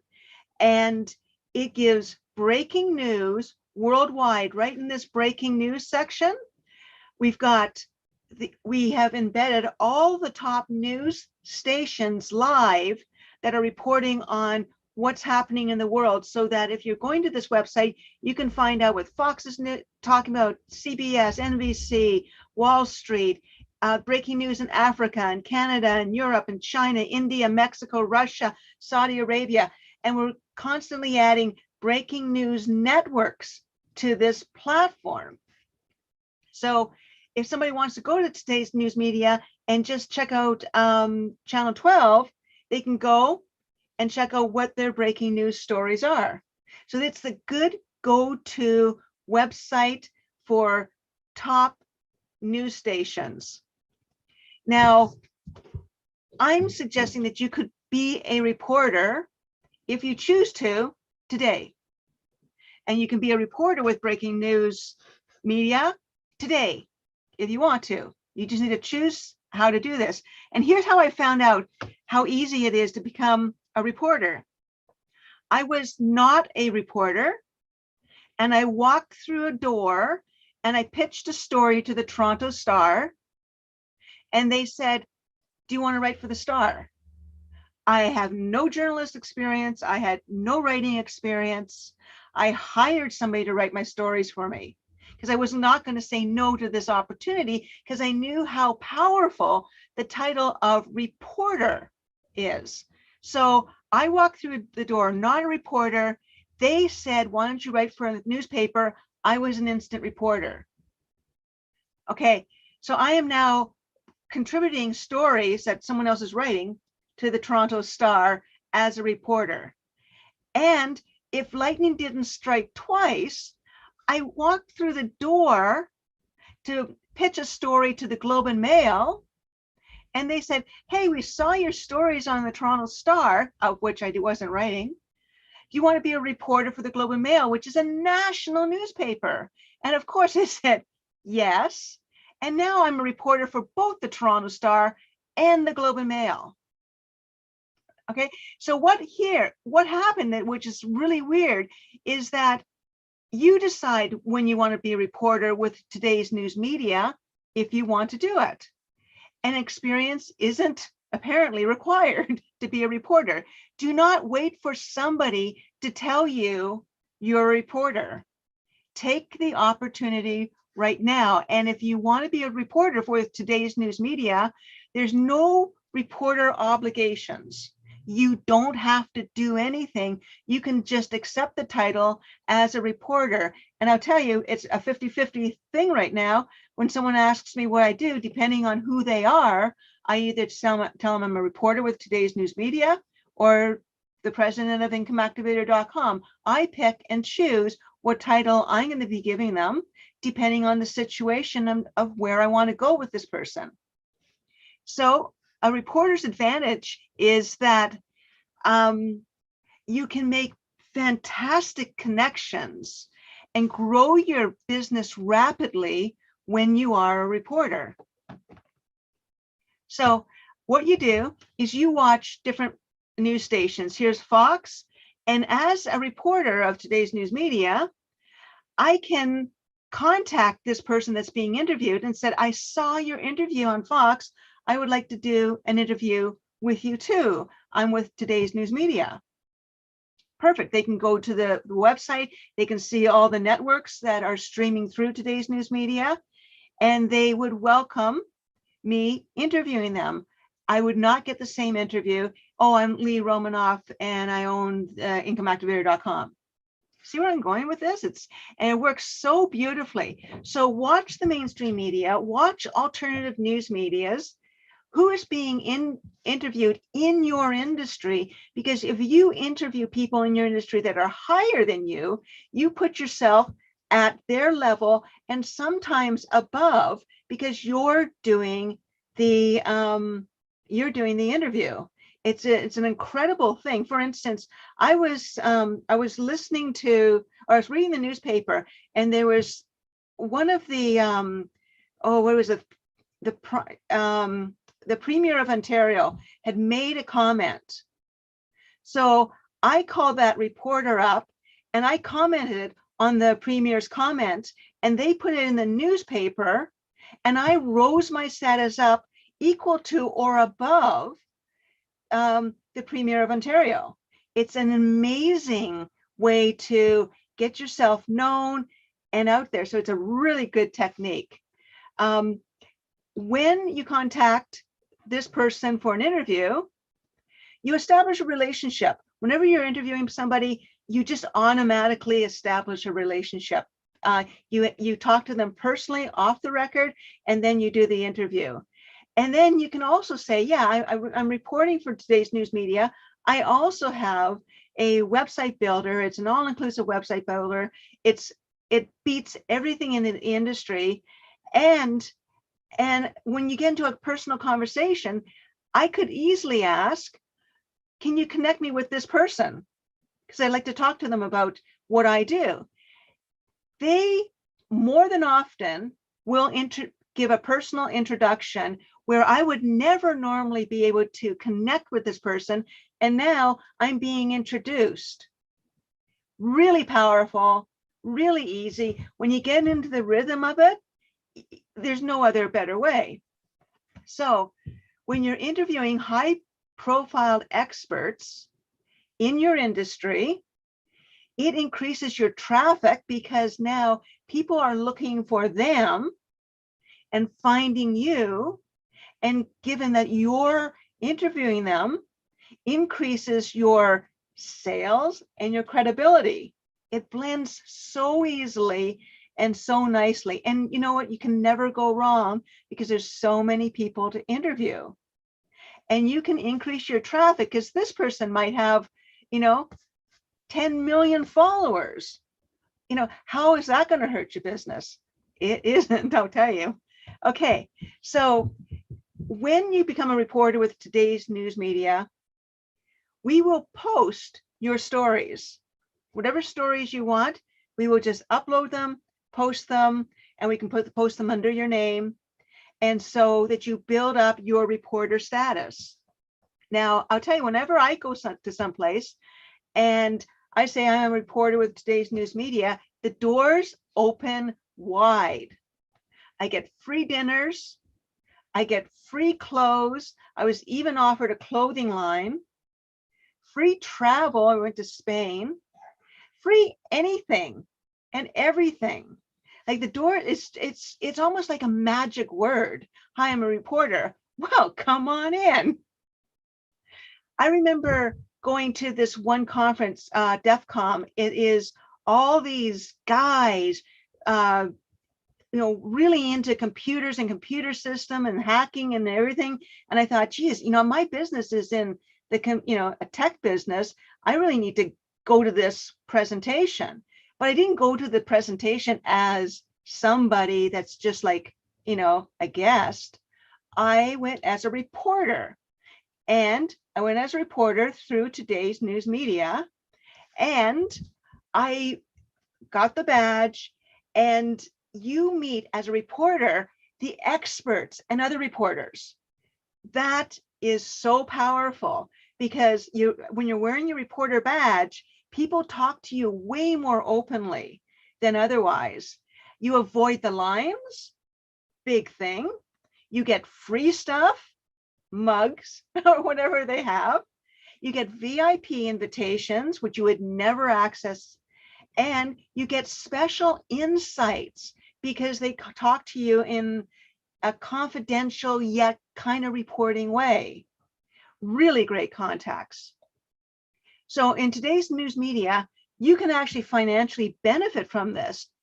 I mean, you can do your breaking news stories, which could even be about businesses in your line of business, which is terrific. You can talk to your clients and say, look, you know what? For X number of dollars, I can do a press release for you and put it on today's news media. And people will be able to see that because you'll index it through the SEO that the Income Activator website platform has, which todaysnewsmedia.com has. You can do business reviews, charge your client, $100 to do a business review. This is probably the most important and the most ignored. You should do scam alerts for your clients because anybody that is doing business with anybody usually goes online to see if there's any scam alerts. If you as a reporter are writing that this is a good company, don't worry, it's not a scam, I use them, and on, then when someone's searching for it, they find a really good report. They don't find like a scam alert, they find a scam alert, don't worry about this company, and it's on today's news media. Extremely important.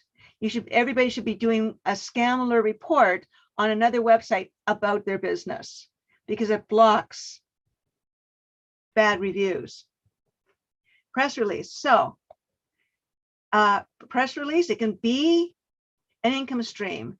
Again, offer to do a client's press release and post it. Offer to do a client's business review and post it. And again, offer to do a client's scam alert and post it, saying this is not a scam company. So, I want to interview you. Who are you? I'm Lee Romanoff from Today's News Media.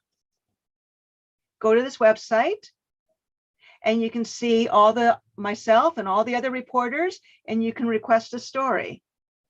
So as a reporter for Today's News Media, I can put whatever description I want, and they can go in and have an interview request. Some of our other reporters, Bettina Carey. Pierre, tax and real estate. Aria, she is from the, what is it? I guess it's Asia somewhere. Rita, Rita, the financial woman. Andre's really cool because he said, Lee, this isn't enough room. I want more room. So we just increased the size of his page. So he wanted to put his bio. Another reporter, Troy. TU, talk to TU on how beneficial being a reporter is. Lori. And this is Art Johnson in another hat. He looks much, much different, doesn't he? So if you want to be a reporter, just go to Today's News Media, click on Contact a Reporter, put in your name and email. I will get it and I'll respond to you. For me to do up your reporter's page and, add any stories and articles and everything and assist you in doing this, it's a flat fee of $100, well worth it. And then I will see you on the other side. Okay. So, are we good? Hello. Did Bettina go away? Am I here all alone? Brian, I should do a story about you. Hello there. I'm back. Thank you. You know, we're a production company, so I was in the back there producing. So yeah, I've served 2 meals. I've washed all the dishes. I've futzed with my hair for hours off and on. And I hope I'm holding up along the way. So anyway, that said, thank you so much, Lee. That was a great presentation as always. And next up, of course, we're going to bring back Brian Gregory to the stage. Brian, you need no introduction at this point in the day. Take it away. Thanks, Bettina.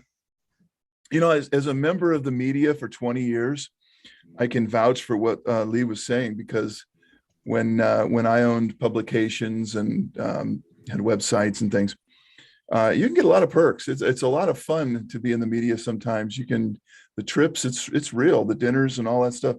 And, it's part of media relations to those businesses. They don't really necessarily think of it as a schmooze. But hey, if you're going to buy dinner for somebody, buy dinner for somebody that can write a full page story in the next issue of whatever it is. There's a pretty good use of funds there. So anyway, that's a cool idea. I really like that. And speaking of cool ideas, I wonder what I'm going to talk about now. I'm going to do something different than we did earlier. I'm going to talk about Admanity, of course, but we're going to show you some examples. People always ask, well, how does it work? How do you analyze a brand? And, how does it actually happen? And what do these ads break down to look like? So we're going to show you a few things here. We're going to show you some big brands, some huge brands. And I'm going to share with you some backstories to how the brands really were before they got big, famous, and rich. And it's interesting, in almost all cases, you find out that the brands that we think are so amazing today were almost nothing. They almost went out of business until they found their advertising formula, and then they couldn't do anything wrong. And so that's kind of what Admanity is all about, is showing you your advertising formula. And so with that said, I'm going to explain some of the voodoo that we do. And then I've got an important announcement to make at the end of all this. So I'm going to share the screen. Let's hope it works. And that's not what we want. It's never what I want, isn't it? Why does Zoom hate me? Why does Zoom hate me? There. We should have a screen that says advertising. The only game on earth where it's always your move. And that is so true. Nothing happens until you advertise.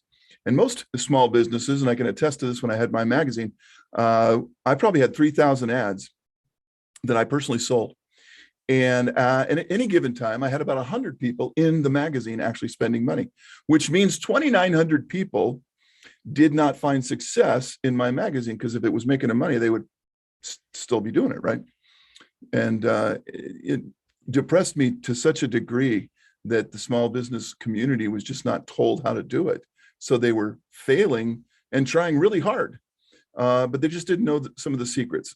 And one of the secrets is it's a game that you have to play at full throttle, and then you can't tiptoe into it in many cases.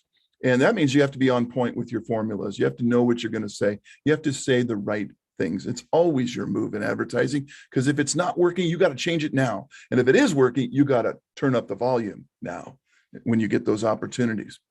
So I'm going to share some interesting brands here with you. Take a look at the brands that are on the screen right now. These are big. Every one of these is $1 billion brand. And I know that you don't have $1 billion brand, and I don't either, but you can learn a lot from watching the giants, because they spend millions of dollars to make sure it's right. But interestingly, even these guys, these big brands, did not have it right in the beginning. So take a look at some of those brands. I'm going to share the backstory with you now on several of these brands. For example, Geico, the car insurance company we all have come to love, evidently, because they're now the #2 insurer in the USA. But at one point, they were on the teetering edge of bankruptcy. They weren't doing very well, and they were nowhere near the giant that they are today. Geico stands for Government Employee Insurance Company, which is why a lot of people hadn't heard of them at the time. And now look at them. Their ad formulas are literally in Hall of Fame status. Marlboro, for those of you who smoke or know someone who did, they probably tried a Marlboro at some point. #1 brand in the world. It was the worst selling cigarette in the United States for 30 straight years. They could not figure out how to get anybody to try this brand. And this was back in a time when everybody smoked somebody's brand. They hit their formula, and their formula changed the company. Volkswagen was a broken brand after World War II. It was a spoil of war. The factory was in Germany. Nobody wanted it. They offered it to Porsche. They said no. They offered it to GM. They said no. They offered it to Ford. No. Nobody wanted to sell this car. It became the most produced car in history, the #1 import in the USA, believe it or not, in a post-World War II economy. And it is now the largest car manufacturer in the world. They own everything. Volkswagen, a broken brand, until they hit their formula. Now, nobody was asking for light beer in the 70s. Hard to imagine not being able to get light beer today, but back then nobody wanted it because it was perceived to be no real need for it. Miller Lite came out and said, we like tastes great, less filling, and the rest is history. They became the #2 beer in America, not the #2 light beer, the #2 beer. Federal Express couldn't make its payroll, it was ready to shut down. Now they're #1 in the world for overnight shipping. It was because of the breakthrough ad formula that they found, and then they couldn't do anything wrong. They reached $1 billion just a few years later. Axe body spray had failed in Europe under a different name. They wanted to bring it over here, but they weren't going to bring that ad campaign with it. So they changed it up, and it became the #1 body spray in America with 72% market share, even forcing Procter & Gamble out of the market, which is really, really, really, really hard to do. But the formula was a hit. Absolute Vodka, 2% market share, a nothing brand. No distributor would take it because it was Swedish. And the distributor said, nobody wants to sell Swedish vodka. What's that? Swedish people make meatballs. So it became the #1 premium vodka brand in the world by virtue only of its ad campaign. 1,500 consecutive winning ads. And they turned that brand into the #1 vodka brand in the world. Dollar Shave Club. 250,000 razor blades are sitting in a warehouse rotting. They got to figure out how to sell them. They did. And a few years later, they sold it to Unilever for $1 billion. This was literally a brand started out of a garage. And 5 years later, it's $1 billion sale. That's a nice way to cash out. Each brand was struggling to survive. Some, as I pointed out, were failing really badly. But they used a simple formula. We're going to show you a few of those today. They found their formula. This 1 + 2 = 3. This is what we teach. One emotion plus another emotion equals the answer. We're going to show you how to do it. And once they hit their formula, the sales went up. They became huge brands, and most are still using those same formulas to this very day. In advertising, when you get a home run, you don't switch. You keep going and going and going. And that's the way these brands did it. Now, we can copy those formulas and show them to you, and you can use them in your business. So let's talk about that. How do these formulas that I keep talking about relate to marketing and advertising? How do you make some money? Very, very good question. This is a great example here when I'm about to show you how almost anything can be sold if the formula is correct. So who's this guy? Is our infomercial pitch guy here. He's about to sell us a box of something. Infomercials have been using the same formulas for decades, over and over again. It is the same formula, retried with a different brand, a different offer, same exact formula. Let's show you how you can sell anything using a good basic formula. So here's a George Foreman grill. It cooks chicken. Yippee. But it cooks $200 million worth of chicken a year. That's pretty darn good. And this, if you look at it, doesn't look like anything too spectacular, but it is. How about the Snuggie? Remember the Snuggie? Everyone laughs at the Snuggie when I put it up there, but they're not laughing when they tell them it sells $450 million worth of Snuggies. That made somebody insanely rich, and they're still selling them to this day. P90X, you work out at home, it must be good. They sold $400 million per year of it on infomercials, per year. 400 million. Imagine your business. They're selling $400 million of basically, it's a course. Total Gym, you've seen this on TV forever. Chuck Norris has really done well. $1 billion in total sales. This is an infomercial product. 1 billion. This isn't Apple. This is a piece of gym equipment. Hey, the Showtime set it and forget it rotisserie oven.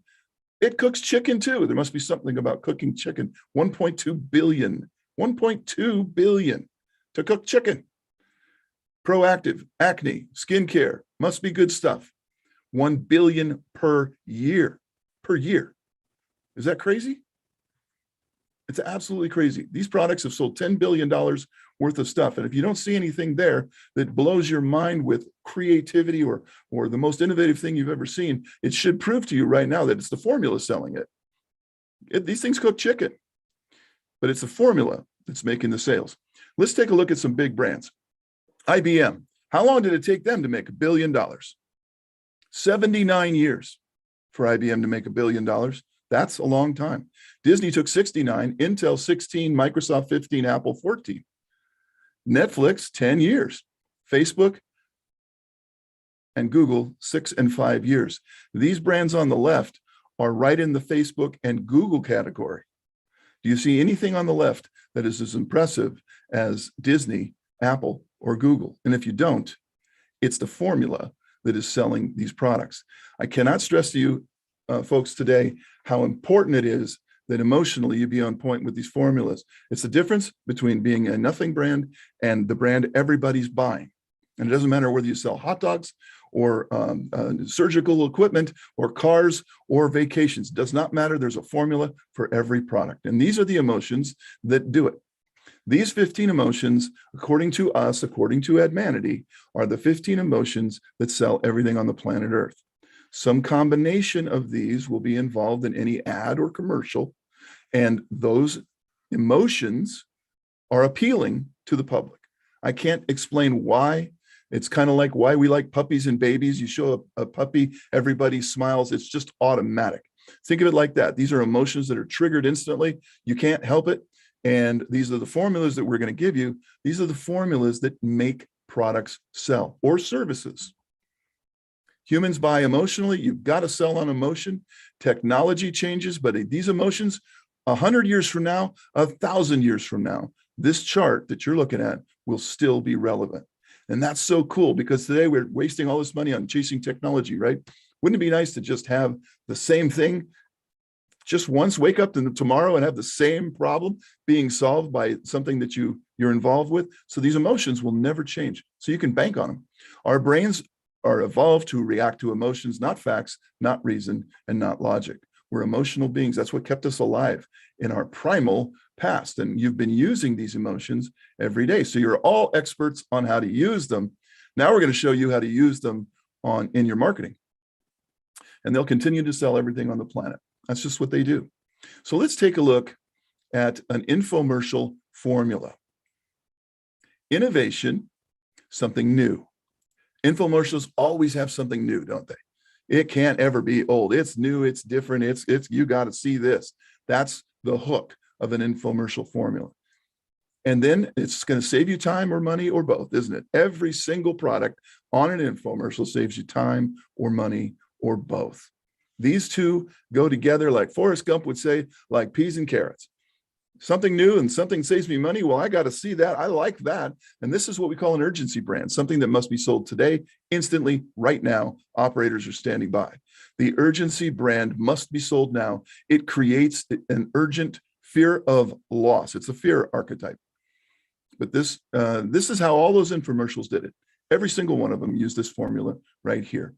And if you have something that's selling urgently, you can do the same thing. You can use this exact same formula to sell your thing, whatever it is, today, right now. Get it before they're gone. And of course, everything is the 1 + 2 = 3 formula. So innovation is 1, ambition 2, urgency 3. And if you have our urgency report, you'll see this formula completely explained. So how do we do it? We studied over 100 years of ads, but we didn't study all ads. We only studied the good ones, the ones that broke companies' brands through, the ones that sent them into orbit, so to speak. So right here, you see a chart. Let's say this is a dull brand. It's not going anywhere. And all of a sudden, that white dot, a new ad comes out, like the Marlboro Man. All of a sudden, sales go through the roof. Marlboro went from 15 million in 1 year to 5 billion in the same year. 5 billion. This is back in 1950. Imagine what it's probably 50 billion now.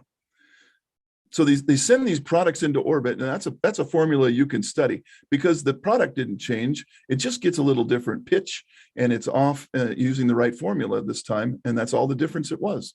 It's the product's the same. So it has to be the ad. It has to be the formula. So here's something I'm going to do for fun now. I'm going to read, and some of you guys have seen me do this before, so don't cheat. And if you've seen me do it before, just imagine how much fun it's going to be to see me do it again, right? So here's what I want you to do. I want you to think of 3 companies that sell car insurance right now. Think of 3 companies that sell car insurance. Get them in your head, write them down, think about it, what comes to mind. And now I'm going to actually read your mind. Did you happen to think of Geico, Progressive, State Farm, Liberty Mutual, Farmers, or Allstate? I bet you thought of all of those. The reason you thought of all of those is these are the top advertisers in the car insurance field. So you see 6 names there? These are the top 6 advertisers. These are also the top 6 brands. It's not a coincidence. These brands are winning because they have formula. Now, here's the funny part. Geico operates this formula right here. Save time, save money. That's what they're saying in the ad. 15 minutes could save you some time and money.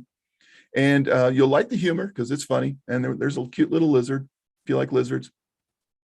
And this is an approval brand, a brand that trades based on its perceived popularity. Let's face it, car insurance is very similar. So you buy the one you like because almost all of them can insure your car adequately. There's 2,000 companies that sell car insurance. Why are 6 companies winning probably 80% of the business? It's 1 + 2 = 3. And this is the formula that you're seeing them use. Now, here's Geico's ad. Now, look what happened. They started to make a lot of money, and all the other insurance companies came along and said, hey, let's do the exact same thing. Let's save time, save money, and make it funny. And look at all of the ad campaigns, all using the same formula at the exact same time, proving that you don't have to be a loner. You can just do what the other people are doing. It doesn't matter. They can be across the street from you. If they're having success with a certain ad campaign, you should look at it. Doesn't matter if 50 people are doing it. If it's working, it's working. And these companies are making billions, and they're not even concerned that they're all using the same formula. These are the top guys. They're all using the same formula at the exact same time, and they're all making a lot of money. Pretty good. Now, emotions rule the mind. Logic does not. Logic makes you think it does, but that's just your ego talking. Emotions rule all of the purchase decisions of humanity. It's a great quote from Dale Carnegie. When dealing with people, remember you're not dealing with creatures of logic, but creatures of emotion. He knew that way back then. That's what we are. So speak the language of emotion. Now, here's what we do to analyze your brand. It takes 5 whole minutes. If you can invest 5 minutes of your life, you can get the answers that are equivalent to an agency coming in and giving your brand an overhaul. So the test looks just like this: true, false questions. We ask you a question and you say it's either true or false. So simple. But while you're doing this, it's analyzing 1,600 data points. Then we're going to give you a brand brief. That's telling you all about your brand.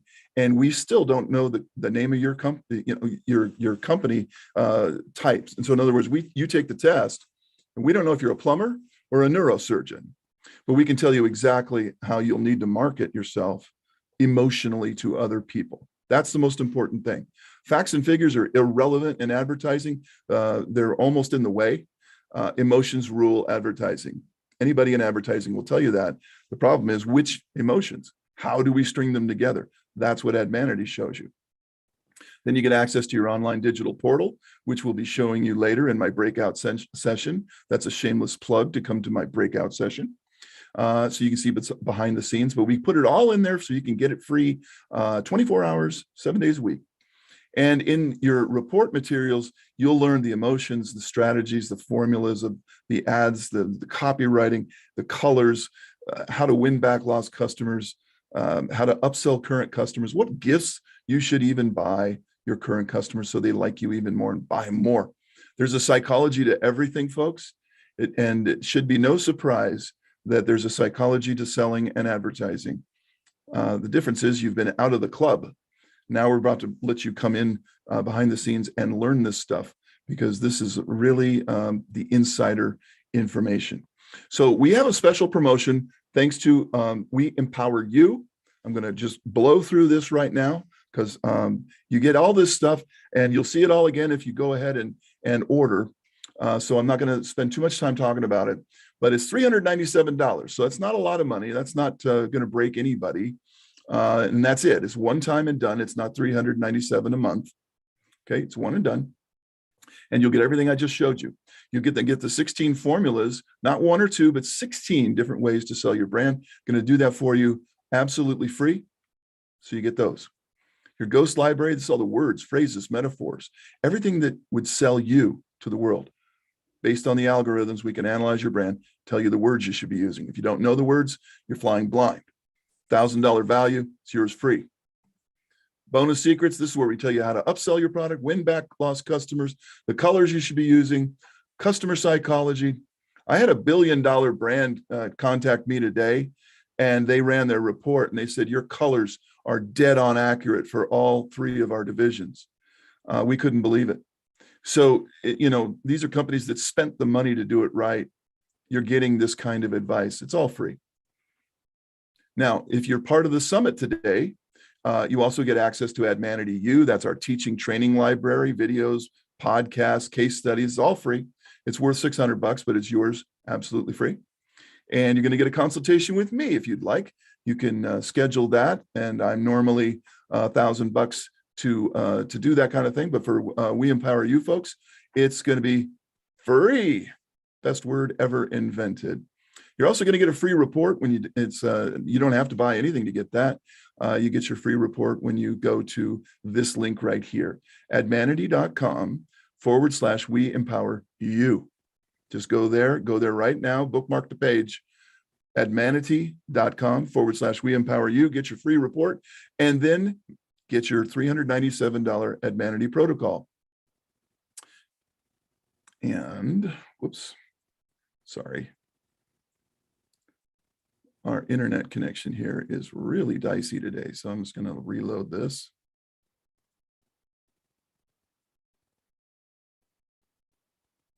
There you go. $397 one-time for price. It's over $4,600 in value. You're saving 90% just for the people here at the summit. So don't wait. Don't do it next week. Do it now, because I will tell you this, the price is going up. We're not sure when, but soon. We're the most underpriced product in the planet, and everyone's telling us that.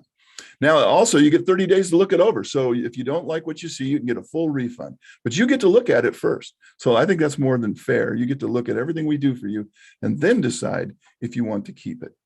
Fair enough? It's about $1.08 a day for you to change your business forever. 99% of small businesses, folks, 99% will never see the inside of an ad agency. It's just too expensive. 99%. What I'm showing you here today is the inside of an ad agency without having to do that. $1 a day? Are you kidding? With a money back guarantee. It's pretty cool. Now, a couple shameless plugs. There is now a free webinar. If you like what I'm saying, this kind of stuff, you can get a whole lot more of it on my free webinar. If you go to admanity.com, and you can just watch it for free. You can learn a lot from this webinar. So please, if you're of a mind to do that, just you can't get enough of me, go there and you get a big fat dose of me. That's for sure. Now, after my presentation right now, we're going to go to breakouts, and I have a breakout room. And if you come to my breakout room, I'm going to give you the VIP tour, Admanity behind the paywall. I'm going to show you what happens when you join. I'm going to show you what you get. I'm going to show you how you interact with everything. So if you're interested in that, join me in the breakout sessions. Kind of cool. I've never done that before. And I got a huge announcement to make. If you're a coach, a consultant, if you're an agency, you sell courses, you do B2B helpful information, you make your money off other businesses, helping them to do better, then we have a new product called Salesmanity. And it uses Admanity, but it basically gives you the ability to dispense the tests. And so you get the clients the clients want to do business with you.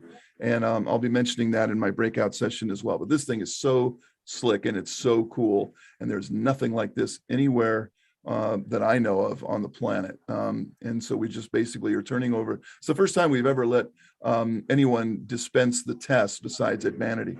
So now your clients get it. And it's just a cool program. And with that, I think I'm close to my time. So I'm just going to say thanks, Bettina, for, as always, having me here. I'm going to stop my share. Go to advanity.com//we-empower-you. Do it now. Bookmark the page. Do not hesitate. Price is going up. That's it. What a wonderful presentation. I'm going to be in your breakout session watching. Not really. I actually am going to be hosting one. But I tell you, it's one of those things where you should run, not walk.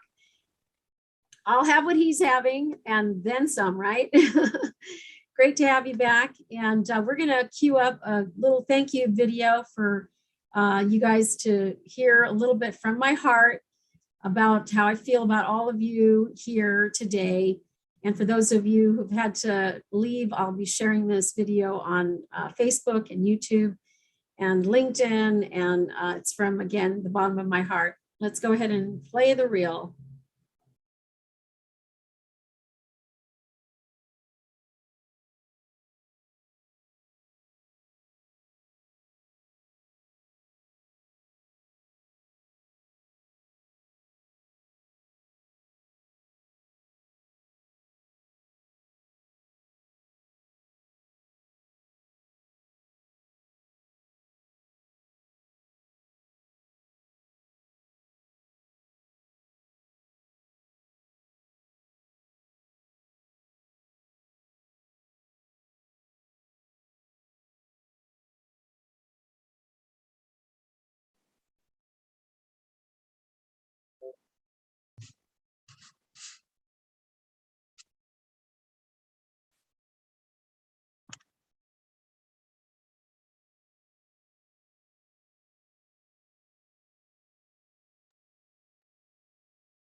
Hello there world, Bettina Carey here, and I'm the founder and CEO of We Empower You, the community, WeEmpowerYourLife.com, the website, and the We Empower You movement. And today I'm here at the We Empower You Global Virtual Summit, and I'm going to welcome you to this message because this is our quarterly We Empower You virtual summit. It's our 7th summit, and I want to thank some folks here because they deserve to be thanked, to be sure. I'm here to deliver a message of love and of thanks. And so firstly, I'd like to give a shout out to my family. That's all of my family, but especially to my son who's working behind the scenes and his family, and a shout out to Lily, who is my granddaughter, and hopefully she'll be watching this video here shortly. And to Judy, who's joined me here today in my home, and my mom, who raised me to dream big, break through, and to connect with powerful people just like you. And it goes without saying that behind every big vision is a great team, and I mean a great team. Without each of the We Empower You global team members, this dream would just remain a dream. My favorite quote is, "Vision without action is merely a dream. Action without vision is merely passing the time." When you have vision and action together, you can indeed change the world. And that's what we're about to do here, is to change the world. First of all, I'd also like to thank our planning team, which includes Lauren Archer, who came back, returning as our co-host for this show. And without your wonderful introduction, this show would not have started off right. Lee Romanoff, of course, she saw my vision and she put things into action and turned it into a reality. Thank you so much, Lee. Without you, it couldn't have happened. And Shay Vaughn, who was not able to join us here, we always give a shout out to Shay because she gives us that 5-minute spotlight to feature our businesses on the worldwide TV network that she founded. Blake Messer, who's my business partner and a phenomenal human being, has done a great job at coaching me and guiding me on other things that we can do to spread the word. And David Weber out of Bellingham, he's behind the scenes making all our graphics that look good for you. And Janet Francis, our project manager, what a great project manager. I got to sleep last night, and when I woke up this morning, I had my script all ready for me. Ingrid Pap Sheldon, I know we haven't had a photo shoot recently, but I'm still living off of those photos we took way back then. And Aileen Yost, wonderful logo. Aggie Clark, amazing CFO, consultant to this company, and we are going to be shattering the glass ceiling, not just breaking it. And Larry, behind the scenes, is our videographer, and he's just doing a phenomenal job here today, helping me with everything that is all the behind the scenes. Our past support, of course, also comes from the inspiration from Art Johnson, who incited me to even do a virtual event, and it's without without him, I would not have necessarily done a virtual event. And Tammy Stamps, who's also left us at this point, she's working a full-time job. We still remember our founding team members, and we remember all of our founding members. With us today on our speakers list is, we started out with Ramerick Nadiri out of Cote d'Ivoire, Africa, who was there to interview Princess Wakigo, Ibrahim Pam, who is out of Seoul, Korea. A phenomenal topic around empowering women around the globe. We also had Patrick Snow join us thereafter, and of course he's a publishing expert and coaching expert, and did an amazing job with new content today. Nigel Henry, Master Nigel Henry as he's known, a phenomenal presentation that took us to a whole new level to activate the inner greatness within ourselves and within me, as he would say. And Tequila Kazar, it's so great to have you. You're our newest member. You did a fantastic job on your presentation. Brian Gregory, back-to-back presentations are coming up, another one, and you're gonna knock it out of the park as you usually do from Admanity.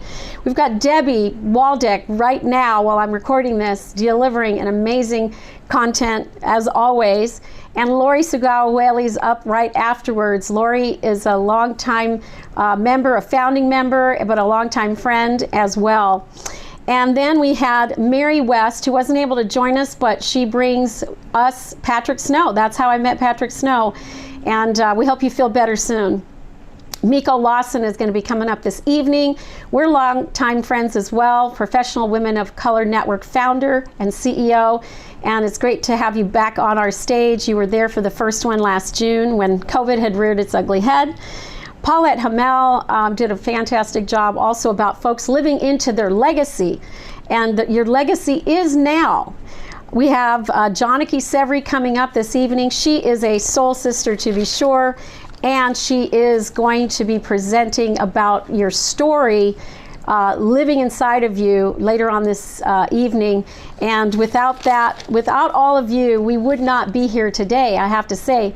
But of course, we're wanting to say thank you. I'm wanting to say thank you to the audience, those of you who are watching and listening on YouTube and Facebook and all the other places where this video will be seen in the future. I thank you from the bottom of my heart for listening to what we have to share today and for spreading the word, inviting others. Of course, we always say go to WeEmpowerYourLife.com, click on the Summit Tickets tab to get your free quarterly ticket. We do this for public service and make sure that folks get this wonderful content delivered every single quarter. Thank you one and all for helping me to turn my dreams into a reality. Bye for now. We'll see you at the next summit. Well, folks, there's a PS to this message. I finally reached the wonder years. Last night, I forgot where I parked my car. I couldn't find my glasses, and I couldn't find my phone. And I even wondered what date it was when I showed up to a party last night when it's not until next Tuesday. When I was filming this, I actually forgot to turn the page. So here's a few more folks I want to thank. Troy Thompson, Art Johnson, Michaela Passeri, Sally Page, Tiu Knapp, and Moria Vestin, and last but not least, Mia Tepper, all of them providing breakout sessions today. So, although I've entered the wonder years, hopefully I still have something going on. We'll see you at the next summit. Bye for now.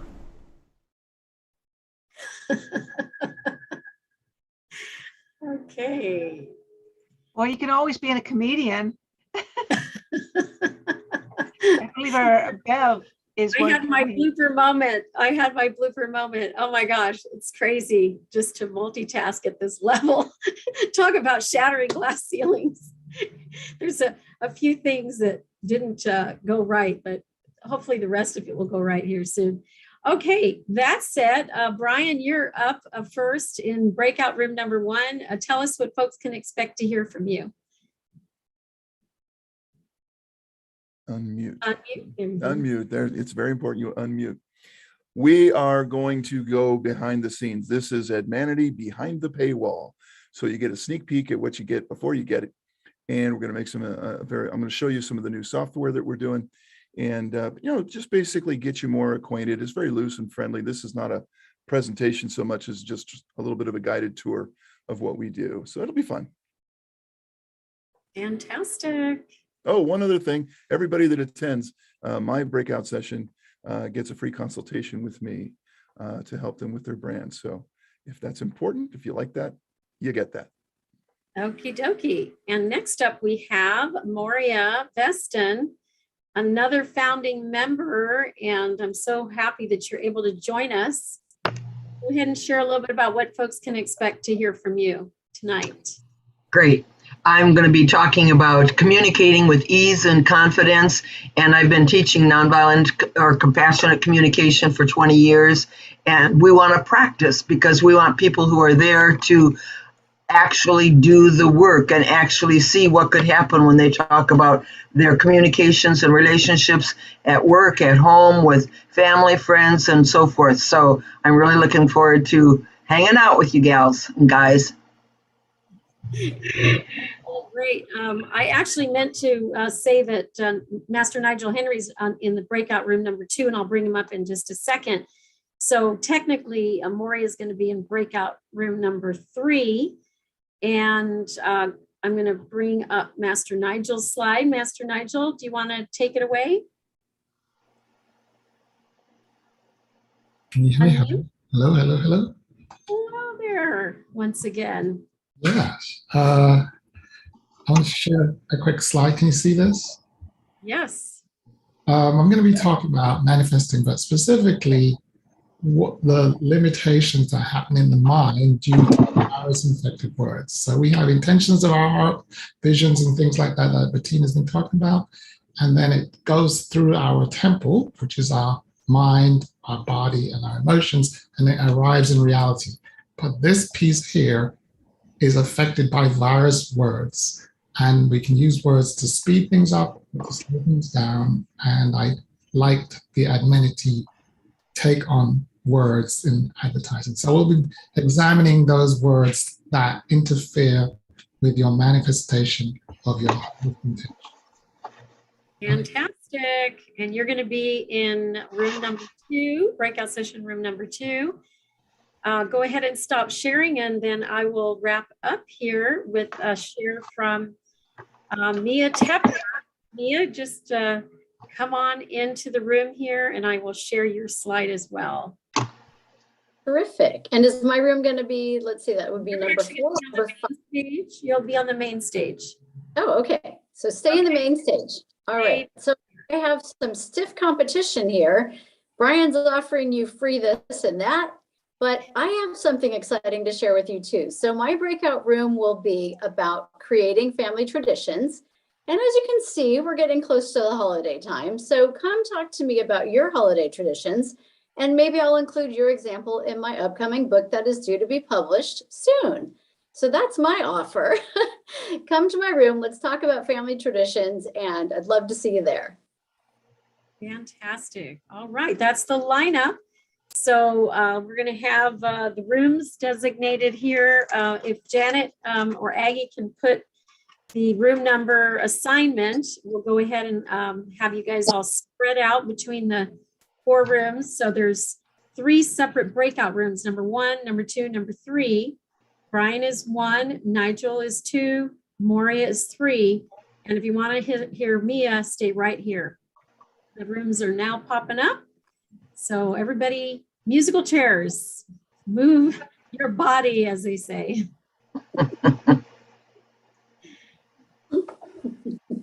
And you hang out here, Mia, and I will formally introduce you here in just a second. Wonderful. Thank you so much. It takes a few minutes for people to migrate over. And We're in room number 2, Nigel. It's not giving me the option. Can you move me? We'll move you. Yep.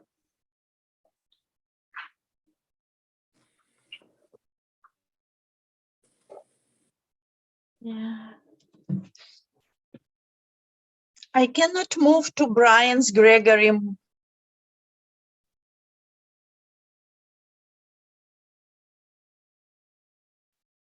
We'll move you, Dr. Larissa.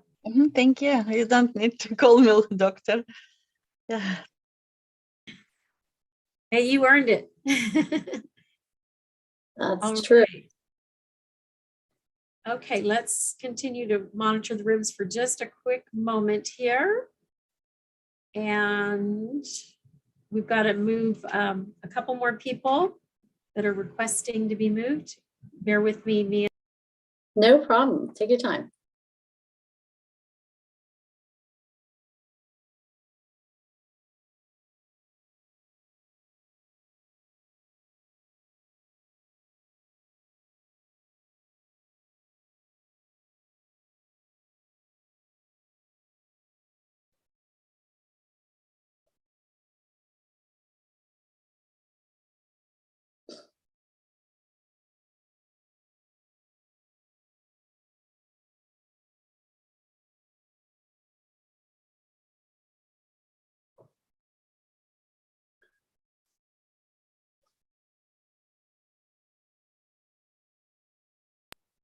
Okay, now I get to officially welcome to the stage for another time, Miss Mia Tepper, and it's a great honor to have you back. So Mia is a happily married mom of 4 children who has found the secret to balancing the demands of raising a family while working and volunteering. Mia is also a published author who finds her creative passion in writing, hopes her current book, Parenting Pressures and Pleasures, Tips for Each Stage in Your Child's Life, will help families with the daily challenges of parenting at each stage of life raising children. The motivation for writing her book came after she went to a top 10 MBA program to expand her business skills, realizing that she gained many helpful tips to help parents find balance as they juggle the demands of a busy life. I spent one entire year trying to. Sorry about that. And after 365 days, I inadvertently hit my phone, so sorry about that, Mia. Mia starts every day with a workout, meditates twice per week, and gets re-energized traveling with her family. Welcome to the stage. Thank you so much. It's wonderful to be here, and it's great to see so many familiar faces and names on here. I've been on all day, so those of you who have been speakers, let's see, and here we've got Debbie and Bettina, and let me see who else is maybe a speaker that's in the room. Sally. Art. So it's been another wonderful day, and I'm always so honored to be a part of the group here because it's just an amazing group of people. So if you haven't joined the membership yet, definitely consider it, and we're here for questions if you have anything you want to know. But what I would love to share with you today is a chapter from my book, and Bettina introduced it so lovely, so thank you for doing that.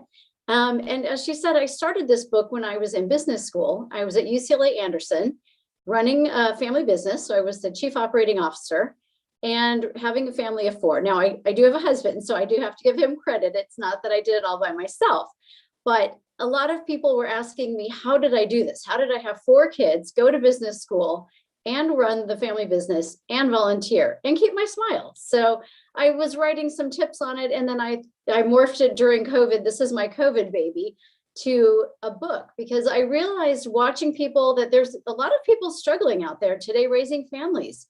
And I thought, we have done, we've just had such, joy raising our children.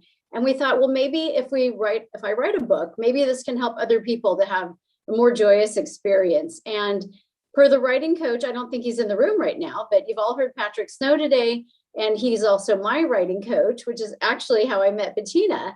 And Patrick had a great idea that you make the book 49% your examples and 51% other people's.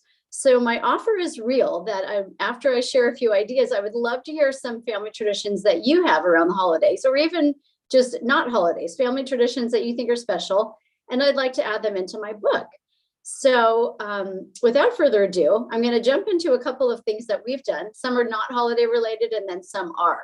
So the first thing is that when I was growing up as a kid, we always had Sunday brunch after we went to church. And it was really a great time to be together. And I grew up in a big family of 17 children. Yes, I hope you're all sitting down. That is what I said, 17 children. So it's a blended family, and we would pile out of the car and into a restaurant, or we'd have a big Sunday brunch at home. So that was a neat tradition that I grew up with that I liked. And so when our kids are home, we're empty nesters now, but when they are home, that's still something we love to do, have a special Sunday brunch. Now, something that we never did growing up is have breakfast in bed on our birthday. So when we had our children and they were little, we would always have breakfast in bed for them. And then we'd say, oh, let's come out to the dining room so we can have breakfast with the rest of the family. And then their presents would be there. So that was just something that our kids grew up knowing, that they kind of knew it would happen, but it just made it special for them. And I always felt growing up that my birthday wasn't necessarily special. And so it was always just a really neat way that I thought we could honor our kids on their birthdays right as they woke up. So that's been a neat tradition. Now, as you can see behind me, and I'm kind of getting ready for the holidays here, we also have a tradition of doing a family Christmas card. So we've been doing this even before we had kids.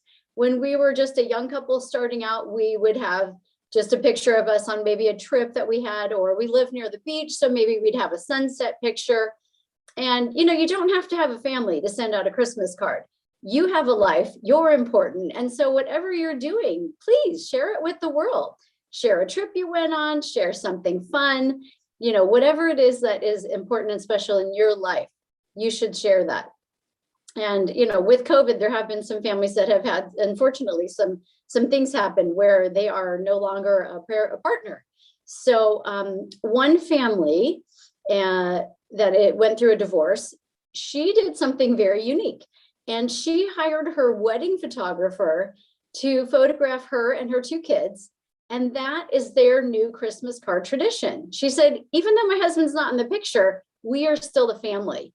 And so this is a new tradition that she started with her two kids. Another thing is that, traditional Christmas cards, again, like I said, this wasn't something that I did growing up. And my mom would always get a Christmas card from a family in Texas. And I loved seeing how every year their daughter grew older, and you could just see the passage of time. And I thought it was really neat to see this. So in my family, we've actually had some Christmas cards where the kids wrote in the cards when they were little. And so now those Christmas cards are in a book. I have a little book and one Christmas card from every year of our family's Christmas traditions. And it's great because it marks the passage of time. Not only can you see the kids getting older, but you can also see their handwriting getting better, because sometimes we'd have them write on it. So that was kind of an unexpected fun thing that happened that I did not plan. I cannot take credit for it, but I realized that it marked the passage of time. And another thing is that as my mom gets older and she's living in an assisted living home, she's actually losing her eyesight, and sometimes writing is very difficult for her. So for the past 2 years, something that I've been doing with her is taking her either somewhere special. For example, 2 years ago, we took her to Santa, and she sat on Santa's lap, and we made her Christmas card with Santa. And because her eyesight's getting difficult to see and read and write, basically I just had her verbally tell me what she wanted to write to her friends. And she sends these Christmas cards to Texas every year. So I said, Mom, just tell me what you want to write, and I'm going to write it for you in the card. And so when we all, if you've ever done cards, you can actually add a written portion to it as well. So this is how we help my mom, and she's in her late 80s, stay in touch with all of her friends from her hometown in Texas. And she loves sending these cards out every year. So a new tradition for my mom, but yet something special for her. Something else that another family does is every Thanksgiving, they actually home make their Christmas cards. And I just love getting the cards from Chicago every year that I know that her family has sat down at the table after Thanksgiving dinner and that weekend, and they've made their cards together. So, and I think Karen McNamara does that too. She makes special cards every year. So if you haven't gotten one yet from her, I hope you do get one, because they are very special. Now, one thing I'd like to ask is for you to unmute yourselves or raise your hand if you have a special family tradition that you would love to share with the group.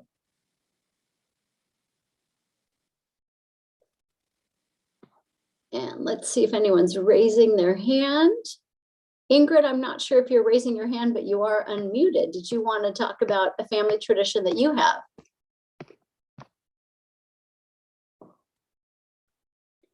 She might not be in the room. Karen, did you want to share? Because I love what you did with yours. We always have cards we make personalized with pictures and a family letter. And I love collecting those. I hang them on the wall. So I send out over 200 cards and I usually get that many back. And so it just decorates the house. Our family at Christmas time always goes to church Christmas Eve. And then that evening we pick one gift that we open before Christmas. We can pick any gift we want from the tree and then we share that. And we also always save one favorite ornament that we each put on the tree ourselves. So those are fun. And I would say our stockings at Christmas have grown to be more and more powerful. bigger and more elaborate every year. And they really everyone looks forward to those because growing up, we always would open our stockings before our family, before we started the Christmas day. Kids could come downstairs and open the stockings, but nothing else. Okay, so before everyone was up and opening presents, the kids were allowed to open their stockings? Yes. Oh, I love it. Then that let you sleep in. It did. And then they would, when we came downstairs, they would show us everything that was in their stocking. Oh, that's so cute. I love that. And when they were opening the one gift, could they choose it or there were special ones placed under the tree? They could choose which one they wanted. Okay, I love that. That is so sometimes they were disappointed because it was socks or underwear. Oh, it wasn't the big one. Yeah. And then I will share too a funny thing. My mother just turned 94 yesterday. Oh, and she had a tradition that happened because when I was young and my brother and I went to Santa and we sat on Santa's lap, Santa looked at my brother and said, "What is it that you would like?" And he looked at Santa very sadly and said, "I want a pair of socks without holes." Oh. So you can imagine my mother, he never had a pair of socks without holes. So let me just say that every year my brother gets socks from my mother. And I'm sure that will happen this year too. Yeah, I guess that's a good lesson and be careful what you ask for, right? Yeah. I love that. Oh, I see Bettina has my Christmas card already. Karen, yours went in the mail, I think yesterday or the day before. Yours will go tomorrow. Love it. Well, you know, the hard thing is that, you know, now that our family is all in different places around the world, if you notice on the front of the card, Bettina, we're missing one as we were last year. So the front of the card this year is missing Jacqueline, who's in London. Although when we went to visit her, we did catch a picture with her and that's on the back. So, you know, it's funny, but, you know, you just kind of have to morph with it, right? I don't know. It's tough as they grow up and they go away, but hopefully, you know, when they're all home for Christmas, then we'll be back to a full, loud, busy house with a big grocery bill, and we'll appreciate that because it's nice to have everybody in again. When they've been gone, you know, you just get used to different things. My husband and I cook very differently now with the kids not here. Sometimes, you know, pancakes and eggs for dinner or because it's not the same, you know, the kids aren't there asking you, what's for dinner? I don't know if you have that, Karen, because I know you've got multi-generations working in the family business, but I can't remember if you're all under the same household still. No, we're not. Because I know during COVID, you had quite a full house there. Yeah. Yeah, no, right now it's just my husband and me most of the time, unless someone comes to visit. Oh, I love it. Well, that's probably special having that time there with him. It is. It is. I love it. I don't know if Bettina's back on. She's got herself on her stop picture of her stop video, so she may have popped off for a second. But I was going to ask her, I know she's leaving for Texas tomorrow to see her son and daughter-in-law and granddaughter, so that's going to be so exciting. Nice. And are you guys doing anything, Karen, as a family for the holidays? No, it keeps changing. Our daughter and her new husband were coming for Thanksgiving, and then they were coming for Christmas, and now they're coming for New Year's. Oh. It keeps shifting because of, they're young and their work calls them back and says, no, you can't have it off. Oh, that's so tough. Yeah. Gosh. Yeah, I remember those days working in the hospital. That was always, especially when I was single. Oh, well, you don't have a family, you can work.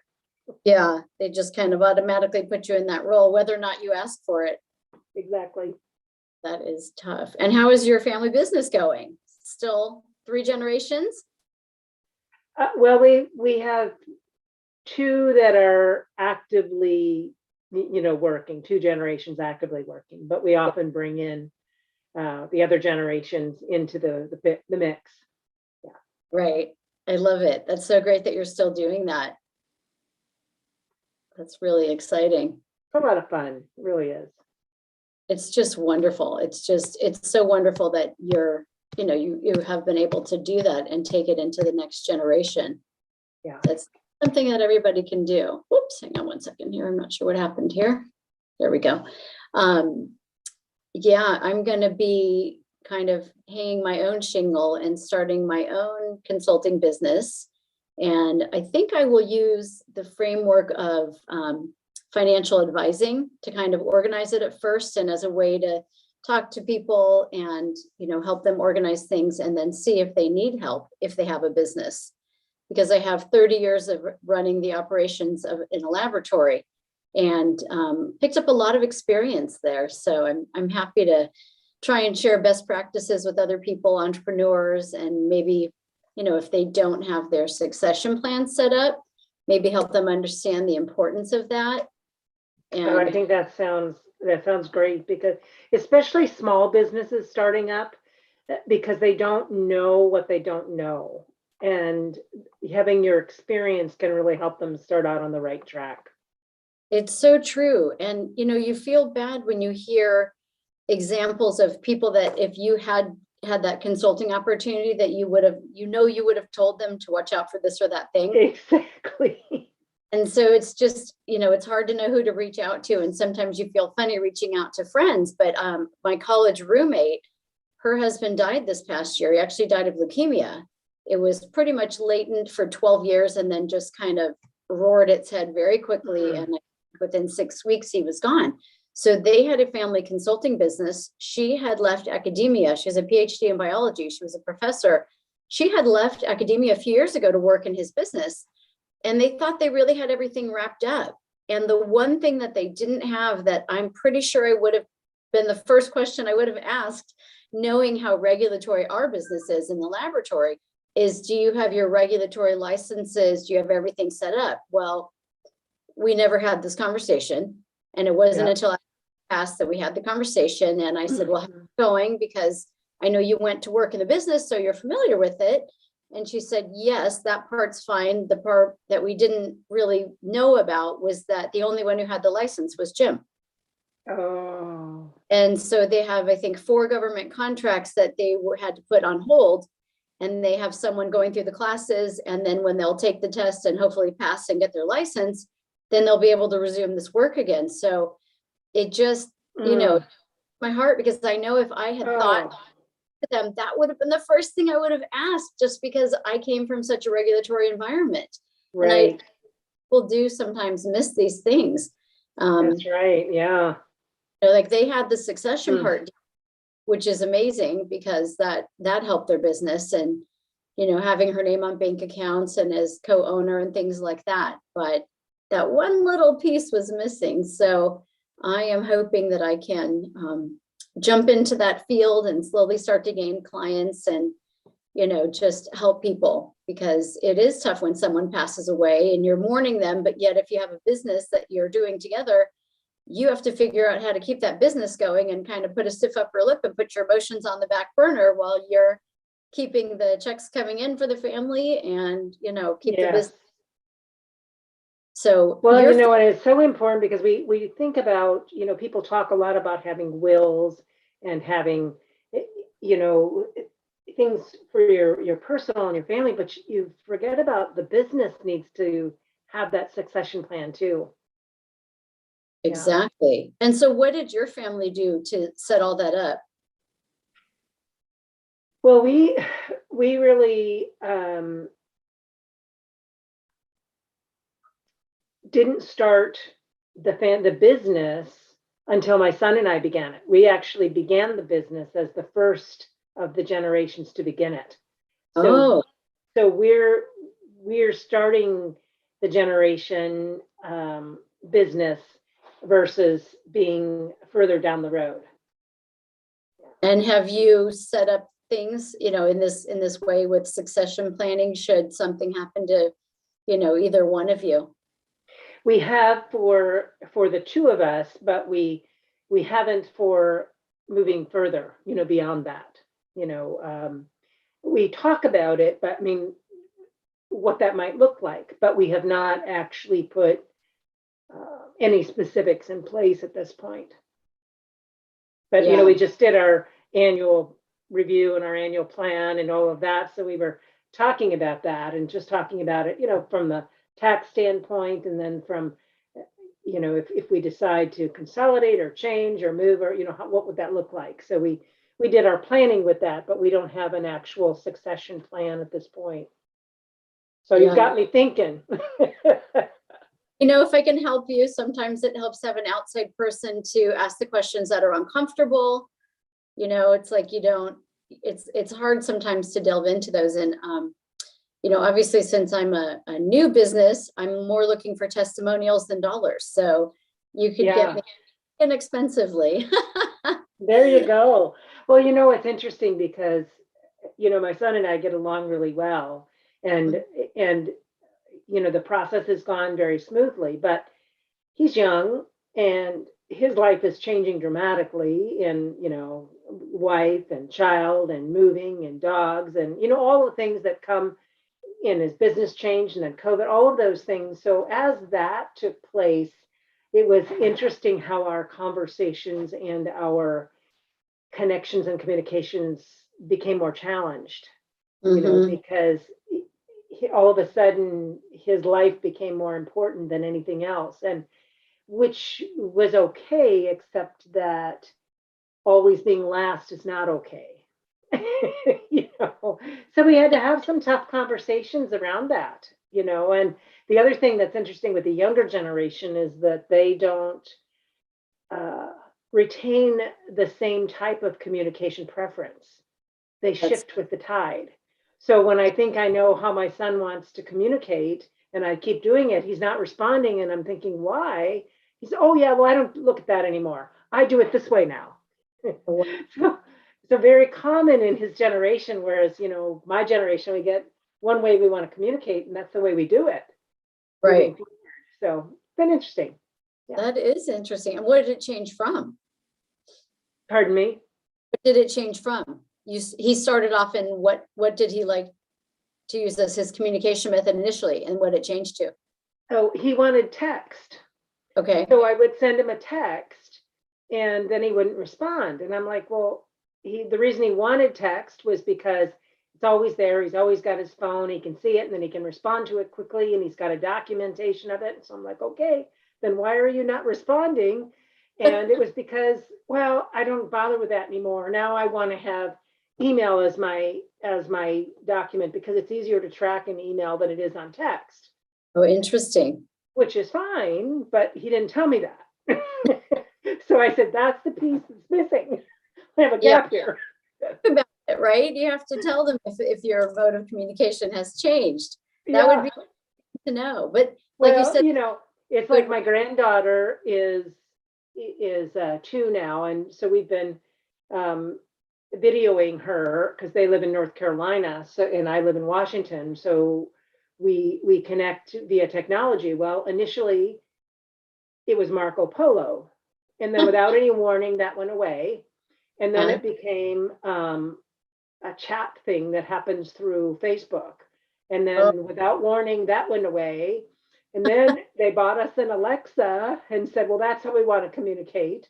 And so then we did that. And well, then all of a sudden that went away. Like, and it's because they're changing based on technology and based on her physical movement. You know, like the Alexa didn't work because she couldn't take us with her. Ah, You know, right. so she needed the phone so she could, she said, Grandma, I'm going to take you with me. And then we walk. And she's learning how to make it so I can see what's happening too. You know, so it's interesting, but it's, I just get used to one way and I'm like, oh, don't change it again. Or at least tell me if you're going to change it, please. Yeah. Exactly. So, I love it. I love it. That's great. Yeah, my mom's funny because she'll get on her phone and she'll put her phone like right here. And we just like, Mom, we're seeing your nostril. Can you turn the phone? You know, can you put it away from you? Yeah. It's pretty cute. Yeah. I mean, we are being able to do it, you know, like I said, Yeah. Pastor 80's okay. We've got a 1-minute warning. Eric, just Okay. Eric, you're not unmuted, but did you want to say anything, or are you just coming in to join the rest of the conversation as we get back to the big group? Yeah, I just came in because I just got on and I'm still kind of moving around. So Okay. I'll get up to speed by listening and then jump in. Yeah, no problem. We were just, this breakout was about creating family traditions. And so great. we mostly talked about Christmas cards and all the different ways you can do them, no matter what kind of a family you have. So that was what our chat was about. And Bettina's back in. So I don't know if either one of you want to share any traditions. Doesn't have to be Christmas, but any traditions that you know, enjoyed growing up that you're doing now with your family, or could be vice versa, that you didn't like growing up that you chose not to do with your family. I actually started a family tradition. Yours. That was, so years ago, maybe 25 years ago, our family stopped sharing gifts exchange. And, you know, we instead give to other people and this and that. And so I ended up deciding that I wanted to play a little differently here in my local family.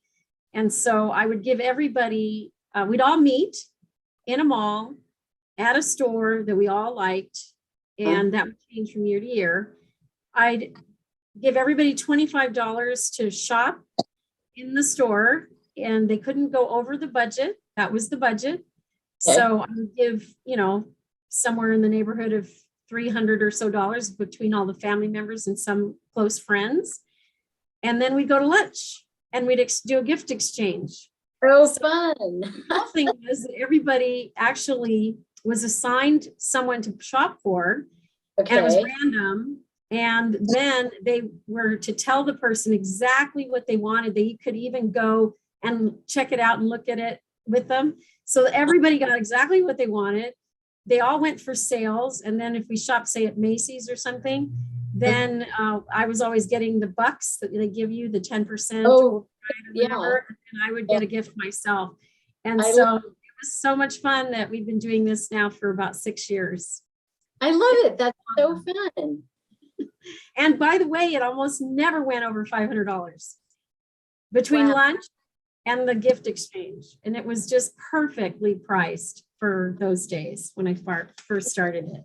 Idea. I mean, we've done the white elephant thing where people at work, but that's what we used to do, where we'd say, you know, white elephant, don't buy anything, go into your closet, go into your whatever cabinet, bring something that maybe you don't like, but someone else will. And then we played the part of the game where you're able to steal it from someone. So we would allow 2 steals. And, you know, then obviously if you steal, then you get to go to the center of the table and pick another present. So that was always fun at work, because then no one had to really, you know, have an expense out of pocket, but it was just a nice way to have a fun camaraderie in the group. And as the phrase goes, one man's trash is another's treasure. We certainly saw that with the white elephant gift exchange. So that was another fun work tradition that we did. Well, thank you so much, Mia, for your topic. It looks like we're welcoming back all of those that went into the other breakout sessions. We're all back in the same room. And we're going to open up all of the mics and all of the videos, and we're going to do a round of networking here. We spent most of the day trying to catch up with our time. We're finally there. And thank you one and all for sharing your life with us, your time with us here today. It's been a phenomenal journey building this, and with all the help, and here you are, the final crowd. Yay, we made it. We made it. So just randomly, maybe just share, let's just say 3 words on the day. And you're just going to have to, say raise a hand using the raise hand. And then I'll call on the first hand I see and keep going on there. Moria. Thought-provoking and inspiring. All right, thought-provoking and inspiring. I love that. Who's next? All right, Yoli, get your camera back on. Sorry about that. Go ahead and unmute. Unmute, there you go. There you go. Informative, valuable, inspirational. All right. Good job. Those are wonderful words. I can live with that. Who's next? Oh, Brian and then Robin. Or maybe ladies first. Let's do Robin first and then Brian. Unmute, Robin. There you go. Enlightening, creative, and inspirational. Love it. Love it. Brian, then Nigel. Best internet value. Oh. You're a miracle machine. I don't know how you do it, but you give all this stuff for just to be great, and you are great. So Thank best you internet. so much. I tell you, you all make it look great. Really, it's not about me. It's just about the bringing it all together. I do have that aptitude. Who's next? I think you said Nigel. Oh, Nigel, that's right. Thank you, Mia. I love what Brian just said, but I was thinking inspirational, transformational, and activational. Ah, great. I love the words. All the new words we get to use today. All right. Those are all the spontaneous ones. I'm going to now call on people. And oh, Mia has her hand up. There you go.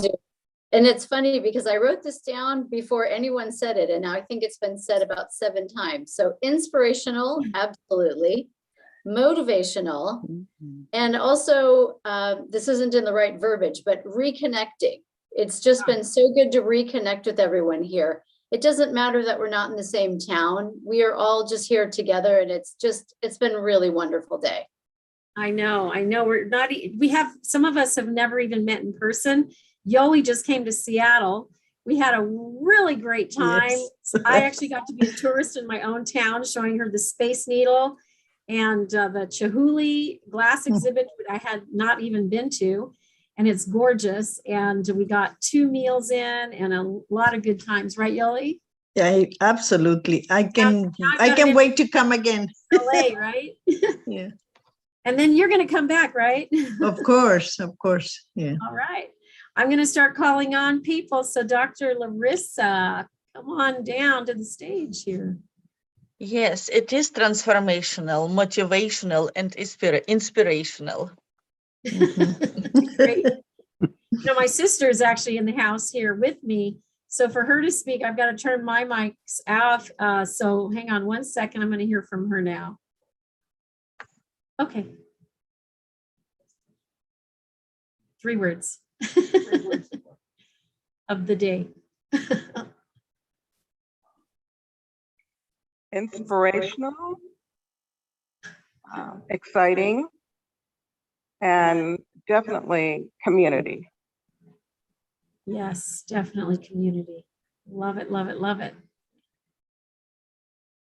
All right, that's great. Judy is my sister. We're actually going to be traveling tomorrow to Texas. So she came to spend the night last night because I wouldn't have been able to get her today. And we're going to go see my mama, her mama too. So it'll be a lot of fun. Let's see, I'm going to actually call on Larry because Larry's been here also all day with me, working the behind the scenes magic. He's the one who produced that video, did quite a bit of editing with my little blooper moment there. So take it away, Larry. What are your 3 words? I would say informational, to say the least. I would even say relief, just to know that to have this network of people, I know if I ever needed anything, I know where to go. And priceless. Priceless. Yeah, priceless. Yeah, I like that. Yes, I agree with that. And my sister said, awesome. Okay, next up, Beverly. I haven't seen you in a while. Oh, I've been here all day. No, I meant not here. I've seen you all day today, but I haven't seen you in a few weeks. Oh, okay. Generous, inspirational, and motivational. Oh, wow. We're having some of the same words there. Generosity is definitely a big part of what we do. Shanna Studley, I have not seen you before, but I'm welcoming you here to this stage. If you can open up your mic and say a few words, I'd love to hear from you. Very new to us. Of course, we never know if people have walked away from stepped away from their desk. So I'm going to assume Shanna has. Eric. Yeah, I'm going to say, today was awesome. It was adventurous and it was humorous. Good. I'm glad. Bev actually is a comedian, so we should get you on the stage, Bev. Come on, give us a little humor throughout the day. That's true. Our comic relief, right? How about a little word from Sally Page?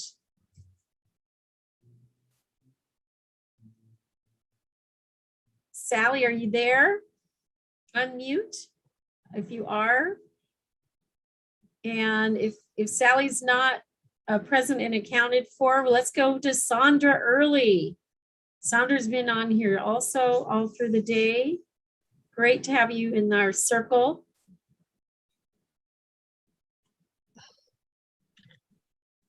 Your mic is unmuted, but we still can't hear you for some reason, Sandra. Technology sometimes. Oh, there. Are you going to change mics? Maybe?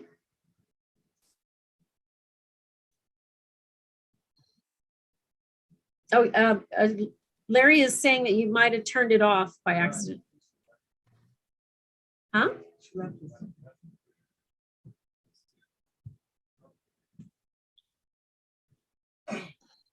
Sandra, while you try to figure out your voice there, let's see who else we can turn to. Janet Francis, behind the scenes project management. Woohoo! What are your 3 words? Yeah. I don't have co-host, by the way, right now, so just FYI. Okay, I'll grab that for you. Let's see. What were my words that I thought? New perspective and current community. Fantastic. Let's see, Debbie Waldeck. Hey there. So the 3 words that I have are familial, because I feel like everybody who's spoken today or has been in this group is of the same fabric. Enlightening, and I say that because of the otherworldly advanced information that's been presented that is sometimes difficult to hear because it's like, wow, this is so new. Like Nigel, thank you. And I forgot my 3rd word. So, but thank you, Bettina. And thank you for the whole team. Absolutely. Thank you. Just an update. Sandra's voice isn't working. The mic isn't working. So she says virtuous, inspirational, and motivational. I love that. How about Troy next? And then Robin has more after that. I appreciate Brian's idea, so I'll go with time well spent. Nice. That's really great. That's really great. Art Johnson. We are so lucky to have Art in our world, who might be walking his dog as he's not jumping on the mic here.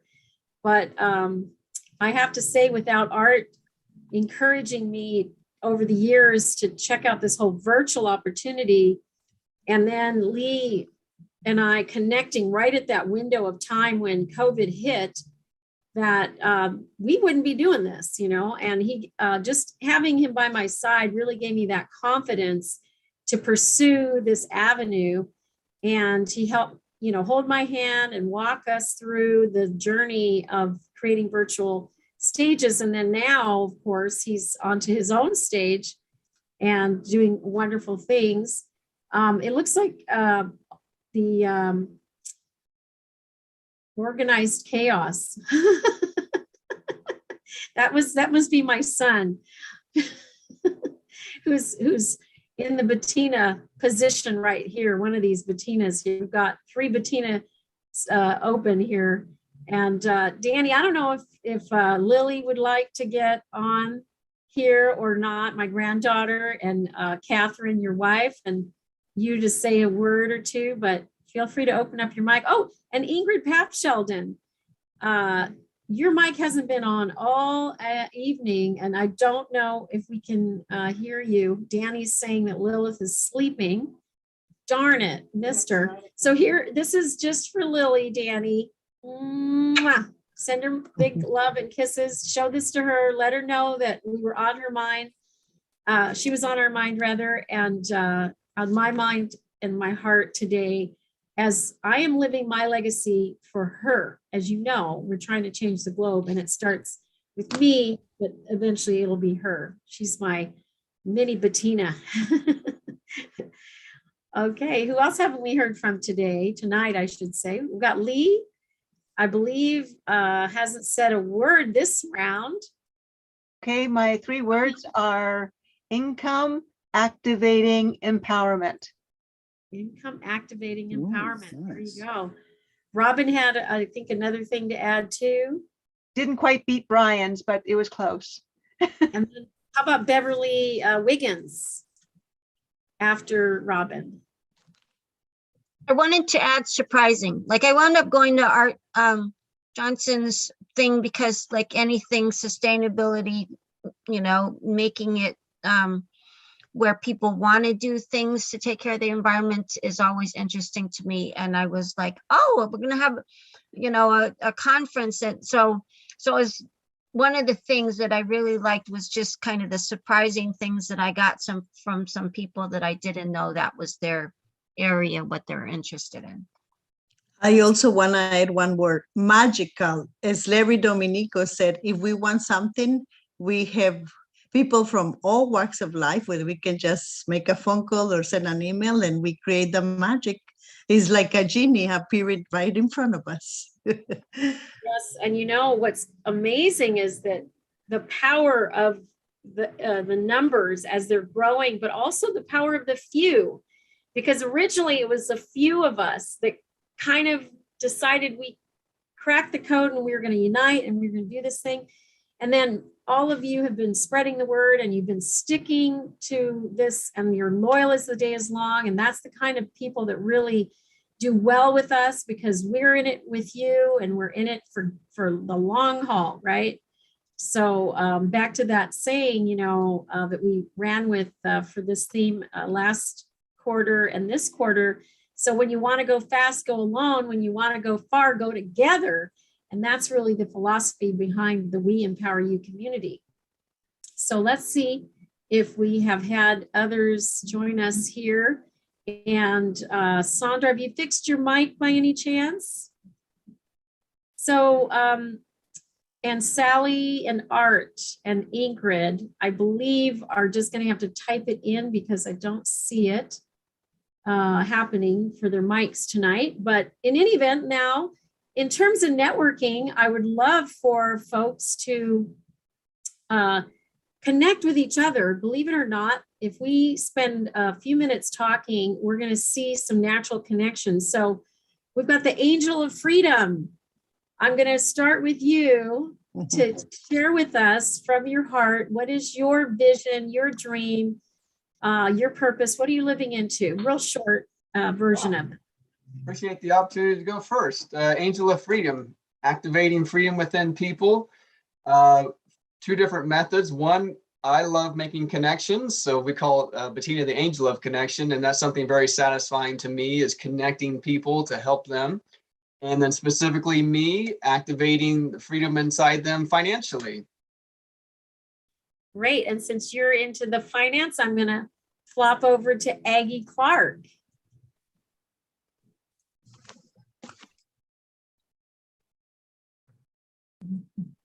What would you like me to cover? Yeah, give me the question. What's in your heart, your mission, your vision, your purpose? Oh, those are all great questions. And those are three things that I'm struggling with. So we probably should move on. I don't know right now. That's, to be totally frank, I don't have a clear mission, vision, and purpose right now. She's a multiplier. A multiplier, and she's parked here with the as a CFO consulting with the company We Empower You. And if you don't ever figure it out, and you keep helping me, it'll all work out in the end. No, I know. I listen to people, and they're so very clear on what they're doing and what they feel that their life purpose is.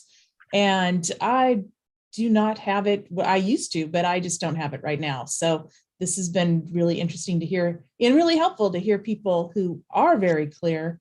And I hope that and believe that one day that clarity will come again. Absolutely. Absolutely. Well, if you keep hanging out with us, it certainly will. Next, let's turn to the Master Nigel Henry. So if you've seen, just from visually and knowing people, I'm tracking right now, linking those that have a financial connection. Now, Master Nigel Henry has the Financial Miracle Challenge, and the voice is your money maker. So this is all money thread that I'm weaving. So go ahead, Master Nigel. Same question. My life purpose is activating and unleashing the greatness in people. And my vision for the world is that everyone has been activated and realized that they're actually much greater than they thought. In fact, they're actually angels of something here on earth. And the way the money piece comes in is because when we're fully activated, we channel value, which is value pouring out. And value converts to money when it hits reality. So that's my vision, is that all beings, especially on this call, are fully activated where they are channels for value, and value converts to dollars. And you know, what's interesting, I used to have a different relationship with that word channel. I thought, there's the channeler type people and the more woo kind of people that were channeling. And I realize every day I get these downloads of ideas that completely lead to financial well-being. And I get them every day. I had this really great idea on Saturday. I executed it on Saturday, Sunday, Monday, Tuesday, Wednesday, and it led to lots of folks registering to come into this event. And then of course, a percentage of those are going to join. And it's like, I have a appreciation for that from you, Nigel. And also, of course, I know and have known since I was a very young child that I was here on earth to make a difference. And I've been living into that. First, I started as a nurse. I did that for 20 years of a career, and then I switched into marketing. And eventually, right at the cusp of that, I found my way into my connectedness is my number one strength. That is my vision, mission, and purpose, is to connect others. So leading directly now back to the person who has the most experience probably with money, perhaps in the room, is none other than mentor, income activator, president, founder, and CEO, Lee Romanoff. What a mouthful. Hi there. Okay, what was the question? What's your vision and mission and purpose? Actually, it's very, very simple. It's allowing people to take back control of their life financially by creating themselves an online income so that they can work from anywhere at any time and not have to be berated by a boss. They've got control over their life, control over their voice, control over their mission, and control over their finances. And it's all wealth producing. The Income Activator website, the Income Activator platform, it's meant to make revenue come in for anyone. In fact, Lee has a funny story. About 2 summits ago, I was scheduled to interview Lee. And when I opened up her camera, I was actually to interview her dog because she had created a company, an Income Activator account for her dog and who's making money. Share a little story about that. Okay, well, yeah, Bettina wanted to know how do you make money online. So I passed the mic to my dog because he has a website that's wholetthedogin.com. We don't care who let it out. We want to know who let it in. And he makes money by sending leads to vets. He doesn't have any thumbs and he doesn't have any vet training. So he gets the vets to give him content. And he uses the Income Activator referral forms to send them leads. The vets pay him leads. He also has pay-per-click ads where Google pays him. In fact, Google sent him a check and I went to open up a bank account and that's when I found out animals can't have bank accounts. So I had to sign the back of his check to deposit it in my account. And he eats steak every night. He doesn't eat dog food. Are you serious? That is comical. So Shiner's like sitting there in front of the mic and Bettina's kind of saying, so how do you make money online? And he's like, who cares? I do. So Lee was the voice, but the actual camera was on her dog the entire time. And we were hoping that the dog wouldn't jump off of the couch and go elsewhere. So, but it did catch Bettina off guard when she found out she was interviewing the dog. It was like, oh no, what's going to happen here? I never know with Lee. Are you seriously? You have a bank account under your dog's name? I tried to get one. I brought in cameras to open up a bank account because it was going to be a media thing. And then when I went into the bank, they said, we can't open up a bank account for a dog. And like, you know, my camera crew's like, what do we do? Film. That's so funny. That's why I had to sign the back of his Google checks to get paid. Wow. Continuing the thread of the money, I'm going to now lob over to Brian, because, you know, with the right advertising approach and the right ads, you can, in fact, make tons of money. And so, Brian, take it from here. What's your mission, vision, and purpose? Wow, that's a big question. That's like a 25-point question. Yeah. My mission, what, say it again, my what?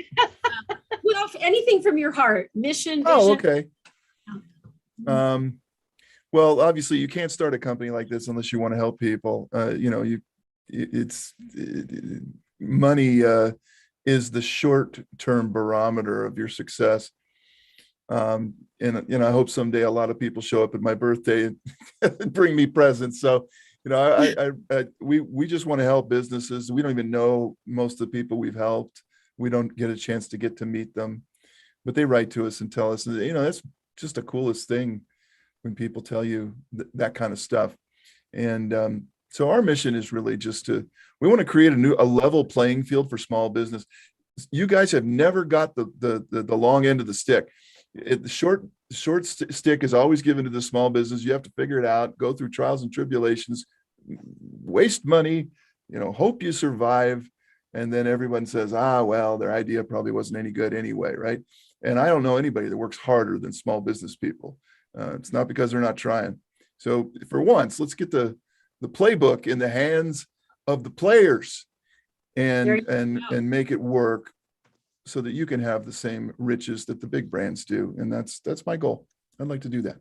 Thank you, We've Brian. changed your name. we've changed it from We Empower You to Get Your Playbook in the Hands of the Players.com. I like it, Brian. Right now, Cool. Lee.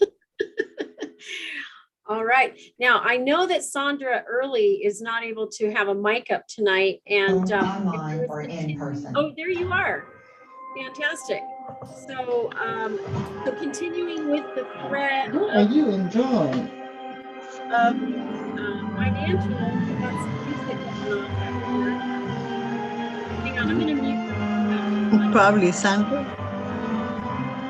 Hold on 1 second. Sounds like we're in a Disney movie. There we go. Okay, I'm going to get Sandra back. Sandra, can you open up your mic? Mic is open.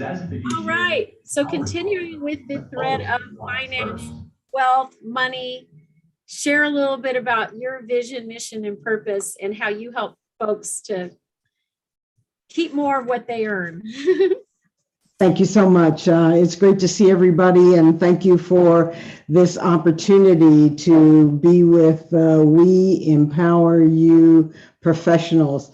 Want to say thank you, special thank you out to Bettina for this opportunity to be here. It's amazing, and every attendance, every time I come, it gets better and better.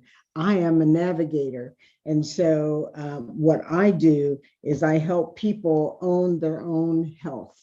I'm hospital administrator, retired, and currently I'm a risk manager. So my primary focus is helping people not only get the insurance that they need, that they can afford to do what they need to do to stay healthy, but also networking with folks who have other means to support. So that's what I'm doing these days. I'm a navigator now. I love it. I love it. So now I think we're pretty complete on that thread, but now there's a lot of coaches in the room here. So I'm going to start with Debbie Waldeck and then lob it over to Mia Tepper. Let's see where the connections are there. Debbie, you want to open up your mic?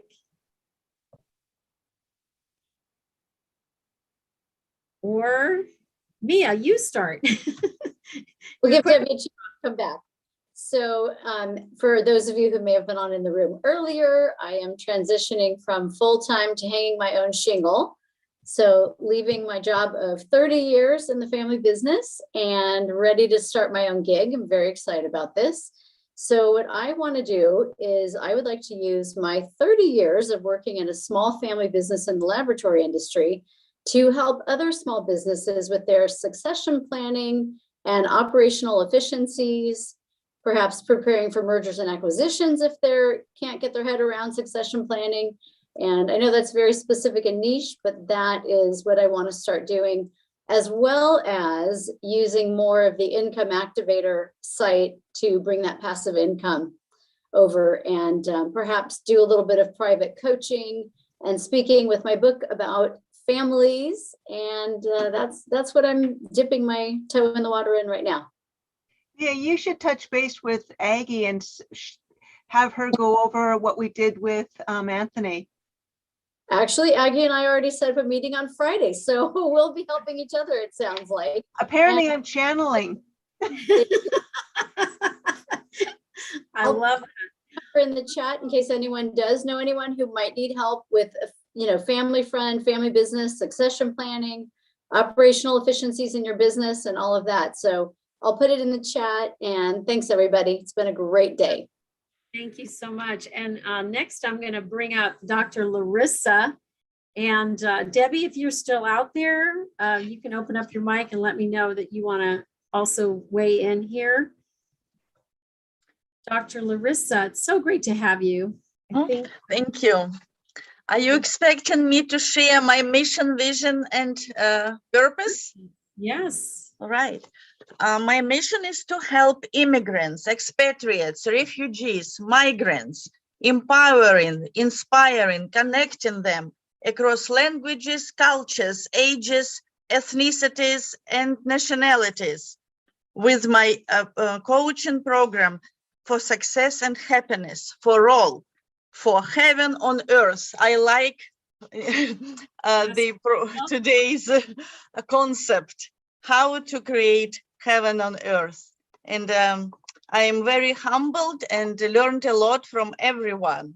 It was wonderful to be here, and I am inspired also to do my work. Oh, that's really great. Did you get to hear Princess Wakigo from Seoul, Korea? She also has interest in the expat community. She's got organizations that span the globe.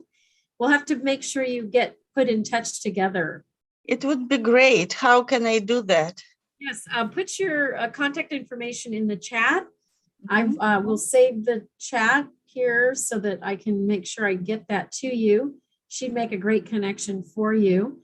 Wonderful. Yes, and I did not have time to write down the Zoom number for each Wednesday.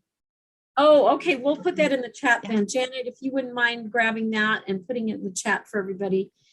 What I always say, because we've got a live audience also listening, so go to WeEmpowerYourLife.com, click on the calendar tab and scroll to the Wednesday strategy meeting. It starts at 3 p.m. Pacific Standard Time, and we generally go for about 2 hours. Not always on time ending, but usually, you know, we try to keep it in that 2-hour window. And continuing on with coaches in the room, Debbie, if you're out there, let me know in some manner. Karen, I put you in a similar category, although you're more training and development like Janaki. So why don't you take a turn since Debbie's out of the area, it seems. Thank you, Bettina. I'm a coach for leadership and communication, and my passion is around connecting and communicating different generations so that you can reach untapped success. When you combine those generations, it's absolutely amazing the power and the new things that can happen. So that's where I focus in my niche. Yes, fantastic. And I literally channeled Dr. Larissa's being in coaching because I had no idea what her background was. I'm seeing that Robin is a coach on her name. And so I'm going to turn to Robin next. Back in the day, when I was first doing empowerment, I would see these connections and I would create these affinity groups. So they were called strategic partner mastery groups. And we would convene these various groups together. So I can literally see into what people are doing and make these natural connections. And that's another benefit of being in this community. So Robin, go ahead.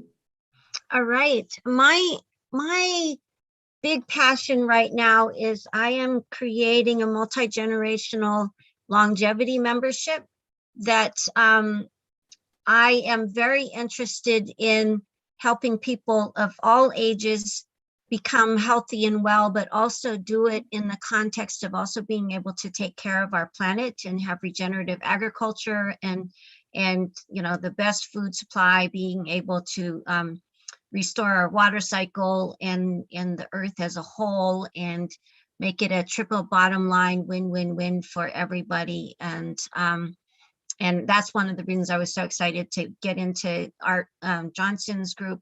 But I also, you know, I recognize that everyone can heal regardless of their current state. They can up-level their life. And I have gotten really into the Ancient Secrets community with Dr. Clint Rogers. I actually plan to take his 3-year certification. And I thank you, Bettina, for having had him on one of your conferences, because that was like a super good connection for me. So yes. Excited to be here, excited to connect with any other coaches and people who might help me fill in the parts of my business that I don't know how to do. Yes, thank you so much for bringing up Dr. Clint. Of course, Dr. Clint is known also by Lee, and I just met him through a colleague and friend that I met through another coaching program. And that's what I do on Sundays at 8 o'clock in the morning, is I jump on their Zoom call to listen to Dr. Clint's group, and it's fascinating. And also very, global, and the reach is just phenomenal. So if art was, I have one more thing actually that I just remembered, because connecting and creating community is so important and in person. I have something called Air and Surface Pro Air Scrubber that within 3 minutes deactivates all pathogens, including the virus that causes COVID. I'm very interested in helping everyone have holidays this year where they get to, the grandparents and the grandkids get to be together and smile at each other and stuff. And so, oops, you're muted. I will put a video in where you can see that in my chat and contact information. I'd be very interested in that. And then, of course, if art was available, that would be a natural segue, because he's, of course, been interested in keeping a green planet. And there's a lot of devastating news out there. His session was recorded, so if anybody's interested, be sure to tap me for that. We also have Sally Page, who's off the mic in the moment. And Sally is also in the coaching world, soul, in a sense, soul retrieval, soul, find your calling. You're going to want to talk to somebody like Sally. And of course, there's Master Nigel Henry. He's in the house. Open up your mic there. I get to go again? You get to go again, yes, because now we're not talking about your purpose. We're talking, about like connections.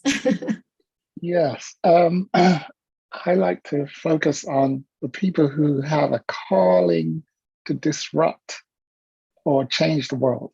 So there's a lot of things in the world that have been around for a long time, and we just accept it as status quo. And there are people, like I said earlier, they're constantly downloading new things. And some people literally have a whole new paradigm that changes the way we think, the way we, like Uber, that kind of thing.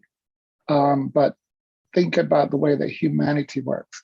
And so that's my calling. I work with those people who are kind of in a lab, like I'm in a lab, and they have something that's disruptive.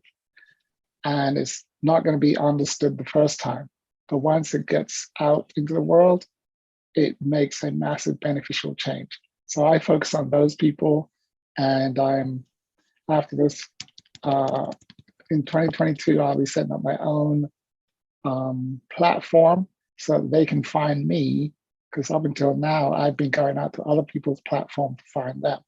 So that's my thing, and my work is called activation. So I'm the angel of activation, and what I think is that human beings are designed with, like, full spec human is an angel, but if they have too much virus, word that is, then they downgrade. So what I do is debug humans to reveal angels. Thank you, Troy. That's my work. Thank you so much. And of course, another coach in the making is Yoli Diaz. Unmute. Yeah, my inspiration, my mission, vision, and purpose. Long time ago, I heard somebody said, what if you had to read your own eulogy? So to me will be there lies Yoli, a woman that inspired thousands of people to be the light, to be inspirational in life, to my heart calling is to inspire people not to get in the dark tunnel that we sometimes are crossing through life events, and to pull them through and say there is always a light at the end of the dark tunnel that you're crossing. And that's what inspires me. Right now, I'm inspiring people to get a piece of gold in America through real estate.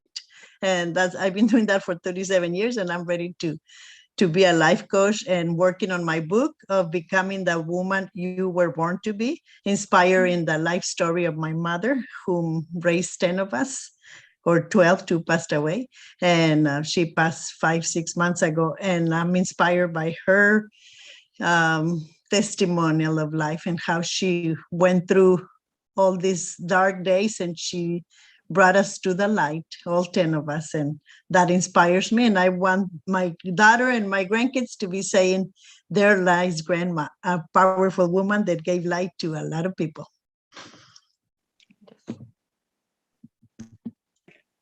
Well, I just now got Ingrid Papsheldon on the phone, and she's going to give us her 3 words.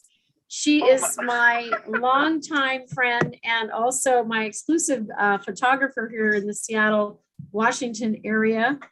And she's not on the camera there, but she is on the phone. So 3 words that represent your experience today, Ingrid. Oh, 3 words that come to mind are presence, radiance, and connection. Presence, radiance, and connection. And what is your vision, mission, and purpose, Ingrid? I think it expresses in there those 3 words. When my vision statement, let's see, can you ask me another question, Bettina? And not another, but to precise it, to make me easier for me to answer what you were looking for. Yeah, just in terms of speaking from the heart, what drives you? What mission are you on? What transformation are you making? And, what wakes you up in the morning? I mean, I think what I'm looking for in my photography when I work with people is to help people and to create a space for them to come into the present moment. And then to capture that in the photos.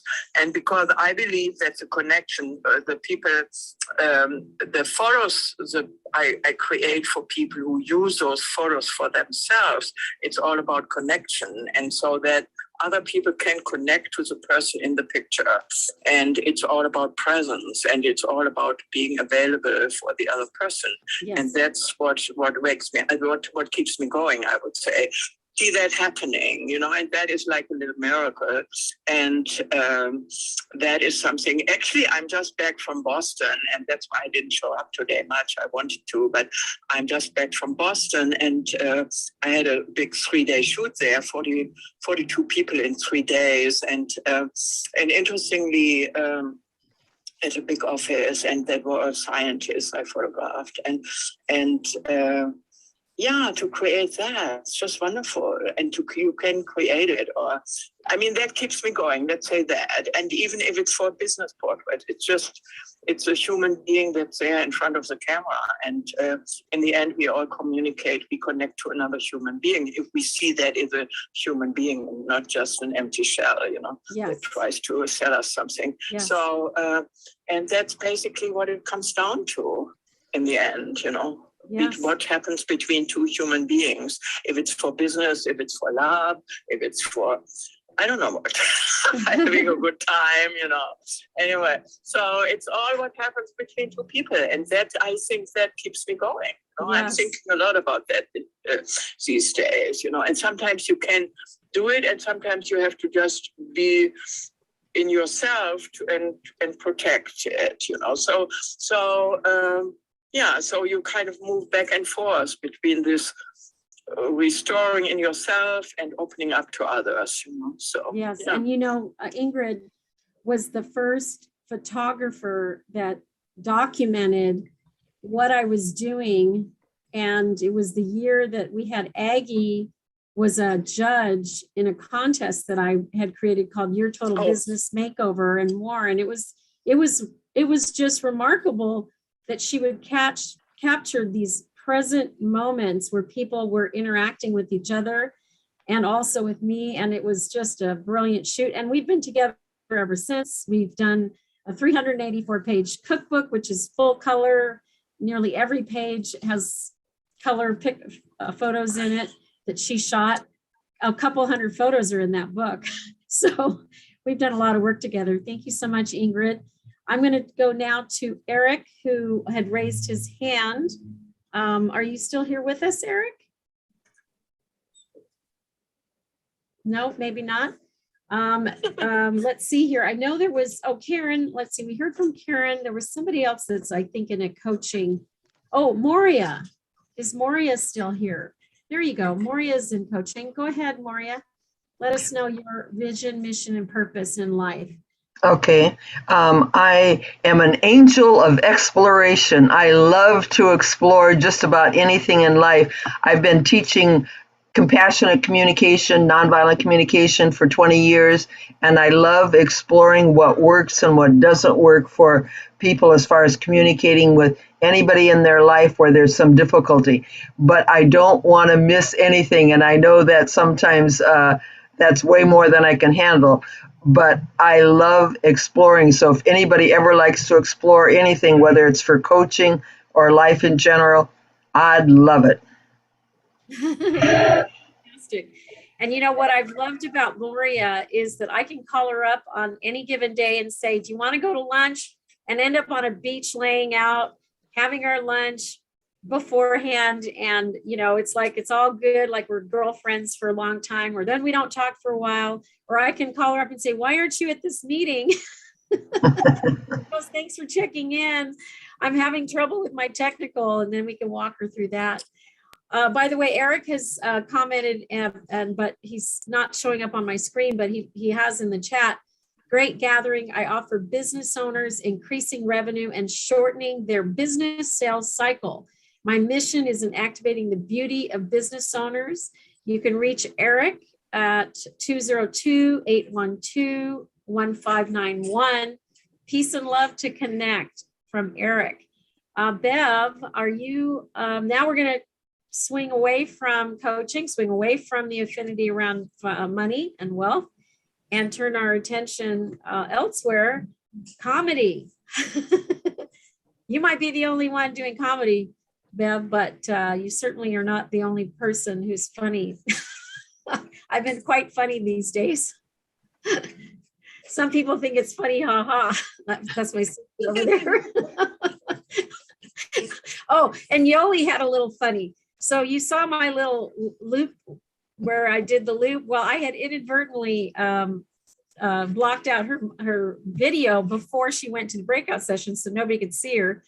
And so I inadvertently did that too. I'm having a real good 24 hours here. I told her she's a magician. She not only disappears her car key, she disappears her phone, and then now she's in the magical of disappearing people. I couldn't get back in the camera. Yeah, I see Bev's mic is now open. Bev, come on back. Oh, here I am. Hi. What would you like to know? Oh, what's your vision, mission, and purpose? You and your husband are a comedy act, the duo. Yes, I'm happily married for 45 years, retired 10 years ago. I was a supervisor of special events for the City of Commerce. And I was a beauty pageant director for almost 30 years. And I wear a lot of hats. So comedy was a natural.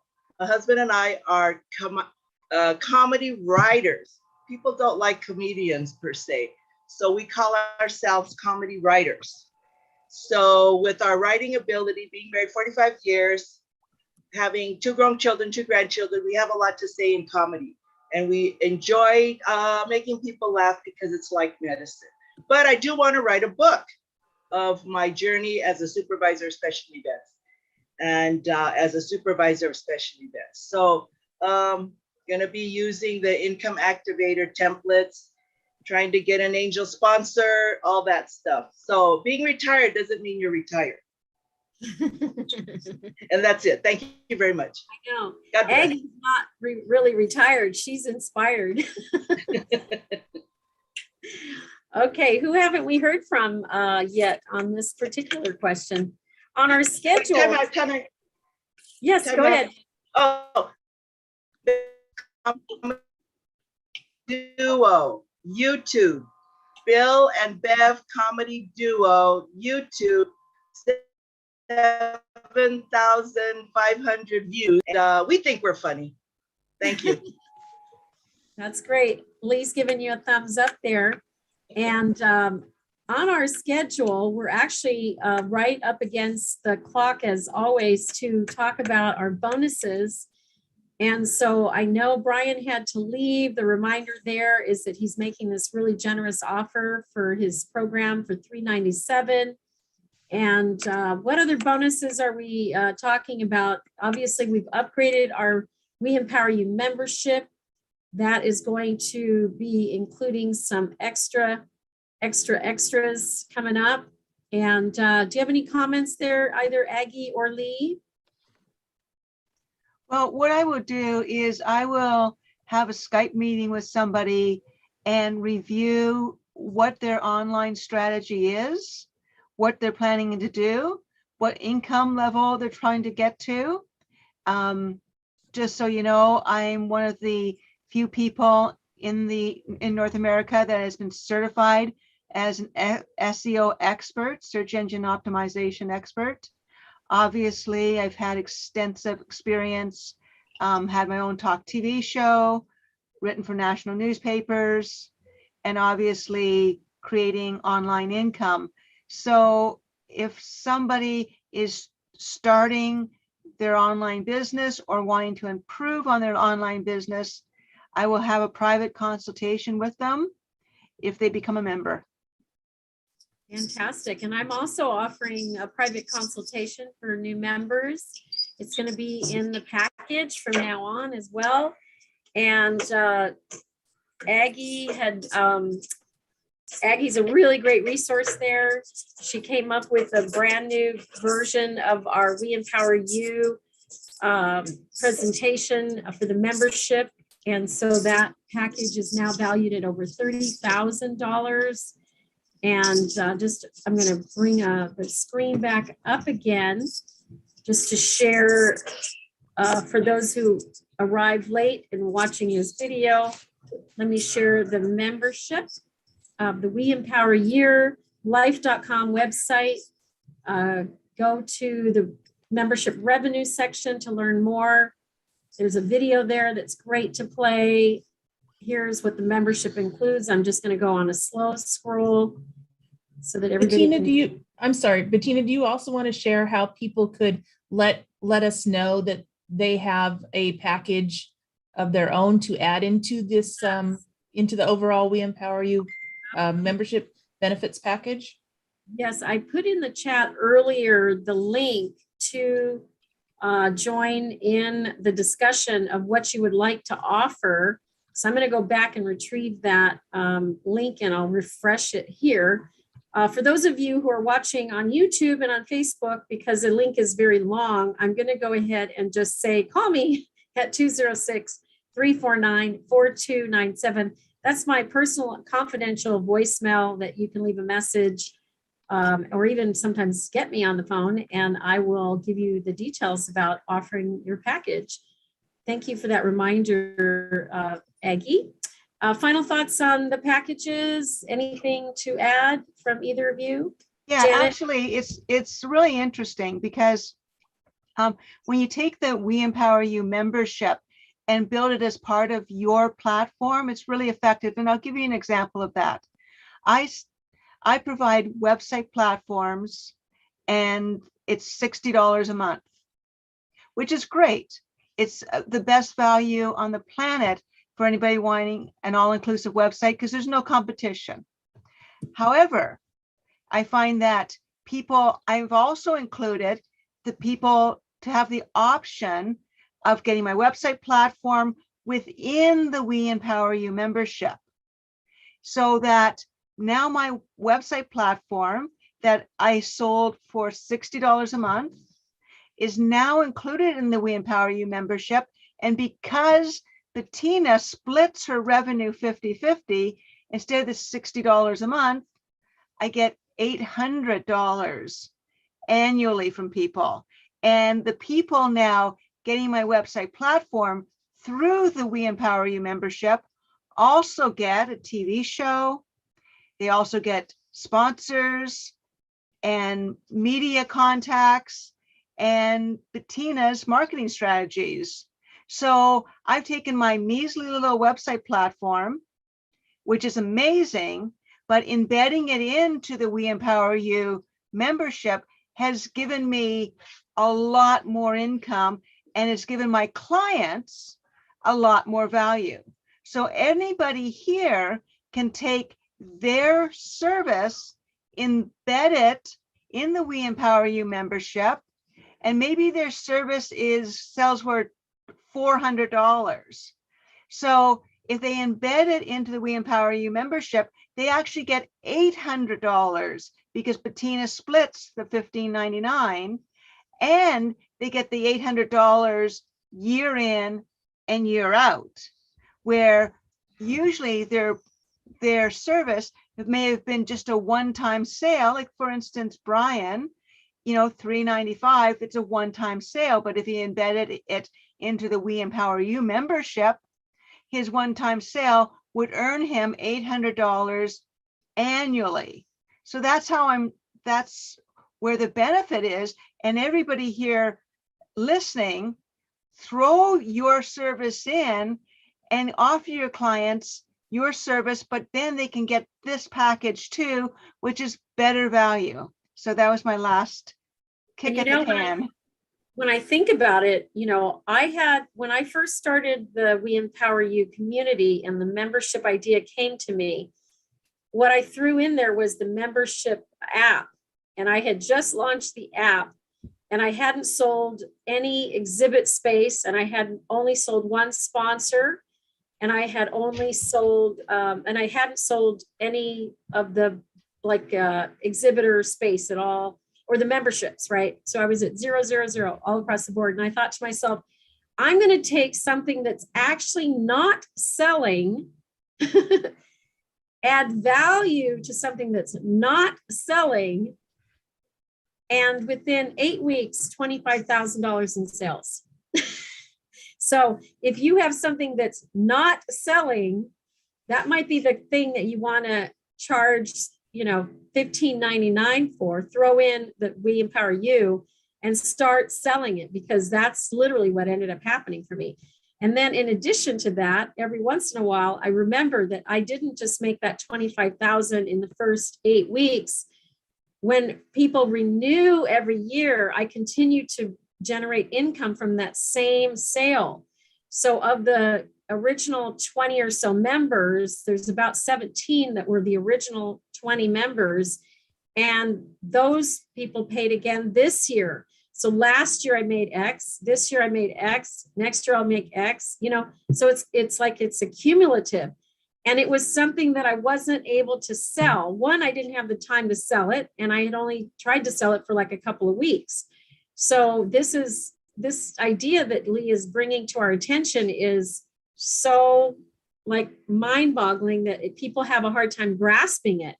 Like, how is it that if I have something for $2.99 that I'm trying to sell and won't sell, if I throw in that into the $15.99, suddenly it starts to sell, because the value of the package is so grandiose that people would rather buy a big package than a small package.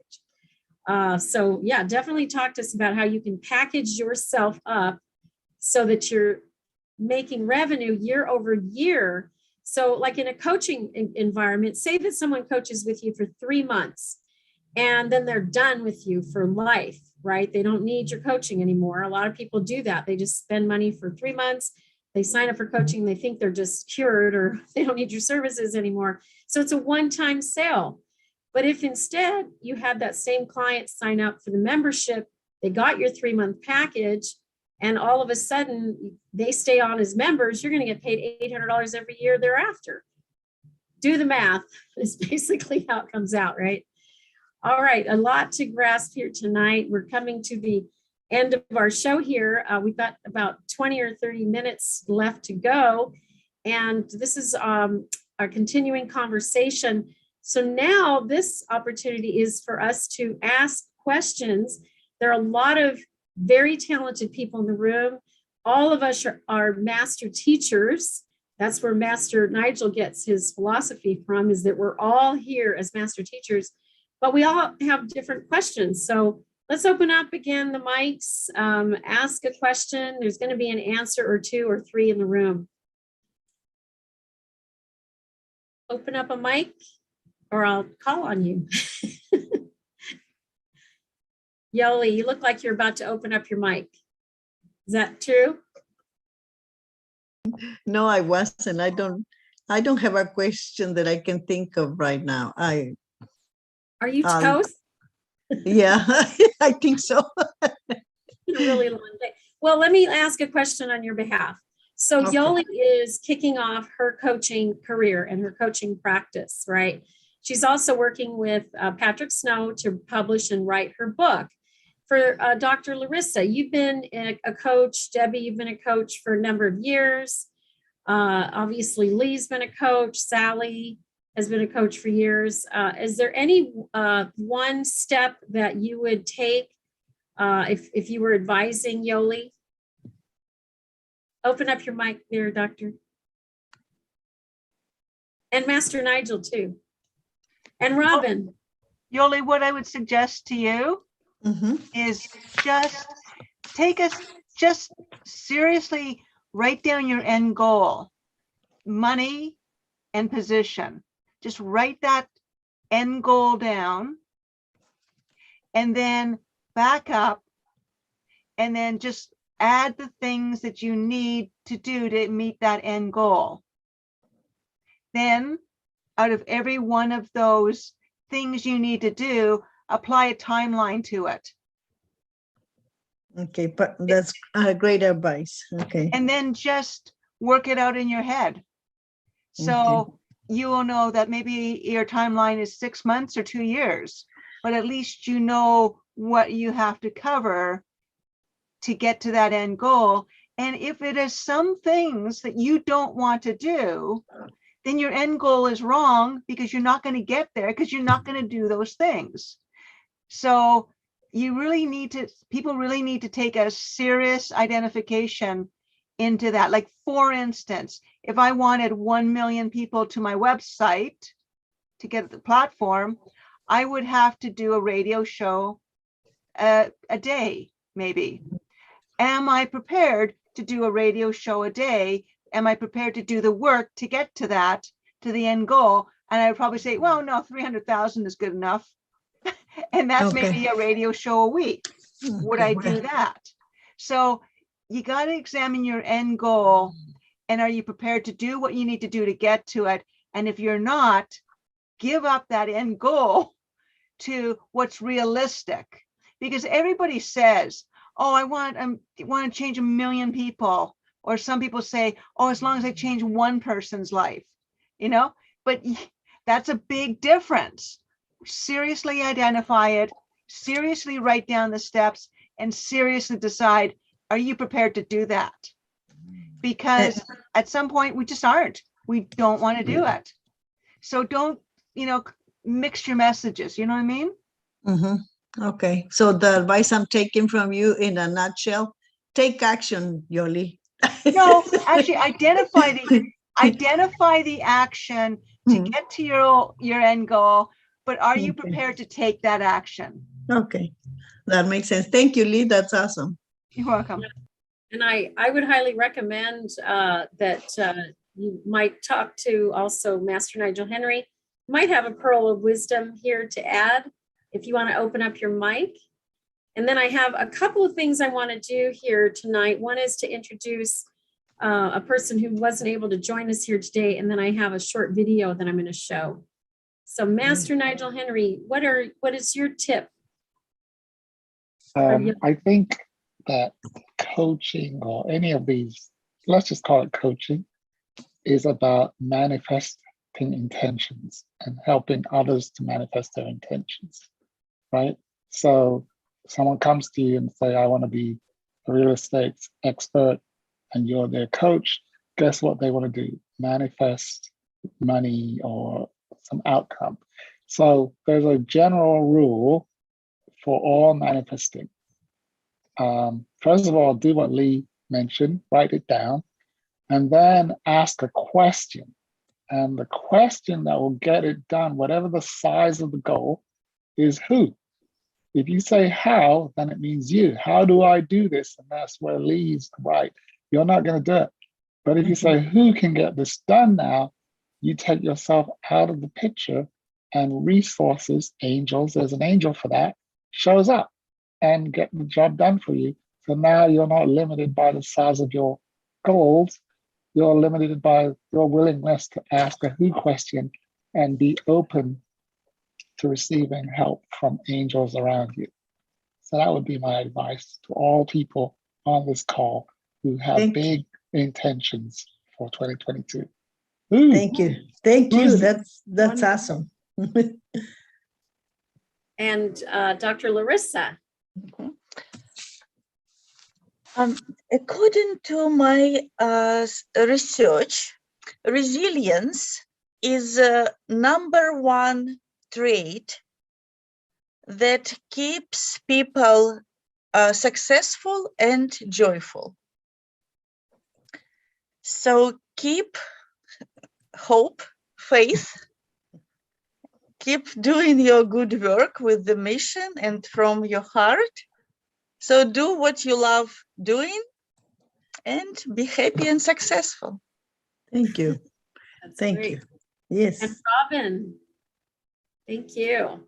I would just like to say, as a result of Lee's answer, I had a question that Nigel solved. It's that switching from the how to the who, because I'm like, but I know my brain doesn't work like what is required from my business to do a whole bunch of things, which is like, well, you know, so should I just give up on my big goal of helping the world be vibrant and happy for a really long time? No, I just got to see who is the persons who are going to help me do that. And so I love that. And I love the idea of finding mentors and people that both have ideas that will help you and can work with your brain style enough so that it's not just like you have to feel like to listen to their advice, you have to change who you are. Somebody who's a good mentor and support will help you discover the best parts of you and how to connect with other people that can serve those other parts. Great advice. Thank you. Discover the best part of me. Yes. See, you didn't have a question, but with that question, you have a lot of answers. See, you see, with the question you put together, then you already know me. I think everyone watching is going to benefit from the question and the answer. And the only tip I have in life that I live and die by every single day, and that is that you only get in life what you have the courage to ask for. So ask for more, Yoli, ask for more. Now More. I feel privileged that everybody gave me a little bit of their advice. Thank you. Ask for more in your business, your leadership, love, life, and health. That's what we're all about. That's our 5 topic areas here. One of our guests that was going to spend some time with us earlier today was not able to join us. I'm going to share her content really quick. She's got a 5-day challenge coming up. It's Tina Neisel Bakehouse. And Tina actually is new to this community, but we just had an instant connection. And next week, she's going to be hosting December 13th through the 17th. It's a 5-day, 5 days to become a magnetic speaker. So if you struggle with communicating, with using your voice, and you would like to have some training on this, it is a free program. I'm going to be doing it. Public speaking and storytelling is what is her game. She knows what she's doing. She's been doing this for years. Communication is her field. And Tina, I wish that we could have coordinated the time just a little bit better if you're watching out there. But nonetheless, you can catch her on Facebook. I will put in the information in the chat. For those of you who are watching, it's Tina. Her middle name, last name is Kneisel, and the last name again, Bakehouse, Bake house. And looking forward to joining your program here. And then I'm going to have Larry boot up a really wonderful video that we've put together.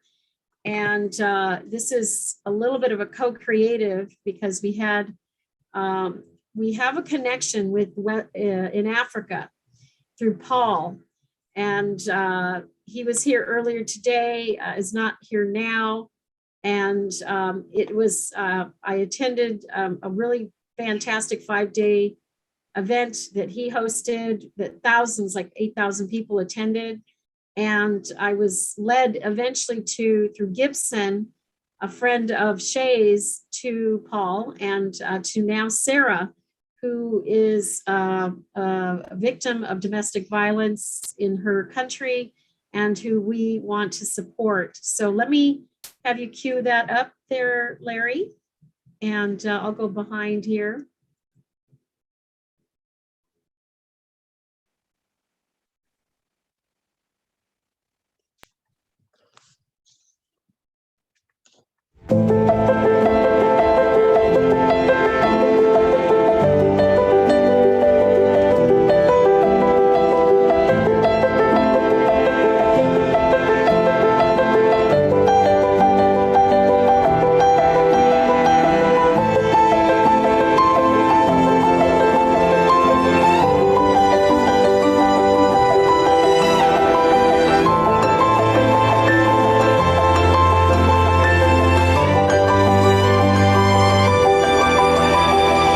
So much, Shia and Bettina, for taking care of me. I heard your message and I was touched. I thought no one would take care of me. This has given me hope that I can be someone in the future. I believe I will rise up again and support my family.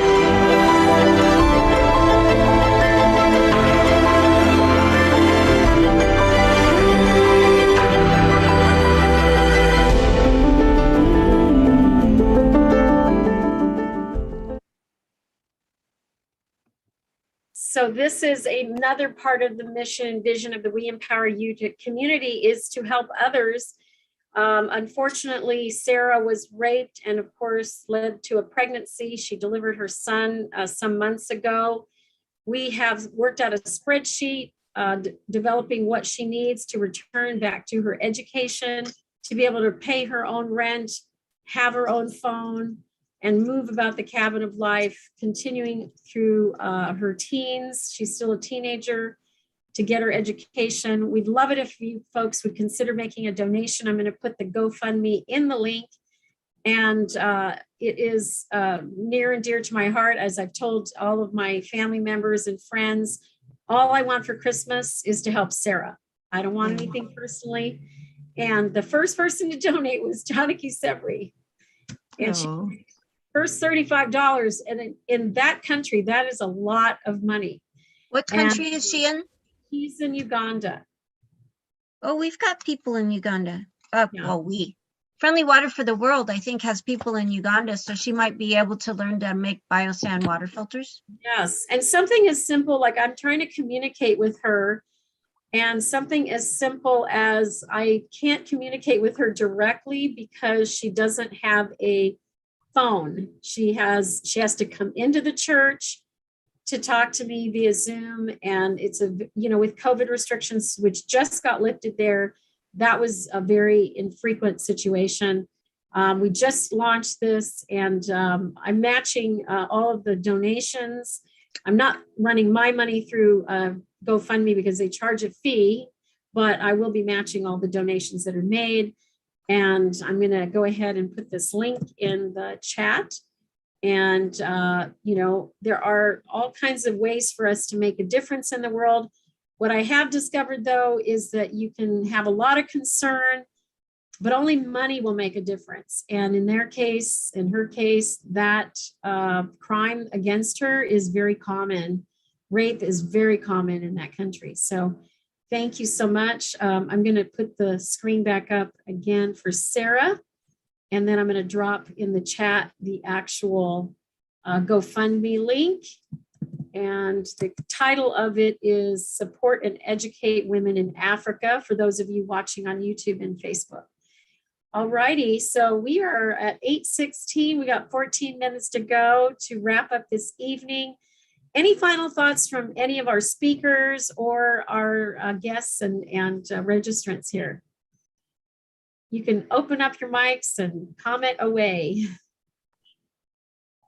So Bettina, I would like to end this with you telling us what inspired you to do like 7 summits, promoting the We Empower You membership. Like, why are you doing this? Why are you doing the We Empower You membership for people? What are you getting out of it other than money? Which is probably a good reason, because you're also giving people an ability to get money out of it. So you're really basically creating a platform so other people can help finance their business or their programs. But what really inspires you? What makes you rock and roll? That's a very good question to end on, I have to say. So when I was a young girl, I wanted to make a difference in the world at a very, very young age. And I, led me into nursing. And eventually the path put me into business. I had a slip and fall accident that took me out of the workplace. I started a marketing company that was based in healthcare. It eventually evolved to marketing of any kind, to any business, and networking, and finding my path to what I'm gifted at, which is connectedness. And what I knew from, like I said, the late 90s, was that a platform that could create a business for someone, an online business, was the way to flatten the economy. I am 100% convinced of this.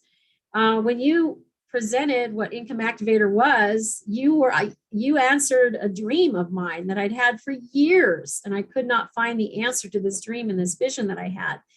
I too had a triangle of a diagram that I had for what is the base needs that people have, and then what's next after that, and what's next after that, and what's next after that. And I would recreate this triangle, and it came as a channeled information. I'd write it down year over year over year. But it wasn't until the two of us met, Lee, and put this whole We Empower You together, that my vision to change the globe one business at a time, which is the theme, came to be a reality. And I know for a fact that doing this in the manner in which we're doing it, in community, together, that we can leave something behind. Whenever I go to, euphemistically, I call death Tahiti, that I can leave the planet now, because all of you know this system. Lee can carry on, Aggie can carry on, Janet can carry on, Art can carry on, all the members can carry on, because this system that we're teaching is something that can be duplicated by just about anyone. So I found my path to this being successfully launched, the idea of creating generational wealth on a global scale, was my vision and my dream for years, mainly because I wanted to change my own economy too. And I had to actually step away from 2011 to 2021, to 2020, to go help myself, to go get my own economy straight, to have my own self-supporting household. And now that I've accomplished that, of course, then I can help others. So I'm doing this for the money's sake, because when there's more money, then you can make a bigger, wider difference. But I'm actually distributing the money, because we do give 50% of this away, and I give an additional 25% to you, Lee. So only 25% remains with the company. So that's another thing. But anyway, that's the long and the short of it. Good question. Yeah, well, that's the whole thing. I mean, this platform can change the lives of everybody. And once it grows, we will get sponsors to sponsor people around the world to start kicking them off with their own online website generating web revenue, because most website platforms are basically make your presence, have a great presence. They only say presence because they don't have any freaking revenue streams that are used by the multi-million-dollar companies. So as we expand and grow, and as our sponsors come on, they will sponsor other entrepreneurs to generate an income, which can sponsor other entrepreneurs to generate an income. And there's no other platform that will be able to do that, or that is doing that. And I just can't even see any other website platform that can do that for people. Yes, and our We Empower You 2.0 next year will actually have an upgrade that you can purchase that will be, I will help you to get your sponsors. So it's the, instead of the DIY version where you do it yourself, this is the done for you version. And the same thing with PR services, because as we developed, we've been able to see that not everyone is has the capacity or the interest, for that matter, to go out there and get their own sponsors. So I was watching Kelly Clarkson's show last week, and she did a beautiful job. And then I realized, wow, she was distributing Wayfair's money in her show, $100,000 a person that she was giving away of their money. And I thought to myself, I should do that for We Empower You. I should call up Wayfair and find out how much money they could give the We Empower You community so that I could distribute it to the people that I believed in our organization could benefit from it. So we're going to totally level up in 2022. And so I hope you will join us, because that's the only way you're going to get the best benefit. We have free, yes, we have free offers, we have free meetings, and we have free summits. At the end of the day, though, this is such an affordable opportunity. Jump in while you can. At least jump in at the price that we've got it for now, because the people that jumped in at the beginning paid half the rate. And once you start adding all this stuff, you're not going to be able to get it for the $15.99. But when Bettina starts adding this stuff up, you can continue on, you can be grandfathered in to much more than you expected. Yes, and that's our approach, is we grandfather you in wherever it was that you purchased. And some people paid $7.20, they were the first 20. And of course, that's locked in for life. So we'll see. And they now have a $30,000 package. Aggie, any final thoughts, or Nigel? Anybody who wants to say a last few words? We've got 6 minutes on the clock. Well, great day, Bettina. Thanks for pulling this together and bringing this value. I feel that bringing us all together, the combination of all of the value that comes through this is much more than we are individually. So thank you for being that connector to create the synergy and the value that we all received today. Thank you. I thank you also for the contribution that you're making, Janet, too, Art. There's so many, Larry, there's so many people to thank to have made this happen. All of the speakers, all of the audience attendees, the people that shared, our affiliates, it's just too many people to thank, but I hope I didn't miss anybody. I am getting that forgetfulness. I can't even remember what the word was. And, you know, Bettina, you should also invite everybody to next Wednesday's meeting, because maybe we will drop out how to create a successful YouTube video to promote the We Empower You, to generate the revenue that you want to generate without losing money. Yes, yes, yes. Okay, so I'm going to drop the Zoom link in the chat. For those of you who are watching on YouTube or Facebook, go to weempoweryourlife.com, click on the calendar tab, find our Wednesday meeting.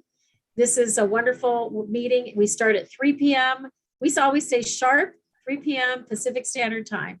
We look forward to seeing you at another meeting. And that said, we got 4 minutes. Any last thoughts? I just want to thank you, Bettina and Lee. You guys are an amazing pair. You are very smart, and we're all taking advantage of that platform. And as for me, I've learned a lot every time I join. I'm so glad you put this together every 3 months. And hopefully in the 3 months from now, I get you a few more people to join in. Right, and maybe we can get you some real estate deals. Yes.